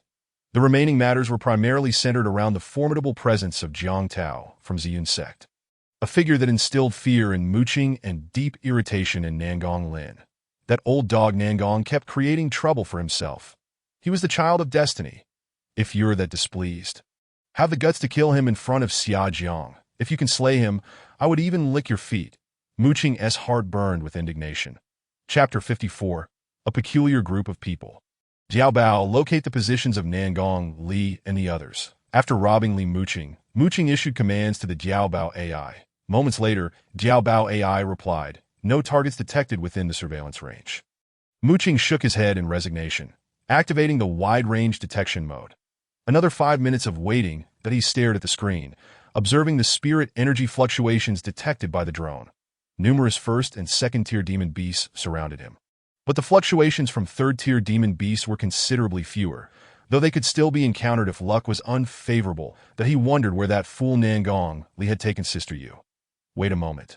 What are those people doing? Muqing squinted at the screen, noticing 10 scattered dots that piqued his curiosity. These 10 individuals were not far from him. Their realms weak, with the strongest spirit energy fluctuation at the initial stage of a martial artist. However, what intrigued Muqing was not their realms, but their peculiar movements. Logically, given their weak realms, they should remain closer together for mutual support in case of sudden danger, yet these 10 were moving quite dispersely. Moreover, each of them held an object that emitted fluctuations remarkably similar to the Jinwu feathers. This left Muqing perplexed. Let us take a look. Without waiting for the drone to complete its reconnaissance, Muqing made his move, knowing that as long as he remained within a kilometer, the drone could still detect his position and return automatically. Hey, I say, Jia Ming, is your intel even accurate? A plain-looking young man, Han Shun, waved a device resembling a metal detector, glancing at the suspiciously sneaky Jia Ming nearby. This cursed place is no joke. A mere third-tier demon beast could spell our doom. Exactly. We've brought the whole restaurant-esque crew to bolster your numbers. Our manager nearly chewed me out. Don't lead us astray, that a fellow named Qin Shao from the restaurant echoed, visibly anxious. Jia Ming pounded his chest, assuring them, rest assured, I have awaited this opportunity for too long. There will be no mistakes. If you mislead us, we'll settle the score once we get out. Han Shun resumed his scanning. Beep, beep. Just then, the device in Qin Shao's hands began to emit an incessant beeping sound. Hey, I got something. Let me see. The others flocked around him. Haha, see? I wasn't lying, was I? Dig around and see if we can unearth a hidden cavity, Jia Ming urged excitedly. The crowd promptly took out tools resembling small shovels. Digging around. Before long, Qin Shao appeared to hear something and, feeling a chill down his spine, turned to Jia Ming. Hey, Jia Ming, did I just hear something? Jia Ming shot a glance at the timid Qin Shao. What sound? Just keep digging. Don't be ridiculous. Could I have heard wrong? Qin Shower hesitated but continued digging. Soon a hole the size of a head emerged from the ground. I found it! I found it! Qin Shower exclaimed loudly. Did you actually find something? The crowd quickly gathered around. That I just feel like something is a bit off. Qin Shower scratched his head. Han Shun concurred. Right? This hole is too small. Is there really treasure inside? That is strange. Could it be a demon beast in? Jia Ming mused, puzzled. Good heavens! Could it be? Upon hearing these words, the crowd was taken aback. The highest level of martial prowess among them was merely that of Jia Ming. A novice warrior, in this jungle teeming with first and second-tier monstrous beasts, and with third-tier creatures also abundant, they risked losing their lives. Wait a moment. Let me consult a book, Jia Ming said, hesitating as he gazed into the small cave. He retrieved a tome and flipped through its pages. 20 inches underground, 6 inches wide, the cave walls are smooth, he muttered to himself, only to suddenly exclaim, oh no, a second-tier mid-stage earth python cave, damn it. Jia Ming, are you trying to get us killed? The others gasped, hastily retreating. Just then, a strange sound echoed from within the cave. Run. They finally heeded the warning, scrambling backward in panic. That moment, a 7-meter-long, light gray python emerged from the cave. Its icy gaze fixated on the intruders. That flicked its tongue and quickly ensnared a man, coiling around him with lethal intent. Help! Help me! The man cried, his voice growing weaker as the python tightened its grip, until it opened its massive jaws and swallowed him whole. Yet, the earth python had no intention of stopping there. Despite its size, it moved swiftly and, having devoured one victim, immediately pursued Han Xiang. Help! Help! Han Xiang shouted in despair as he ran, but stumbled and fell. Jia Ming, you fool! You're going to get us all killed. Qin Shower cursed, witnessing the chaos. Damn it, brothers, let us fight back. Jia Ming, enraged, brandished a large knife and charged forward among their group. Only Jia Ming, having reached the novice warrior stage, could barely outrun the second-tier mid-stage earth python. The others remained at the apprentice level. Han Xiang, still partially alive, was no match for the creature and certainly could not escape its grasp. The earth python, typically dwelling underground and feeding on subterranean creatures, had been provoked only because Jia Ming and his companions disturbed its nest. Damn it, brothers, follow me. Qin Shower bellowed, brandishing a kitchen knife as he rushed in. However, the earth python's tough hide and formidable power rendered their attacks ineffective. Their frenzied strikes merely grazed its skin. In contrast, after consuming one person, the python discarded Han Xiang's lifeless body and continued to coil around and kill others. In mere moments, several more had perished. I'll slay you.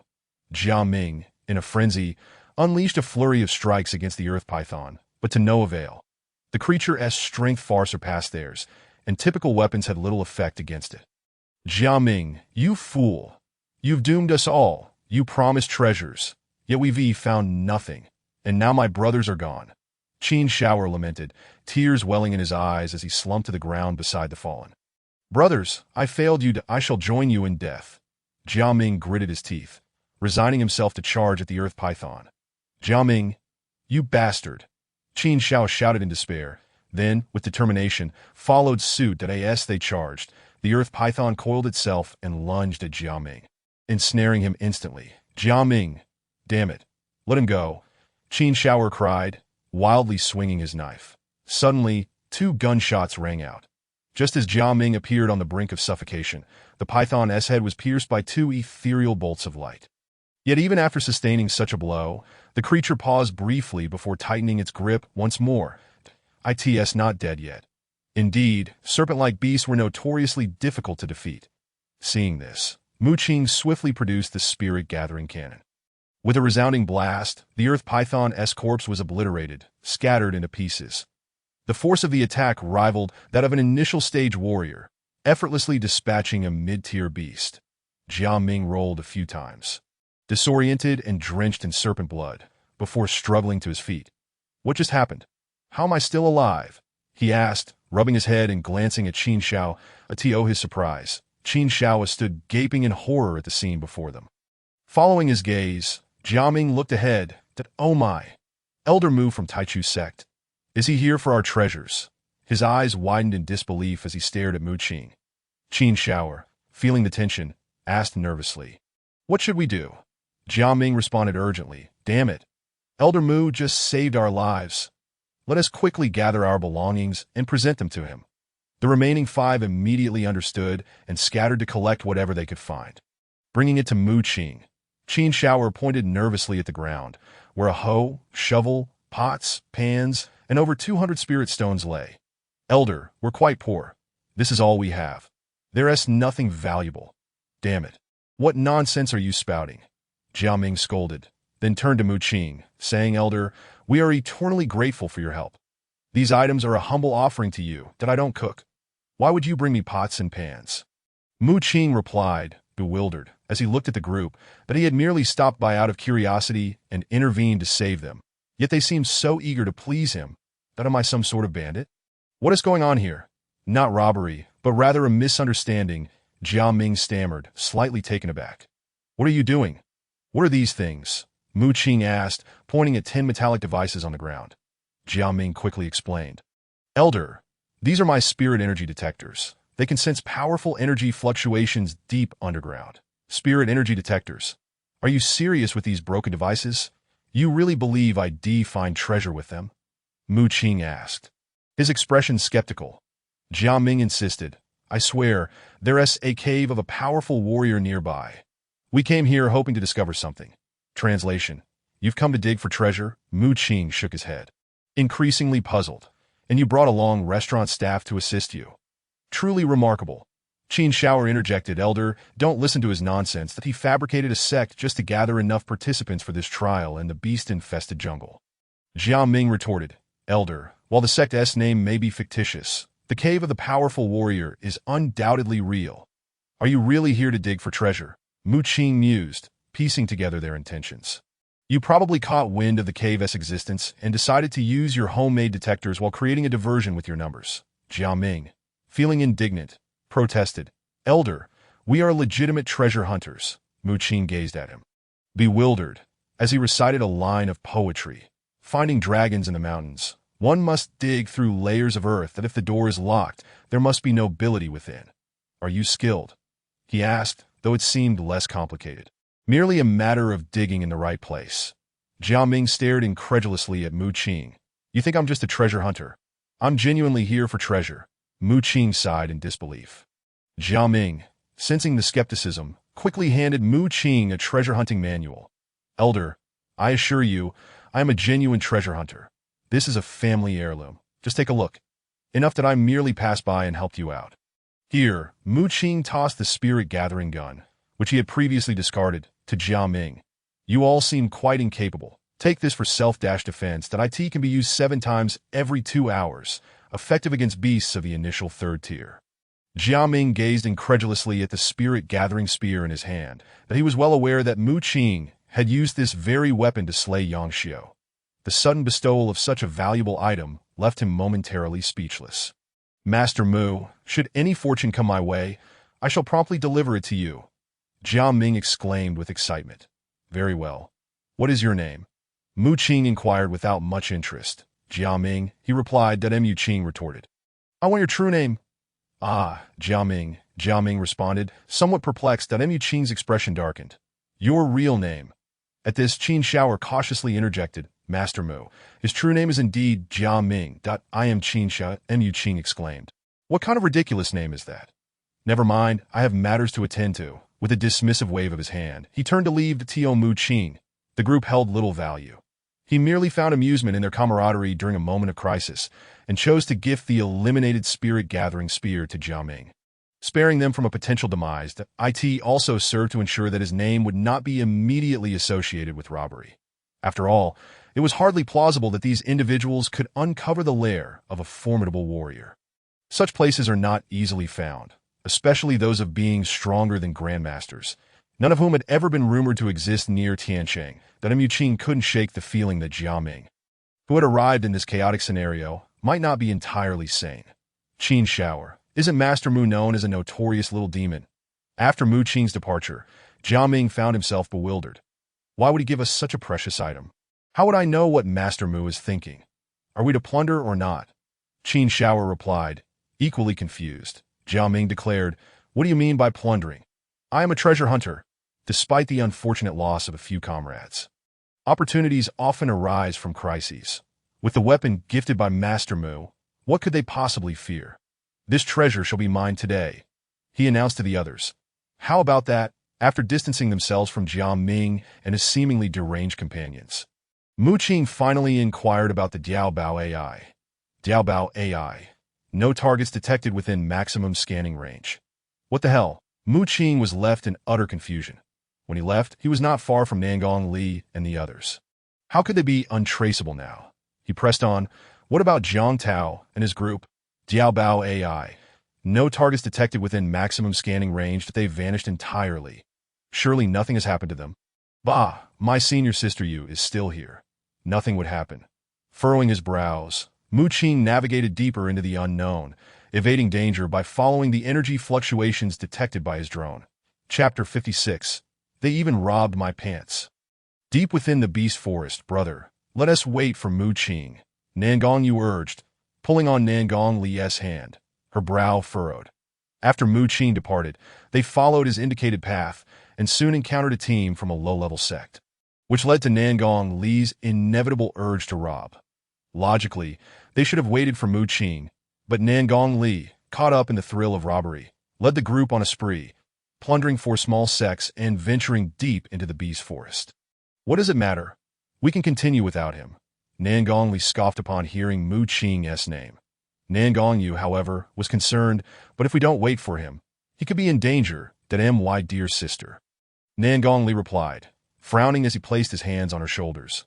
What is his identity compared to yours? Worrying for him will only lead to your own harm one day. You know, he wanted to express Mu Qing's background, but refrained due to the presence of Lu Hu and Xian Rua. But regardless, we cannot abandon him. Nangong Yu's small face was filled with indignation. Indeed, senior brother Li, although that brat Mu Qing can be insufferable, and so many people seem to adore him, which irks me.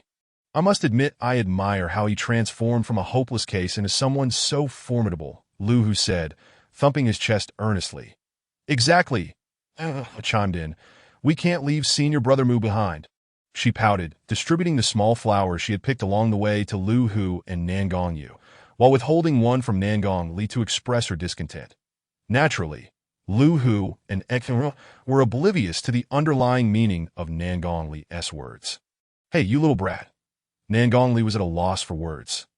Humph. You're not nearly as charming as senior brother Lu. Xian shot back, playfully poking Lu Hu's plump belly, casting a glare at Nangong Li. Why had Xian taken to playfully poking Lu Hu's belly ever since Mu Qing had made a remark about it? Lu Hu appeared bewildered. You. Nangong Li pointed at Xian, utterly confounded. Ultimately, his intentions were for his sister's sake, as long as they maintained a certain distance from Mu Qing. Even if his true identity were to be revealed one day, they could safely push him forward, ensuring that Taichu sect would not be deeply implicated, that he and his father had always shared this perspective, and the fact that they had allowed Mu Qing to remain with them already posed a significant risk. Yet his sister continuously displayed concern for Mu Qing. Though unspoken, he and his father were not oblivious to it. Now, he found himself cast as the villain. Where could he seek justice for this? Just then, a member of a sect approached, breaking the awkwardness surrounding Nangong Li. Here they come, someone is approaching. Nangong Li swiftly pulled Nangong Yu to hide. From behind the small hill, Nangong Yu expressed her discontent. Brother, let us hurry and find Mu Qing. Nangong Li, unable to resist her pleading, replied impatiently, Patience, patience. After we finish this job, we shall go. Reluctantly, Nangong Yu nodded in agreement. Moments later, Wang Hu arrived with several disciples from Tianmen sect. Young Master Wang, Elder Xiaopu from Xuanji sect mentioned there's a fourth-tier beast within. Is it truly wise for us to venture this deep? One disciple voiced his concerns. Wang Hu, undeterred, replied, What is there to fear? Our collective strength is sufficient to handle a third-tier beast. Despite the recent losses, Wang Hu and his companions still possess considerable strength. This trial was crucial for their destinies. He could not afford to abandon it lightly. Oh, Brother Hu, what a coincidence! As he spoke, Nangong Li swaggered out from behind the hill, accompanied by 5 of his underlings. Nangong Li? Wang Hu's eyes widened in shock. Nan Gongli sauntered forward with an air of casual confidence. Raising an eyebrow, "Brother, who any gains to speak of?" "Nan Gongli, what do you mean by that?" Wang Hu retreated nervously. Having recently broken through to the initial stage of a martial master, Nan Gongli held a significant advantage over Wang Hu, who had missed a period of seclusion due to injuries. Though he had finally broken through to the later stage of a martial artist, his combat prowess paled in comparison to Nan Gongli's.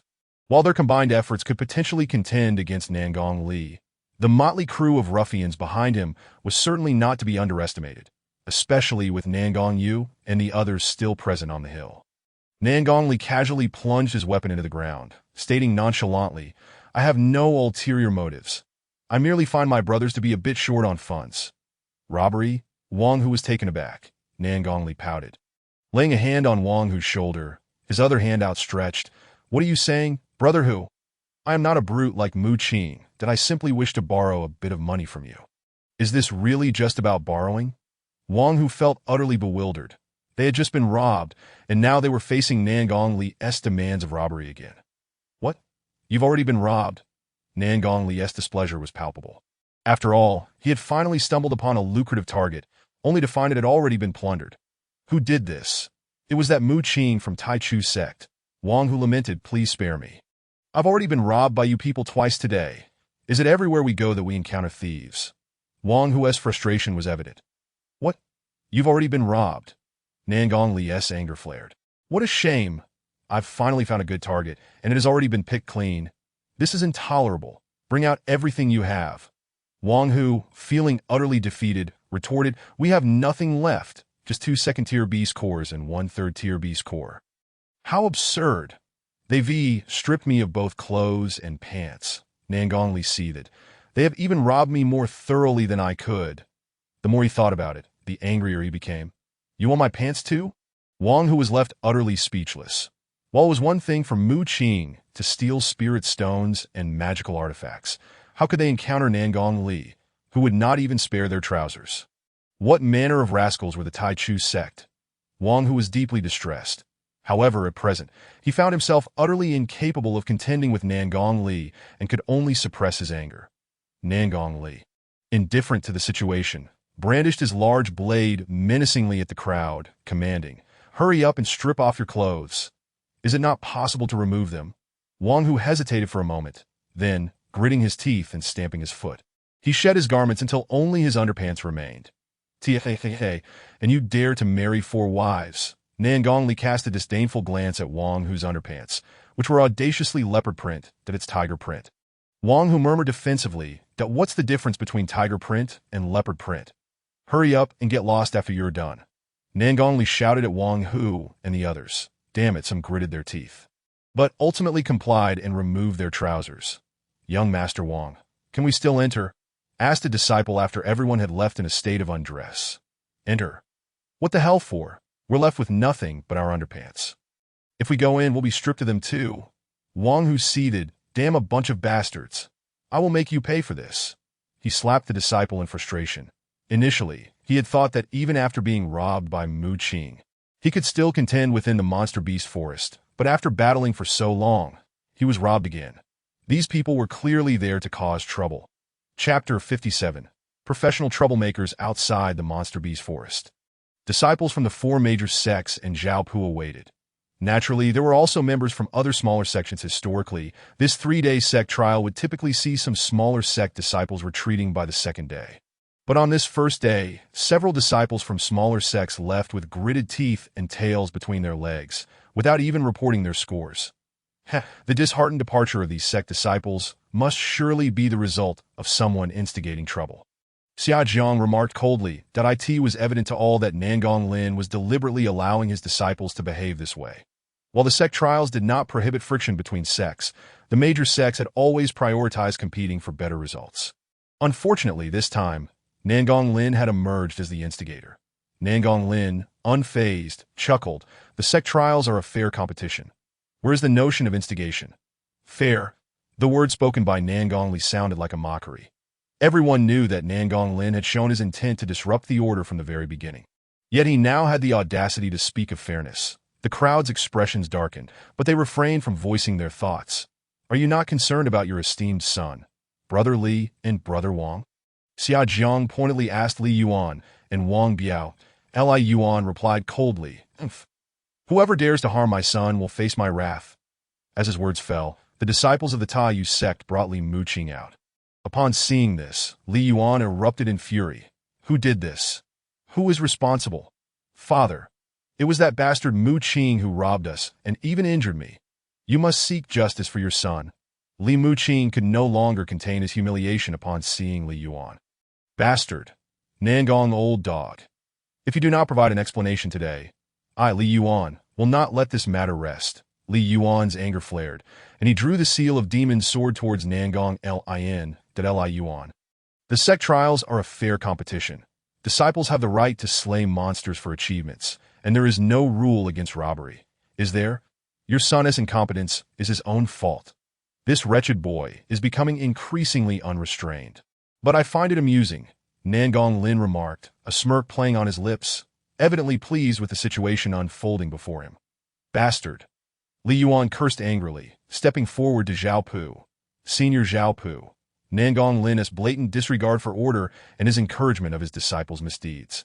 Do you not intend to intervene? To his surprise, Zhao Pu's expression remained unchanged as he replied, the sect trials do not prohibit robbery. Such occurrences have been common in the past and serve to test the strength of the disciples from various sections. Zhao Pu was unperturbed by the current situation. It was not that he was shielding the Taichu sect, but rather that sect trials inherently involve casualties, whether from monsters or fellow disciples. It mattered little that it was merely a method of assessing the disciples' abilities. Moreover, for him, the only important matter in this sect trial was that the child of destiny secured first place. He had no inclination to involve himself in other affairs.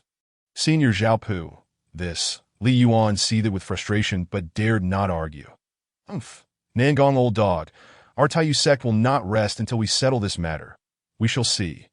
In the end, Li Yuan had no choice but to leave with Li Muqing and the other disciples, marking the first defeat of the Taiyu sect, deprived even of the qualification to be selected by the Xianji sect. Understood, understood. Nangong Lin waved his hand impatiently. Umph, Li Yuan, last time I asked you for help against the Nangong old dog. You refused. Now, your retribution has come, and you deserve it. Wang Biao could not help but chuckle. However, on the second day, Wang Biao witnessed his disciples from the Tianmen sect and his son emerge clad only in underpants. Indeed, like father, like son, Wang Hu's son wore leopard print underpants as well. Ha! As Wang Hu and his companions emerged, they were met with a wave of mockery from Nangong Lin. Wang Biao, brimming with indignation, approached and inquired, "What happened?"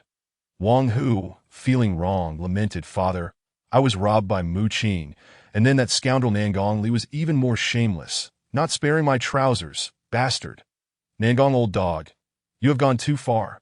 Wang Biao's fury erupted, his aura surging as the temperature around him suddenly escalated. Enough. Zhao Pu's voice boomed, a chilling energy immediately quelling the rising heat. Wang Biao clenched his fists, gritting his teeth, yet ultimately refrained from losing control, swallowing his anger as he led his companions away. Tunmen sect disciples, depart. Once the group had left, Zhao Pu's expression darkened as he addressed Nangong Lin. Are you deliberately opposing me, Nangong Lin? At this moment, anyone with a modicum of sense would understand that Nangong Lin was intentionally causing disorder. While the sect trials did not outright forbid such actions, his blatant recklessness was indeed infuriating. Nangong Lin hurriedly defended himself. Senior Zhao Pu, you are wrong to accuse me. The trials are for the disciples. They must strive to showcase their abilities. Whether through blocking, robbing, or other means, the ultimate goal is to achieve commendable results. Humph. Nangong Lin, do not think that your slight abilities grant you the freedom to act without restraint. Do not forget the fate that befell your wife. Speaking of which, it was thanks to your wife's abdication 5 years ago that I was able to ascend from a proxy elder to a formal elder. Was it not? Zhao Pu's lips curled into a cold smile as he cast a sidelong glance at Nangong Li, Ling Xian. Upon hearing this name, Nangong Lin's aura surged, his gaze turning icy, his nails digging deep into his palm. Could it be that he was indeed responsible for Su Ling Xian's demise? Brother, should we go find Muqing now? Deep within the monster beast forest, Nangong Yu urged Nangong Li impatiently after he had set Wang Hu's clothing ablaze. All right, let's go already. Nangong Li replied, visibly irritated as he regarded his sister, my own sister. How did she end up in this state? All right then, let us find the priest brother. Beside them, Ekong was equally excited. Roar. At that moment, a low growl akin to that of a ferocious beast echoed in their ears, and simultaneously, a terrifying aura began to spread around them. A fearsome fourth-tier beginner-level monster, the Split Sky Tiger, an existence comparable to an early Grandmaster in strength. Be careful. It's the Split Sky Tiger. Nangong Li and the others immediately unsheathed their weapons and artifacts. Keeping a cautious watch towards the source of the sound, I'm a bit scared. What should I do? Ekong shrank back, hiding behind the others. This was understandable, although she was a martial artist at the initial stage. Her skills were not combat-oriented, but rather focused on healing techniques. She could not withstand a beating like Wang Hu, nor did she possess the formidable strength of Nangong Li, nor the balanced mastery of swordplay and palm techniques like Nangong Yu. Junior sister, why not have a chicken leg? Seeing Xian Ruo's fearful expression, Nangong Yu rummaged through her storage bag and pulled out a chicken leg, offering it to her. Why eat a chicken leg when I'm scared? Xian Ruo received the chicken leg in confusion and took a bite. Yuck, this tastes terrible. No wonder she was often seen sneaking off to eat with the priest brother. Chapter 58. Acting too poorly. Roar.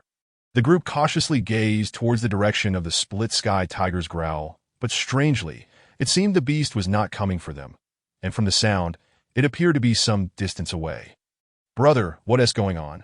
Nangong Yu, wielding the Ice Soul Sword and Ling Frost Sword, asked, puzzled. Boom. At that moment, a violent explosion reverberated through the air, the sound of a gathering spirit cannon. It's Mu Qing. Nangong Yu panicked upon hearing the sound. She had heard the blast and felt the spiritual energy fluctuations far too many times to instantly recognize it as the sound of Mu Qing's gathering spirit cannon. Had he encountered the Split Sky Tiger? Nangong Li furrowed his brow.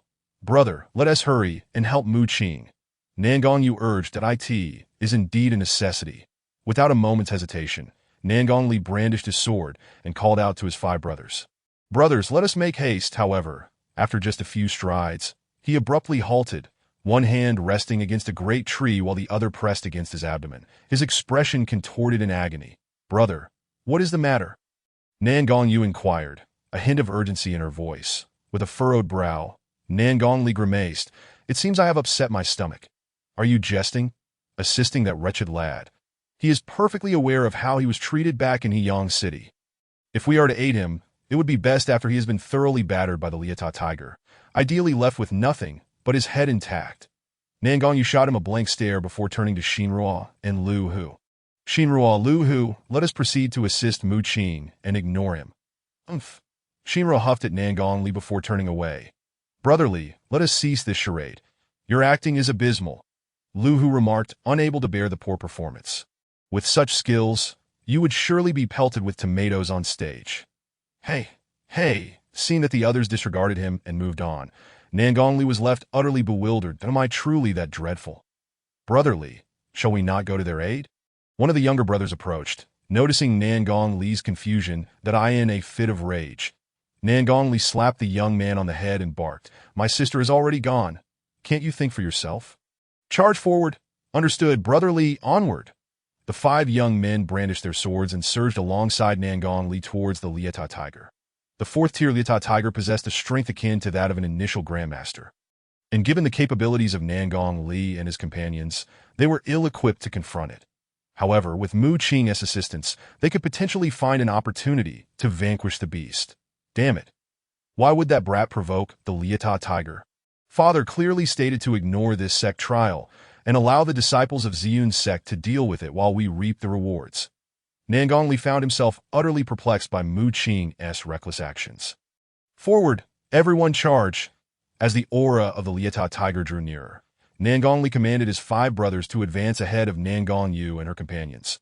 The 3 of them stood in shock as they watched Nangong Li and his 5 brothers rush forward, having intended to assess the situation before intervening on Mu Qing's behalf.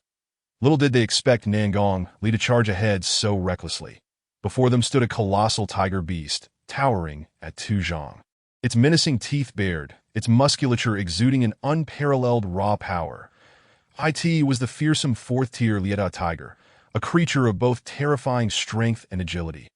"Everyone, scatter! Provide me with cover fire," Nangongli commanded, undeterred by the monstrous creature before him, instructing two of his brothers to use the spirit-gathering cannon for his protection. "Understood, brotherly. Ready, boom, boom." With a thunderous roar, the spirit-gathering cannon unleashed its projectiles towards the Liata tiger. Kaboom! The forceful impact sent the Liata tiger staggering back 3 paces. While the cannon's power was insufficient to inflict serious harm, the sheer force of the explosion was undeniably discomforting that a prime opportunity, Blade of Dominance. Nangongli unleashed his initial-level spiritual technique, having reached the martial master's initial realm, allowing him to wield spiritual techniques. Though he wielded a weapon devoid of any enhancements, it was crafted by Mu Qing's master, Feng Yun, designed to complement Nangong Li's swordsmanship and crafted without any attributes. It was much easier to forge, resulting in a blade of quality rivaling that of a mid-tier spiritual artifact. Now at the initial martial master stage, and with the backing of this blade, Nangong Li's Blade of Dominance could rival a mid-stage martial master's strike. With both hands gripping the sword, he leapt into the air, executing the Blade of Dominance in a downward arc. With a resounding crash, the illusory blade descended upon the Liata tiger, forcing it to retreat 5 steps and leaving a mark upon its visage. While merely a minor wound, the impact was enough to induce considerable discomfort in the beast. Roaring in fury, the Liata tiger fixed its icy gaze upon Nangong Li, a palpable killing intent enveloping the AI, Mu Qing. "Retreat swiftly." Nangong Li had no intention of lingering in combat with the Liata tiger and shouted urgently. Their collective strength might suffice against the beast, but they required a coordinated approach, which their current circumstances did not allow. Retreat was their only option. That a moment of silence ensued. "Are you trying to antagonize me? You little brat? I told you to scram. Yet you..." Nangong Li's frustration flared as he sensed no response. After all, he had taken a significant risk to assist Mu Qing, only to find her utterly unresponsive, leaving him seething with displeasure. But as he turned to voice his grievances, he suddenly fell silent. To his astonishment, he realized that he had been aiding not Mu Qing, but rather a group of disciples from Ziyun's sect. "Jiang Tao," Nangong Li exclaimed, bewildered. "Nangong Li? What are you doing here?" Jiang Tao and his companions looked equally perplexed. Earlier, they had been engaged in a fierce battle with the Liata tiger when Nangong Li and his 5 disciples from Taichu sect had burst onto the scene, leaving them in a state of confusion. "Damn it. So it was you who fired that cannon." Nangong Li finally comprehended that it was a disciple from Ziyun's sect operating the spirit-gathering cannon, which had misled them into believing Mu Qing was battling the Liata tiger. "Damn it. Now that I've found you, none of you will escape alive. Brothers, let us slay them." With a fierce determination, Nangong Li charged at Jiang Tao, disregarding the Liata tiger entirely. Unleashing his Blade of Dominance, Solar Blade, Jiang Tao, undeterred, summoned the mid-tier spiritual artifact gifted to him by Zhao Pu, countering Nangong Li's attack. Boom! The clash of fiery energy blades and the illusory might of the Blade of Dominance erupted in a cataclysmic explosion, forcing those nearby to retreat. Nangong Li was sent staggering back 10 paces, blood trickling from the corner of his mouth, his expression grave. Meanwhile, Jiang Tao merely appeared slightly disheveled. Typically, Nangong Li's combat prowess, bolstered by extensive practical experience, far exceeded his appearance. Yet in that moment, he found himself outmatched by Jiang Tao. "Spirit-gathering cannon, obliterate him," Wei Yonghua commanded, and one of his disciples swiftly hefted a replica spirit-gathering cannon towards Nangong Li and his companions. "Damn it, fire!"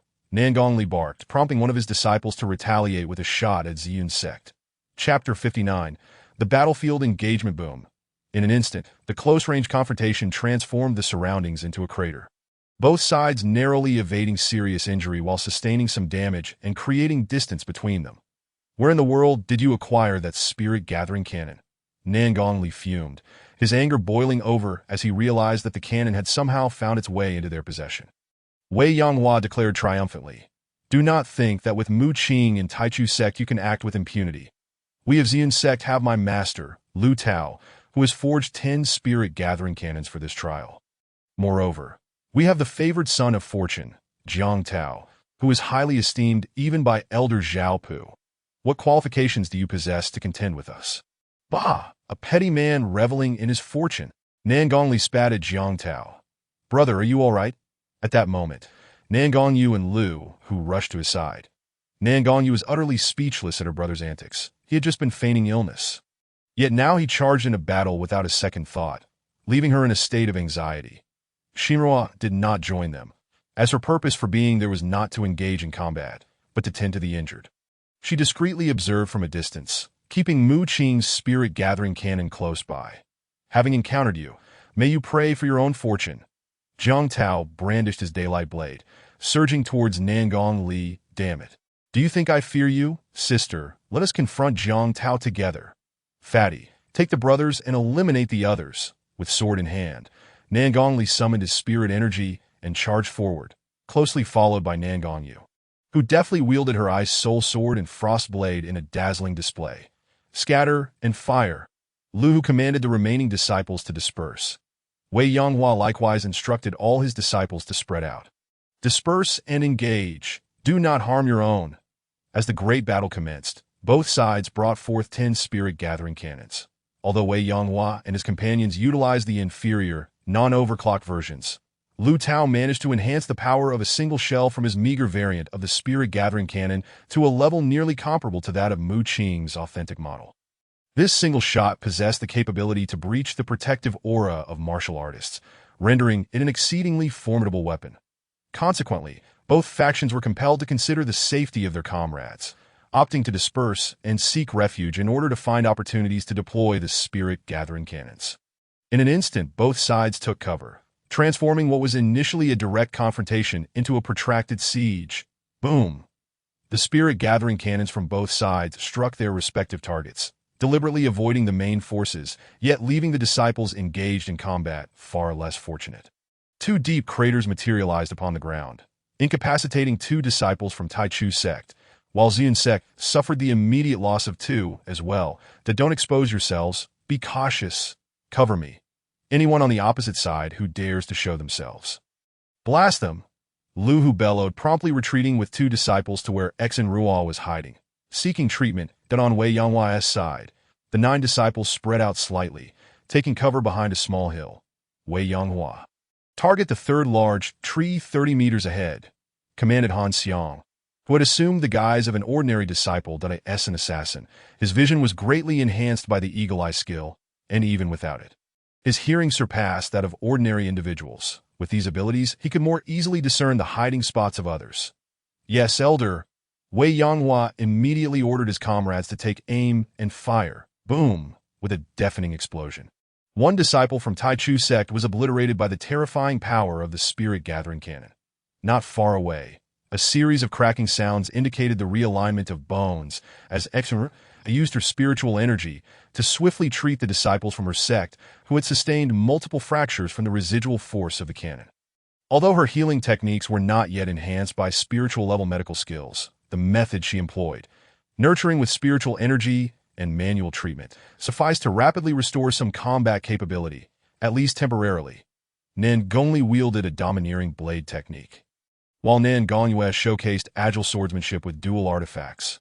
And for a time, the brother-sister duo held their ground against Jiang Tao, the child of destiny, without faltering. On the Taichu sect side, Mu Qing's spirit-gathering cannons had overclocking capabilities, and with Exine Rual providing support, they could act with even greater audacity. Conversely, Xian sect had Han Xiang at the helm, ensuring that the spirit-gathering cannons were utilized to their fullest potential without waste. In this moment, the battle reached a stalemate, with neither side gaining the upper hand. The wounded Lai Tianhu assumed the role of an observer, watching the fierce clash unfold. "Damn it, I'm back," shouted a Taichu sect disciple, returning after Exo's rudimentary treatment. "Where did Brother Mu go?" Exin Rual inquired, peering anxiously at the battlefield. At that moment, Mu Qing, having navigated his way through the chaos, stood bewildered at the scene before him. What is happening?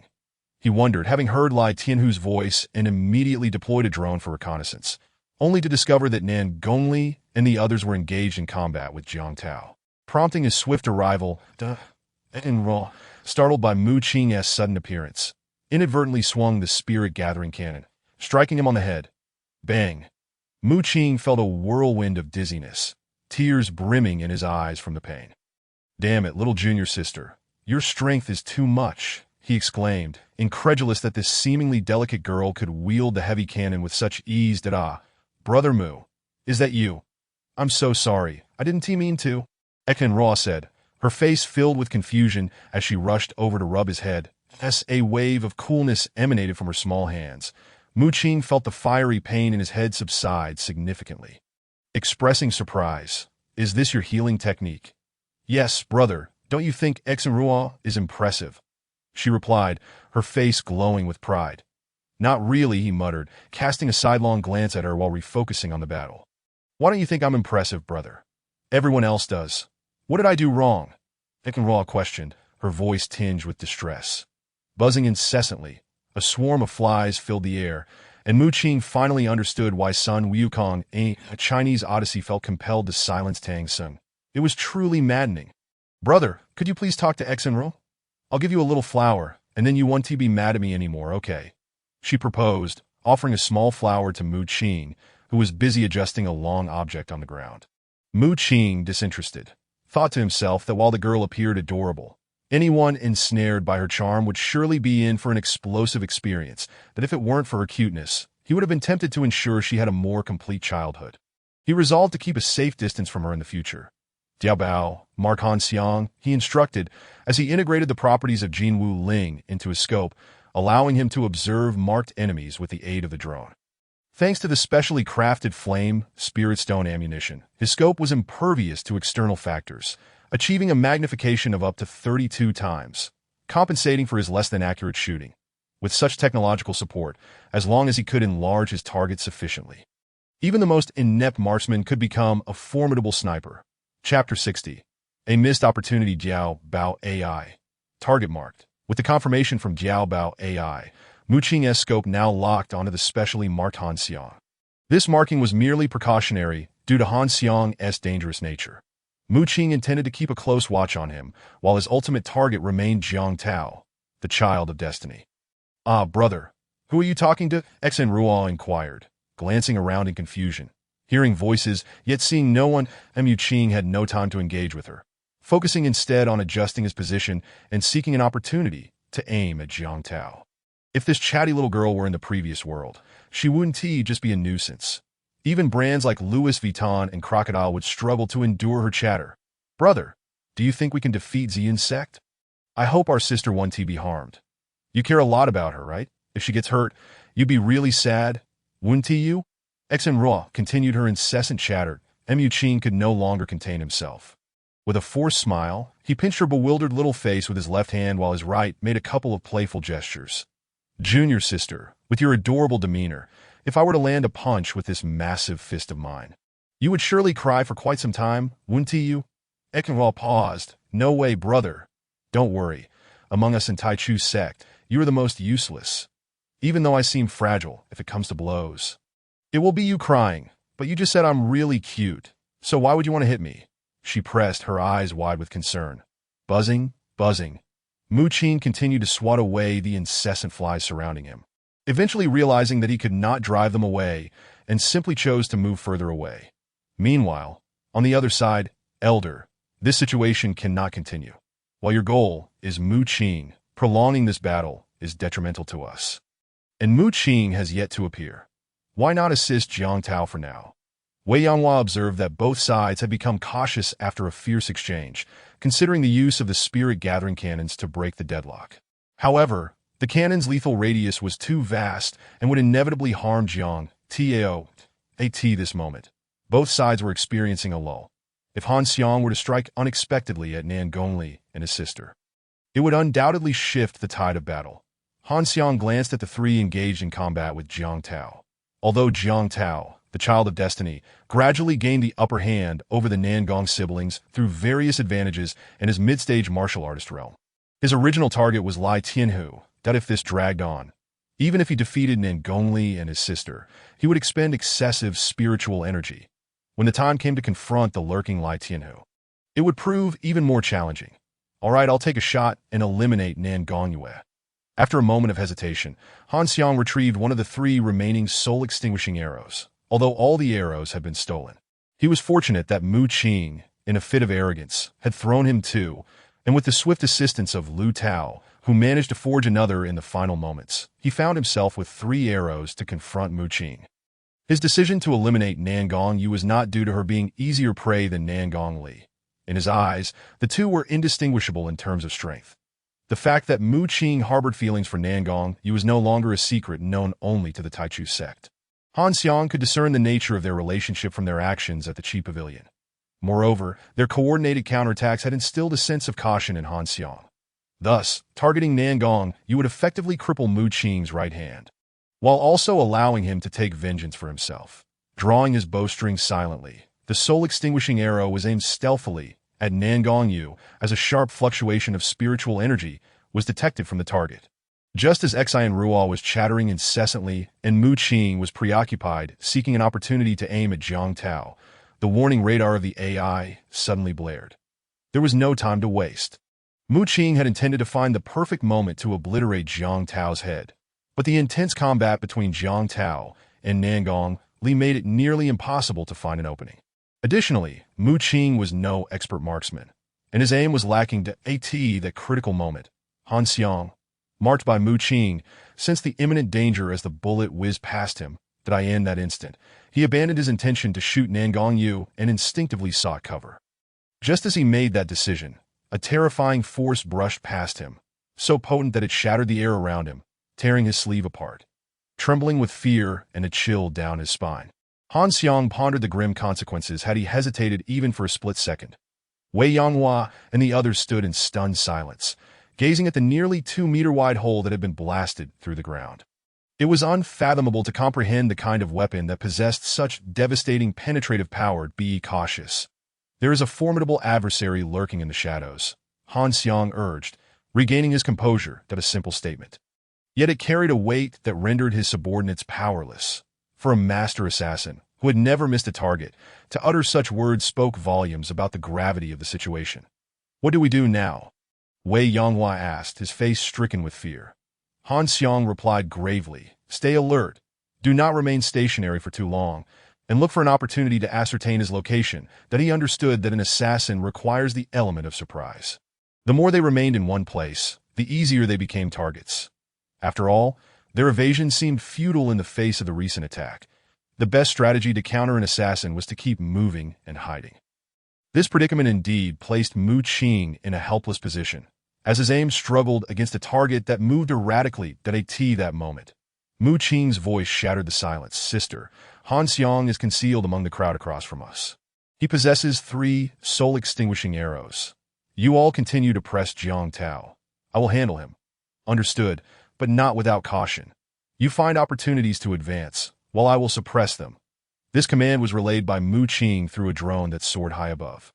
Mu Qing, what is happening? Han Xiang immediately reacted, but upon looking up towards the source of the voice, he could see no trace of Mu Qing. Strangely, Mu Qing seemed to possess knowledge of his 3 soul-extinguishing arrows. How could he have seen through Han Xiang's intentions so thoroughly? Nevertheless, Mu Qing had made an educated guess regarding Han Xiang's arrows.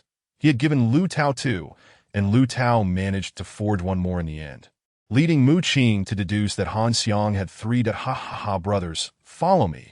With Mu Qing's command, Lu Hu understood that it was his cue, and he urged his fellow disciples to unleash a barrage of fire upon the opposing side.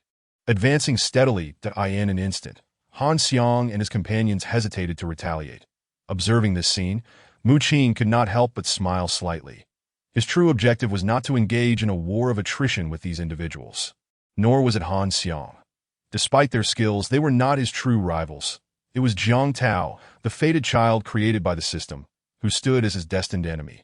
Thus, this situation was orchestrated to confront Jiang Tao.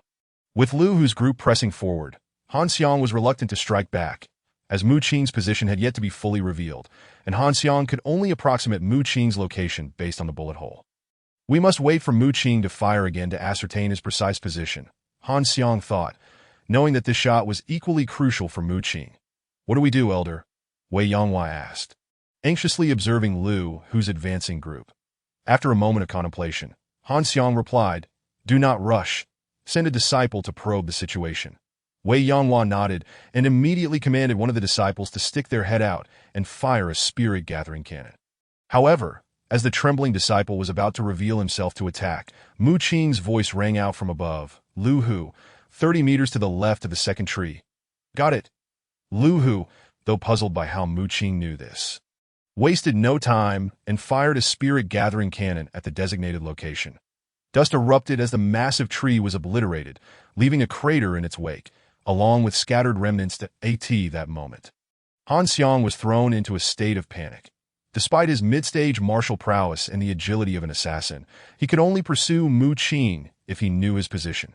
Yet every attempt to discern Mu Qing's location was thwarted, as Mu Qing seemed to have anticipated every move, effortlessly keeping them at bay.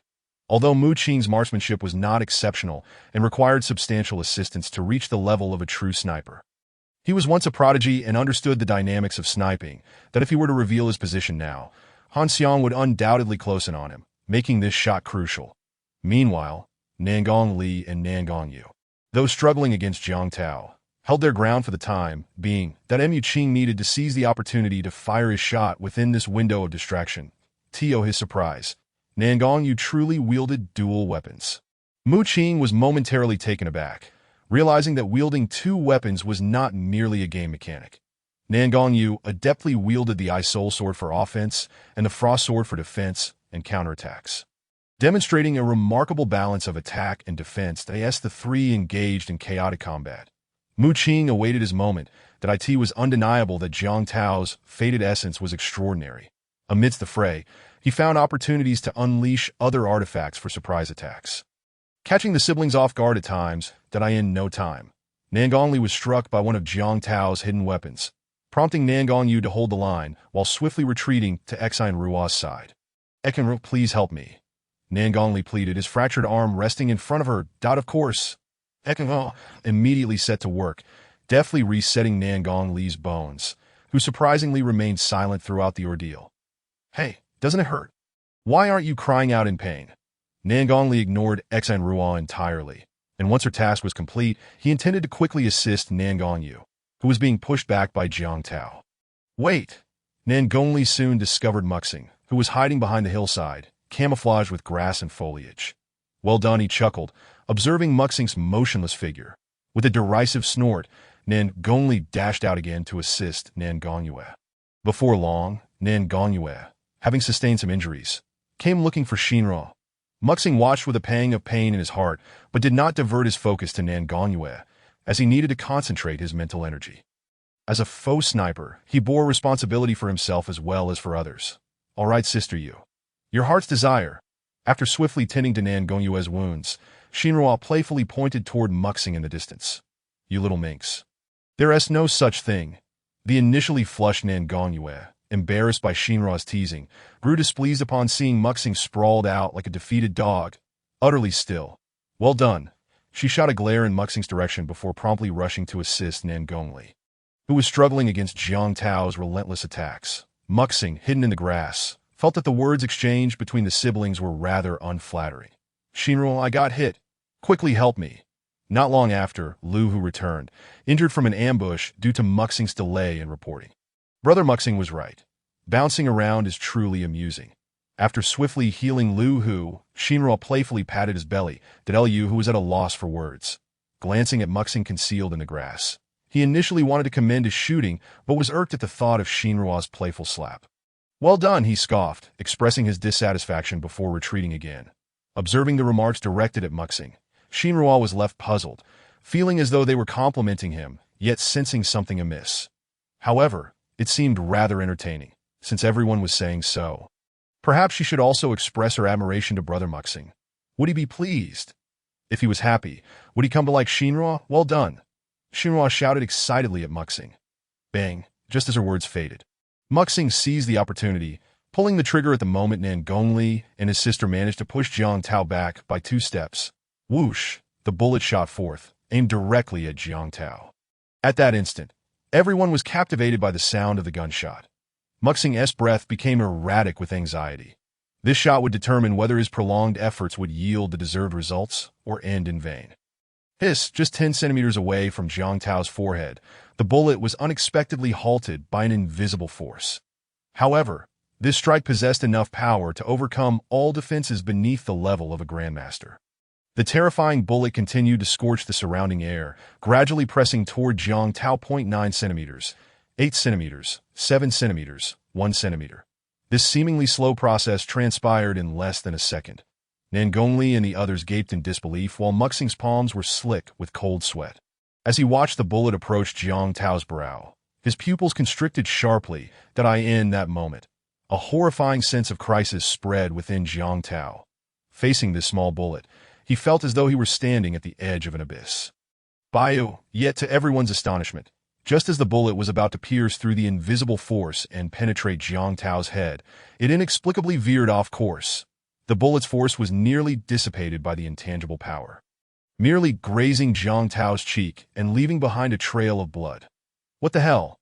Muxing cursed vehemently, quickly reloading and firing again. That instant, Han Xiang, who had already pinpointed Muxing's location after the first shot, sprang into action, swiftly drawing his bow and firing a soul-extinguishing arrow toward Muxing's position while evading the shot. Crack! Dust flew everywhere.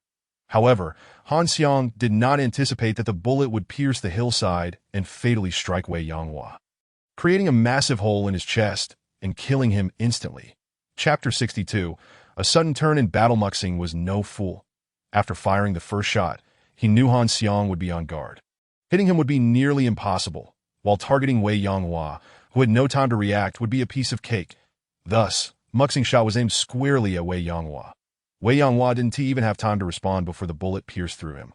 The moment he detected a violent surge of spiritual energy, he was alerted from 500 meters away. 300 meters. The AI warned through the microcontroller. Muxing had anticipated this and no longer cared about revealing his position. Rolling to evade, whoosh, the soul-extinguishing arrow flew almost silently, slicing through the hillside where Muxing had been, its terrifying power undiminished. Retreat, don't worry about me, Muxing shouted, quickly retracting his sniper rifle and switching the drone to follow mode before making a hasty retreat. Don't even think about escaping, Han Xiang yelled, pursuing Muxing. Muxing knew Han Xiang would undoubtedly chase him, for his purpose was clear: to eliminate Muxing. His immediate flight was also a tactic to lure Han Xiang away, aiming to create a one-on-one confrontation. "Brother, wait for us," Xinrua shouted after Muxing, but he showed no intention of stopping. "Umph. Stinky brother, I won't give you any more flowers." Xinrua stomped her foot in frustration. That moment, Han Xiang, disguised as a disciple of the Xian sect, appeared at the position where Muxing had just ambushed. Xinrua exchanged a glance with him, her face suddenly paling. "Oh no." "Umph." Han Xiang snorted coldly and vanished from sight. What is happening? The sudden disappearance left Nan Gongyu bewildered. They had witnessed the astonishing scene and struggled to comprehend it. Cultivators. They understood the immense power behind Muxing's earlier shot. Not even Jiang Tao, in the mid-stage of martial arts, let alone the late stage or peak, could evade it. The force of that shot surpassed even Han Xiang's arrow. Yet, what did they witness? The bullet had been halted at the last moment by an invisible force, granting Jiang Tao a fleeting chance to evade. However, even that brief opportunity should have left him severely injured. But the horrifying part was that as Jiang Tao dodged, the bullet had veered slightly, resulting in Muxing's shot merely grazing him. This was utterly unfathomable, shattering Nan Gongyu and the others' perceptions. Even at that moment, Jiang Tao, while relieved at his fortune, found the earlier scene to be incredibly perplexing. "Retreat," Nan Gongli commanded. As his words fell, everyone quickly withdrew, but he chose to heed Muxing's advice, for at this juncture, he felt Muxing must know something crucial, prompting him to order an immediate retreat. Or perhaps, Muxing recognized their absolute lack of odds. Jiang Tao did not pursue Muxing. He was still stunned by the earlier event, his understanding of his own peculiar ability insufficient. Moreover, his primary objective was clear: to eliminate Muxing, his increasingly bitter enemy, and to slay the fourth-tier low-level beast, the Liantian Tiger. For Muxing, Han Xiang would deal with him. Yet, witnessing Wei Yanghua's chest torn open, Jiang Tao felt a lingering dread. This Muxing, armed with the body of a so-called waste and wielding the path of artifact refinement, had become so formidable that he could suppress a legendary figure like Jiang Tao, the child of fate. Disciples of the Ziyun sect, prepare for battle. Jiang Tao understood that despite his deep-seated hatred for Muxing, he must focus on the task at hand. Slay the Liantian tiger and seize the title of champion in the sect's trial. Enter the Xuanji sect and unlock boundless possibilities at that point. No matter how peculiar Muxing was, he would be nothing more than a jester in the face of absolute power. Muxing, don't you dare die too soon. Jiang Tao's eyes clouded over, tainted by a hint of demonic rage. The inexplicable hatred and the earlier near-death experience festered within him. In the distance, a deafening roar erupted. Dust swirled as the spirit-gathering cannon erupted, leaving chaos in its wake. That Mu Qing's physique was far from optimal, rendering his speed akin to that of a snail in the presence of Han Xiang. Fortunately, Mu Qing possessed numerous hidden cards. As Han Xiang pursued him, he utilized the spirit-gathering gun and cannon to obstruct his advance. Although Han Xiang was agile, Mu Qing's evasive maneuvers prevented him from finding an opportunity to strike.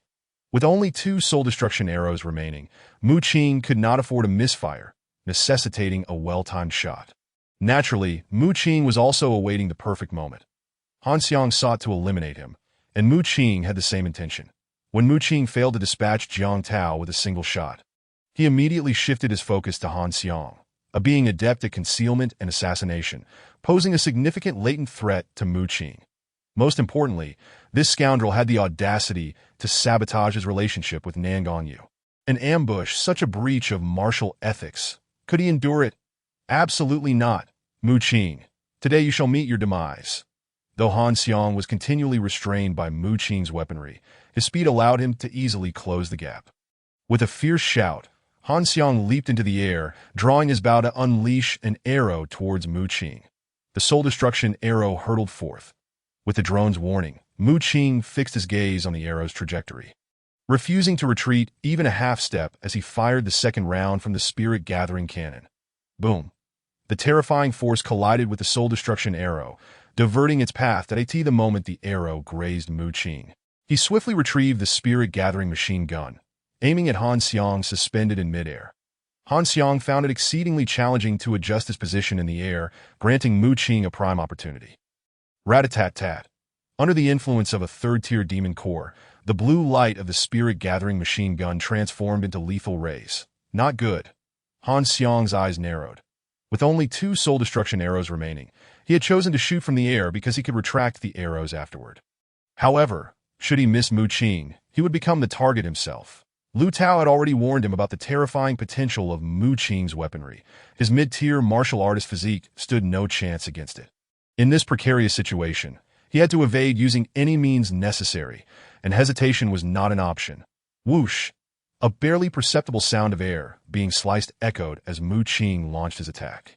Without hesitation, he drew his last soul destruction arrow and shot it toward Mu Qing, using the arrow's recoil to adjust his position slightly to evade the frontal assault of Mu Qing's spirit-gathering machine gun. Chapter 63. Psychological sniping battle. Faced with Han Xiang's arrow, Mu Qing was compelled to dodge, immediately halting his fire and sidestepping. The arrow grazed past him. The strength of an assassin lies in their ability to kill from the shadows. In direct confrontation, the near-silent capability of the soul destruction arrow struggled to manifest its advantage. Even someone as inept as Mu Qing could manage to evade with swift reflexes. After regaining his footing, Mu Qing unleashed a barrage from his spirit-gathering machine gun at Han Xiang, who had just landed. Rat-a-tat-tat. The blue rays surged forth like a tempest. Han Xiang, now grounded, nimbly maneuvered to evade the onslaught. Mud splattering and trees snapping in 10 seconds passed. Target hit, but fatal zones untouched, reported the AI. What? He didn't die? In disbelief, Mu Qing swiftly replaced the demon core. Warning, target approaching rapidly. Attempting to engage in close combat? Mu Qing's expression hardened as he quickly retreated. Although an assassin's power diminishes at close range, Mu Qing was an extraordinary waste without reliance on weapons. The spirit-gathering gun and cannon struggled to inflict substantial harm on Han Xiang, and the spirit-gathering machine gun required time to swap cores to this juncture. Remaining stationary would only lead to Han Xiang overpowering him in close quarters, ensuring his defeat. Bang bang, as Mu Qing retreated. He fired twice, inflicting minimal damage but buying crucial time. Seizing the opportunity, he continued to retreat. "You can't escape." Han Xiang gritted his teeth against the pain of his pierced calf, his gaze locked on Mu Qing like a predator stalking its prey. Passing the two soul destruction arrows embedded in the ground, the injured Han Xiang showed no signs of slowing, channeling his aura to retrieve the arrows as he pursued Mu Qing relentlessly that he fled. He chased that he was trapped in a relentless game of cat and mouse. Distance to the first soul destruction arrow, the AI announced 300 meters. Excellent. Without hesitation, Mu Qing ran towards the direction of the first arrow Han Xiang had shot. Along the way, he employed the spirit-gathering gun to hinder Han Xiang's approach. But as his ammunition dwindled, the final round from the overcharged spirit cannon was fired, leaving Mu Qing without the means to continue skirmishing with Han Xiang. Target has retrieved the soul destruction arrow. Before long, the AI informed Mu Qing that Han Xiang had reclaimed the first soul destruction arrow. This meant that Han Xiang now possessed 3 arrows once more. Of course, this was precisely Mu Qing's intention, leading Han Xiang to that arrow's vicinity to ensure he would pick it up. Han Xiang's distance. The AI stated 150 meters that it appeared Han Xiang had taken a moment to retrieve the first soul destruction arrow. Thus, the moment of reckoning had arrived. As Han Xiang reclaimed the arrow, Mu Qing immediately concealed himself, retrieving his sniper rifle to take aim at Han Xiang's position. The instant Han Xiang sensed danger as Mu Qing crouched down. He was already prepared to evade Mu Qing's attack and quickly sought cover. The two hid in the grass, silently shifting positions. The current situation had devolved into a close-range sniping battle, and Mu Qing was apprehensive of Han Xiang's agile movements and exceptionally accurate archery. While Han Xiang feared Mu Qing's formidable weaponry, with the spirit-gathering machine gun for suppression at close range and the sniper rifle for distant strikes, these two weapons effectively compensated for Mu Qing's inherent shortcomings. At that moment, although Han Xiang could not fathom how Mu Qing had gained such insight into his precise location, he too had the eagle eye technique, allowing him to easily detect Mu Qing's movements.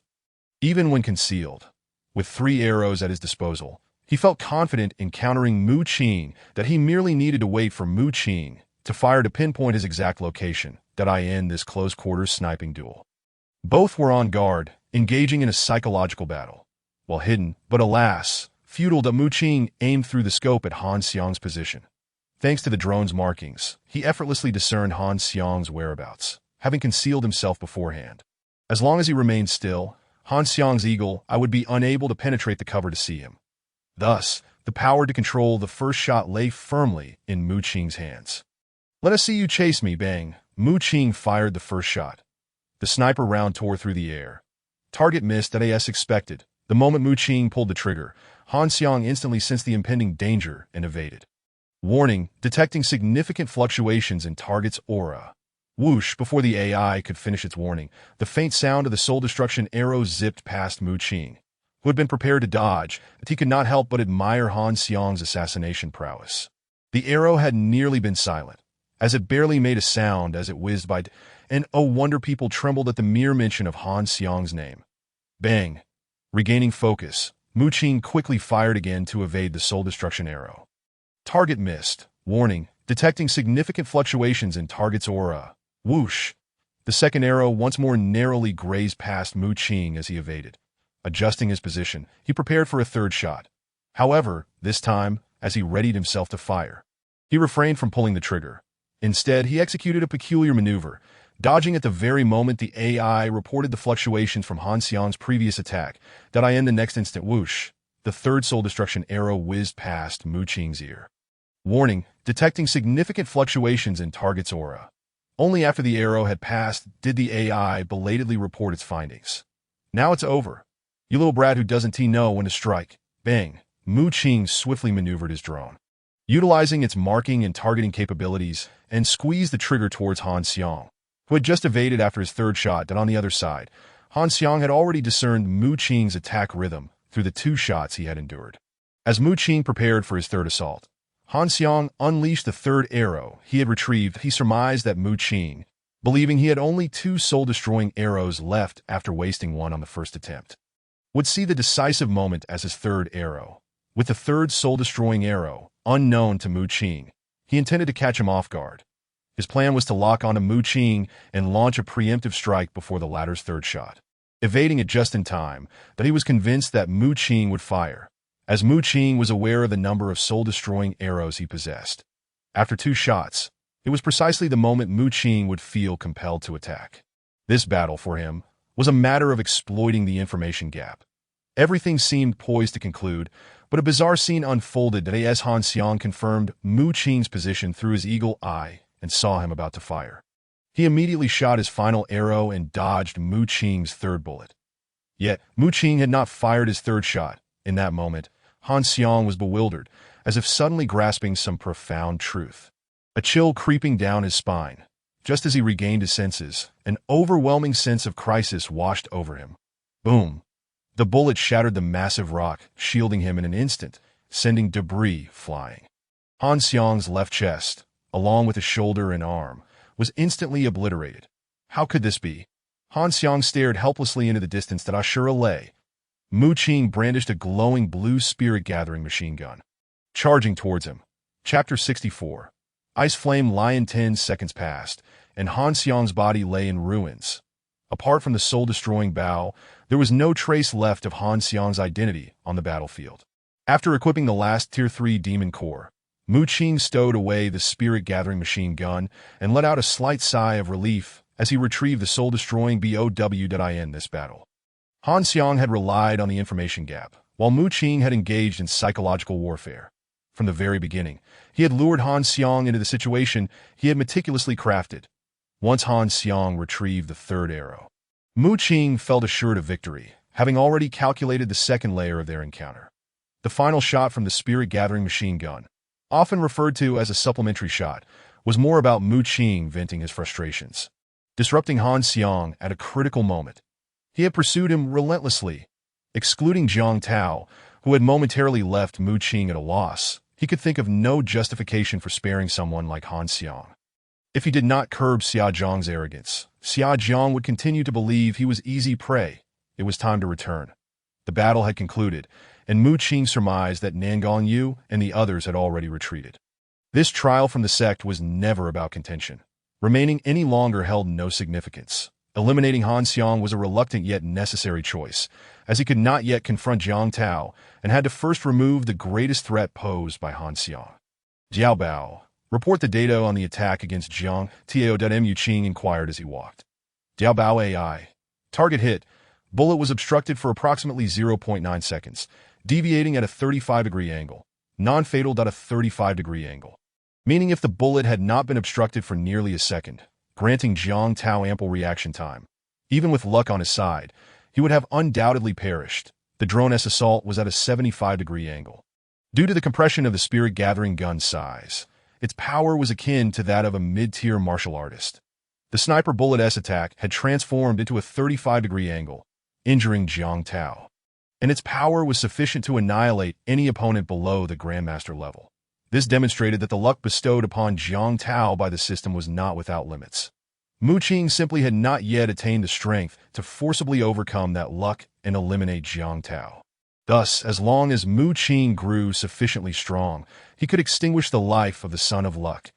Even the system's artificially created prodigy was not invulnerable, although he could not eliminate Jiang Tao. Acquiring this knowledge rendered Mu Qing's efforts worthwhile. After a brief moment, Mu Qing prepared to head towards the outskirts of the beast-infested forest. Roar! Suddenly, a chilling roar of a ferocious beast echoed, accompanied by an icy aura. It was the mid-tier 4th-grade beast, the Ice Flame Lion, possessing strength comparable to a mid-tier Grandmaster and notoriously difficult to deal with. Mu Qing's expression turned stiff. They had agreed there would only be a Rift Sky Tiger. Yet here lurked an even more formidable Ice Flame Lion. While the Rift Sky Tiger might still possess some fighting capability, the Ice Flame Lion's strength was beyond any sect disciple's capacity to confront. Mu Qing could not help but suspect whether Zhao Pu had intentionally set them up for demise. After all, this fellow not only looked down upon others but also appeared sinister and eerie. Exuding an aura that screamed malevolence, that he embodied all the characteristics of a typical antagonist's cannon fodder as depicted in novels. Jiao Bao scanned for spiritual energy fluctuations. Returning to his senses, Mu Qing's curiosity about the Ice Flame Lion surged. Jiaobao AI, unable to detect target location within range. Estimated direction that Mu Qing promptly issued further commands. Jiaobao AI. Northwest direction, 6 kilometers. Mu Qing. Scan for a safe route. Lead the way. Jiaobao AI. Route planning complete. Consequently, a route marked in red appeared clearly on Mu Qing's compact controller. These simple auxiliary functions were developed by Mu Qing during his spare time, as they did not require new materials, making them relatively straightforward. Of course, this estimated direction was not entirely accurate.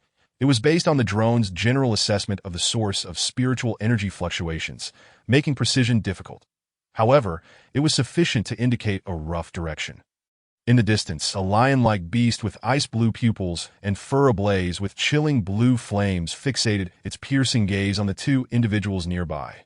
The Ice Flame Lion, a mid-tier 4th-grade beast, unleashed its power without reservation, rivaling the terror of a mid-tier Grandmaster. Roar.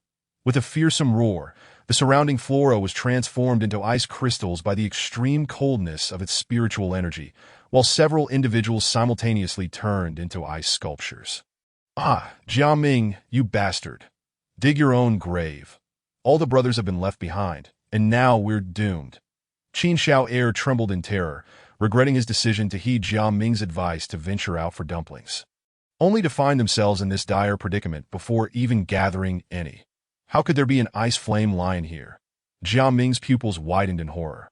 With the aid of the spirit-gathering gun provided by Mu Qing, although they had encountered some dangers along the way, they had managed to navigate them with caution. They had ventured deeper, avoiding the dangerous zones of the Rift Sky Tiger. However, as soon as their spiritual energy detector registered a powerful fluctuation nearby, they were immediately struck by an intense cold wave. Had they been any closer, they too would have become mere ice sculptures among many. Why on earth would an ice flame lion be in the beast-infested forest? This creature was even more terrifying than the Rift Sky Tiger. At that moment, the two could only gaze at the Ice Flame Lion, which burned with icy blue flames, as if standing on the edge of an abyss. To escape, was it even possible? To retaliate, what strength did they possess? The spirit-gathering guns provided by Mu Qing could barely graze a hair. They could only await their doom. Roar. The Ice Flame Lion directed a roar at Jiaming and Qin Shao Air. We're going to die. We're going to die. Qin Shao Air screamed in panic, nearly wetting himself. Did I end the next moment? An overwhelming cold wave enveloped the two that instinctively they fell to the ground to shield themselves from the icy blast. After a moment, we're not dead. Jiaming, trembling from the cold, lowered his hands that had instinctively shielded his face. The two, pale-faced, stared at the Ice Flame Lion not far away, which bared its fearsome fangs and glared at them fiercely. Yet it did not initiate an attack despite the mere 10-zhang distance between them. Moments passed. That it seems it doesn't intend to kill us, Qin Shao Air whispered, half terrified that it appears so. Let us not move. It might think we're dead. Let us play dead and not provoke it until it leaves. Jiaming also noted this strange phenomenon. Nodding, Qin Shao Air and Jiaming lay still on the ground, motionless. Thus, half an hour passed. What is going on, Jiaming? How the hell should I know? The Ice Flame Lion continued to glare menacingly at the two, while they, weakened and unwilling to move and provoke it, found themselves in a stalemate. Suddenly, bang! A gunshot shattered the tense atmosphere. Jiaming and Qin Shao Air stared in shock at the Ice Flame Lion as a bullet radiating pure fire spiritual energy lodged into its eye, rendering it blind in one eye. Chapter 65. Encountering the mountain-turning duo, again roar. This strike thoroughly enraged the Ice Flame Lion. The Ice Flame Lion roared furiously, a torrent of terrifying spiritual energy surging forth. Ah, which bastard did that? Qin Shao Air shouted in panic, adrenaline surging as he fled with all his might. Damn it! Jiaming, in a fit of anger, dashed away at full speed. Initially, the two of them had observed that the Ice Flame Lion showed no signs of aggression and contemplated waiting for it to depart. However, out of nowhere, an individual emerged and incited the ire of the Ice Flame Lion. Both of them exerted themselves to flee, their legs leaving behind afterimages. It was a dire situation. After approximately a mile, they finally realized that the Ice Flame Lion had not pursued them, remaining stationary. Why hasn't the Ice Flame Lion chased us? Jiaming panted heavily. How the hell would I know? Qin Xiao'er replied, equally bewildered. His circumstances were considerably better than Qin Xiao'er's, given that he was at the initial stage of martial arts that in fact, even if the Ice Flame Lion had pursued them, he might have been able to escape due to his capabilities. It was merely the concern for Qin Xiao'er's safety that had kept him from fleeing alone. Hey, what are you two doing here? At that moment, Mu Qing's voice rang out from a short distance away. What the hell? Jiao Ming exclaimed upon spotting Mu Qing lying on the ground, tears glistening in his eyes, overwhelmed with emotion. The call of Mu Yi resonated deeply, evoking a sense of long-lost familiarity. How did you end up here? Qin Xiao'er asked in astonishment. Was that you just now? Was that trying to take his life? Realizing this, Qin Xiao'er felt a mix of anger and helplessness. He understood that in the eyes of a formidable individual like Mu Qing, their lives were nothing more than that of ants. Even as a mere waiter in a small restaurant, he lived in constant trepidation, fearing that one careless mistake could lead to his demise. What are you afraid of? If it wanted to kill you, you would have been dead long ago. Observing Qin Xiao'er's fearful demeanor, Mu Qing spoke nonchalantly. After a moment of observation, he noted that the Ice Flame Lion's eyes were filled with murderous intent, yet these two were unharmed a distance of 10 zhang away. And the Ice Flame Lion showed no inclination to depart, that if the Ice Flame Lion had the capability to kill them, it surely would have. The only reason for its inaction was that it was being restrained. As for why, Mu Qing was uncertain, but to confirm his hypothesis, he aimed his weapon at the Ice Flame Lion's eyes and fired a shot that was the most vulnerable point of the Ice Flame Lion's body. And the strength of a late-stage martial artist was sufficient to inflict injury that Mu Qing had anticipated. Though the Ice Flame Lion was wounded and went berserk, it still did not pursue Jiao Ming and Qin Xiao'er. What on earth is going on? How did you provoke the Ice Flame Lion? Mu Qing inquired further, puzzled by how this duo seemed to attract trouble wherever they went at Mu Yi. You know well enough. We were merely seeking treasure and never expected to encounter the Ice Flame Lion, Jiao Ming lamented, his face reflecting a sense of grievance. However, his expression quickly turned to excitement. But Mu Yi, we truly found something this time. What? The cave of a supreme martial artist. Mu Qing shot a disapproving glance at the two. Are their brains filled with nonsense? Indeed. Jiao Ming nodded, noticing Mu Qing's disbelief. With their level of intellect, it was already a miracle that they had survived to this point. Intact, Mu Qing shook his head and continued to observe the Ice Flame Lion through his scope, but he noticed that once the Ice Flame Lion reached a certain position, it no longer dared to take a step forward. As if something terrifying lay ahead, that Mu Yi, your words are rather disconcerting, Jiao Ming remarked, feeling somewhat offended. Isn't that an insult to our profession? Oh, are you upset by that? Well then, enlighten me with your expertise. Why isn't the Ice Flame Lion pursuing us? Mu Qing retorted, growing increasingly irritated that Mu Yi, just wait a moment. Jiao Ming hastily pulled out the treasure-hunting manual, his expression earnest as he flipped through the pages. Why waste breath on those ignorant of technology? Mu Qing thought to himself, shaking his head in resignation. Damn it, detecting spiritual energy fluctuations. What? Jiao Ming stared blankly at Mu Qing, Mu Qing, uninterested in responding, focused on the faint control device. Nothing, according to the detected spiritual energy fluctuations. Aside from the Ice Flame Lion, there are no other signs of spiritual energy in the vicinity. Yes. Yes. Jiao Ming exclaimed excitedly, shoving a page of the treasure-hunting manual in front of Mu Qing. Mu Qing glanced at it with mild annoyance. The soul restraining array concealed mid-tier martial prowess within a certain radius, capable of trapping both beasts and humans. That also included a diagram of the formation. And then, Mu Qing redirected his gaze that he would rather take another shot than waste time on this. The 9th bullet was loaded, and while Jiao Ming continued to read the manual, Mu Qing seized the opportunity to fire again at the Ice Flame Lion's eyes. With a resounding crack, the recoil jolted Mu Qing painfully, yet the second bullet struck true, hitting the Ice Flame Lion's other eye. The precision of his shot was due to Mu Qing waiting for a moment of stillness from the Ice Flame Lion, coupled with the high magnification of his scope. Otherwise, neither Mu Qing's marksmanship nor the bullet's flight time would have allowed for such accuracy. However, this took a toll on Mu Qing. The recoil of the sniper rifle was immense, leaving his shoulder feeling as if it might shatter. Clearly, he would need to incorporate a counterbalancing mechanism to manage the recoil in the future. With a roar, the Ice Flame Lion, now blinded, descended into a state of frenzy. Thrashing wildly, "Damn, truly impressive, Mu Yi!" Jia Ming and Qin Xiao Air exclaimed in unison, praising him loudly. Suddenly, as the Ice Flame Lion crossed that boundary, a faint blue halo flickered briefly. The Ice Flame Lion began to convulse uncontrollably. Damn AI, detecting intense spiritual energy fluctuations, with a coverage diameter of 20 zhong.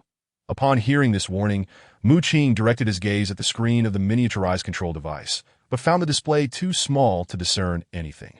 He quickly retrieved his computer, enlarging the screen for a clearer view. Good heavens, it truly resembles the illustration in Jia Ming's book. Mu Yi, look. I told you I was right. Jia Ming, eyes wide with curiosity, pointed excitedly at the computer screen.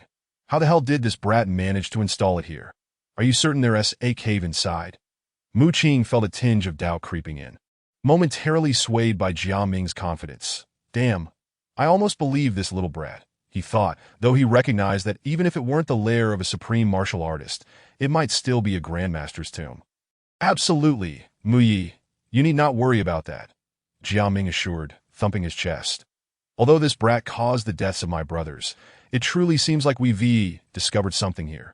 Qin Xiao'er also chimed in earnestly, affirming Jia Ming's claim. Let us go check it out. After a moment of hesitation, Mu Qing stowed his sniper rifle and switched to the spirit-gathering machine gun, beckoning the two to follow. Chapter 66. The damn sense of security upon seeing Mu Qing shouldering the 6-barrel spirit-gathering machine gun, glowing with blue light. Both Jia Ming and Qin Xiao'er were momentarily taken aback. This figure, so often spoken of in hushed tones outside, seemed to possess something distinctly unique. Was he truly as incompetent as rumored? Though the world believed so, they felt it was far from the truth. Mu Yi, is everything all right? As they approached within 10 zhong of the convulsing Ice Flame Lion, Qin Xiao'er, feeling apprehensive, hid behind Jia Ming. Why are you being such a coward? Mu Yi isn't afraid, Jia Ming reprimanded, delivering a light smack to Qin Xiao'er's head. Only then did Qin Xiao'er focus on Mu Qing. 4th Tier Beast Core. What is Mu Yi planning to do? Seeing Mu Qing replace a 3rd Tier Beast Core in the spirit-gathering machine gun with a 4th Tier one. Qin Xiao'er wore a puzzled expression. That I don't know. Mu Ye's methods are too profound. Jia Ming shook his head in confusion. With a roar, the Ice Flame Lion, writhing on the ground, seemed to sense impending danger and emitted a fearful growl. In the next instant, Mu Qing aimed the glowing 6-barrel machine gun at the Ice Flame Lion and unleashed a barrage of fire. Each shot, though seemingly weak, rapidly concentrated on a single point, eventually breaking through the Ice Flame Lion's relatively weak chest defenses. In that moment, the Ice Flame Lion had no capacity for resistance. A full minute passed, and the blue rays had completely penetrated the Ice Flame Lion's body, extinguishing its life. Jia Ming and Qin Xiao'er, witnessing this, were left in shock, swallowing hard. This was utterly terrifying. Compared to this, the spirit-gathering gun that Mu Qing had given him seemed utterly useless. All right, go and deal with that soul-restraining array. Mu Qing ceased fire, discarding the spent 4th-tier monster core and replacing it with the original 3rd-tier core, although he wasted a precious 4th-tier core. The exchange yielded another 4th-tier mid-level monster core. Its value far surpassed that of the discarded one, making the overall transaction undoubtedly worthwhile. However, this was contingent upon waiting for Jia Ming to dismantle the soul-confining formation. Otherwise, Mu Qing feared he might be trapped within. Moreover, with Jia Ming's mysterious confidence, Mu Qing felt compelled to support him. Wait for me, young Master Jia Ming, without a moment's hesitation, dashed into the soul-confining formation. Turning to Mu Qing with unwavering determination. You saved my life, bestowed upon me weapons, and recognized my potential. I have no way to repay you. Only my solitary courage to ensure that I do not betray your trust. Should Jia Ming venture forth and not return, he would indeed be lost. With a resolute gaze, Jia Ming turned away, flipping through his book to bolster his knowledge. To die on the battlefield for one's country. What need is there to be wrapped in horsehide? He was willing to brave fire and water for my sake. At that moment, Mu Qing observed Jia Ming's seemingly insignificant figure departing, feeling that he appeared remarkably grand. Damn it, This cursed sense of security. How am I actually moved? Mu Qing snapped back to his senses that if you were a soldier, I would salute you and weep without reservation. But for you to be pulling off such a dramatic act over a rice dumpling is a bit much. Meanwhile, Jia Ming had ventured 10 paces forward. The formation's focal point was a soul-confining flag. Jia Ming carefully compared the flag before him, adorned with bizarre symbols, to the description in his treasure-seeking manual. He needed to manipulate it with caution, or it would backlash against his soul Dado, and then just pull the flag out. Jia Ming mused, proceeding to do just that all there is to it. Doubt began to creep in as he questioned if such simplicity could truly contain a peak martial artist of the mid-level. That Mu Qing mirrored his confusion, that really it. Qin Shower was equally puzzled. Could it be that I could manage this too? All good, young master. See, I told you my skills were hereditary. Impressive, right? After pulling out the flag, Jia Ming rushed back to Mu Qing, proudly pacing within and outside the formation's confines. Leave the ice flame lion's corpse to me. You all hurry and locate the cave's position. Mu Qing, uninterested in engaging in banter with Jia Ming, rolled his eyes at the idea of hereditary dumpling flipping.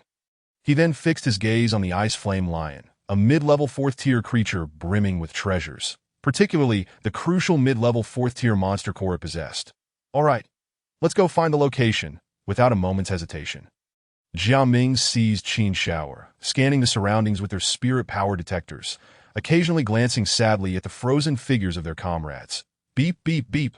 Suddenly, the detector in Qin Shower's hand began to emit sounds. Found it! Jia Ming, come here! He shouted, prompting Jia Ming to rush over. As they scanned the area with the detector, the beeping grew increasingly rapid as they approached a thicket. It must be right here. Jia Ming stated, observing the lush vegetation that starkly contrasted with the surrounding area. Qin Shower asked, should we dig? After pondering, Jia Ming replied, hold on. Something feels off. Let me take a look. Since the area sealed by the soul-confining formation was not vast, the ice flame lion's range of movement was limited. Logically, a volatile beast like the ice flame lion would have ravaged the surrounding flora upon confinement, yet this spot seemed largely unaffected. What's going on? Mu Qing inquired after extracting the monster core and tidying up the ice flame lion's remains. Jia Ming explained, young Master Mu, it's a bit strange. There might be danger. Danger? What kind of danger? Mu Qing questioned. Perplexed, not sure yet. Let me investigate. Jia Ming resumed his serious examination of the book. Mu Qing, observing quietly, noted no significant fluctuations in the spirit power from the microcontroller. He was not adept at flipping dumplings. So he could only wait as Jia Ming and Qin Shower proceeded cautiously, unhurried. Not to mention the potential treasures within. If they were to uncover something extraordinary, perhaps they could refine materials into remarkable items. After a short while, hey, here it is! Jia Ming exclaimed, his eyes lighting up at the treasure-seeking manual. The 4 symbols killing array can be set up within the cave to prevent intrusions. He pointed to a page in the manual and showed it to Mu Qing. Chapter 67. It really does have some substance. What is the situation? Mu Qing asked, astonished. The people outside set up a soul-confining array to trap those within, while those inside lay down a 4 symbols killing array to ward off the outside. Jia Ming shook his head, uncertain. Mu Qing pressed, so, how do we set it up? He was becoming increasingly impatient, eager to uncover any valuable items. Please hold on, young master. Let me check, Jia Ming replied, diving back into his manual. At this rate, you shouldn't even call yourself a treasure hunter. Flipping dumplings is too generous a title, Mu Qing thought, growing increasingly impatient. Qin Shower chimed in, exactly, Jia Ming. Your claims are excessively inflated. Young master and Qin Shower. I must express my discontent with your remarks. Jia Ming retorted, promptly shutting the manual. My family has been treasure hunters for 3 generations, and this book is a precious heirloom sought after by many. I would almost believe you if you claimed it was a hereditary film. But flipping dumplings, please. Mu Qing waved his hand, urging him to hurry. All right, let me see. Jia Ming resumed, flipping through the pages. Once the 4 symbols killing array is activated, it will launch 4 attacks. 10 steps to the left to evade the Azure Dragon. 5 steps to the right to dodge the Vermilion Bird. After a moment, Jia Ming addressed Mu Qing and Qin Shower. Young master, Qin Shower, I know how to break the array. Please step aside. You want to get hurt, will you? Qin Shower asked anxiously. Please commence your performance. Mu Qing replied, stepping back in cooperation, but also with a caveat. If he were to perish, it was not his concern. Jia Ming clapped his hands and produced a hoe, beginning to dig into the ground. As he detected the spirit power fluctuations, the alert from the AI blared, "Is this really an array? Where are all these arrays coming from?" Mu Qing stared, astonished, at Jia Ming's actions. Arrays typically required a master array maker to prepare beforehand, and such individuals were exceedingly rare. The arrays they encountered were astonishingly expensive, often considered single-use items. Just as Mu Qing pondered, amidst the AI's alerts and a shimmering aura not far away, for ethereal figures radiating various hues materialized before Jia Ming. "It truly is the four symbols," Mu Qing gasped in surprise. Despite Jia Ming's seemingly inept demeanor, it seemed his ancestral book held genuine merit. The Azure Dragon's aura surged, suddenly soaring through the air. Its piercing gaze locking onto Jia Ming roar. The dragon's roar reverberated as it lunged towards him. Whoa! Jia Ming, initially confident in his plan, found it nearly impossible to maintain his composure as the dragon's presence bore down upon him. 10 steps to the left. He had no time to hesitate, immediately darting left as instructed in the manual. Boom! The Azure Dragon crashed into the ground, sending dust swirling. Remarkably, Jia Ming narrowly avoided the impact. Just then, the fiery vermilion bird let out a cry, its ancient voice echoing as it ascended, unleashing a torrent of flames towards Jia Ming. 5 steps to the right. 5 steps to the right. Jia Ming stumbled as he sprinted right. Sizzle! As he barely evaded the flames, the ground scorched in a barren earth. Whoa! Jia Ming stared, wide-eyed, at the scorching ground that had just missed him, just as the vermilion bird vanished. The white tiger's aura surged forth, transforming into a fierce, white tiger leaping towards him. 7 steps forward. Jia Ming cried, desperately racing ahead. Boom! With a resounding crash, the ethereal form of the white tiger descended, causing the ground beneath it to sink deeply. To be why sheer coincidence. Jia Ming found himself perched precariously at the edge, a distance of 2 zhang away. At this moment, Jia Ming seemed to have gained some confidence. After evading a strike from the white tiger, he leaped up as the aura of the Xuanwu's phantom flared brilliantly, astonishingly soaring over 2 zhang into the air. Boom!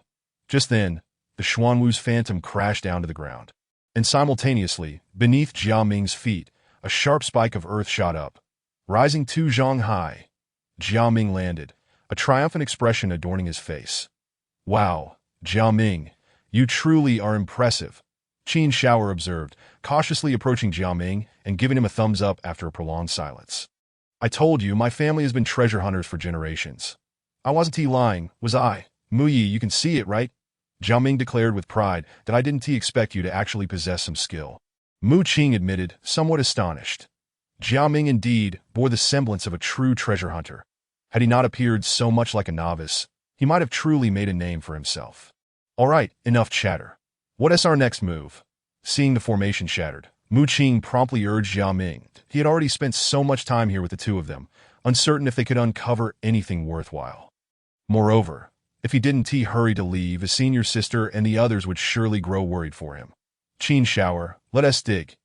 Jia Ming called to Qin Shower, who immediately grabbed a hoe and began to dig fervently. All right. Qin Shower was invigorated, shouldering the hoe and joining in the excavation. Watching them, Mu Qing felt that these experts had rather peculiar ideas. The cave was being dug downward. Wouldn't that turned into a grave? Before long, the two had excavated more than a meter deep. Mu we've found something. Jia Ming shouted exuberantly. Mu Qing hurried over to see that the two had indeed unearthed an opening. Jia Ming, after you, he said, hesitantly eyeing the cave entrance. Don't worry, Mu Yi, there shouldn't be any danger. Jia Ming assured him, patting his chest. No, you go in first. I'll follow after. After some contemplation, Mu Qing decided to let Jia Ming scout ahead. Though he claimed there was no danger, one could never be certain what awaited within. What if he encountered a beautiful female ghost? After all, Mu Qing was quite confident in his looks, even to the extent of overshadowing the peak moments of Yan Zu's charm. Surely, even a ghost would hesitate to harm him. However, if faced with a trap, poison, zombie, or specter, he could be in dire straits. Chapter 68. The beautiful maiden's withered bones. Utterly chilling. All right, Mu Yi, we shall proceed, Jia Ming noted. Observing Mu Qing's apprehensive expression, choosing not to voice any disdain for his timidity, he took the lead into the foreboding darkness that it's so eerie in here. Qin Shao muttered, tightly clutching Jia Ming's garment. Mu Qing followed at the rear as they began their descent into the sloping cave. Before long, the trio came upon the flags of the Four Symbols Killing Formation, recognizing that these flags were single-use items. They did not linger. From the rough cave walls and geography, Jia Ming surmised this appears to be a temporary hideout, likely created to evade pursuers, sealed off by the Four Symbols Killing Formation. Indeed, it seems that outsiders discovered this refuge, but were unable to breach the Four Symbols Killing Formation, that in an attempt to prevent those inside from escaping. They utilized a soul-sealing formation and trapped an ice flame lion outside. Mu Qing added, despite not being a treasure hunter himself, he could discern this much from common sense.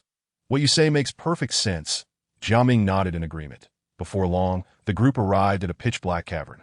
We should be inside now. Let me find a spirit stone lamp, Jia Ming cautiously suggested.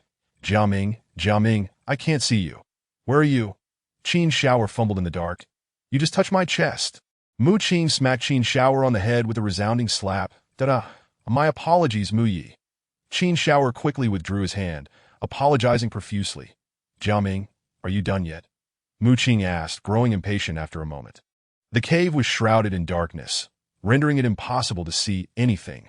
They could only grope around blindly. Don't rush, Mu Yi. I'm almost there, Jia Ming's voice called from ahead. You better hurry up. The oppressive darkness was unnerving, and after some time, Mu Qing could hardly contain his impatience. He stepped forward towards Jia Ming's voice, snatching the spirit stone lamp from his hands. Click, click, click, in just a few swift motions. Mu Qing illuminated the lamp, a task he was quite adept at. Now that's more like it. Mu Qing impatiently shoved the lamp into Jia Ming's arms, only to suddenly discover an extraordinarily beautiful woman seated beside him. With her delicate eyes closed and skin as smooth as jade, she radiated an ethereal beauty, resembling a celestial being untouched by the world. Simply sitting there, breathtakingly exquisite, at first glance, Mu Qing felt her beauty bore some resemblance to Nangong US. Whoa, she can't be a ghost, can she? Jia Ming and Qin Shao stared at the woman, stunned for a moment before their expressions turned to fear. From a scientific standpoint, ghosts simply did not exist. What were deemed spirits could merely be explained as small energy bodies affecting brainwaves, hardly a cause for alarm. With his professional knowledge, Mu Qing sought to display his superior intellect to the two. Mu Yi is incredible. I may not understand it, but it sounds impressive.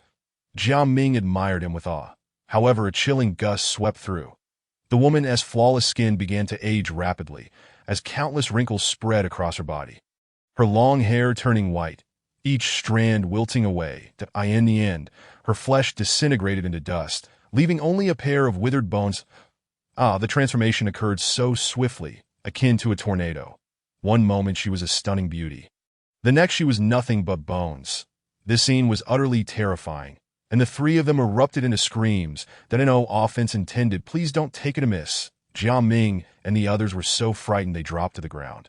Strength, democracy, civilization, harmony, freedom, equality, justice, rule of law, patriotism, dedication, integrity, kindness, intentional offense. If you're not satisfied, let us settle this one in. Mu Qing brandished his six-chambered revolver, shouting righteous mantras. Though his heart raced, he couldn't let his composure falter. After a moment, the three finally managed to calm down a bit. Jia Ming swallowed hard and forced himself to speak. It's all right. She's already dead. There doesn't seem to be anything here. Could it be that we've been working for nothing? Qin Shao surveyed the empty cavern, disheartened. Surely not. We can't have wasted our efforts. Jia Ming glanced around, feeling a wave of discouragement wash over him. Mu Qing, gazing at the withered bones, cautiously pointed at the right hand of the skeleton. Check if she has a storage ring. Still shaken from the earlier scene, Mu Qing was reluctant to act himself. However, he noticed a troubling detail. The skeleton's chest bore clear signs of having been attacked, with 3 horrifying gashes etched into her ribcage. Yet, curiously, her exterior and clothing remained intact. This was likely the true cause of her demise. What kind of method could have caused this? Could the ring conceal a beautiful spirit seeking vengeance? Mu Qing felt a twinge of concern regarding the tropes of the fantastical world. Storage ring. The two looked in surprise towards the direction Mu Qing indicated. Wow, it really is a storage ring. Qin Shao handed over to Mu Yi for a look. Jia Ming immediately instructed Qin Shao. Whoa, Jia Ming, why don't you go get it? Qin Shao hesitated, shrinking back. Hey, Qin Shao, why are you so timid? Jia Ming shot him a glance before stealthily approaching the skeleton himself, that he looked at Mu Qing and the others. Clasping his hands together as he spoke with trepidation. No offense, no offense. Look who was talking, Qin Shao muttered dismissively. Sure, I'm still braver than you. Jia Ming cautiously removed the storage ring, then quickly retreated a couple of steps to present it to Mu Qing. His face alight with anticipation that Mu Yi, considering all the efforts we've put in, shouldn't we? Jia Ming tentatively suggested. Enough. It's not right to just take someone else's belongings and leave. We should give her a proper burial first. You'll surely benefit from it when we exit. Mu Qing interjected, immediately catching on to the implication that he shot a glance at the two, instructing them to help lay the skeleton to rest before hastily departing. Standing here felt increasingly eerie, stirring a sense of unease within him. All right, Qin Shao, let us hurry. Jia Ming nodded, somewhat relieved, leading Qin Shao to dig a grave, carefully laying the bones to rest. Let us go. Upon witnessing the two individuals complete their tasks, Mu Qing promptly departed the cave that she exited, with a mere thought, all the items within her storage ring scattered before the trio. There were over 200,000 spirit stones, several initial-grade spiritual artifacts, and various tools. Most notably, among them lay a substantial flame spirit stone and a small piece of imperial spirit jade. Additionally, there was a sword-shaped artifact of remarkably high quality, imbued with ice attributes and a jade slip. Furthermore, there was an unfinished blade core made of flame spirit stone, imperial spirit jade, and tempered steel. Was she an artifact master? Mu Qing felt a twinge of surprise. After all, artifact masters were already quite rare, and female ones even more so. Moreover, her sword clearly indicated that her crafting skills were far from mediocre. What was this? Curiosity piqued. Mu Qing picked up the jade slip and delved her consciousness into it, only to be met with an overwhelming chill that washed over her. What in the world? The extreme ice sword technique, a high-grade spiritual skill, a top-tier treasure, coupled with that ice attribute artifact. It was a perfect match. Damn it! Why was she so agitated over something she couldn't even use? Mu Qing opened her eyes, her gaze falling upon the jade slip and the ice attribute sword, feeling a wave of dissatisfaction. After all the effort she had put in, there lay such splendid items before her, yet they were utterly unusable. Jia Ming, seizing the moment, stepped forward toward Mu Qing. Elder Mu, what treasures have caught your eye? Feel free to choose. My brother and I will take what's left. His understanding of Mu Qing's prowess, along with the fact that she had saved their lives, made it seem only natural for her to select first. Very well, I shall take this, and this. Place them in the storage ring.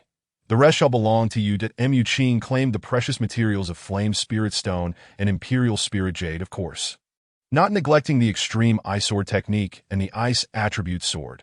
She intended for Nan Gongyu to utilize them. Although she herself could not wield them, they would serve her well, especially since she favored dual swords.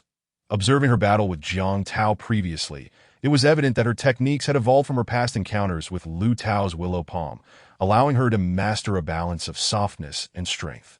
Thus, the high-grade spiritual artifact would undoubtedly enhance her capabilities significantly. Jia Ming and his companion were taken aback by Mu Qing's audacity in appropriating the most valuable items, leaving them merely with spirit stones and miscellaneous trinkets. What's wrong? Is it too much? Mu Qing shot them a glance, then no, not at all. They hastily retorted. Jia Ming chuckled. Well, this haul isn't too shabby. Let us gather everything quickly. We can split it once we're outside. Mu Qing urged. Despite having taken the most valuable portion, the remaining items still held considerable worth, likely amounting to nearly 1,000,000 spirit stones. Such wealth could sustain an ordinary cultivator for a lifetime. Moreover, without Mu Qing, they would have perished, rendering any thoughts of division moot. Thus, they harbored no grievances. Before long, Jia Ming had neatly organized the scattered treasures. All right, all set. Elder Mu, let us depart. Once Jia Ming finished, the trio slowly made their way out of the beast-infested forest.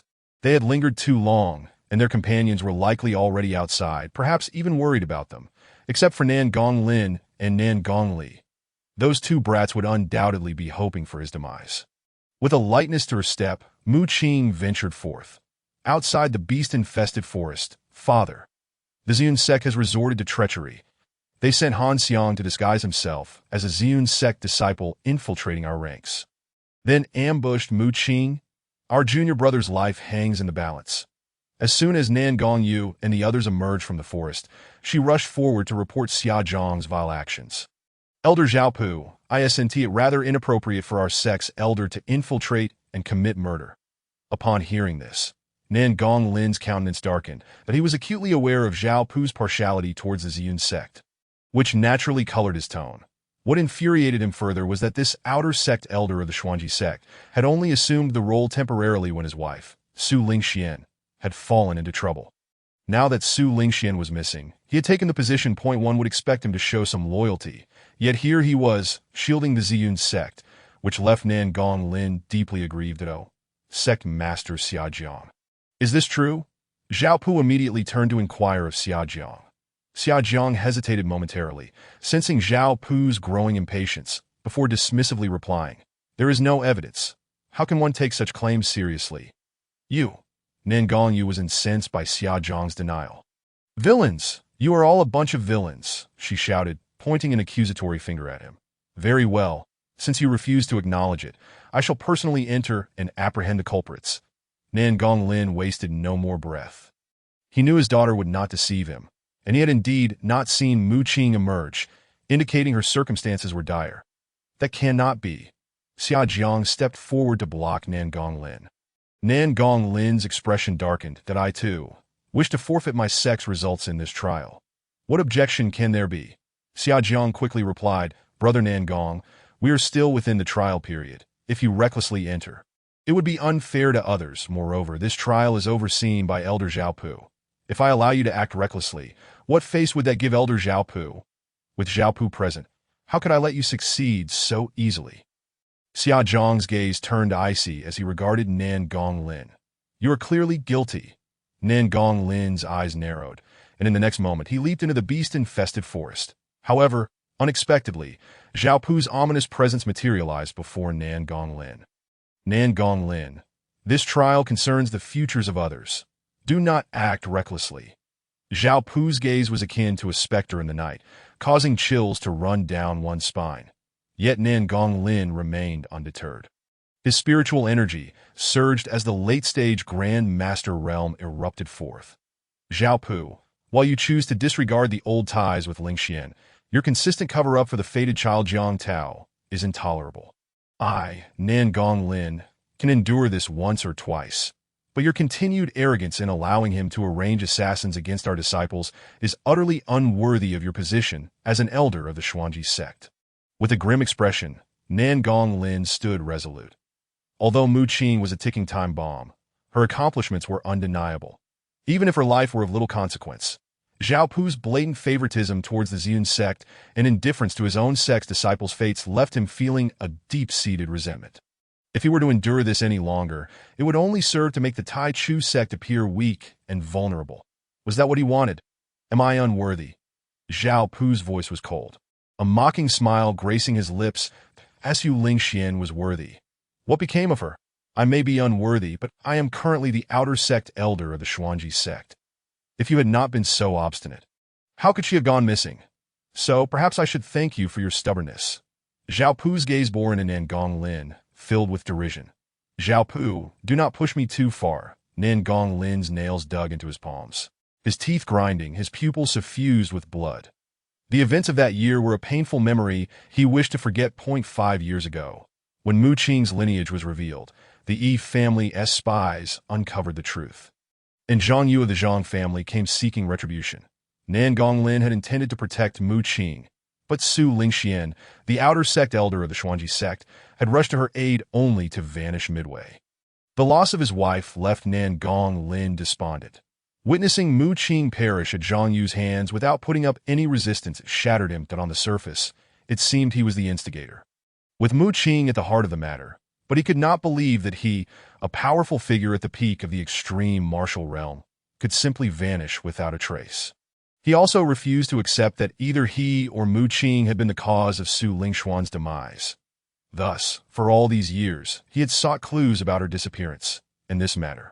Aside from the Yi family, even Nan Gongli and Nan Gonglin siblings were unaware of